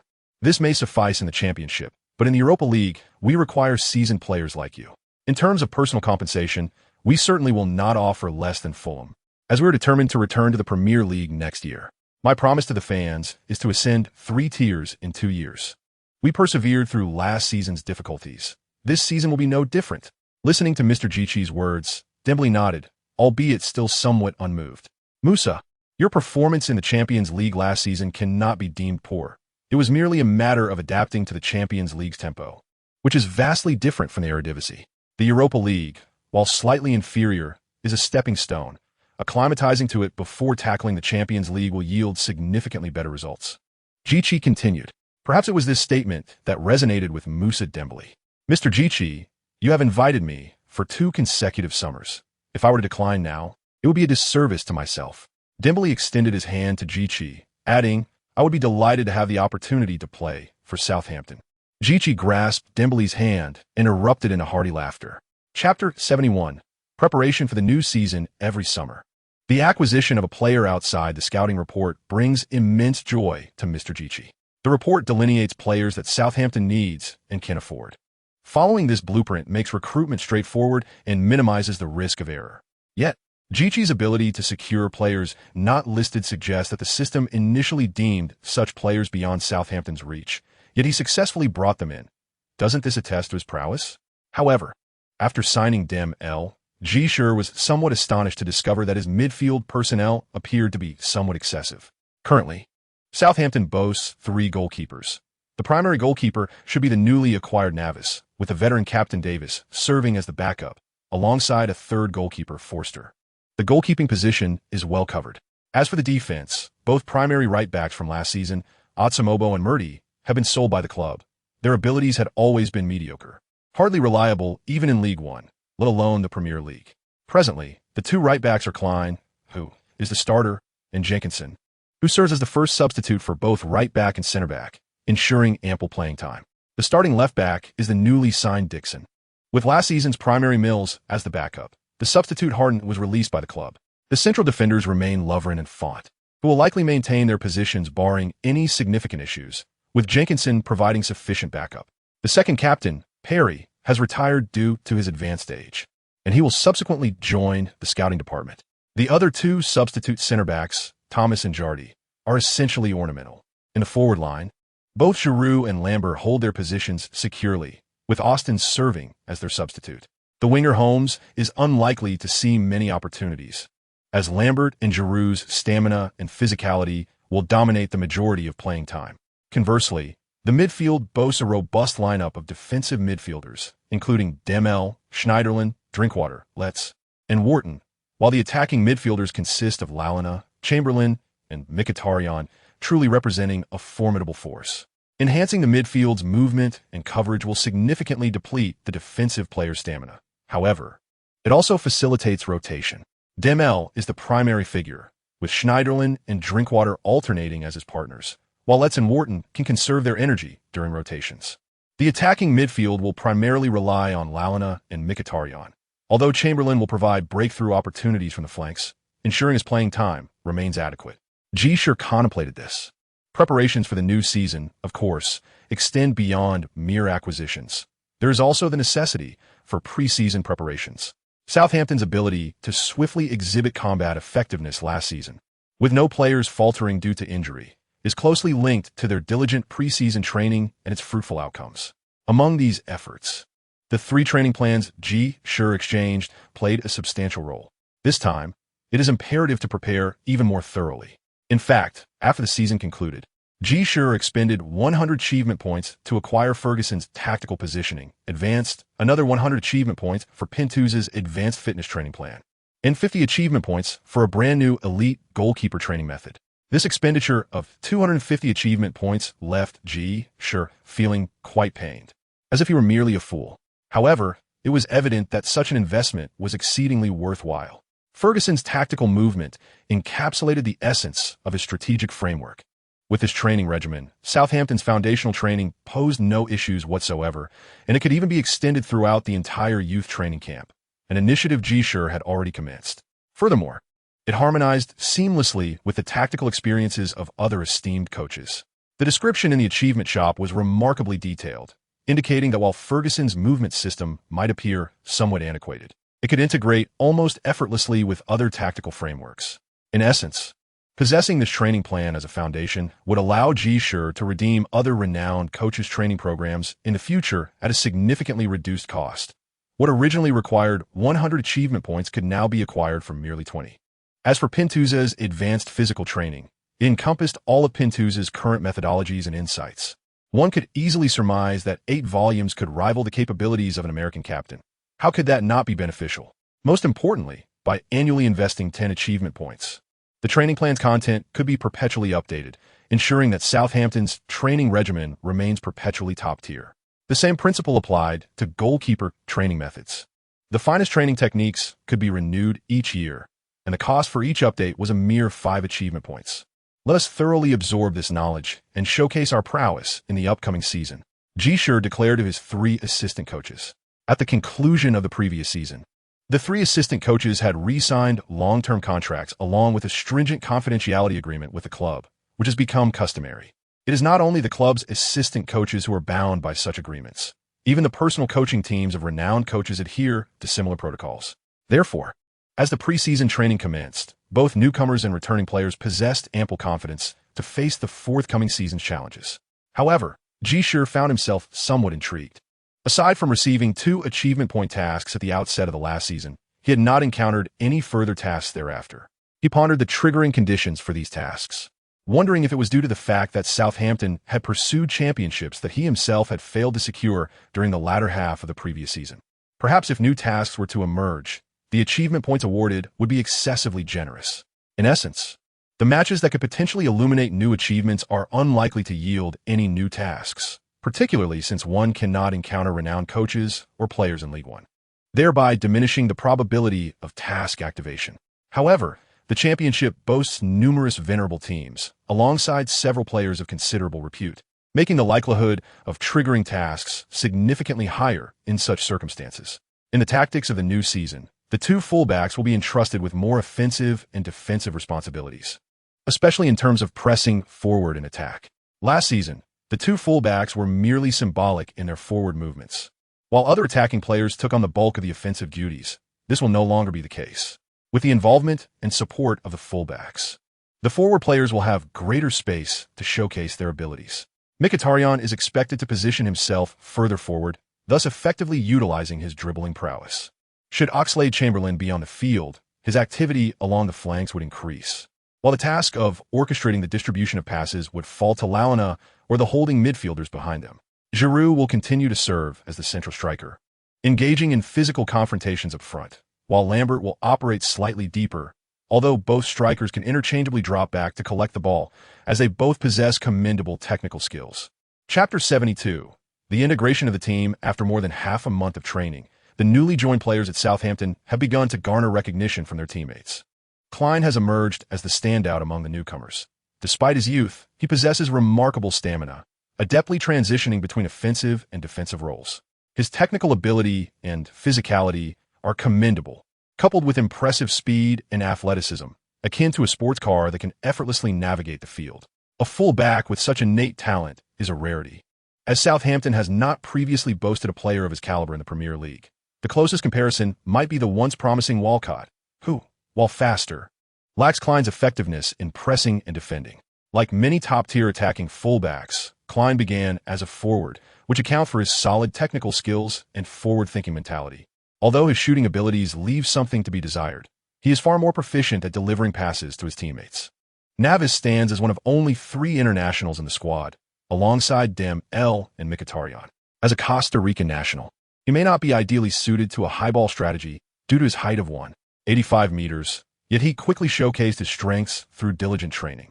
Although Navis is relatively modest in stature, his wingspan is sufficiently lengthy, mitigating the disadvantage when compared to a 1.90-meter goalkeeper.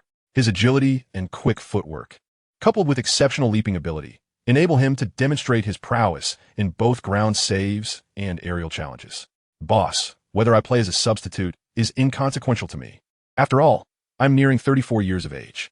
However, I do require the opportunity to compete. Davis deliberately approached Ji Shi and said, "Indeed, Kelvin, you have always been a vital component of the club. I have never doubted your abilities. It is essential to have 2 excellent goalkeepers in reserve." Ji Shi responded with a smile. Davis nodded, fully aware that Navis was a full decade younger than him and had already served as a starting goalkeeper in North America for a season, possessing adequate experience and talent. It was only a matter of time before he would replace Davis. His words were also intended to convey a sense of fairness. One certainly cherishes the position gained through competition all the more. Consequently, in the subsequent training sessions, Davis trained with great seriousness. At 34, a goalkeeper's age is not overly advanced. Should he rejuvenate, Davis's abilities remain remarkable. After all, just a year ago, he was still receiving trial requests from Premier League teams. Moussa Dembélé, on the training ground, appeared somewhat unassuming.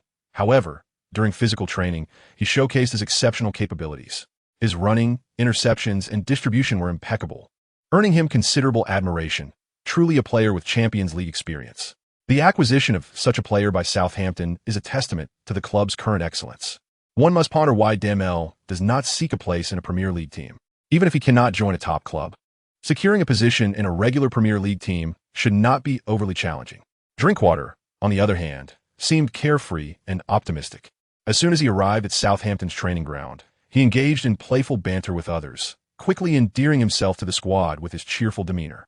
His impressive forward capabilities on the field also garnered positive recognition among his teammates. As a player hailing from Manchester United, Drinkwater harbored little arrogance.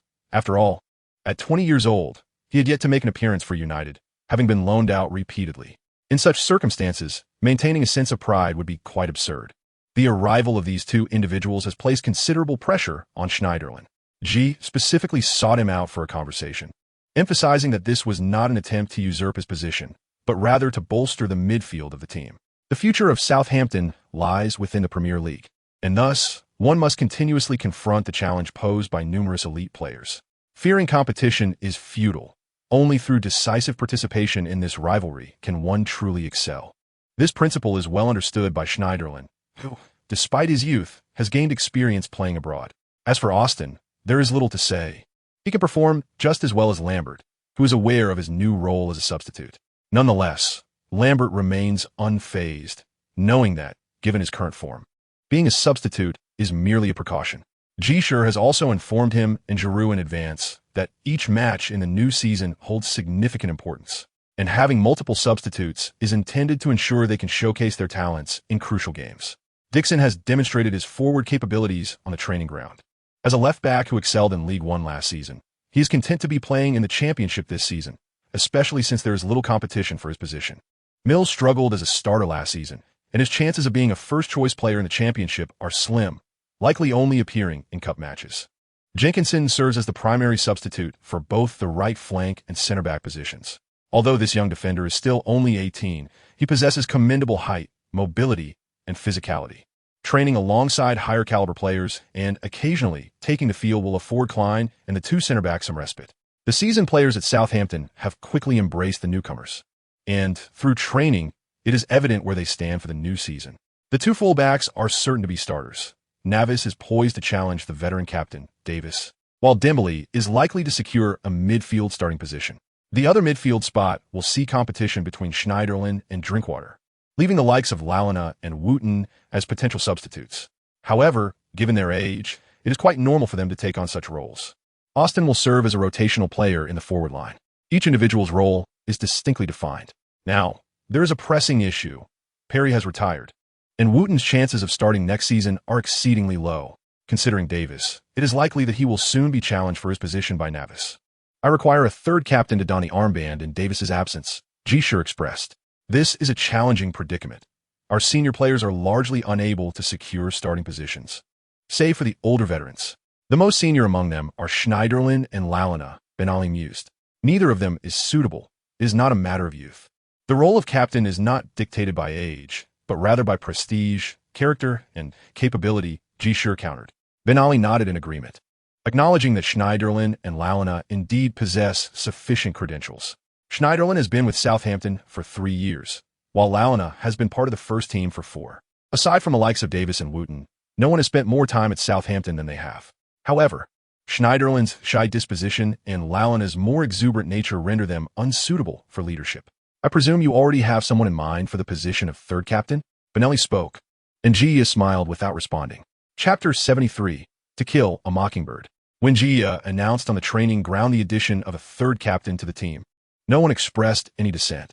With Perry's retirement, it was only natural to appoint a new captain. However, considering the precarious positions of Davis and Walton as the primary players. It was evident that this new third captain could very well ascend to the role of the first captain in the future. Subsequently, Ji Shi proclaimed that Jose Font would assume the role of the club's third captain. The announcement took everyone by surprise. From any perspective, Font seemed ill-suited for the role of captain. He had only been with the team for 6 months and was a Portuguese player. Although he held a solid starting position, his brief tenure raised questions, especially considering that, apart from the newcomers, who among the players had less experience than him? Curiously, after a moment of shock, nearly all the Southampton players began to applaud, particularly the seasoned players from the previous season, while the newer ones followed suit more readily. Ji smiled, while Ben Ali shook his head. Had he known this would be the case, what was there to worry about? Font's appointment as the third captain met no opposition, and the reason was singular. Some individuals are inherently leaders, while others are natural supporters. Font embodied both the leader and the supporter. Despite his short time with the club, his sincerity and fairness earned him the respect of his teammates. Southampton's roster featured many young players, and at 27, Font's mature demeanor made him an appealing figure for them. The youthful exuberance of Southampton's squad often gravitated towards those who exuded calmness and maturity. With this matter resolved, Southampton embarked on their new season. This season, they spent nearly £12 million in the transfer market, with a net expenditure exceeding £10 million. They welcomed 7 new players, with the unfortunate loan of Vardy going unnoticed. Among them, the most renowned was Belgian international Moussa Dembele, whom Southampton secured from Alkmaar after outbidding Fulham. This talented Belgian midfielder would undoubtedly bring invaluable experience to the team. Costa Rican goalkeeper Navas provided a dual assurance in the goalkeeping department. The other signings primarily consisted of young talents, consistent with Southampton's tradition. However, it was evident that Ji had established his position from last season's coaching, heightening anticipation for Southampton's performance in the new season. With a net investment exceeding £10 million, Southampton's objective was unequivocally to challenge for promotion to the Premier League. Additionally, they would become the second team after Aachen to participate in the Europa League while retaining their second-tier status. The prospects of their performance in the Europa League were indeed exciting. As the reigning League Cup champions, Southampton would commence their journey in the Europa League playoffs, with their opponent yet to be determined. Regardless of who it may be, it would mark Southampton's inaugural appearance in the Europa League. Previously, when they secured the FA Cup, they had the Winners' Cup to contend with, thus never competing in the Europa League. Particularly after the establishment of the Premier League, they had lingered in the lower ranks, achieving their best finish at 7th place, yet never gracing the Europa League stage. This illustrates the reason why Southampton fans cherish the matches brought forth by Ji Shi, as they encompass encounters that the club has never experienced before. From this perspective, despite Southampton's rich history, their accolades are decidedly lacking. Theoretically, a team of Southampton's stature should not be so bereft of honors, especially considering they once boasted legendary players like Matt Le Tissier and Alan Shearer. It is indeed a blank canvas awaiting artistry, Ji Shi mused. Southampton's inaugural league match was against Bristol City, a team that Ji Shi regarded as relatively obscure, known for their consistently mediocre performances. Nevertheless, he approached this match with utmost seriousness. If last season he had retained a degree of a playful mindset regarding coaching, the trials of the playoffs had altered that perception entirely. Southampton's prowess in League One last season was undeniably exceptional, yet their performance was marred by inconsistency. This was largely attributable to distractions from various cup competitions and a 10-point deduction they incurred. However, had Ji Shi focused solely on guiding the team through the league, while winning the championship might have been uncertain, securing a direct promotion spot should not have posed a significant challenge. They were merely 4 points shy of Leeds, who ultimately achieved direct promotion. Furthermore, in the playoffs, a considerable blunder transpired. Had it not been for Ji Shi's extraordinary performance, bolstered by an unfair advantage, Southampton might still be languishing in League One. Thus, Ji Shi now firmly believed that no match should be taken lightly. Any attainable victory must be pursued with vigor. This season, in both the League Cup and the FA Cup, the focus for the team is not on achieving remarkable performances. Rather, it is primarily aimed at providing valuable experience to substitutes and young players. The paramount objective remains the pursuit of the championship in the championship, along with striving for glory in the UEFA Europa League. These are honors that Southampton has never attained, and upon achieving them, one can expect ample rewards. However, prior to the commencement of the match, Ji Shi received a peculiar task. Task name: Eliminate a Robin. Task requirements. Defeat Bristol City by a margin of at least 3 goals while ensuring no goals are conceded. Successful completion of the task would yield 20 achievement points, while failure would result in a deduction of 20 points. This task indeed bore an air of literary pretension. What connection did it have to any book? Was it solely because Bristol City's emblem featured a robin that they must be vanquished? Ji Shi silently scoffed at the absurdity before accepting the task. Presently, he possessed 780 achievement points. Although he regarded the 20 points with some disdain, even a mosquito's leg is meat, after all. Moreover, losing would not significantly impact him. Nonetheless, having accepted the challenge, he was determined to perform well. Bristol City's most illustrious season was 2 years prior when they reached the championship playoff final, only to succumb to Hull City and miss out on promotion to the Premier League. The subsequent 2 seasons saw them languish in mediocrity, finishing mid-table last season with an unremarkable performance. However, after several years in the championship, they had assembled a sufficiently formidable squad, while lacking star players. Their overall capability was decent, averaging over a goal scored and conceded per match last season. Defeating such a team is not particularly daunting, yet winning by at least 3 goals without conceding will require a concerted effort. This presents an excellent opportunity to test our cohesive pressing and attacking strategy against such an opponent. In his mind, Ji Shi contemplated the current strength of Southampton. Chapter 74. Southampton today is formidable. When Southampton appeared at Bristol City's home ground, they paid little heed to the fact that the stadium's capacity was less than 20,000. A stark contrast to St. Mary's Stadium. As he shook hands with the opposing coach, Ji Shi took a moment to observe him. The current head coach of Bristol City is Steve Coppell, a renowned figure from his playing days and one of Manchester United's legendary number 7s. Although he did not attain the illustrious heights of Dennis Law, George Best, Bobby Charlton, Mark Hughes, Eric Cantona, David Beckham, or Cristiano Ronaldo, he certainly did not bring disgrace to the Manchester United jersey. However, his coaching career post-retirement has been rather average. He has managed Crystal Palace, Brighton, and Brentford. But his most notable achievement came in 2006 when he led Reading to promotion to the Premier League, only for his Reading team to inflict a devastating blow on Chelsea, injuring 2 of their main goalkeepers and tarnishing his reputation, relegating him to coaching teams in the Championship thereafter. After the handshake, Ji Shi returned to his position, refraining from mocking the incident involving Reading, as he believed that even if the team played aggressively, it was unlikely to be intentional. It was merely a coincidence. Bristol City does possess some remarkable players. This season, they have acquired former national goalkeeper David James, who, despite nearing 40, remains active in lower leagues. Their 2 starting center-backs, Nicky Hunt and Sessegnon, joined this season, having previously played for Premier League teams such as Bolton and Reading. Sessegnon is even a former protégé of Coppell. In midfield, Jamaican player Marvin Elliott serves as their core, a notable figure at 26 in the Championship, complemented by 2 strikers in their prime. Thus, Bristol City cannot be dismissed as a team lacking resilience. However, Ji Shi harbored greater confidence in his own squad.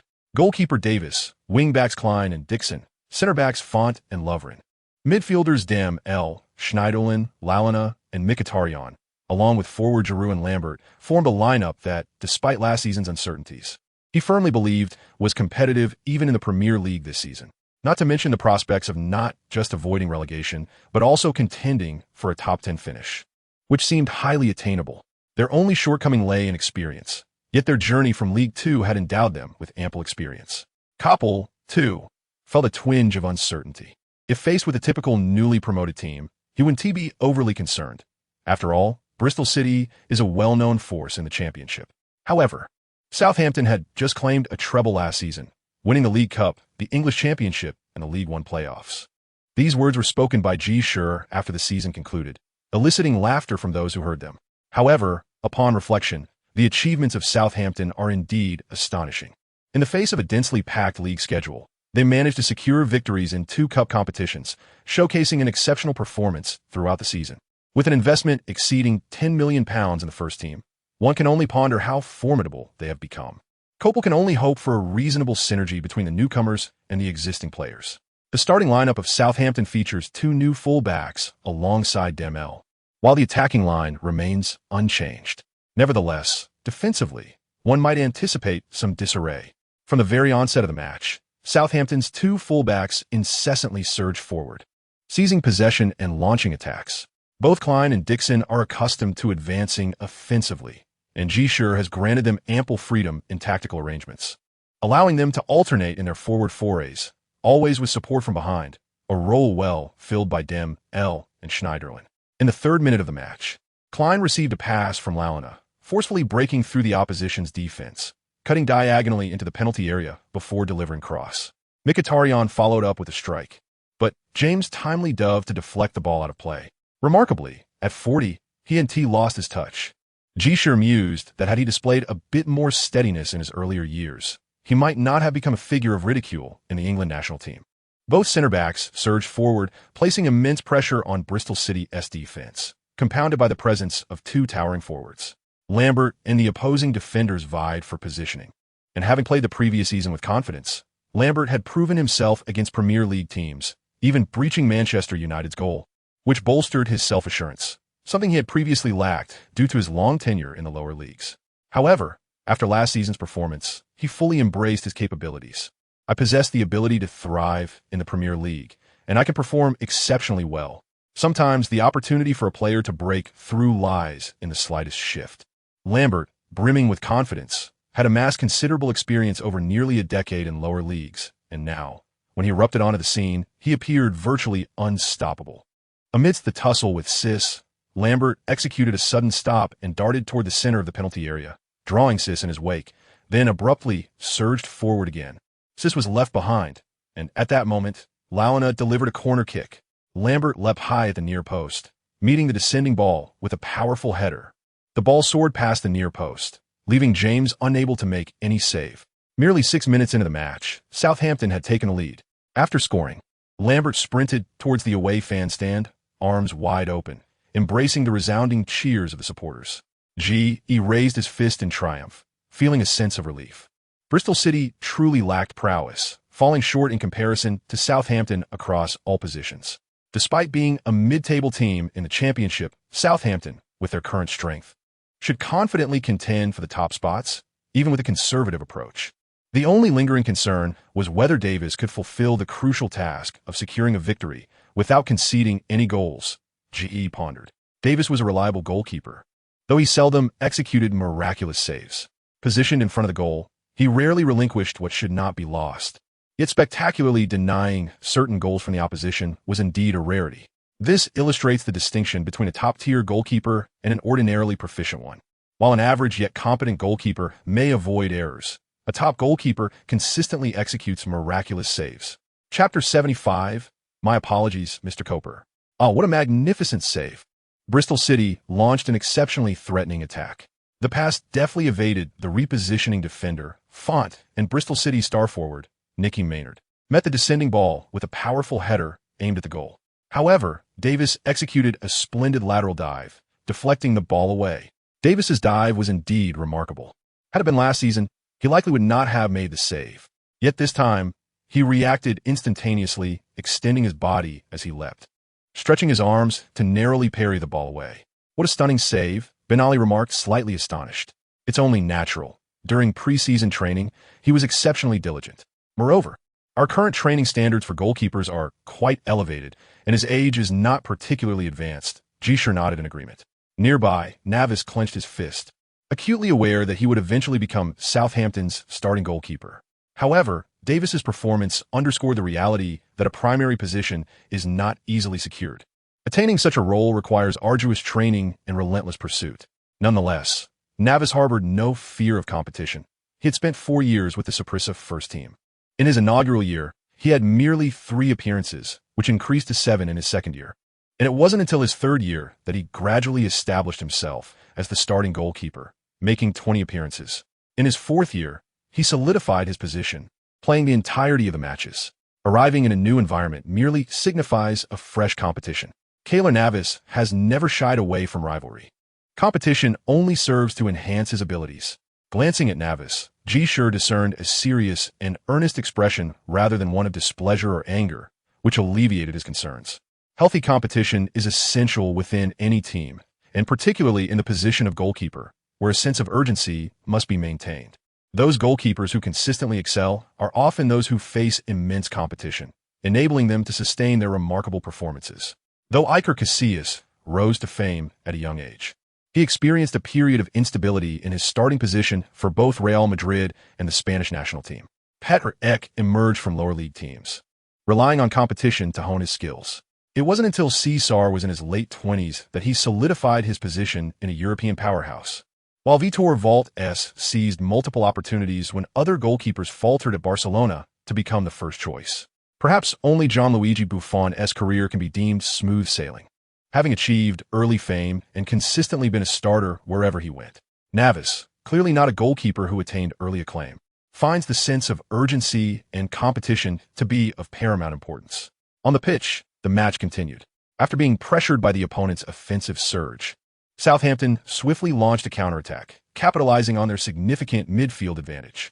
Dembele tirelessly roamed, distributing the ball to Schneiderlin, who adeptly orchestrated play by passing to the flanks for an offensive completion.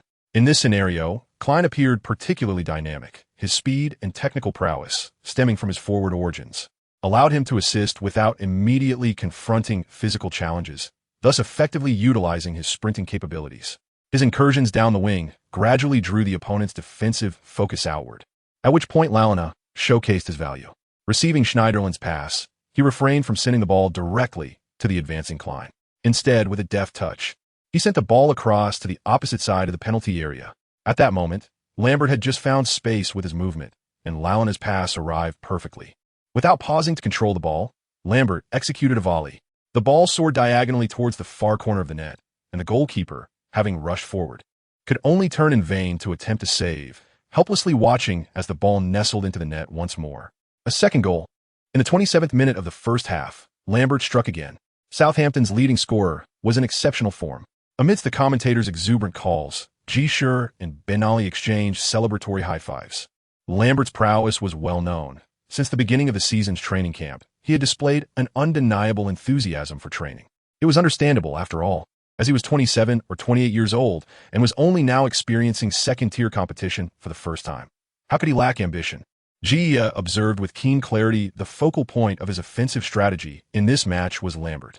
As long as Lambert found space, the objective was to deliver the ball to him whenever possible. This constituted the tactical approach for the game. However, Koppel had not anticipated this strategy.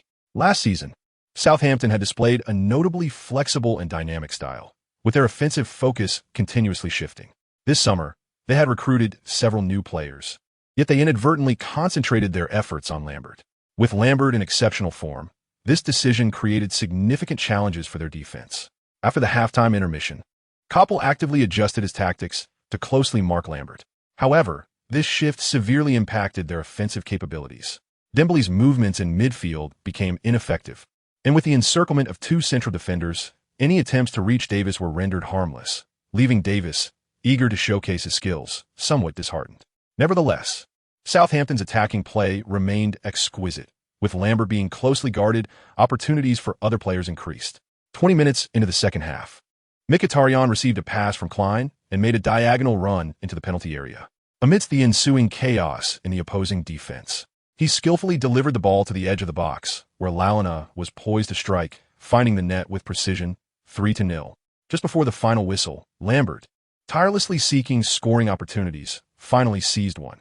Giroud's header was parried by the opposing goalkeeper, and Lambert was quick to follow up with a shot, securing his hat trick. Southampton triumphed in their first championship match with a resounding 4-0 victory over their opponents. Ji Shi also garnered 20 achievement points. He had silenced the opposition in front of nearly 20,000 home fans. A rather ruthless feat. Koppel, visibly displeased, shook his hand, but Ji Shi offered no further commentary. Regardless of Koppel's stature, their paths would likely diverge from this point forward, as he was the man tasked with leading the team's pursuit of Premier League glory. Mr. Koppel, my apologies. If your coaching abilities matched even half of your playing prowess, you would not have suffered such a dire defeat in this match. All right, team. Let us return to Southampton and celebrate properly, Ji Shi exclaimed to the players still reveling on the pitch. Laughter erupted among the Southampton players. They had every reason to rejoice. As professional athletes, savor the joy of victory most profoundly. Bristol City finished 12th last year. A decisive win against them significantly bolsters our chances of promotion to the Premier League, Ben Ali remarked cheerfully. There's still a long way to go, Ji Shi replied, shaking his head. Chapter 76. The hero who battles Tigers as a championship team. Their season promised to be thrilling, especially since they had the Europa League to contend with. Following the inaugural league match, Southampton was slated to face the first round of the League Cup. However, due to their participation in the Europa League, they would enjoy the privileges accorded to Premier League teams, allowing them to enter the League Cup in the third round. This matter once stirred considerable controversy within England, as the regulations of the League Cup dictate that the first round is contested by teams from the Championship, League One, and League Two. The second round welcomes all Premier League teams, excluding the 7 participating in European competitions, while the third round sees the inclusion of those Premier League teams engaged in Europe. Southampton, being a championship team, should rightfully participate in the first round of competition. However, the FA ultimately issued an explanation. Since Southampton is competing in the Europa League, they will enjoy the privilege of commencing their League Cup journey in the third round. Consequently, this led to the absence of one team from the first round, allowing Blackburn, the victors of the previous season's championship playoffs, to partake in this round of the League Cup.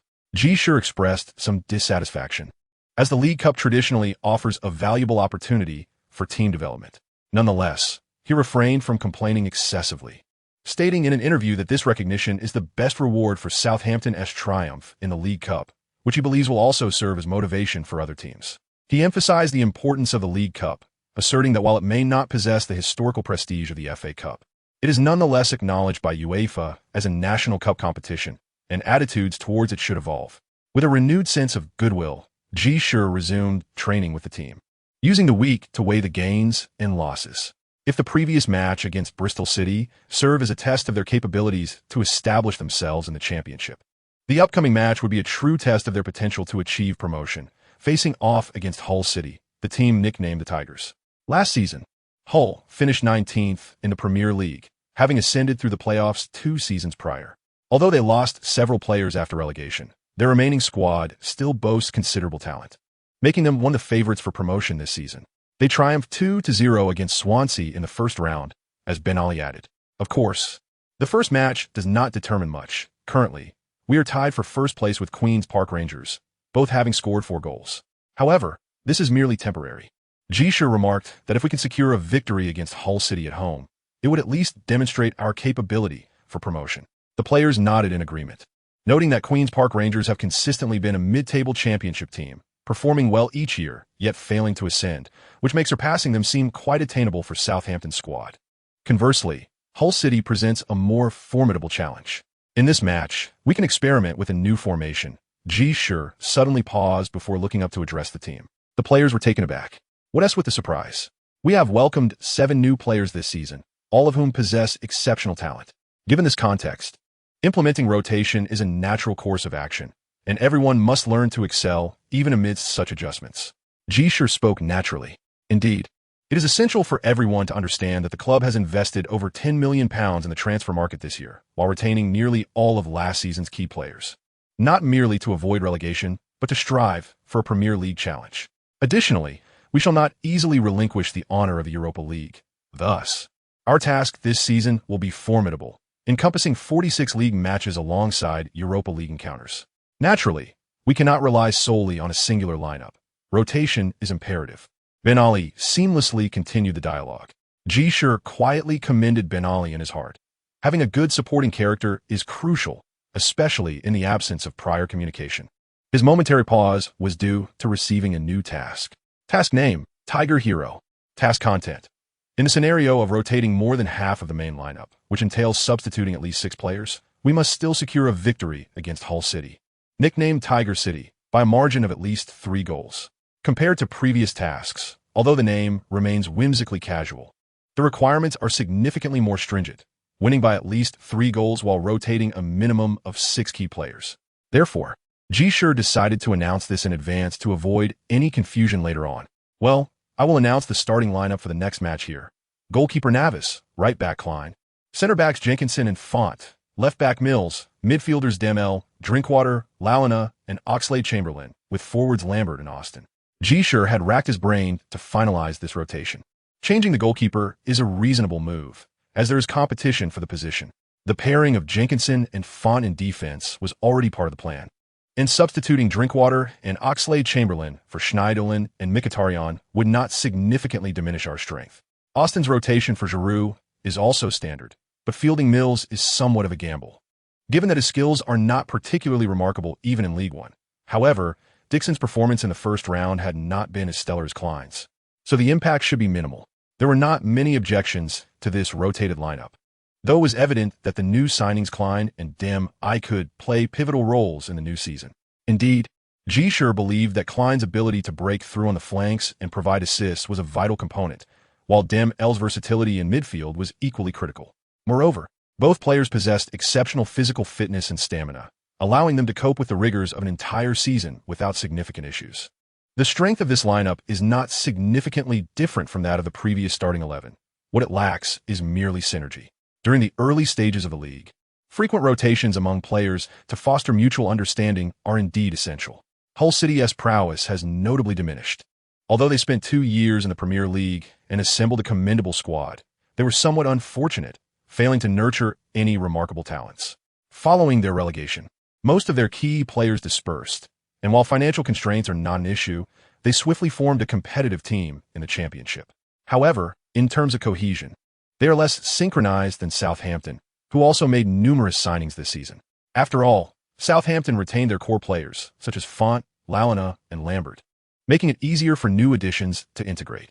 For instance, Demel primarily occupies the midfield, where his skill in intercepting and distributing the ball comes naturally, while Klein frequently advances to assist, which requires minimal synergy.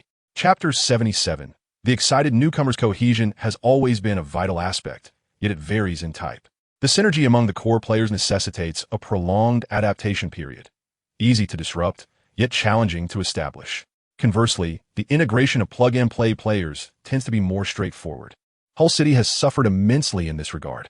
Their coach is newly appointed, and over half of the key players are recent acquisitions, with the previous mainstays having largely departed. Though the team's overall market value remains substantial, and it boasts several players of noteworthy caliber in the Championship, they effortlessly defeated their opponents in the first round, given their inherent strength. However, compared to Southampton, their advantages dissipate, while their disadvantages become magnified. This was something their coach Pearson had not anticipated. Upon arriving at St. Mary's Stadium, Pearson was initially filled with ambition, particularly given that Southampton had rotated more than half of their key players. He perceived his own team's weakness as a lack of cohesion, but with so many players rotated, wasn't Southampton's synergy also compromised? From his perspective, the relatively young coach, at merely 40 years of age, appeared somewhat naive, while Southampton's overall coordination may have been somewhat lacking under the tactical guidance of their coach. They adeptly concealed this shortcoming. Their offensive maneuvers predominantly emerged from the right flank, with Klein consistently making forward runs and Chamberlain increasingly active on that side. Although they had only recently become teammates, their synergy during training was remarkably harmonious. Both players possessed exceptional speed and technical prowess. However, Klein excelled in making dynamic forward surges, whereas Chamberlain was more adept at utilizing intricate skills to create opportunities in tighter spaces. Thus, their collaboration was seamless. Klein would initiate attacks, allowing Chamberlain to showcase his finesse, while Chamberlain attracted defenders, providing Klein with ample space to exploit through his sprinting and positioning. The two starting forwards in this match, while embodying the physical attributes of standard center forwards, possessed a refinement in technical skills that set them apart from typical English strikers. They could sprint with vigor, continually shifting positions to manipulate space effectively.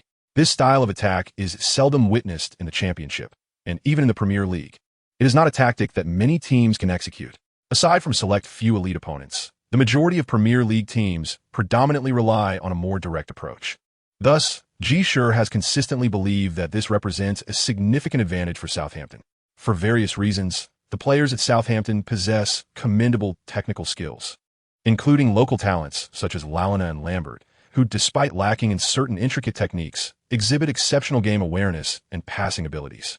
With such a foundation, coupled with one or two players adept at breaking through defenses, the team's offensive threat can become exceedingly formidable. This technical superiority enables Southampton to maintain better ball control and initiate attacks, allowing them to circulate the ball fluidly, rendering it challenging for opponents to regain possession. However, to truly unlock the game, They must rely on players capable of penetrating the opposition's defenses. This notion has indeed become a consensus across the European continent. In recent years, Guardiola's Barcelona has been nothing short of invincible. Although last season, they suffered a significant defeat at the hands of Mourinho's Inter Milan. It is widely acknowledged that Inter's triumph was attributable to their formidable defense and exceptional form. However, to eliminate Barcelona, one might argue that a stroke of luck played a considerable role. Thus, this strategy is undoubtedly learnable. A cohesive system can gradually be constructed, especially considering the relatively less intense pressure in the championship. Hull City appeared somewhat bewildered on the pitch. Despite their relentless running, they struggled to intercept Southampton's passes. Southampton displayed commendable teamwork and movement, with each player consistently supported by teammates. Although their attacks were predominantly focused on the right flank, they did not relent in their efforts. The breakthroughs by Oxlade-Chamberlain and Klein continually posed threats. Upon advancing, they opted to swiftly distribute the ball rather than shooting themselves, often setting it up for strikers in the penalty area or for players like Lalana and Drinkwater lurking just outside. Drinkwater's forward capabilities were equally impressive, and with Dim L providing cover behind him, he ventured forward with increasing audacity. In such a comprehensive offensive display, even the lower-tier teams of the Premier League found it challenging to adapt, let alone Hull City. Consequently, Southampton swiftly netted their first home goal of the season. Oxlade-Chamberlain and Klein executed a clever interplay on the flank, penetrating the penalty area before abruptly halting and turning to deliver a pass into the central zone, where Drinkwater, making a forward run, deftly controlled the ball, facing the goalkeeper and calmly slotting it into the bottom right corner. After scoring, Drinkwater exuberantly rushed towards the manager. As a new signing, netting a goal in his debut match was undoubtedly thrilling. A goal on one's first appearance is often regarded as a sign of good fortune. Well done, splendid work. The manager encouraged Drinkwater. He has always been generous with his praise for young players, yet he is equally quick to point out their mistakes. Understanding the mindset of youth. When commendation is warranted, it is given. When criticism is necessary, it is delivered with care, ensuring that the young players are receptive. Conversely, with older players, a more tactful approach is required, as it is essential to maintain their dignity. Southampton's new signings evidently performed admirably in this match. Immediately following Drinkwater's goal, yet another new signing found the net. Oxlade-Chamberlain maneuvered laterally before passing to Klein on the flank, with Lalana and Drinkwater darting about at the edge of the penalty area. Klein executed a low ball into the back post, where Austin, having positioned himself adeptly, simply tapped the ball into the empty net. Following his goal, Austin too joyously rushed to the sidelines, considering himself a favored player of the manager, given that he was brought in under his guidance. Well done. Let's keep this momentum going. Ji Shi echoed Drinkwater's words like a typical scoundrel. However, Austin took it to heart, nodding enthusiastically, filled with hope for his future at Southampton. After all, Southampton is now a championship team, far superior to his previous stint in League One. He was aware that Lambert and Giroud were both exceptional strikers. Yet over the course of a season with numerous matches, he would undoubtedly have more opportunities. Newcomers often harbor greater optimism about their futures. Chapter 78. Tactical play requires a steady heart given Hull City's capabilities. If they could set aside their pride and adopt a humble approach focused on defense and counterattacks with the aim of securing a single point, they would indeed have a chance. Unfortunately, as one of the relegated teams from the Premier League and a major contender this season, Hull City was equally intent on achieving victory away from home. They encountered a severe setback. In their previous match, Bristol City had suffered a humiliating 0-4 defeat in an attacking showdown, and in this game, Hull City fared even worse. In the second half, 2 goals behind, Hull City was compelled to push forward, creating some opportunities. However, their high balls were largely contained by Southampton's 2 central defenders.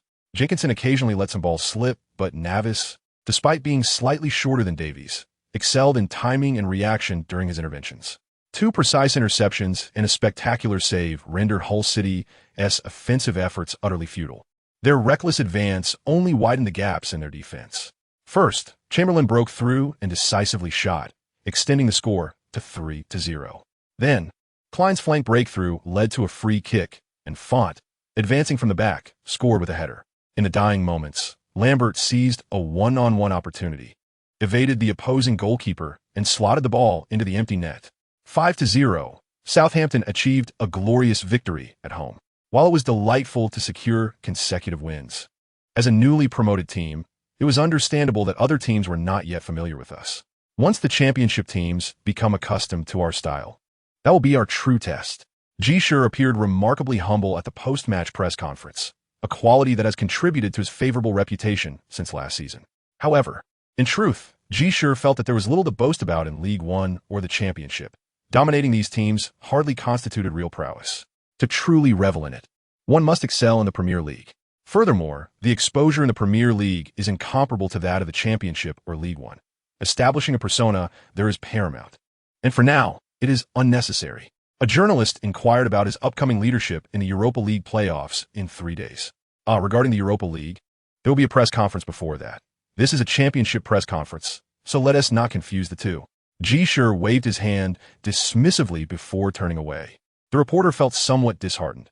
He had indeed attempted to trap Ji Shi by discussing the Europa League at a championship press conference, a move likely to irk the League's organizing committee.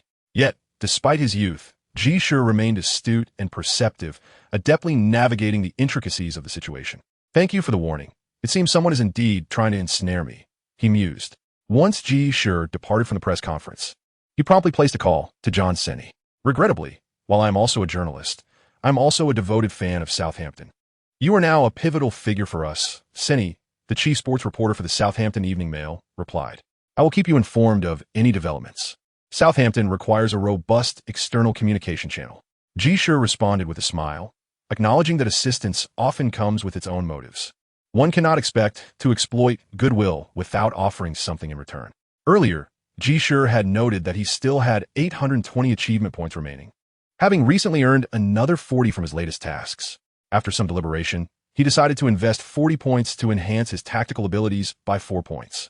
Upon increasing his tactical capacity to 10 points, Ji Shi felt a notable enhancement in his intellect, though he wondered if this could be considered a small boon derived from the augmentation of his tactical points. After all, those who engage in strategy often possess a certain cunning, and understanding the human psyche is their most refined skill. Thus, he has accumulated a total of 10 tactical points.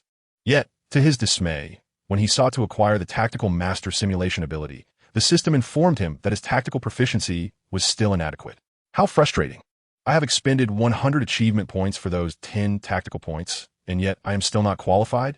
How much would it take to attain the Tactical Master Simulation ability?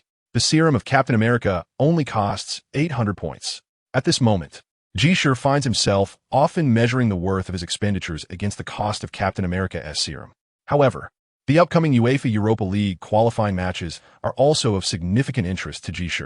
Southampton's opponent has been revealed, the traditional powerhouse from Austria, Rapid Vienna, a team that is undoubtedly the dominant force in the Austrian league and a frequent participant in European competitions. Compared to Southampton, their strength may appear average, yet their experience in European tournaments is substantially greater. We must heighten our focus and engage earnestly in this match. The reason is simple. This is a European competition, a realm we have yet to conquer.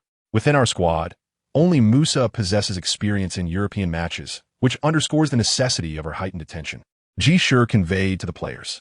He then gestured to Demel to share his experiences from last season's Champions League. "Last season, we performed quite well, truly, and we were indeed formidable. Otherwise, we would not have triumphed over Ajax, Feyenoord, and PSV Eindhoven to clinch the Eredivisie title.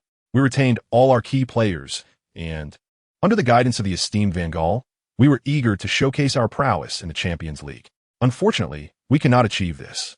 The intensity of the Champions League is utterly distinct from that of the Eredivisie.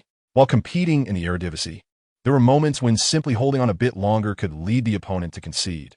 However, in the Champions League, no one gives up," Demel remarked.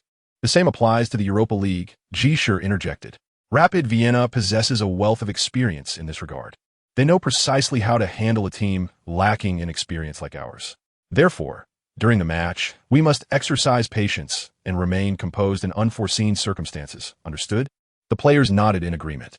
With their head coach so earnestly imparting this crucial point, they were acutely aware that, while European competitions offer numerous additional benefits, they also present formidable challenges. Particularly, the players of Southampton are all quite ambitious. They are willing to continue their journey with Southampton largely because Ji Shi provides them ample opportunities. Moreover, Southampton is thriving and is poised to return to the Premier League soon. Thus, even though their remuneration may not be substantial. They are more than willing to remain with Southampton. The Europa League also serves as a grand stage where they can showcase their talents splendidly. Chapter 79. Fixed rotation when facing the away challenge against Rapid Vienna. The players of Southampton exhibited commendable performance. In this match, Ji Shi fielded a relatively conservative starting lineup. Davis returned to the position of the primary goalkeeper, and the defensive line was restored to its configuration from the first round. In midfield, a trio of defensive midfielders, Dembele, Drinkwater, and Schneiderlin, was deployed, while Launa took on the role of an attacking midfielder. Lambert and Giroud partnered as the starting forwards. This squad has significantly bolstered its defensive capabilities, albeit at the expense of its offensive prowess. With both Mkhitaryan and Lambert absent, Southampton has increasingly relied on the forward surges of Klein and Drinkwater to carve out opportunities. Meanwhile, Launa's distribution has proven effective during counterattacks. Southampton secured a goal from a set piece as Giroud deflected Schneiderlin's shot into the net, granting the visitors an early lead. Rapid Vienna launched a vigorous counteroffensive, determined not to succumb on their home ground. Ultimately, in the second half, they managed to breach Davis's defense with consecutive shots. Although Davis parried the first attempt, he was unable to thwart the follow-up. The final score stood at 1 apiece, marking a draw in Ji Shi's inaugural European match. Yet he garnered 10 achievement points for earning his first European competition point. I find this draw quite satisfactory. After all, both my players and I were participating in European competition for the first time, and not losing away from home feels akin to victory. As for the second leg, we shall undoubtedly strive for victory. Rapid Vienna is a formidable team, and there is much to learn from them, Ji Shi remarked in the post-match press conference, before leading his players back to England. The upcoming weekend presents a third-round away match against Leeds United, followed by the second leg at home midweek. Consecutive away fixtures will undoubtedly impact Southampton. However, when facing Leeds United, the team performed remarkably well. Leeds, an old rival, had narrowly secured their championship status last season and surprisingly made no significant signings over the summer, as their owner Bates refused to loosen the purse strings. This is understandable, as it is quite challenging for championship teams to generate revenue. If substantial investments fail to secure promotion, it can become quite a headache. Bates, a shrewd individual, would not make considerable expenditures without a clear opportunity for success. This has further solidified the belief among Southampton fans that Ji Shi is indeed commendable, as he has just led the team back to the championship, investing over £10 million in the process. It is common knowledge that this expenditure for Southampton is virtually impossible to recoup in this year's league, which implies that the spending remains merely a financial outlay. Ji Shi is essentially supporting Southampton Football Club with his own resources. Such occurrences, while increasingly commonplace in the contemporary football arena, continue to evoke admiration. Bates, a billionaire in his own right, has never invested his own wealth to bolster the strength of Leeds United, preferring instead to let the club languish in a state of mediocrity to safeguard his profits. Last season, Southampton managed a double victory over Leeds, and with Southampton's significant enhancement in strength this year, defeating Leeds appears to be a rather effortless task.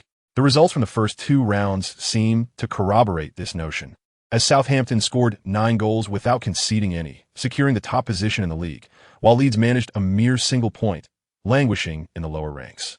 Nevertheless, at Elland Road, Leeds United demonstrated that they have not entirely lost the essence of their former prowess. The aura of a formidable team still lingers. In this match, coach Ji Shi deployed a predominantly offensive formation. Although the structure remained a 4-4-2 with an unchanged defense, the midfield saw the retention of only one defensive midfielder, Demel, while the attacking front consisted of 3 forwards, Chamberlain on the right, Mkhitaryan on the left, and Launa centrally supporting. This lineup has indeed considerably weakened the defensive capabilities. Despite Demel's formidable prowess, he stands alone, while both Chamberlain and Mkhitaryan contribute minimally to defense, leaving Southampton's midfield struggling under the pressure. Although Mkhitaryan managed to score early in the match with a brilliant breakthrough, Leeds United swiftly countered with 3 consecutive goals, momentarily appearing poised for a resounding victory. However, Southampton launched a formidable comeback in the second half, with Launa facilitating 2 goals for the strikers through his astute passing, followed by a long-range shot that turned the tide. When the referee signaled the conclusion of the match, Southampton emerged victorious with a score of 4-3 against Leeds United, securing their 3rd consecutive win. Nonetheless, this victory raises concerns regarding Southampton's performance, which seems to fluctuate significantly. Manager Ji Shi's persistent rotation of tactics may indicate a touch of overconfidence. He refrains from elaborating on this matter, as his continuous experimentation with formations aims to discover a lineup that best suits Southampton's needs. This match has demonstrated that, at the very least, two defensive midfielders are essential. Otherwise, the protection of our defense is woefully inadequate, particularly when both fullbacks frequently advance. I have come to realize that the 4-4-2 formation does not quite align with our characteristics. During my prolonged observation of the youth training camp, it has become evident that they primarily train players in a 4-3-3 formation.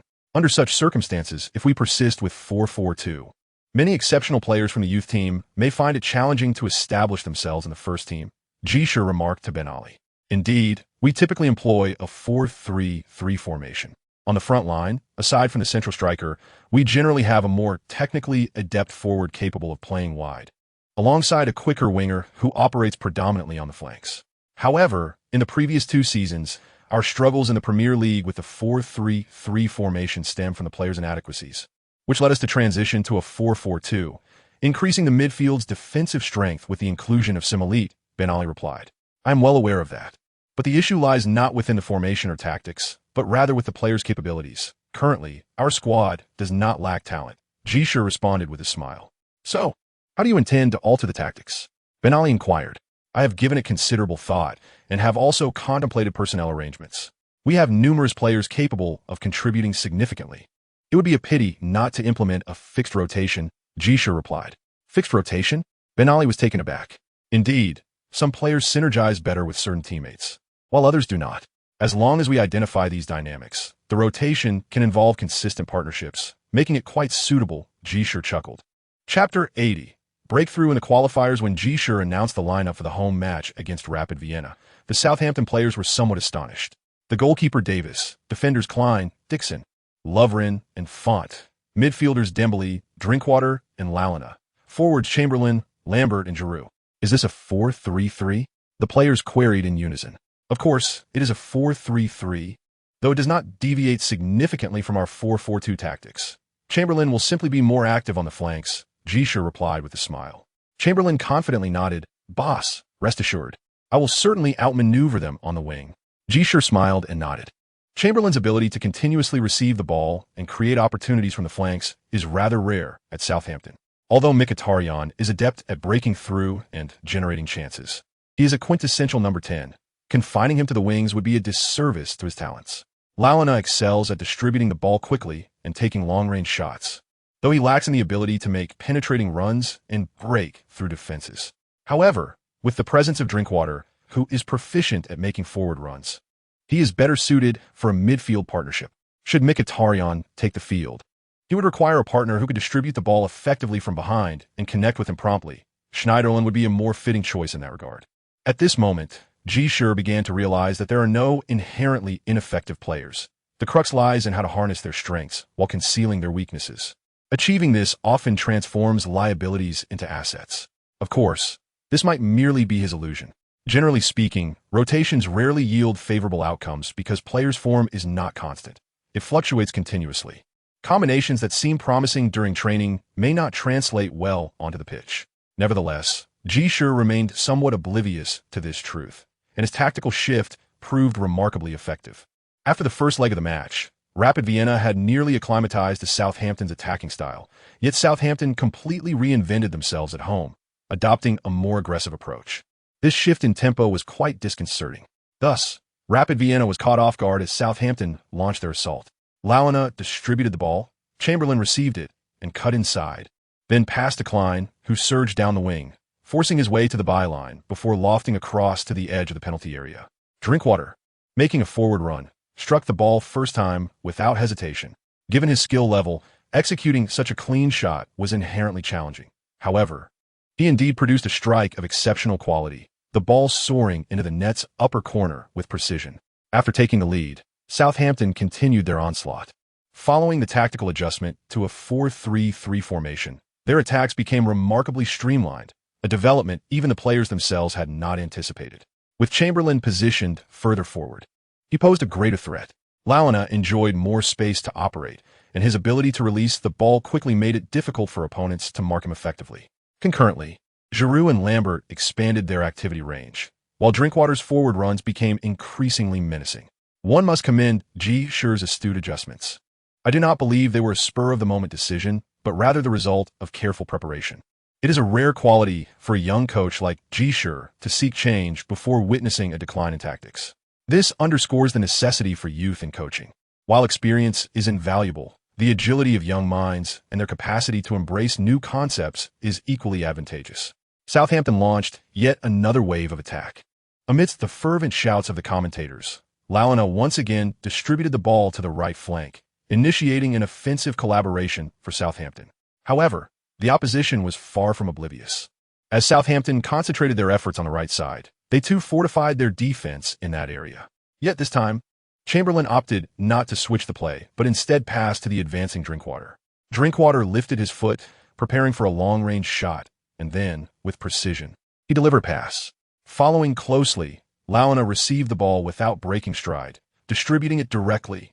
The ball soared to the opposite side of the penalty area, where Lambert, having evaded the opposing defender with a clever run, received it. He deftly maneuvered around the hastily repositioning defender and, with resolute determination, unleashed a shot. The ball whistled into the net of Rapid Vienna, granting Southampton a 2-goal lead at home, marking their advantage in the aggregate score. Would Southampton be on the brink of entering the group stage of the Europa League for the first time in history? The commentators exclaimed with exuberance. However, it was evident that European competitions bore a unique intensity. Despite being 2 goals down, Rapid Vienna did not succumb to despondency, but instead launched a fervent counterattack. Before the end of the first half, they capitalized on a vulnerability in Southampton's defense to claw back a goal. Recently, Southampton had been conceding more frequently, primarily due to the frequent changes alongside Demel, compounded by his status as a newcomer, which hindered his synergy with Font and Lovren. It is worth noting that Lovren had been with the team for just a year, Font for 6 months, and I was newly arrived. Thus, any semblance of coordination would indeed be miraculous. Davis had performed adequately in the past 2 matches, yet they had still conceded goals, and the spectacular saves were noticeably absent. This was, however, to be expected given his advancing age. The goalkeeping coach, Dennis Roth, contemplated briefly before quietly addressing Ji Shi. Ji Shi nodded in acknowledgement. Recently, Davis had participated in numerous matches, yet his goals conceded had increased. While glaring errors were absent, he was unable to deliver the game-changing saves that once defined his prowess. Does Navas possess this potential? During this period, he has been training diligently. Although he may be slightly shorter in stature, his remarkable jumping ability and timely interventions compensate for this shortcoming. Love, covering his mouth, remarked quietly. He understood what Ji Shi was contemplating. The decision to employ Davis in the last 2 matches was due to his commendable form and the legacy of the veteran goalkeeper, who cannot be easily replaced. However, Navas ascending to this position seems inevitable. He is younger, more exceptional, and would undoubtedly contribute more significantly to the future of Southampton. At this moment, he truly embodied the role of the villain. The first half goal from Rapid Vienna instilled a sense of unease within Southampton. However, it soon became evident that such anxiety was unwarranted. As the second half commenced, Southampton firmly regained control of the match, while Rapid Vienna began to falter. The pace of the first half had been brisk, leading to a rapid decline in their stamina. Through a splendid individual breakthrough, Chamberlain solidified the score at 3-1, then 4-2, culminating in Southampton's victory in the 2-legged contest and marking their maiden entry into the official stage of the UEFA Europa League. Securing a place in the group stage serves as a tremendous encouragement for us, and I now await, with hopeful anticipation, a favorable grouping from UEFA. Considering our status as newcomers, Chamberlain remarked with a smile at the post-match press conference. In Chapter 81, a family with an elder, similar to Southampton, the other 2 Premier League teams participating in the Europa League also progressed successfully. Liverpool triumphed over Trabzonspor with an aggregate score of 3-1, while Manchester City effortlessly defeated Timmy Ora with 3-0 over 2 legs. All 7 teams participating in European competitions advanced to the group stages, restoring some pride for the Premier League clubs that had faced dismal defeats in the previous season's Champions League and Europa League. Notably, Southampton's advancement brought relief to the elite of the Premier League. The better Southampton performed in the Europa League, the more prestige they garnered for the league. Meanwhile, Southampton continued their impressive streak of victories. In the upcoming round, Chamberlain once again implemented a rotation, reinstating Navis, Schneiderlin, and Mkhitaryan into the starting lineup, replacing Davis, Drinkwater, and Lalana, while maintaining stability in other positions. This seems to indicate that Southampton's starting formation is gradually solidifying. It is indeed remarkable that Chamberlain, at just under 17 years of age, has secured a starting position under such circumstances. However, anyone who has witnessed his performances would recognize that his inclusion as a starter is a natural progression, both in terms of his abilities and the current state of Southampton. He is the sole player capable of consistently creating opportunities through individual breakthroughs on the flanks, which alone justifies his role as a key player in the restructured Southampton lineup. This is undoubtedly the case. Conversely, the once firmly established Lalana must now vie for a starting position with Mkhitaryan. Both players, as attacking midfielders, possess their own strengths and weaknesses, and such competition may indeed ignite their competitive spirit. After all, for players in their early 20s, participating in 20 to 30 matches over a season is quite sufficient. Encountering games of higher quality is of even greater significance for their development. In this match, Southampton faces the formidable challenge posed by Coventry, a team currently ranked among the top 4. As a traditional powerhouse and a strong contender for advancement, Southampton's schedule has not been particularly favorable. Under the pressure of the UEFA Europa League qualifiers, they encounter 2 formidable opponents in the initial 4 matches, one being the esteemed Leeds United.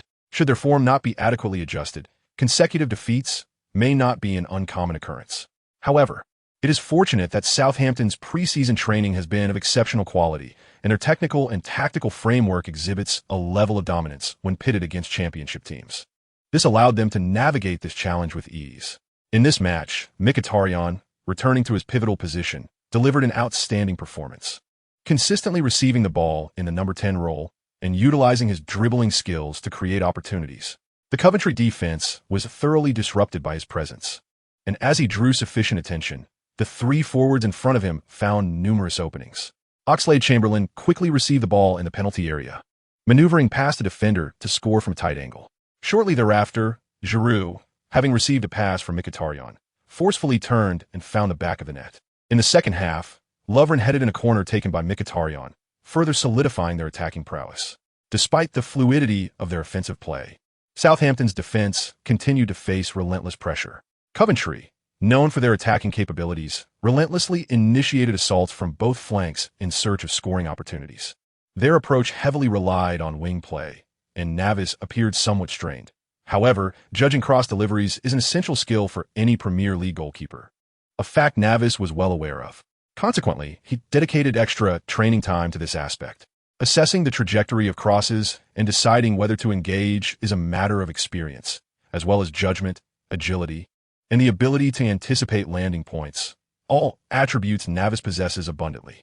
During the first half, he consistently charged out to claim the ball before towering forwards and defenders, a challenging feat that he executed commendably. Occasionally, he faced direct shots, but he adeptly repositioned himself to make crucial saves.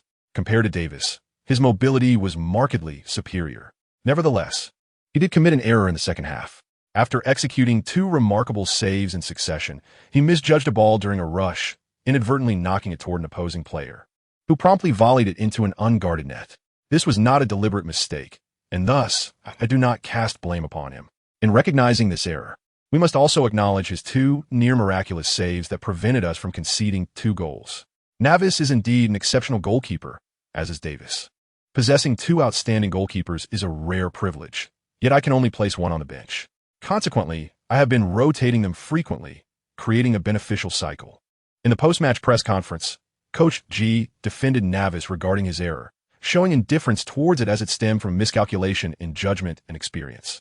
Such mistakes from Navis are unlikely to become a pattern unless they occur frequently.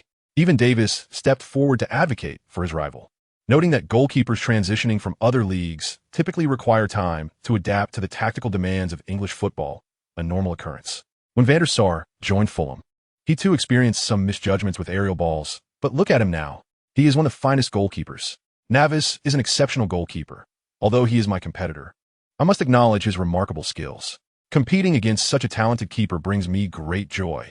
A reporter approached Davis, questioning the peculiarity of a captain of Southampton who cannot guarantee a starting position. Davis responded by stating that Font is equally suited to be a captain. Despite having only been with us for 6 months, he commands great respect in the locker room, making him an appropriate choice for the role. The saying goes, "An elder at home is a treasure," Ji Shi remarked, noting that it is indeed a challenging endeavor for Davis to speak in favor of his rival. While it showcases his magnanimity, the starting position is limited. For every gain, there is a loss. Davis's willingness to speak fairly is undoubtedly a stabilizing force for the club. Having such a selfless veteran within the team is undeniably a source of happiness. "I am increasingly confident in our future," Ji Shi expressed to Ben Ali. "I have always believed this," Ben Ali chuckled in response. Chapter 82, The Gathering of Heroes. Is this really the draw for the Europa League? I expected many more reporters. Standing outside the hotel in Zurich during the Europa League draw, Ben Ali smiled for the cameras while turning to Ji Shi to whisper his thoughts. After all, it is merely the Europa League. The Champions League draw took place just yesterday, and naturally, the impact is considerably diminished, Ji Shi replied, unflinchingly. He has long been aware of this fact. Although the UEFA Europa League is one of the 2 major club competitions in Europe, it pales in comparison to the UEFA Champions League in terms of both revenue and influence.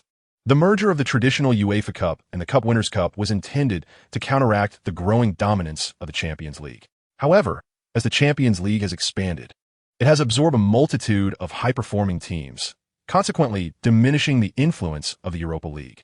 Despite the participation of several formidable teams this year, such as Juventus and Napoli from Serie A, Bayer Leverkusen and Borussia Dortmund from the Bundesliga, Liverpool and Manchester City from the Premier League, and PSV Eindhoven from Eredivisie, along with Paris Saint-Germain from Ligue 1, the overall impact of the Europa League remains relatively low. The illustrious teams participating in the Europa League do not exhibit much enthusiasm. Observe how reluctant they are to engage in matches of this nature. While for us, it marks a historic first in the club's annals. What a disparity. As he ambled towards the shop, Ji Shi couldn't help but express his sentiments. Indeed, the gap is significant, but such a disparity is one we can certainly bridge. Ben Ali displayed an optimistic demeanor. "You speak the truth," Ji Shi remarked, giving a thumbs up to his partner. The two entered the venue for the draw simultaneously. Ji Shi did not recognize any of the coaches present. However, the others cast glances in his direction, as it is quite rare to encounter a youthful visage in such settings. No one greeted Ji Shi, nor did he initiate conversation, and, as a newcomer, he naturally found a spot to sit down with Ben Ali, patiently awaiting the commencement of the draw ceremony. After a short while, Ji Shi noticed someone had taken a seat beside him. Curiously, he turned his head, only to be met with the sight of a disheveled face adorned with stubble. The gentleman named Ji Shi was not acquainted with the other party, who also seemed unfamiliar with him. After exchanging a glance, the other man extended his hand, saying, "Hello, I am Jürgen Klopp, the head coach of Borussia Dortmund." "Oh, hello, I am Ji Shi, the head coach of Southampton." Ji Shi responded as he shook the other man's hand. As an ardent football fan, Ji Shi was relatively well-versed in the affairs of other clubs. However, over the past year, he had devoted himself to coaching, focusing solely on his adversaries in Ligue 1, which left him somewhat out of touch with the broader European football landscape. Nevertheless, he was aware of Dortmund's struggles in recent years, nearly facing relegation due to financial constraints. Was Klopp the newly appointed coach of Borussia Dortmund? While Ji Shi pondered this, Klopp's eyes brightened. "Ah, I remember now. You're the Chinese owner and coach of Southampton. I was curious how a Chinese individual came to be present at the Europa League draw." "Huh. I am merely managing a championship side now. Perhaps that is the only aspect that makes me memorable," Ji Shi replied with a self-deprecating smile. "I watched your League Cup matches last year. I truly admire your boldness in utilizing young talents and allowing them to express themselves on the pitch," Klopp complimented, taking the initiative to engage in closer conversation. "That is a tradition at Southampton, and it is something we must uphold. Besides, as a new coach, I cannot afford renowned players, nor can I impose my will upon them. Thus, by utilizing eager newcomers, we can harness their ambition and desire to achieve greater heights." Ji Shi explained, "You are absolutely correct. I share your perspective. Therefore, at Dortmund, I too will prioritize the inclusion of young players to unleash their vitality. However, being at Dortmund, a powerhouse in the Bundesliga, recovering from setbacks is relatively easier, whereas Southampton faces a more arduous journey," Klopp remarked approvingly. "I still hold the position of club owner, which allows for a degree of control," he added. Ji Shi responded with a smile. After exchanging a few words with Klopp, Ji Shi realized that Klopp possessed remarkable eloquence and a profound understanding of engaging young players and stirring their emotions, which left Ji Shi quite impressed. He found this relatively unknown coach to be quite formidable. However, to his surprise, Klopp was even more astonished. He had initially assumed that Ji Shi's dual role as both owner and coach was merely a gimmick. While winning the League Cup last season was indeed extraordinary, it was evident that Southampton's capabilities in the knockout stages were not vastly inferior to their opponents. It was fairly normal to capitalize on an advantage through performance and the unfamiliarity of their rivals. Their victory over Manchester United in the final was a result of the entire team's exceptional form during that match.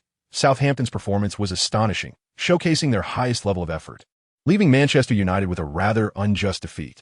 Thus, Klopp considered that Ji Shi, owing to his position as chairman, might excel in uplifting team morale and ensuring player compliance. Yet he wondered if his abilities extended beyond that. However, after their conversation, Klopp began to perceive Ji Shi's demeanor as reflective of the qualities expected of an exceptional coach. Contemplating Ji Shi's youth, Klopp concluded that this individual was indeed remarkable. After a while, another handsome figure took a seat beside Ji Shi. Turning to look, Ji Shi recognized him and nodded. "Hello, Mr. Mancini." The Italian gentleman reciprocated the nod. "Mr. Ji Shi, it is an honor to see you here." Though Mancini had only managed Manchester City for half a season, he was well aware of Southampton's miraculous performance last season, and as a fellow English League team, he felt a sense of camaraderie. Given Southampton's lack of European points, they were certainly placed in the lowest tier, and under such circumstances, encountering one or two stronger teams from the higher tiers was not a cause for concern. They merely needed to play well. Mancini shared his insights, and Ji Shi nodded in agreement, recognizing that this was the kind of experience he required. It was evident that Klopp also lacked such insights. And while Mancini's record in European competitions may have been less than stellar, his experience with the draw was undeniably extensive. As a venue filled with more attendees, Ji Shi, who had initially been indifferent, began to feel a tinge of nervousness. Although it was a tier below the Champions League, this event still attracted a gathering of formidable talents and heroes. In the realm of martial arts novels, the annual Champions League could be likened to the Huashan Swordsmanship Conference, while the annual Europa League surely held the stature of a gathering of heroes. Who among the heroes would rise to the challenge? With this thought, Ji Shi took a deep breath. Chapter 83. What constitutes a traditional strong team? The subsequent draw ceremony was rather uneventful. As a new team, Southampton received no special treatment. They were soon drawn into Group A, where the second-tier team was Juventus. No worries, the top-tier team might be weaker than expected, he thought. Mancini offered him comfort. Subsequently, the host drew Sevilla. Ji Shi covered his face, and, as the final team, Salzburg, was announced, both Mancini and Klopp sympathetically patted Ji Shi on the shoulder. To draw Sevilla, Juventus, and Salzburg in the same group for their first foray into the UEFA Europa League was indeed a cruel twist of fate. In recent years, Sevilla had been virtually invincible in the Europa League, positioning them as a top-tier adversary, while Juventus had fallen to the second tier, primarily due to their decline after the phone scandal, resulting in a lackluster performance and insufficient points in European competitions. Based on their capabilities, they certainly possessed the strength of a top-tier team. As for Salzburg, an Austrian club that might seem underwhelming at first glance, they had now become an integral part of the Red Bull empire. In European competitions, both Red Bull Salzburg and RB Leipzig had steadily grown in power, attracting premier Eastern European talents to Salzburg for development before transitioning them to the Bundesliga to enhance their value. This was a strategy Red Bull had commenced. Thus, regardless of the circumstances, this was undeniably a group of death. Competing against formidable teams is beneficial, Ji Shi remarked. Noticing the puzzled expressions on Mancini and Klopp's faces, he added, "I truly mean it. Given our current strength, securing the Europa League title seems improbable. So encountering several strong teams in the group stage will allow our young players to experience high-level competition, facilitating their growth. This is an invaluable opportunity." Mancini and Klopp nodded in agreement, recognizing the merit in Ji Shi's words. Such matches were indeed the best for nurturing young talent. Their own draws were hardly favorable either, as Borussia Dortmund and Paris Saint-Germain found themselves in the same group, while Manchester City was grouped with Porto, Besiktas, and CSKA Sofia. Although this group appeared devoid of exceptionally strong teams, it also lacked any pushovers, and one misstep could lead to elimination. After the draw ceremony concluded, Ji Shi and Ben Ali opted not to take a car back to the hotel. Instead, at Ji Shi's suggestion, they strolled back. Do you genuinely believe that merely training our players is sufficient? Ben Ali inquired. Ji Shi chuckled. At this point, that is all we can say. I expected you to make a grand statement that would capture everyone's attention, Ben Ali remarked. That is not my character. I've always preferred action over words, Ji Shi shrugged. How wonderful it would be if we could secure a European championship, Ben Ali mused, gazing at the stars above. If Southampton could only claim one European championship, I would willingly allocate that spot to the Champions League. However, since we can achieve multiple titles, let us aim for the Europa League first. With a smile, Ji Shi remarked. The night in Zurich was remarkably tranquil, the darkness effectively concealing his ambitions. After the draw concluded, Ji Shi hastened back to Southampton, for he was soon to confront the challenges of the league. The league and the Europa League stood as his paramount objectives for the season, while other competitions, such as the FA Cup and the League Cup, were relegated to secondary importance. However, an international match day was imminent, and there were few fixtures in the championship. At this level, it was not uncommon for clubs to boast national team players, who were often revered stars. Their absence would significantly impact the matches, thus leading to a halt in the league. Southampton's contingent of national players was modest, comprising Navas, Lovren, Mkhitaryan, and Demel. Yet this time, there was an addition. The current captain, Font, had been selected for the Portuguese national team due to his commendable performances and Portugal's ongoing need for a reliable central defender. Although it would be a formidable task to displace the established partnership of Carvalho and Pepe, his selection for the national team served as a promising signal. Upon the conclusion of the international match day, the returning national team players exhibited signs of fatigue. Apart from Font, who had only played a half, Mkhitaryan and Navas had participated in both matches for their country, while Demel and Lovren had featured in one, resulting in considerable exertion. Consequently, in the upcoming league match, Launa was set to start. Millwall, having achieved 4 consecutive victories, faced a challenging encounter against Nottingham Forest. Despite Nottingham Forest's mediocre performance this year, currently languishing in 19th place and at risk of relegation, they had displayed impressive form at home. They managed to take the lead against Southampton and nearly maintained it until the final whistle, had it not been for a crucial equalizer from Austin, who scored from close range after coming off the bench. Southampton might have faced an unfortunate defeat. The draw has resulted in Southampton's points being equaled by Queen's Park Rangers and Cardiff City, although they still retain the top position due to goal difference. Do you see? This is what it means to be a traditional powerhouse. Did you think they were incapable? Did you believe they could be easily defeated by us? Such a notion is unfathomable. Teams in the Championship are merely a step away from the Premier League. Even if we possess the prowess of a Premier League squad, we cannot dominate the Championship. Each match must be approached with the mindset of a decisive battle. Do you understand? In the post-match dressing room, Ji Shi unleashed a torrent of criticism upon the players. The 4 consecutive league victories and their advancement to the UEFA Europa League group stage had led some players to become somewhat complacent. It was the perfect moment to admonish them. Although the young players may have felt a sting of embarrassment, they still listened intently to his words, provided they held merit. Under such circumstances, the Southampton players collectively bowed their heads in acknowledgement of their errors, subsequently channeling their frustration towards their next adversary. Their forthcoming opponent is the notoriously rough and tumble Reading. However, Southampton managed to suppress their rivals through relentless passing and technical superiority. Despite Reading's frantic pressing and relentless running, they struggled to make contact with the ball. Southampton skillfully evaded their pressure through a series of passes, leaving Reading's players utterly exhausted yet unable to touch the ball. Following 2 lightning-fast attacking sequences, Lambert scored twice. Southampton triumphed over Reading at home, solidifying their position at the summit once more. After these 2 matches, Southampton prepared for their first official UEFA Europa League match of the season. In the opening round, they were set to challenge Salzburg away, while Sevilla and Juventus would face off against each other. This is indeed a beneficial development for Southampton. Chapter 84. Patience is a virtue. The most renowned forward of Salzburg is the Argentine striker, Zarate. Like many diminutive Argentine forwards, he possesses remarkable technique and speed, capable of breaking through defenses and scoring. However, when compared to Messi, he falls significantly short. Thus, if we apply the same defensive fervor we would use against Messi, we shall surely render him ineffective. Ji Shi remarked in the locker room, prompting laughter from the players. While Zarate shares some attributes with Messi, he lacks the same prowess. If he were truly formidable, he he would not have transitioned from Serie A to the Austrian League. Currently, Salzburg does not boast an abundance of exceptional players. After watching several of their matches, Ji Shi found no player who particularly impressed him.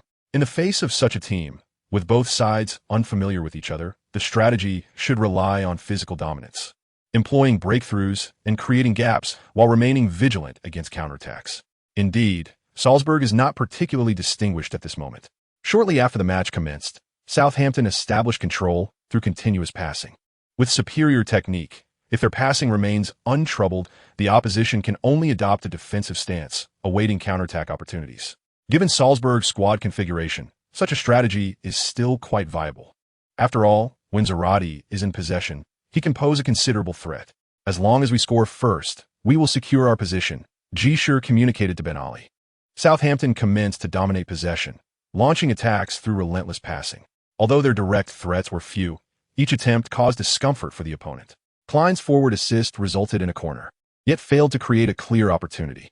However, in the following 5 minutes, they continued to control the ball and crafted an almost perfect chance. Mkhitaryan received the ball in the center and passed to the advancing Schneiderlin, who accurately distributed it to the flanks. Upon receiving the ball, Dixon lifted his foot to deliver a pass into the penalty area, where Giroud, running towards the near post, received the ball. With no opportunity to turn, he instinctively passed it to the edge of the box. There, the advancing Southampton player was Chamberlain. The young diminutive player, upon receiving Giroud's return pass, swiftly struck, sending a low shot to the far corner. Salzburg's German goalkeeper, Tremmel, leaped to make the save, but was still a fraction too late. The ball skidded into the far corner of the net, prompting a tremendous cheer from the hundreds of traveling fans. All right, we are essentially secure now. Ji Shi and Ben Ali exchanged high fives in celebration. He then shouted on the field, "Focus, it's just one goal." After the players from Southampton concluded their celebrations, they began to approach the match with a more serious demeanor. Their movements in midfield were notably vigorous as they continually resisted the offensive advances of their opponents. Salzburg, hosting the match on their home turf, certainly would not concede defeat after a single goal and promptly launched a fervent counterattack in an attempt to equalize. The Southampton defense, adept at intercepting in midfield, made it arduous for their opponents to mount an effective offensive until, after several minutes, they gradually found their rhythm. Salat received the ball and attempted a forceful shot, only to be thwarted by Font's timely block. Despite many German players on the Salzburg roster, who may not be deemed exceptional in the Bundesliga, they possessed the characteristic stamina and fundamental skills of German footballers. Bogzian managed to secure a header within the penalty area, which was spectacularly parried away by Navas. In the 31st minute, they narrowly missed equalizing. Midfielder Skaya executed a volley from a corner kick delivered by a teammate, showcasing remarkable quality in his shot. Although Navas made a valiant attempt to save it, he could not reach the ball, which struck the crossbar with a resounding thud and rebounded off the goal line. Subsequently, Southampton initiated their counter-offensive, yet they began to squander opportunities. Lambert, Giroud, and Chamberlain all had promising chances, but their attempts were consistently repelled by Tremor. "Goodness, how did that not go in?" exclaimed Ji Shi, leaping up in frustration as Lambert received a through ball from Mkhitaryan and struck a shot near the edge of the 6-yard box, only for it to be deflected out by Tremor. The Southampton players were indeed in good form, based on their performance. Scoring 3 goals in the first half should have been a mere formality in the championship, yet they had only managed to net one. I had perhaps underestimated the challenges of European matches. Our opponents could erupt unexpectedly, catching us off guard. Although Tremor is a competent goalkeeper, he is not of elite caliber, and such performances are unlikely to be sustained. If we persist in our offensive efforts, victory will be within our grasp, but first, we must maintain our composure and avoid granting them excessive opportunities. Upon returning to the dressing room, Ji Shi regained his composure and addressed the players.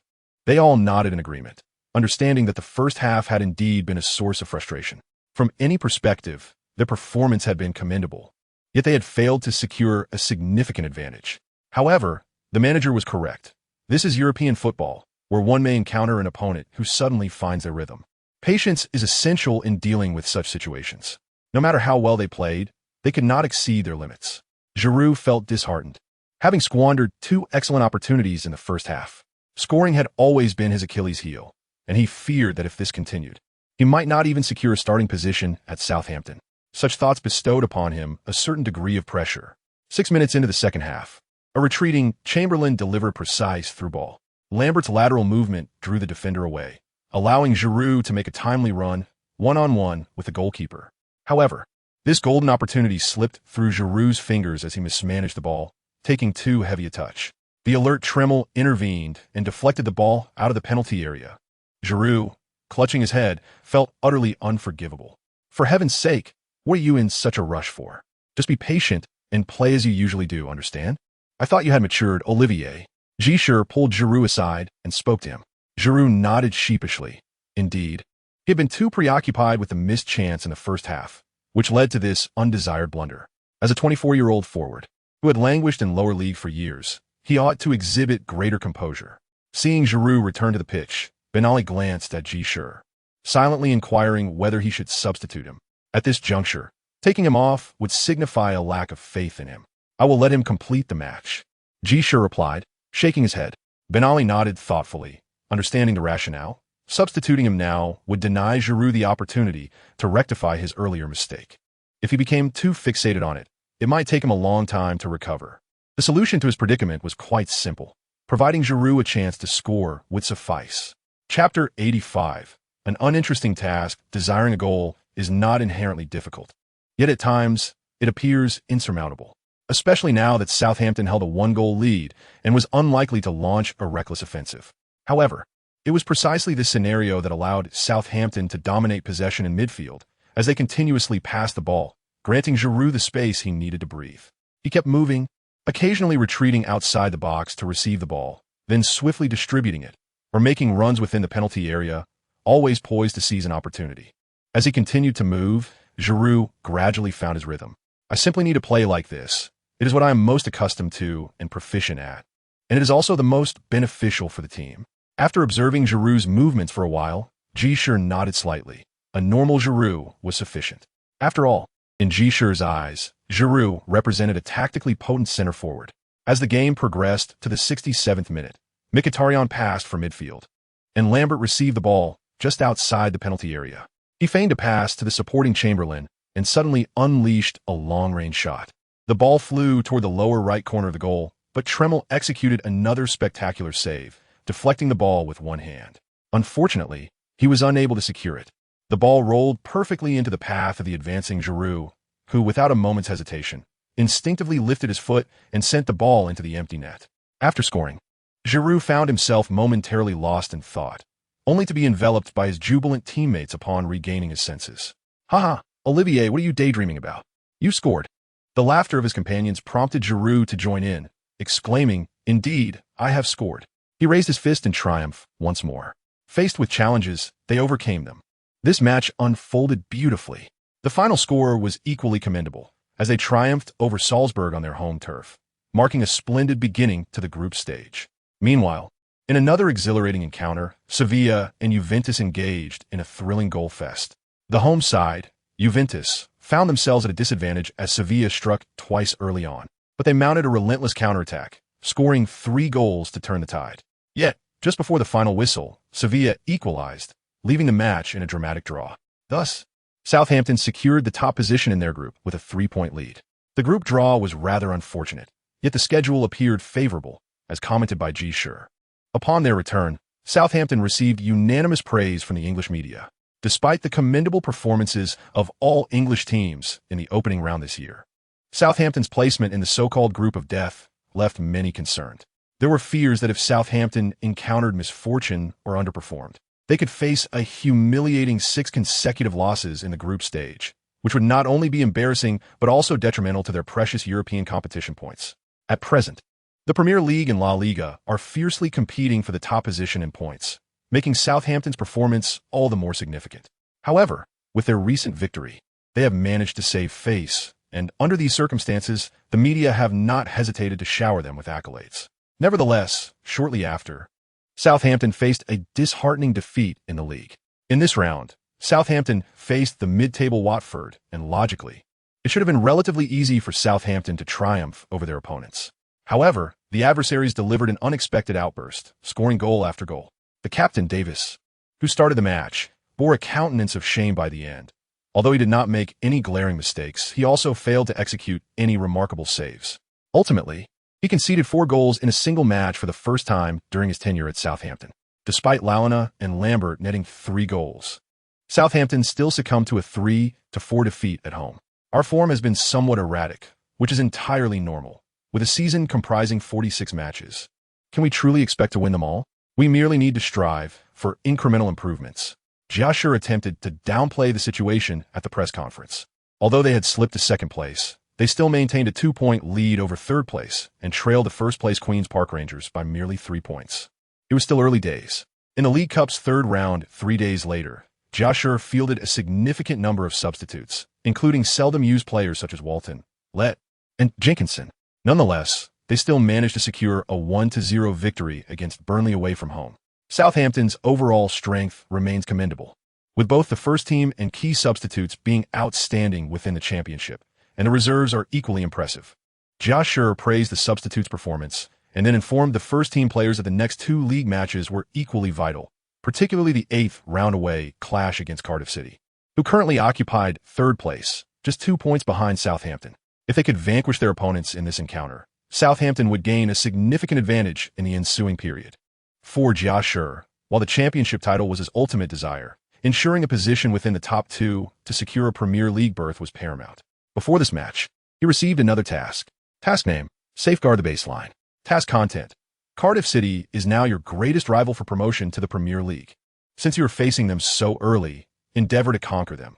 Defeating Cardiff City away will stabilize your position within the top 2. Successful completion of the task rewards 10 achievement points, while failure incurs a deduction of 10 achievement points. Rest assured, I will strive to accomplish this task regardless of your prompting, Ji Shi murmured to himself. The 10 achievements, indeed, failed to evoke any excitement within him.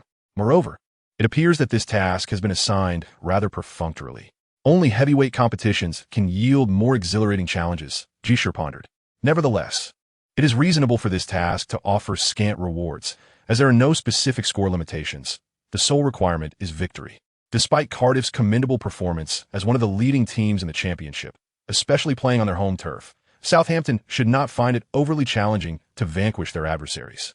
Cardiff's success this year stems from their astute acquisitions, including the Welsh midfielder Ramsey on loan from Arsenal, the local midfielder Kumas from Wigan Athletic, and the Welsh winger Bellamy from Manchester City.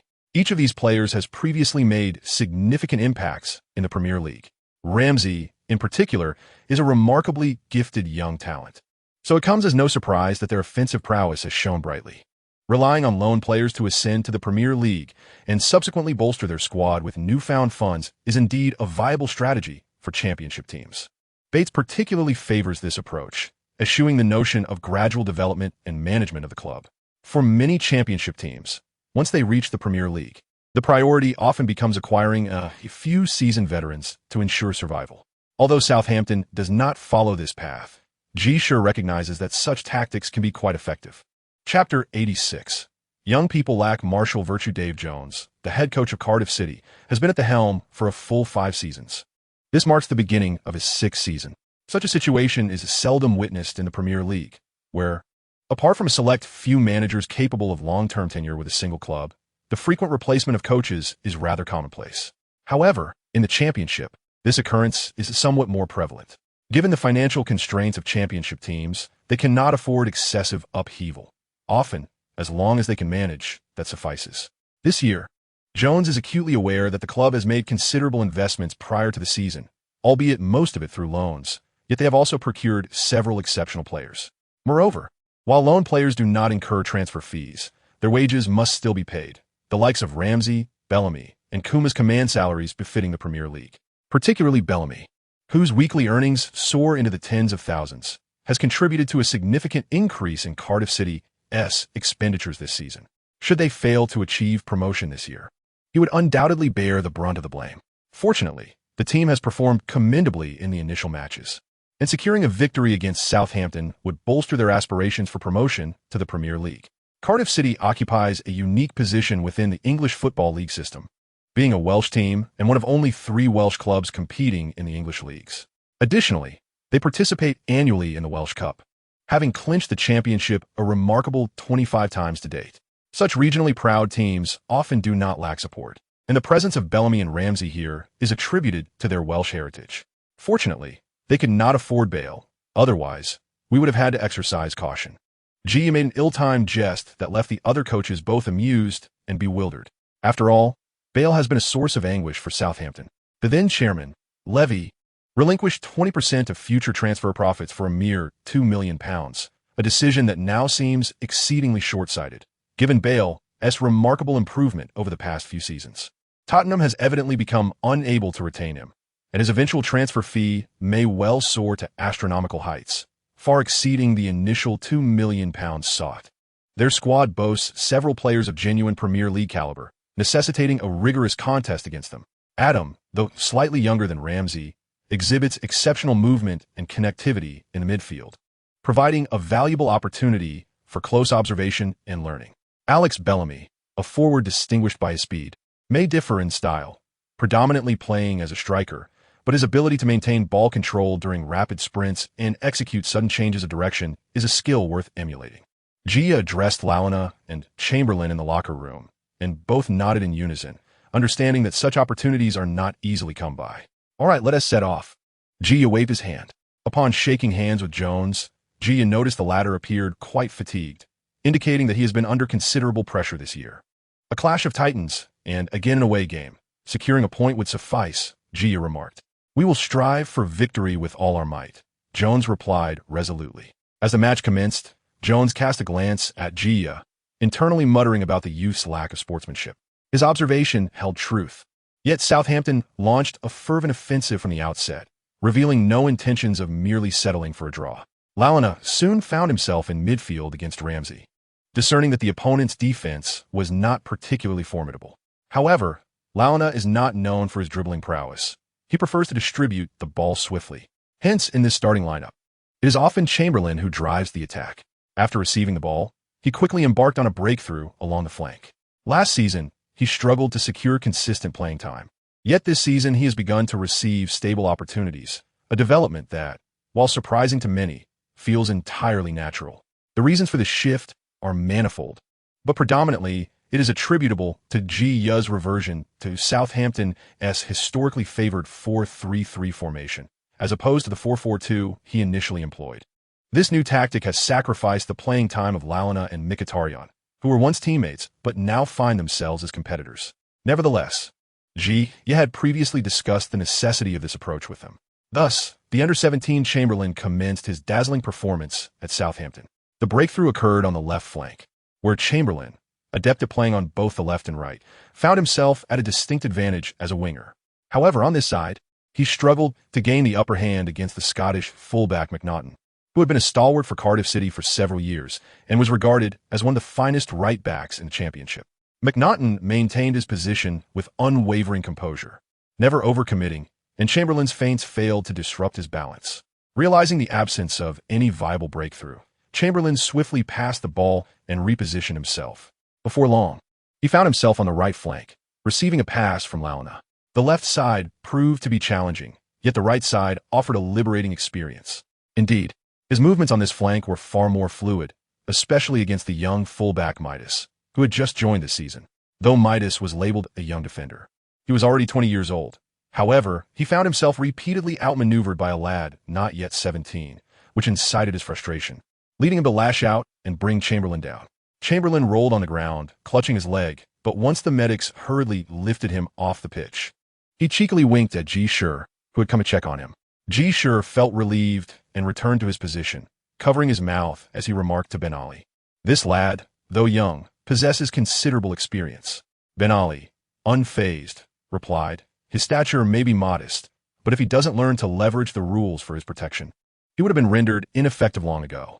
On the field, Midas received a yellow card, yet he remained unconcerned. In his view, after having dealt such a blow to Chamberlain, the latter would undoubtedly tread carefully in subsequent attacks, thereby simplifying Midas's defensive duties. Although young, Midas still possessed a modicum of experience. However, when Chamberlain re-entered the fray and skillfully feigned past him once more, Midas found himself at a loss. Previously, he could rely on tactical fouls to impede Chamberlain's progress, but now, with a yellow card to his name, would he dare to do so? What was once an attempt to intimidate the opponent had now rendered him cautious and restrained. Although he was unaware of the Chinese proverb about lifting a stone only to strike one's own foot, the sensation he experienced was unmistakably similar. With dominance established on one side, it was only natural to seek to amplify that advantage.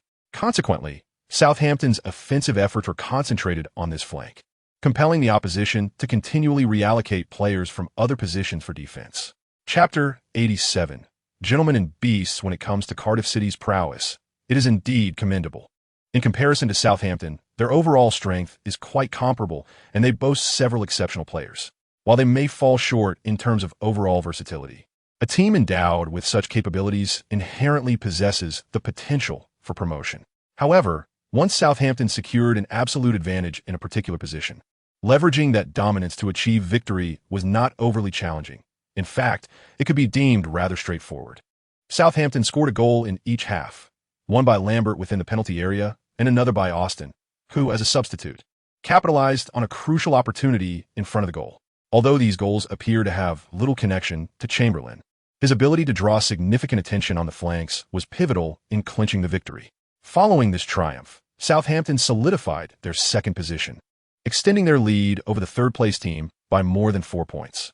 In the subsequent round, they are set to confront the league leaders, Queen's Park Rangers. This team is notoriously infamous within the English league system, albeit their reputation differs significantly from that of Millwall. The controversies surrounding Millwall primarily stem from their fans. Although the club is currently embroiled in a legal dispute with a certain individual for likening them to football hooligans, it must be acknowledged that their style of play, while appearing rugged, is quite typical among English teams.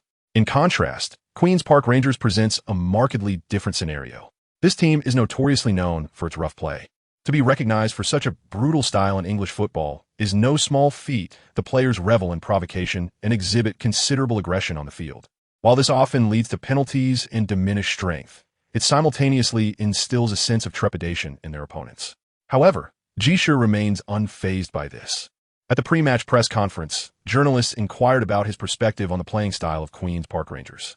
To this, he replied with a nonchalant demeanor, asserting that the Premier League's ascent to prominence has never been reliant on brutish tactics, but rather on indomitable will, unwavering perseverance, and exceptional technical prowess. Strength and savagery may appear similar, yet they serve as a distinguishing factor between gentlemen and beasts. Ji Shi's remarks may seem devoid of pointed criticism, but their implications are unmistakable. Since the start of last season, he has consistently presented himself with humility and a non-confrontational attitude, despite his vehement outburst against Millwall during the playoffs, which, while surprising, was understandable given Southampton's near misfortune due to injuries inflicted by Millwall on two key players. Now, he has turned his focus on Queen's Park Rangers. Many are perplexed by this shift, but considering Southampton's commitment to a fluid, ground-based attacking style, one can comprehend the inherent disdain a coach of such a flamboyant offense would have towards crude fouls.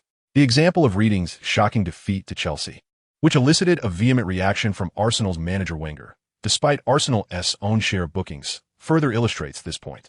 From this perspective, Ji Shi's deliberate provocation of Queen's Park Rangers serves not only as a critical factor in the competition for the top two positions, but also reflects his disapproval of their brutish style of play. This inclination is not a conscious strategy on Ji Shi's part. Rather, it is a natural reflection of his character.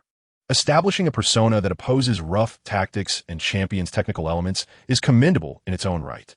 However, to solidify such an image, one must stand upon the backs of others, and at present, that involves stepping on Queen's Park Rangers. Given that this team is generally unpopular, Ji Shi feels justified in doing so. Moreover, with them currently holding the top position, many teams harbor a sense of discontent.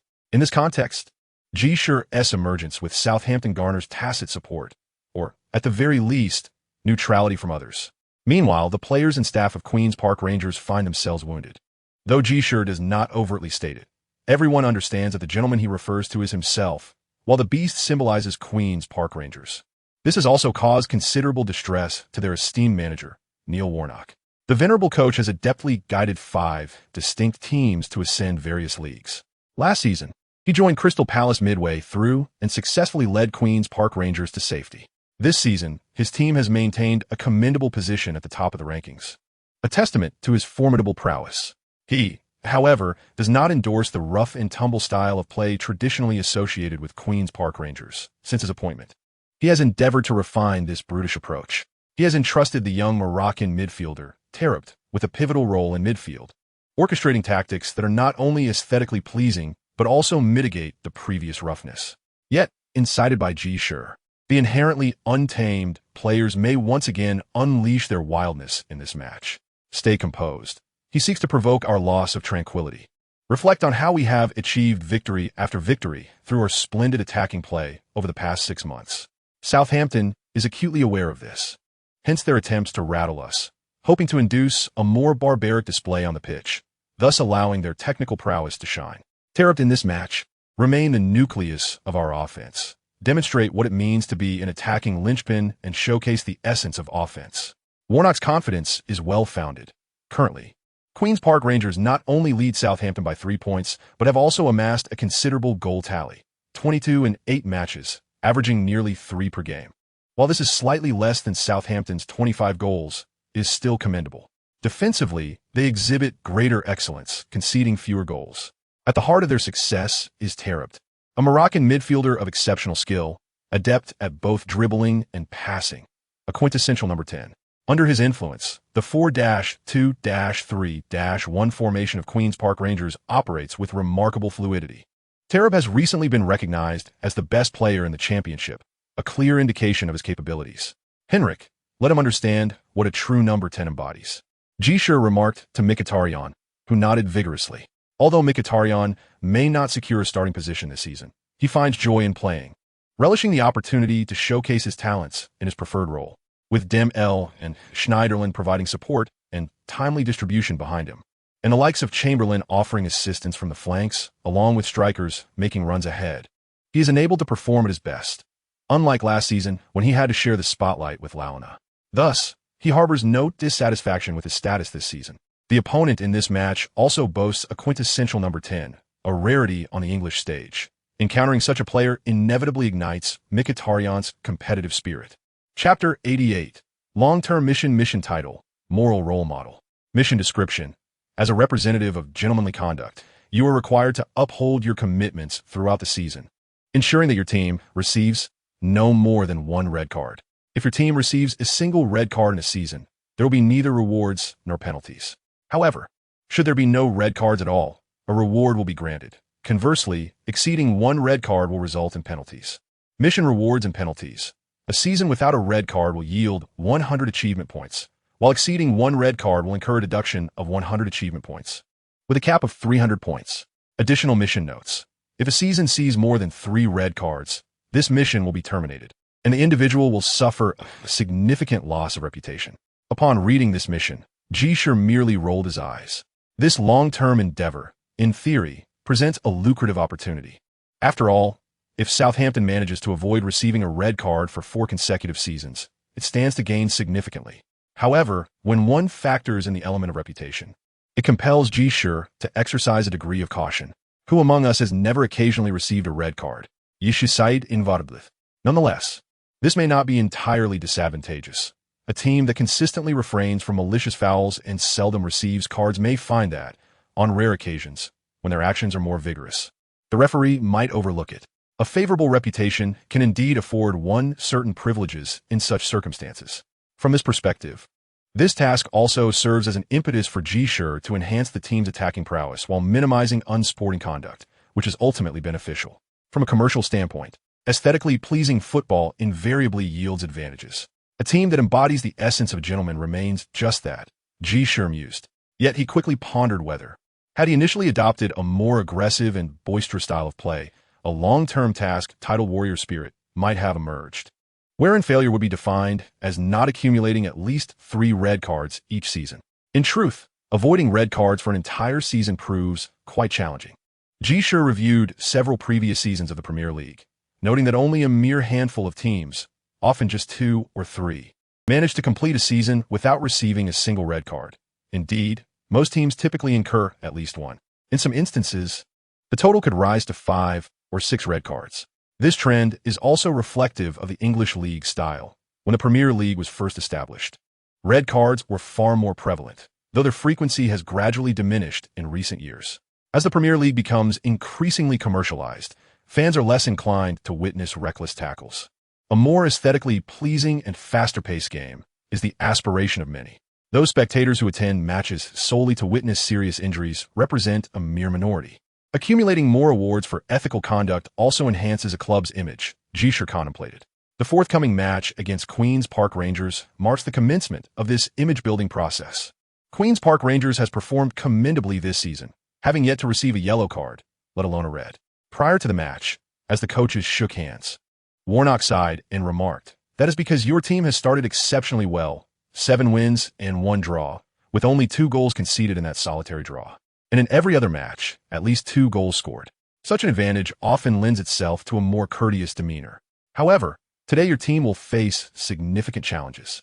I hope your players can maintain their composure. We are different. Regardless of the circumstances we encounter, we will conduct ourselves normally during the match." Ji Shi shrugged. Let the facts speak for themselves. At 61, Warnock certainly understood that actions speak louder than words. If his team could triumph over Southampton while avoiding cards, it would undeniably serve as a resounding rebuttal to Ji Shi's approach. Ji Shi nodded, released his hand, and returned to his position. The fans of the Royal Park Rangers began to unleash a torrent of boos directed at him. Yet Ji Shi remained utterly unfazed. Having made such remarks prior to the match, he was indeed mentally prepared for this reaction.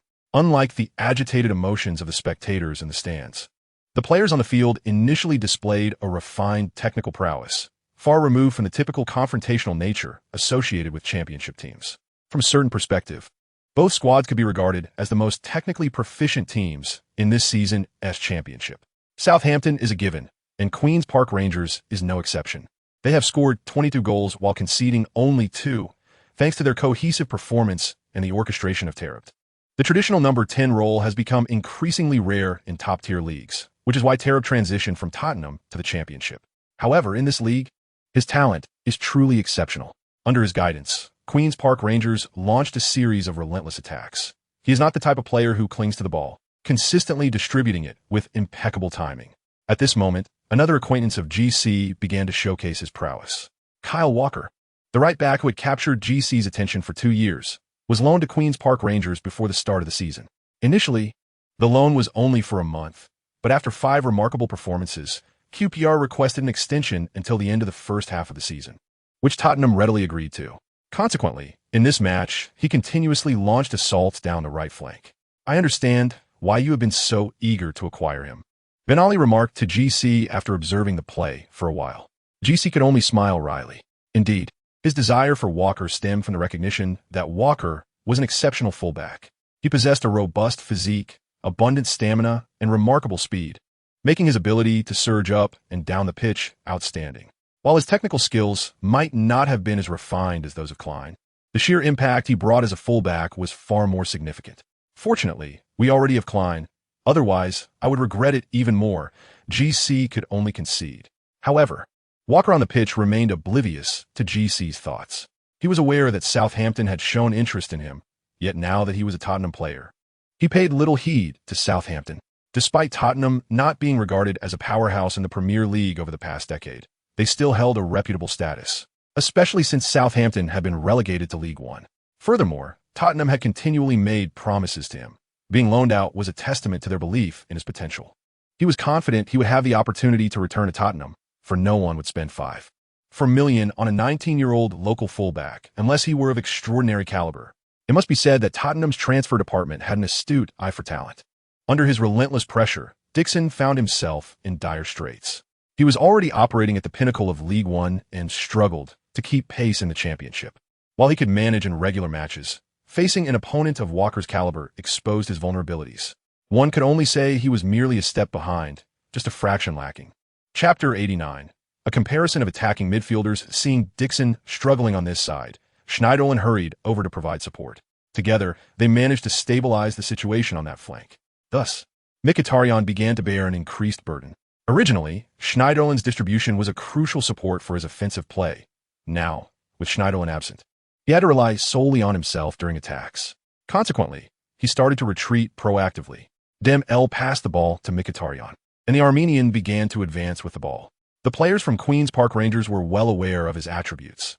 2 midfielders immediately closed in on him, denying him space to maneuver.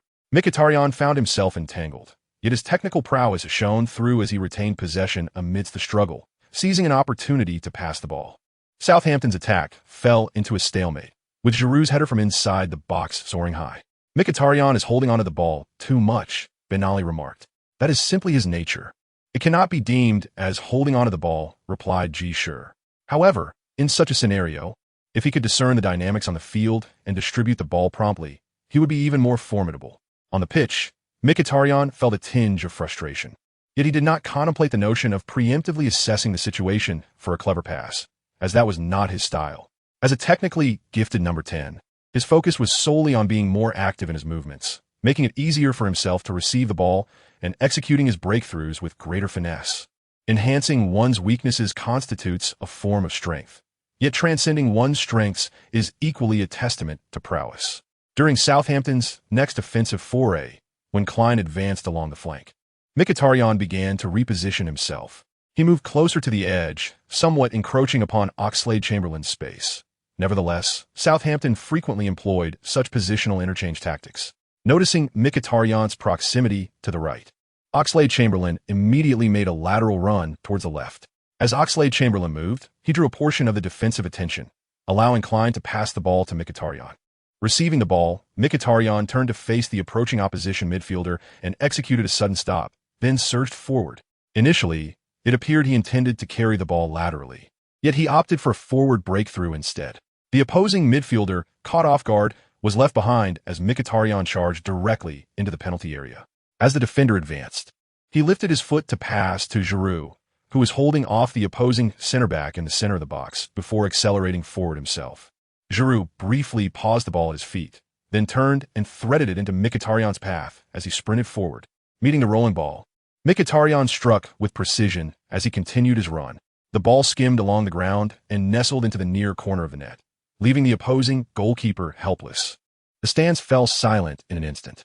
Mkhitaryan spread his arms wide as he raced across the field. The exquisite sequence of breakthroughs and the goal itself were a sheer delight. Could anything be more sublime? He had become more decisive in his breakthroughs, and his ability to identify the opponent's vulnerabilities had noticeably improved. It seemed his time on the bench had not been in vain. Benelli smiled. Ji Shi nodded, recognizing that in such circumstances, being a substitute alongside Lalana had its advantages. From the sidelines, they could keenly observe the dynamics of the game, contemplate their potential actions on the field, and subsequently validate their strategies in the next match. With diligent effort, rapid improvement was indeed attainable. This is a fact well understood by Mkhitaryan, as well as by Lalana. Such rotations often prove to be more beneficial than participating in every match. They are still young and possess ample room for growth. Thus, discovering ways to enhance their abilities is of utmost importance. Observing Southampton take the lead with a goal, orchestrated by the playmaker Mkhitaryan, left QPR's pivotal player, Taarabt, quite displeased. He and Mkhitaryan are of similar age, yet Taarabt had previously enjoyed a more illustrious career, having joined a formidable team like Tottenham at an early stage, while Mkhitaryan was still honing his skills in the Armenian League. However, now, as they face off in the Championship, Taarabt's early move to a Premier League powerhouse appears somewhat farcical. Taarabt commenced to seize the ball repeatedly, intent on orchestrating an offensive. Yet I had set his sights on him.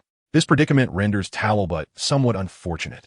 Previously, Mkhitaryan required 2 midfielders from Queen's Park Rangers to effectively contain the threat. But now, against Talbot, they face only Damel. However, the pressure exerted by Damel is significantly greater than that of an average player. As a key member of the Eredivisie champions and a participant in the Champions League, he is also a representative of the Belgian national team. With such illustrious accolades surrounding him, he is undoubtedly a player who should not be gracing the championship. Yet, he has chosen to align himself with Southampton. This indeed renders him somewhat exceptional in the championship. When Talbot found himself under his scrutiny, he initially felt no significant pressure while distributing the ball. However, the moment he sought to embark on a personal breakthrough, the immense pressure became palpable. Every feint he attempted was meticulously observed by Damel, and each time he tried to advance, he discovered Damel blocking his path. Even when he retreated, Damel relentlessly pursued him. Being marked by such a player undoubtedly inflicted considerable distress. Nevertheless, he continued to run patiently, hoping to instigate an offensive play through his own capabilities. Yet, Under Dem L's vigilant defense, his effectiveness diminished significantly compared to usual. Throughout the first half, both teams engaged in a relentless tussle in midfield, creating relatively few opportunities. Nevertheless, Southampton managed to take the lead through a breakthrough by Mkhitaryan. As the halftime whistle echoed, the fans of Queen's Park Rangers sighed in disappointment. Yet they began to anticipate the second half. After all, there remained a full 45 minutes, and their team had not displayed excessive signs of despair in the initial half. In the dressing room, Warnock addressed Talbot, urging him to remain composed in their offensive endeavors. Understand this, they merely capitalized on one opportunity. Such chances are easily attainable for us as well, provided we approach our attacks with patience. Adele, you are the core. Maintain your calm in the second half. Talbot nodded in agreement, believing in this sentiment. Yet deep within, unease began to fester. The encounters of the first half left him with the troubling realization that breaking through the opponent's defensive midfielder seemed increasingly daunting. Organizing offensive plays was not proceeding smoothly. The opposing defense was steadfast, allowing them to mount continuous attacks, leaving Queen's Park Rangers with scant opportunities. The prospect of constructing effective passing plays appeared bleak. Ultimately, he would have to rely on his own breakthroughs, especially given that the opposing attacking midfielder had already scored. Chapter 90. Losing without upsetting the table is the mark of a true gambler. That fellow could not maintain his usual composure. Shortly after the second half commenced, Ji Shi smiled and exchanged a few words with Ben Ali. Ben Ali nodded in acknowledgement. Following the start of the second half, Talbot exhibited remarkable enthusiasm, frequently retreating to retrieve the ball and attempting forward breakthroughs, only to be thwarted repeatedly by Dembele. To evade Dembele through individual efforts, one must possess the caliber of an exceptional attacker in the Premier League, a standard that Talbot has yet to meet. Both teams displayed similar attacking rhythms and strategies. However, while Queen's Park Rangers found their advances stymied, Southampton's offense began to flourish. When examining the points of breakthrough, each side showcased two key players, Southampton with Mkhitaryan and Chamberlain, while Queen's Park Rangers relied on Talbot and Walker. Presently, Talbot found himself tightly marked, and although Walker mercilessly pressured Dixon on the flanks, his lack of possession rendered him largely ineffective. Conversely, Southampton's offensive maneuvers grew increasingly fluid. Klein began to make incisive forward runs, collaborating seamlessly with Chamberlain on the wings. Mkhitaryan, after conducting a successful dribble, consistently distributed the ball to his teammates, wreaking havoc on the opponent's left-side defense. As the match approached the 70th minute, Mkhitaryan delivered a splendid diagonal pass, which the rapidly advancing Chamberlain received and deftly redirected into the central area of the penalty box. Following closely was Lambert, who executed a diving shot, extending the lead to 2-0. Ji Shi leapt with clenched fists in jubilation.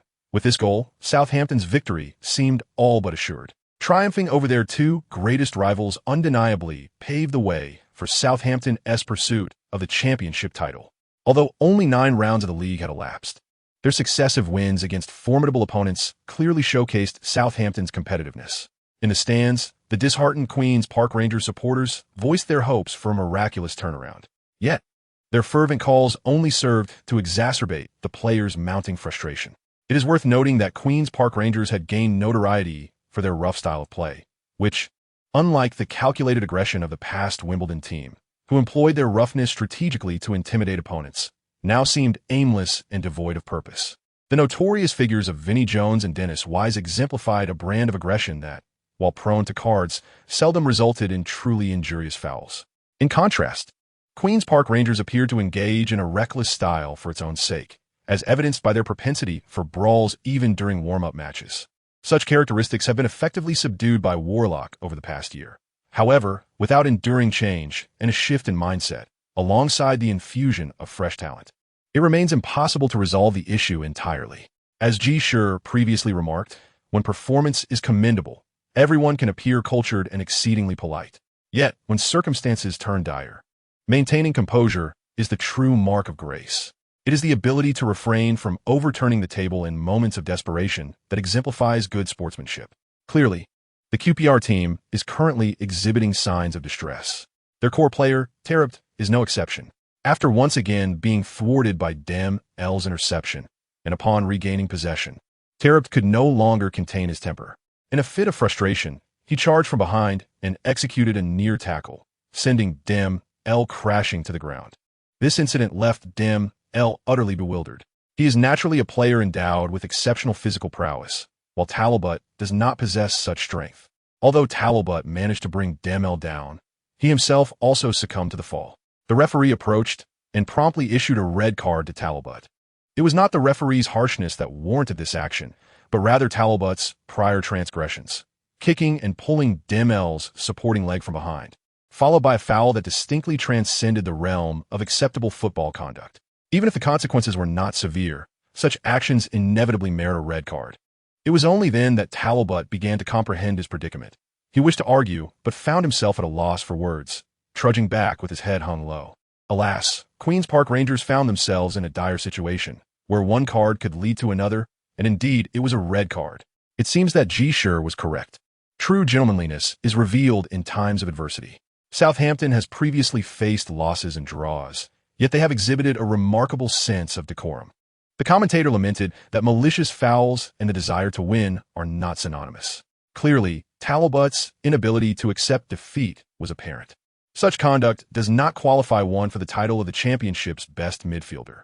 Once the match resumed, the psyche of the Queen's Park Rangers players had completely unraveled, their actions on the field becoming increasingly erratic.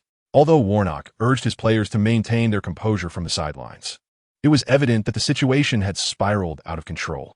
Just before the final whistle, a defender received a second yellow card and was sent off, resulting in Queen's Park Rangers suffering both a defeat and a dismissal at home. Is it because of my provocation? Talbot mused. I beg to differ. I merely express my thoughts without aiming them at anyone in particular. If others choose to take offense, that is beyond my control. I firmly believe that, even when provoked, my team should respond with superior performance on the pitch rather than resorting to unseemly actions off it. This is the hallmark of a professional athlete. Coaches and clubs ought to guide players in this regard, rather than instructing them to behave like beasts in their pursuit of victory. Players are human, and they must maintain a semblance of rationality at all times.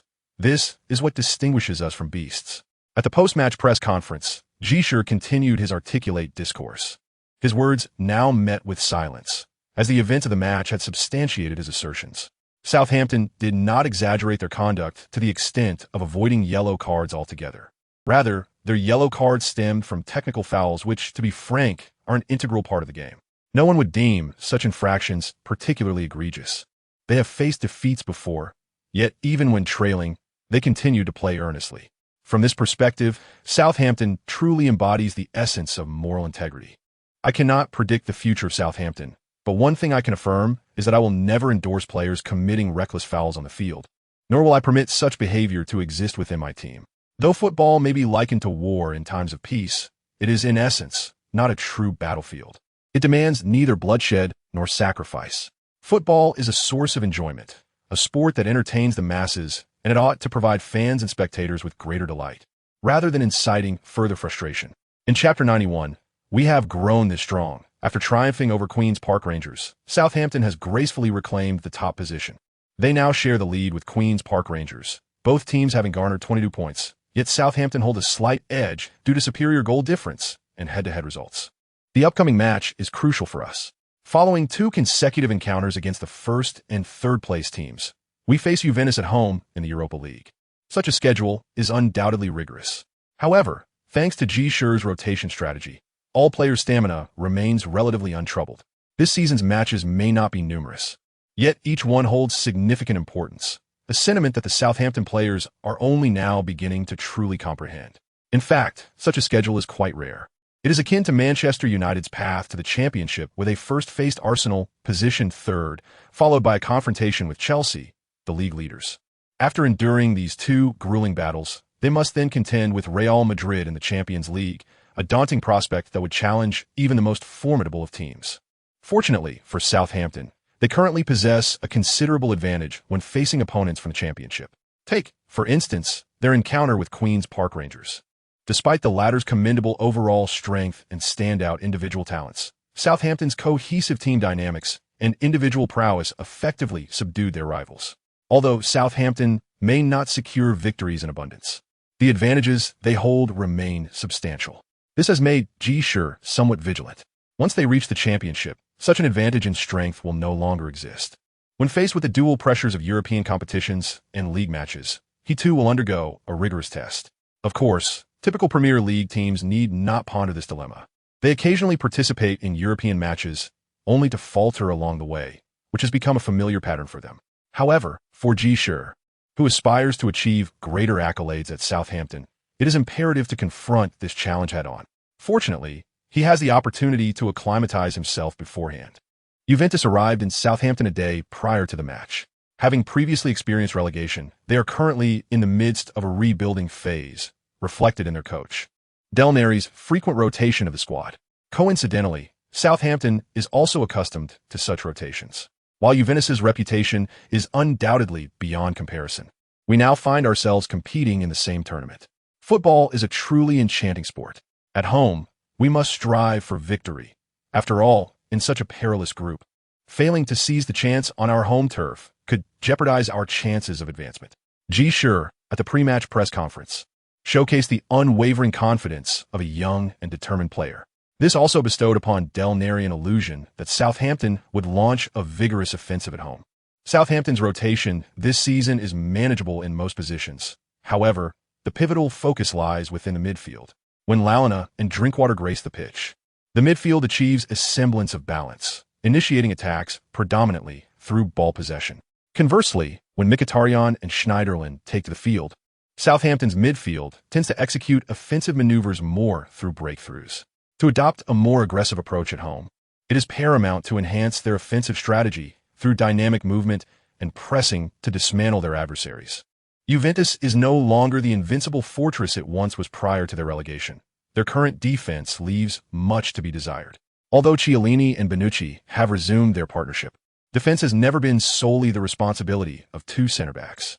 Del Neri harbored the belief that Chiellini might continue to deploy Mkhitaryan and Schneiderlin as starters. However, upon receiving Southampton's starting lineup, a subtle melancholy washed over him. Southampton indeed made rotations, with Lalana and Drinkwater taking to the field as starters. Juventus, too, underwent significant alterations for this match, even rotating their goalkeeper. Since Buffon's injury at the season's inception, Del Neri opted to alternate between the two goalkeepers, Manninger and Storari. This indeed attests to their substantial financial resources. After all, these two individuals are commendable goalkeepers, yet are relegated to vying for the position of Juventus's second-string keeper. Ultimately, no matter how extensive their rotation might be, it bears little significance, as their tactical approach remains unchanged.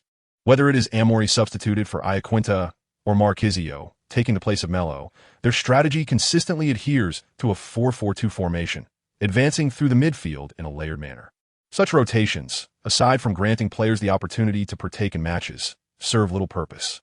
In contrast, each of our rotations corresponds to a distinct tactical approach, which truly embodies the essence of rotation, demonstrating our prowess.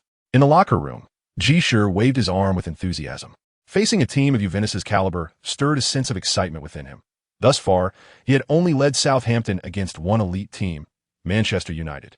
However, Manchester United, being a domestic English club, lacked the aura of mystery.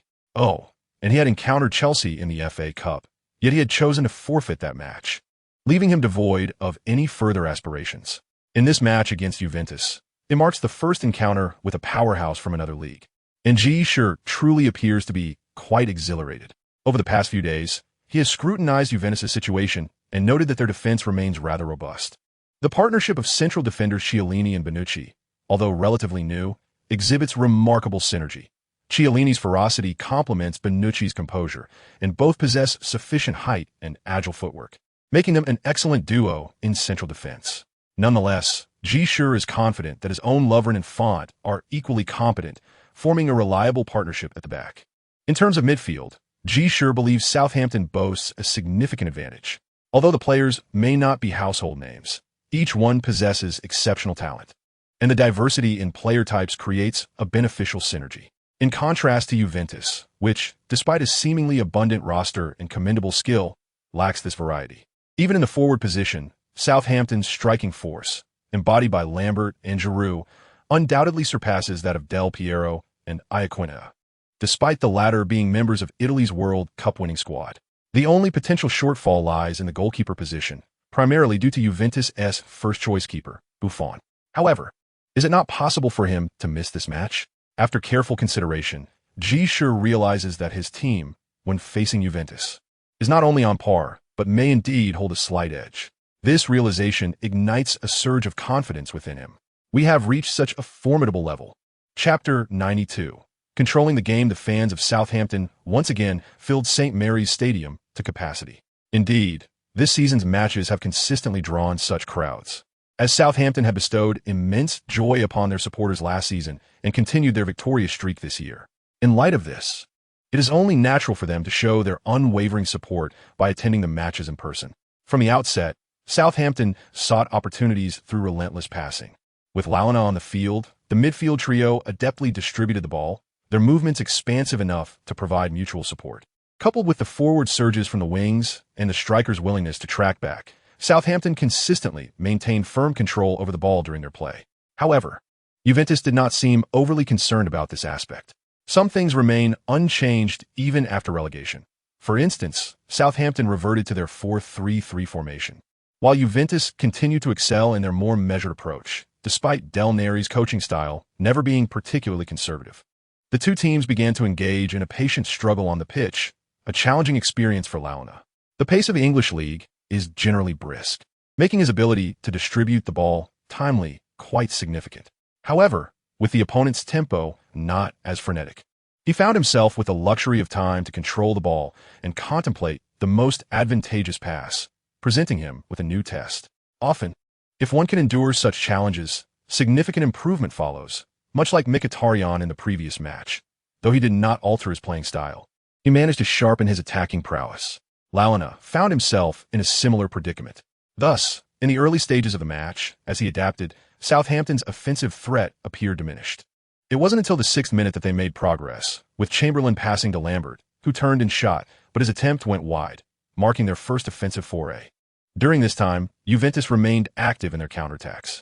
In the 4th minute, Sissoko's incisive pass found Iaquinta, whose shot from the edge of the box was expertly saved by Navas. The 5th minute saw Pirlo's free kick sail over the crossbar. In the 7th minute, Lovren's foul led to another free kick from Pirlo, which struck the goal frame, but was deflected by Navas, while Chiellini's follow-up shot was thwarted by Font's timely clearance. After a series of counterattacks, Juventus launched another in the 10th minute. Klein's cross was headed away by Bonucci, allowing Juventus to initiate their own offensive. Marchisio surged through the middle, but the retreating L positioned himself in front of him. Marchisio swiftly distributed the ball, sending it to Iaquinta on the right flank. As Iaquinta advanced, Dixon, who had successfully tracked back, made a critical error by not engaging him immediately. With a clear path ahead, Iaquinta unleashed a shot from over 20 yards out. At that moment, Dixon realized his mistake. As he hastily attempted to intervene, he was already a step too late. Meanwhile, Navas,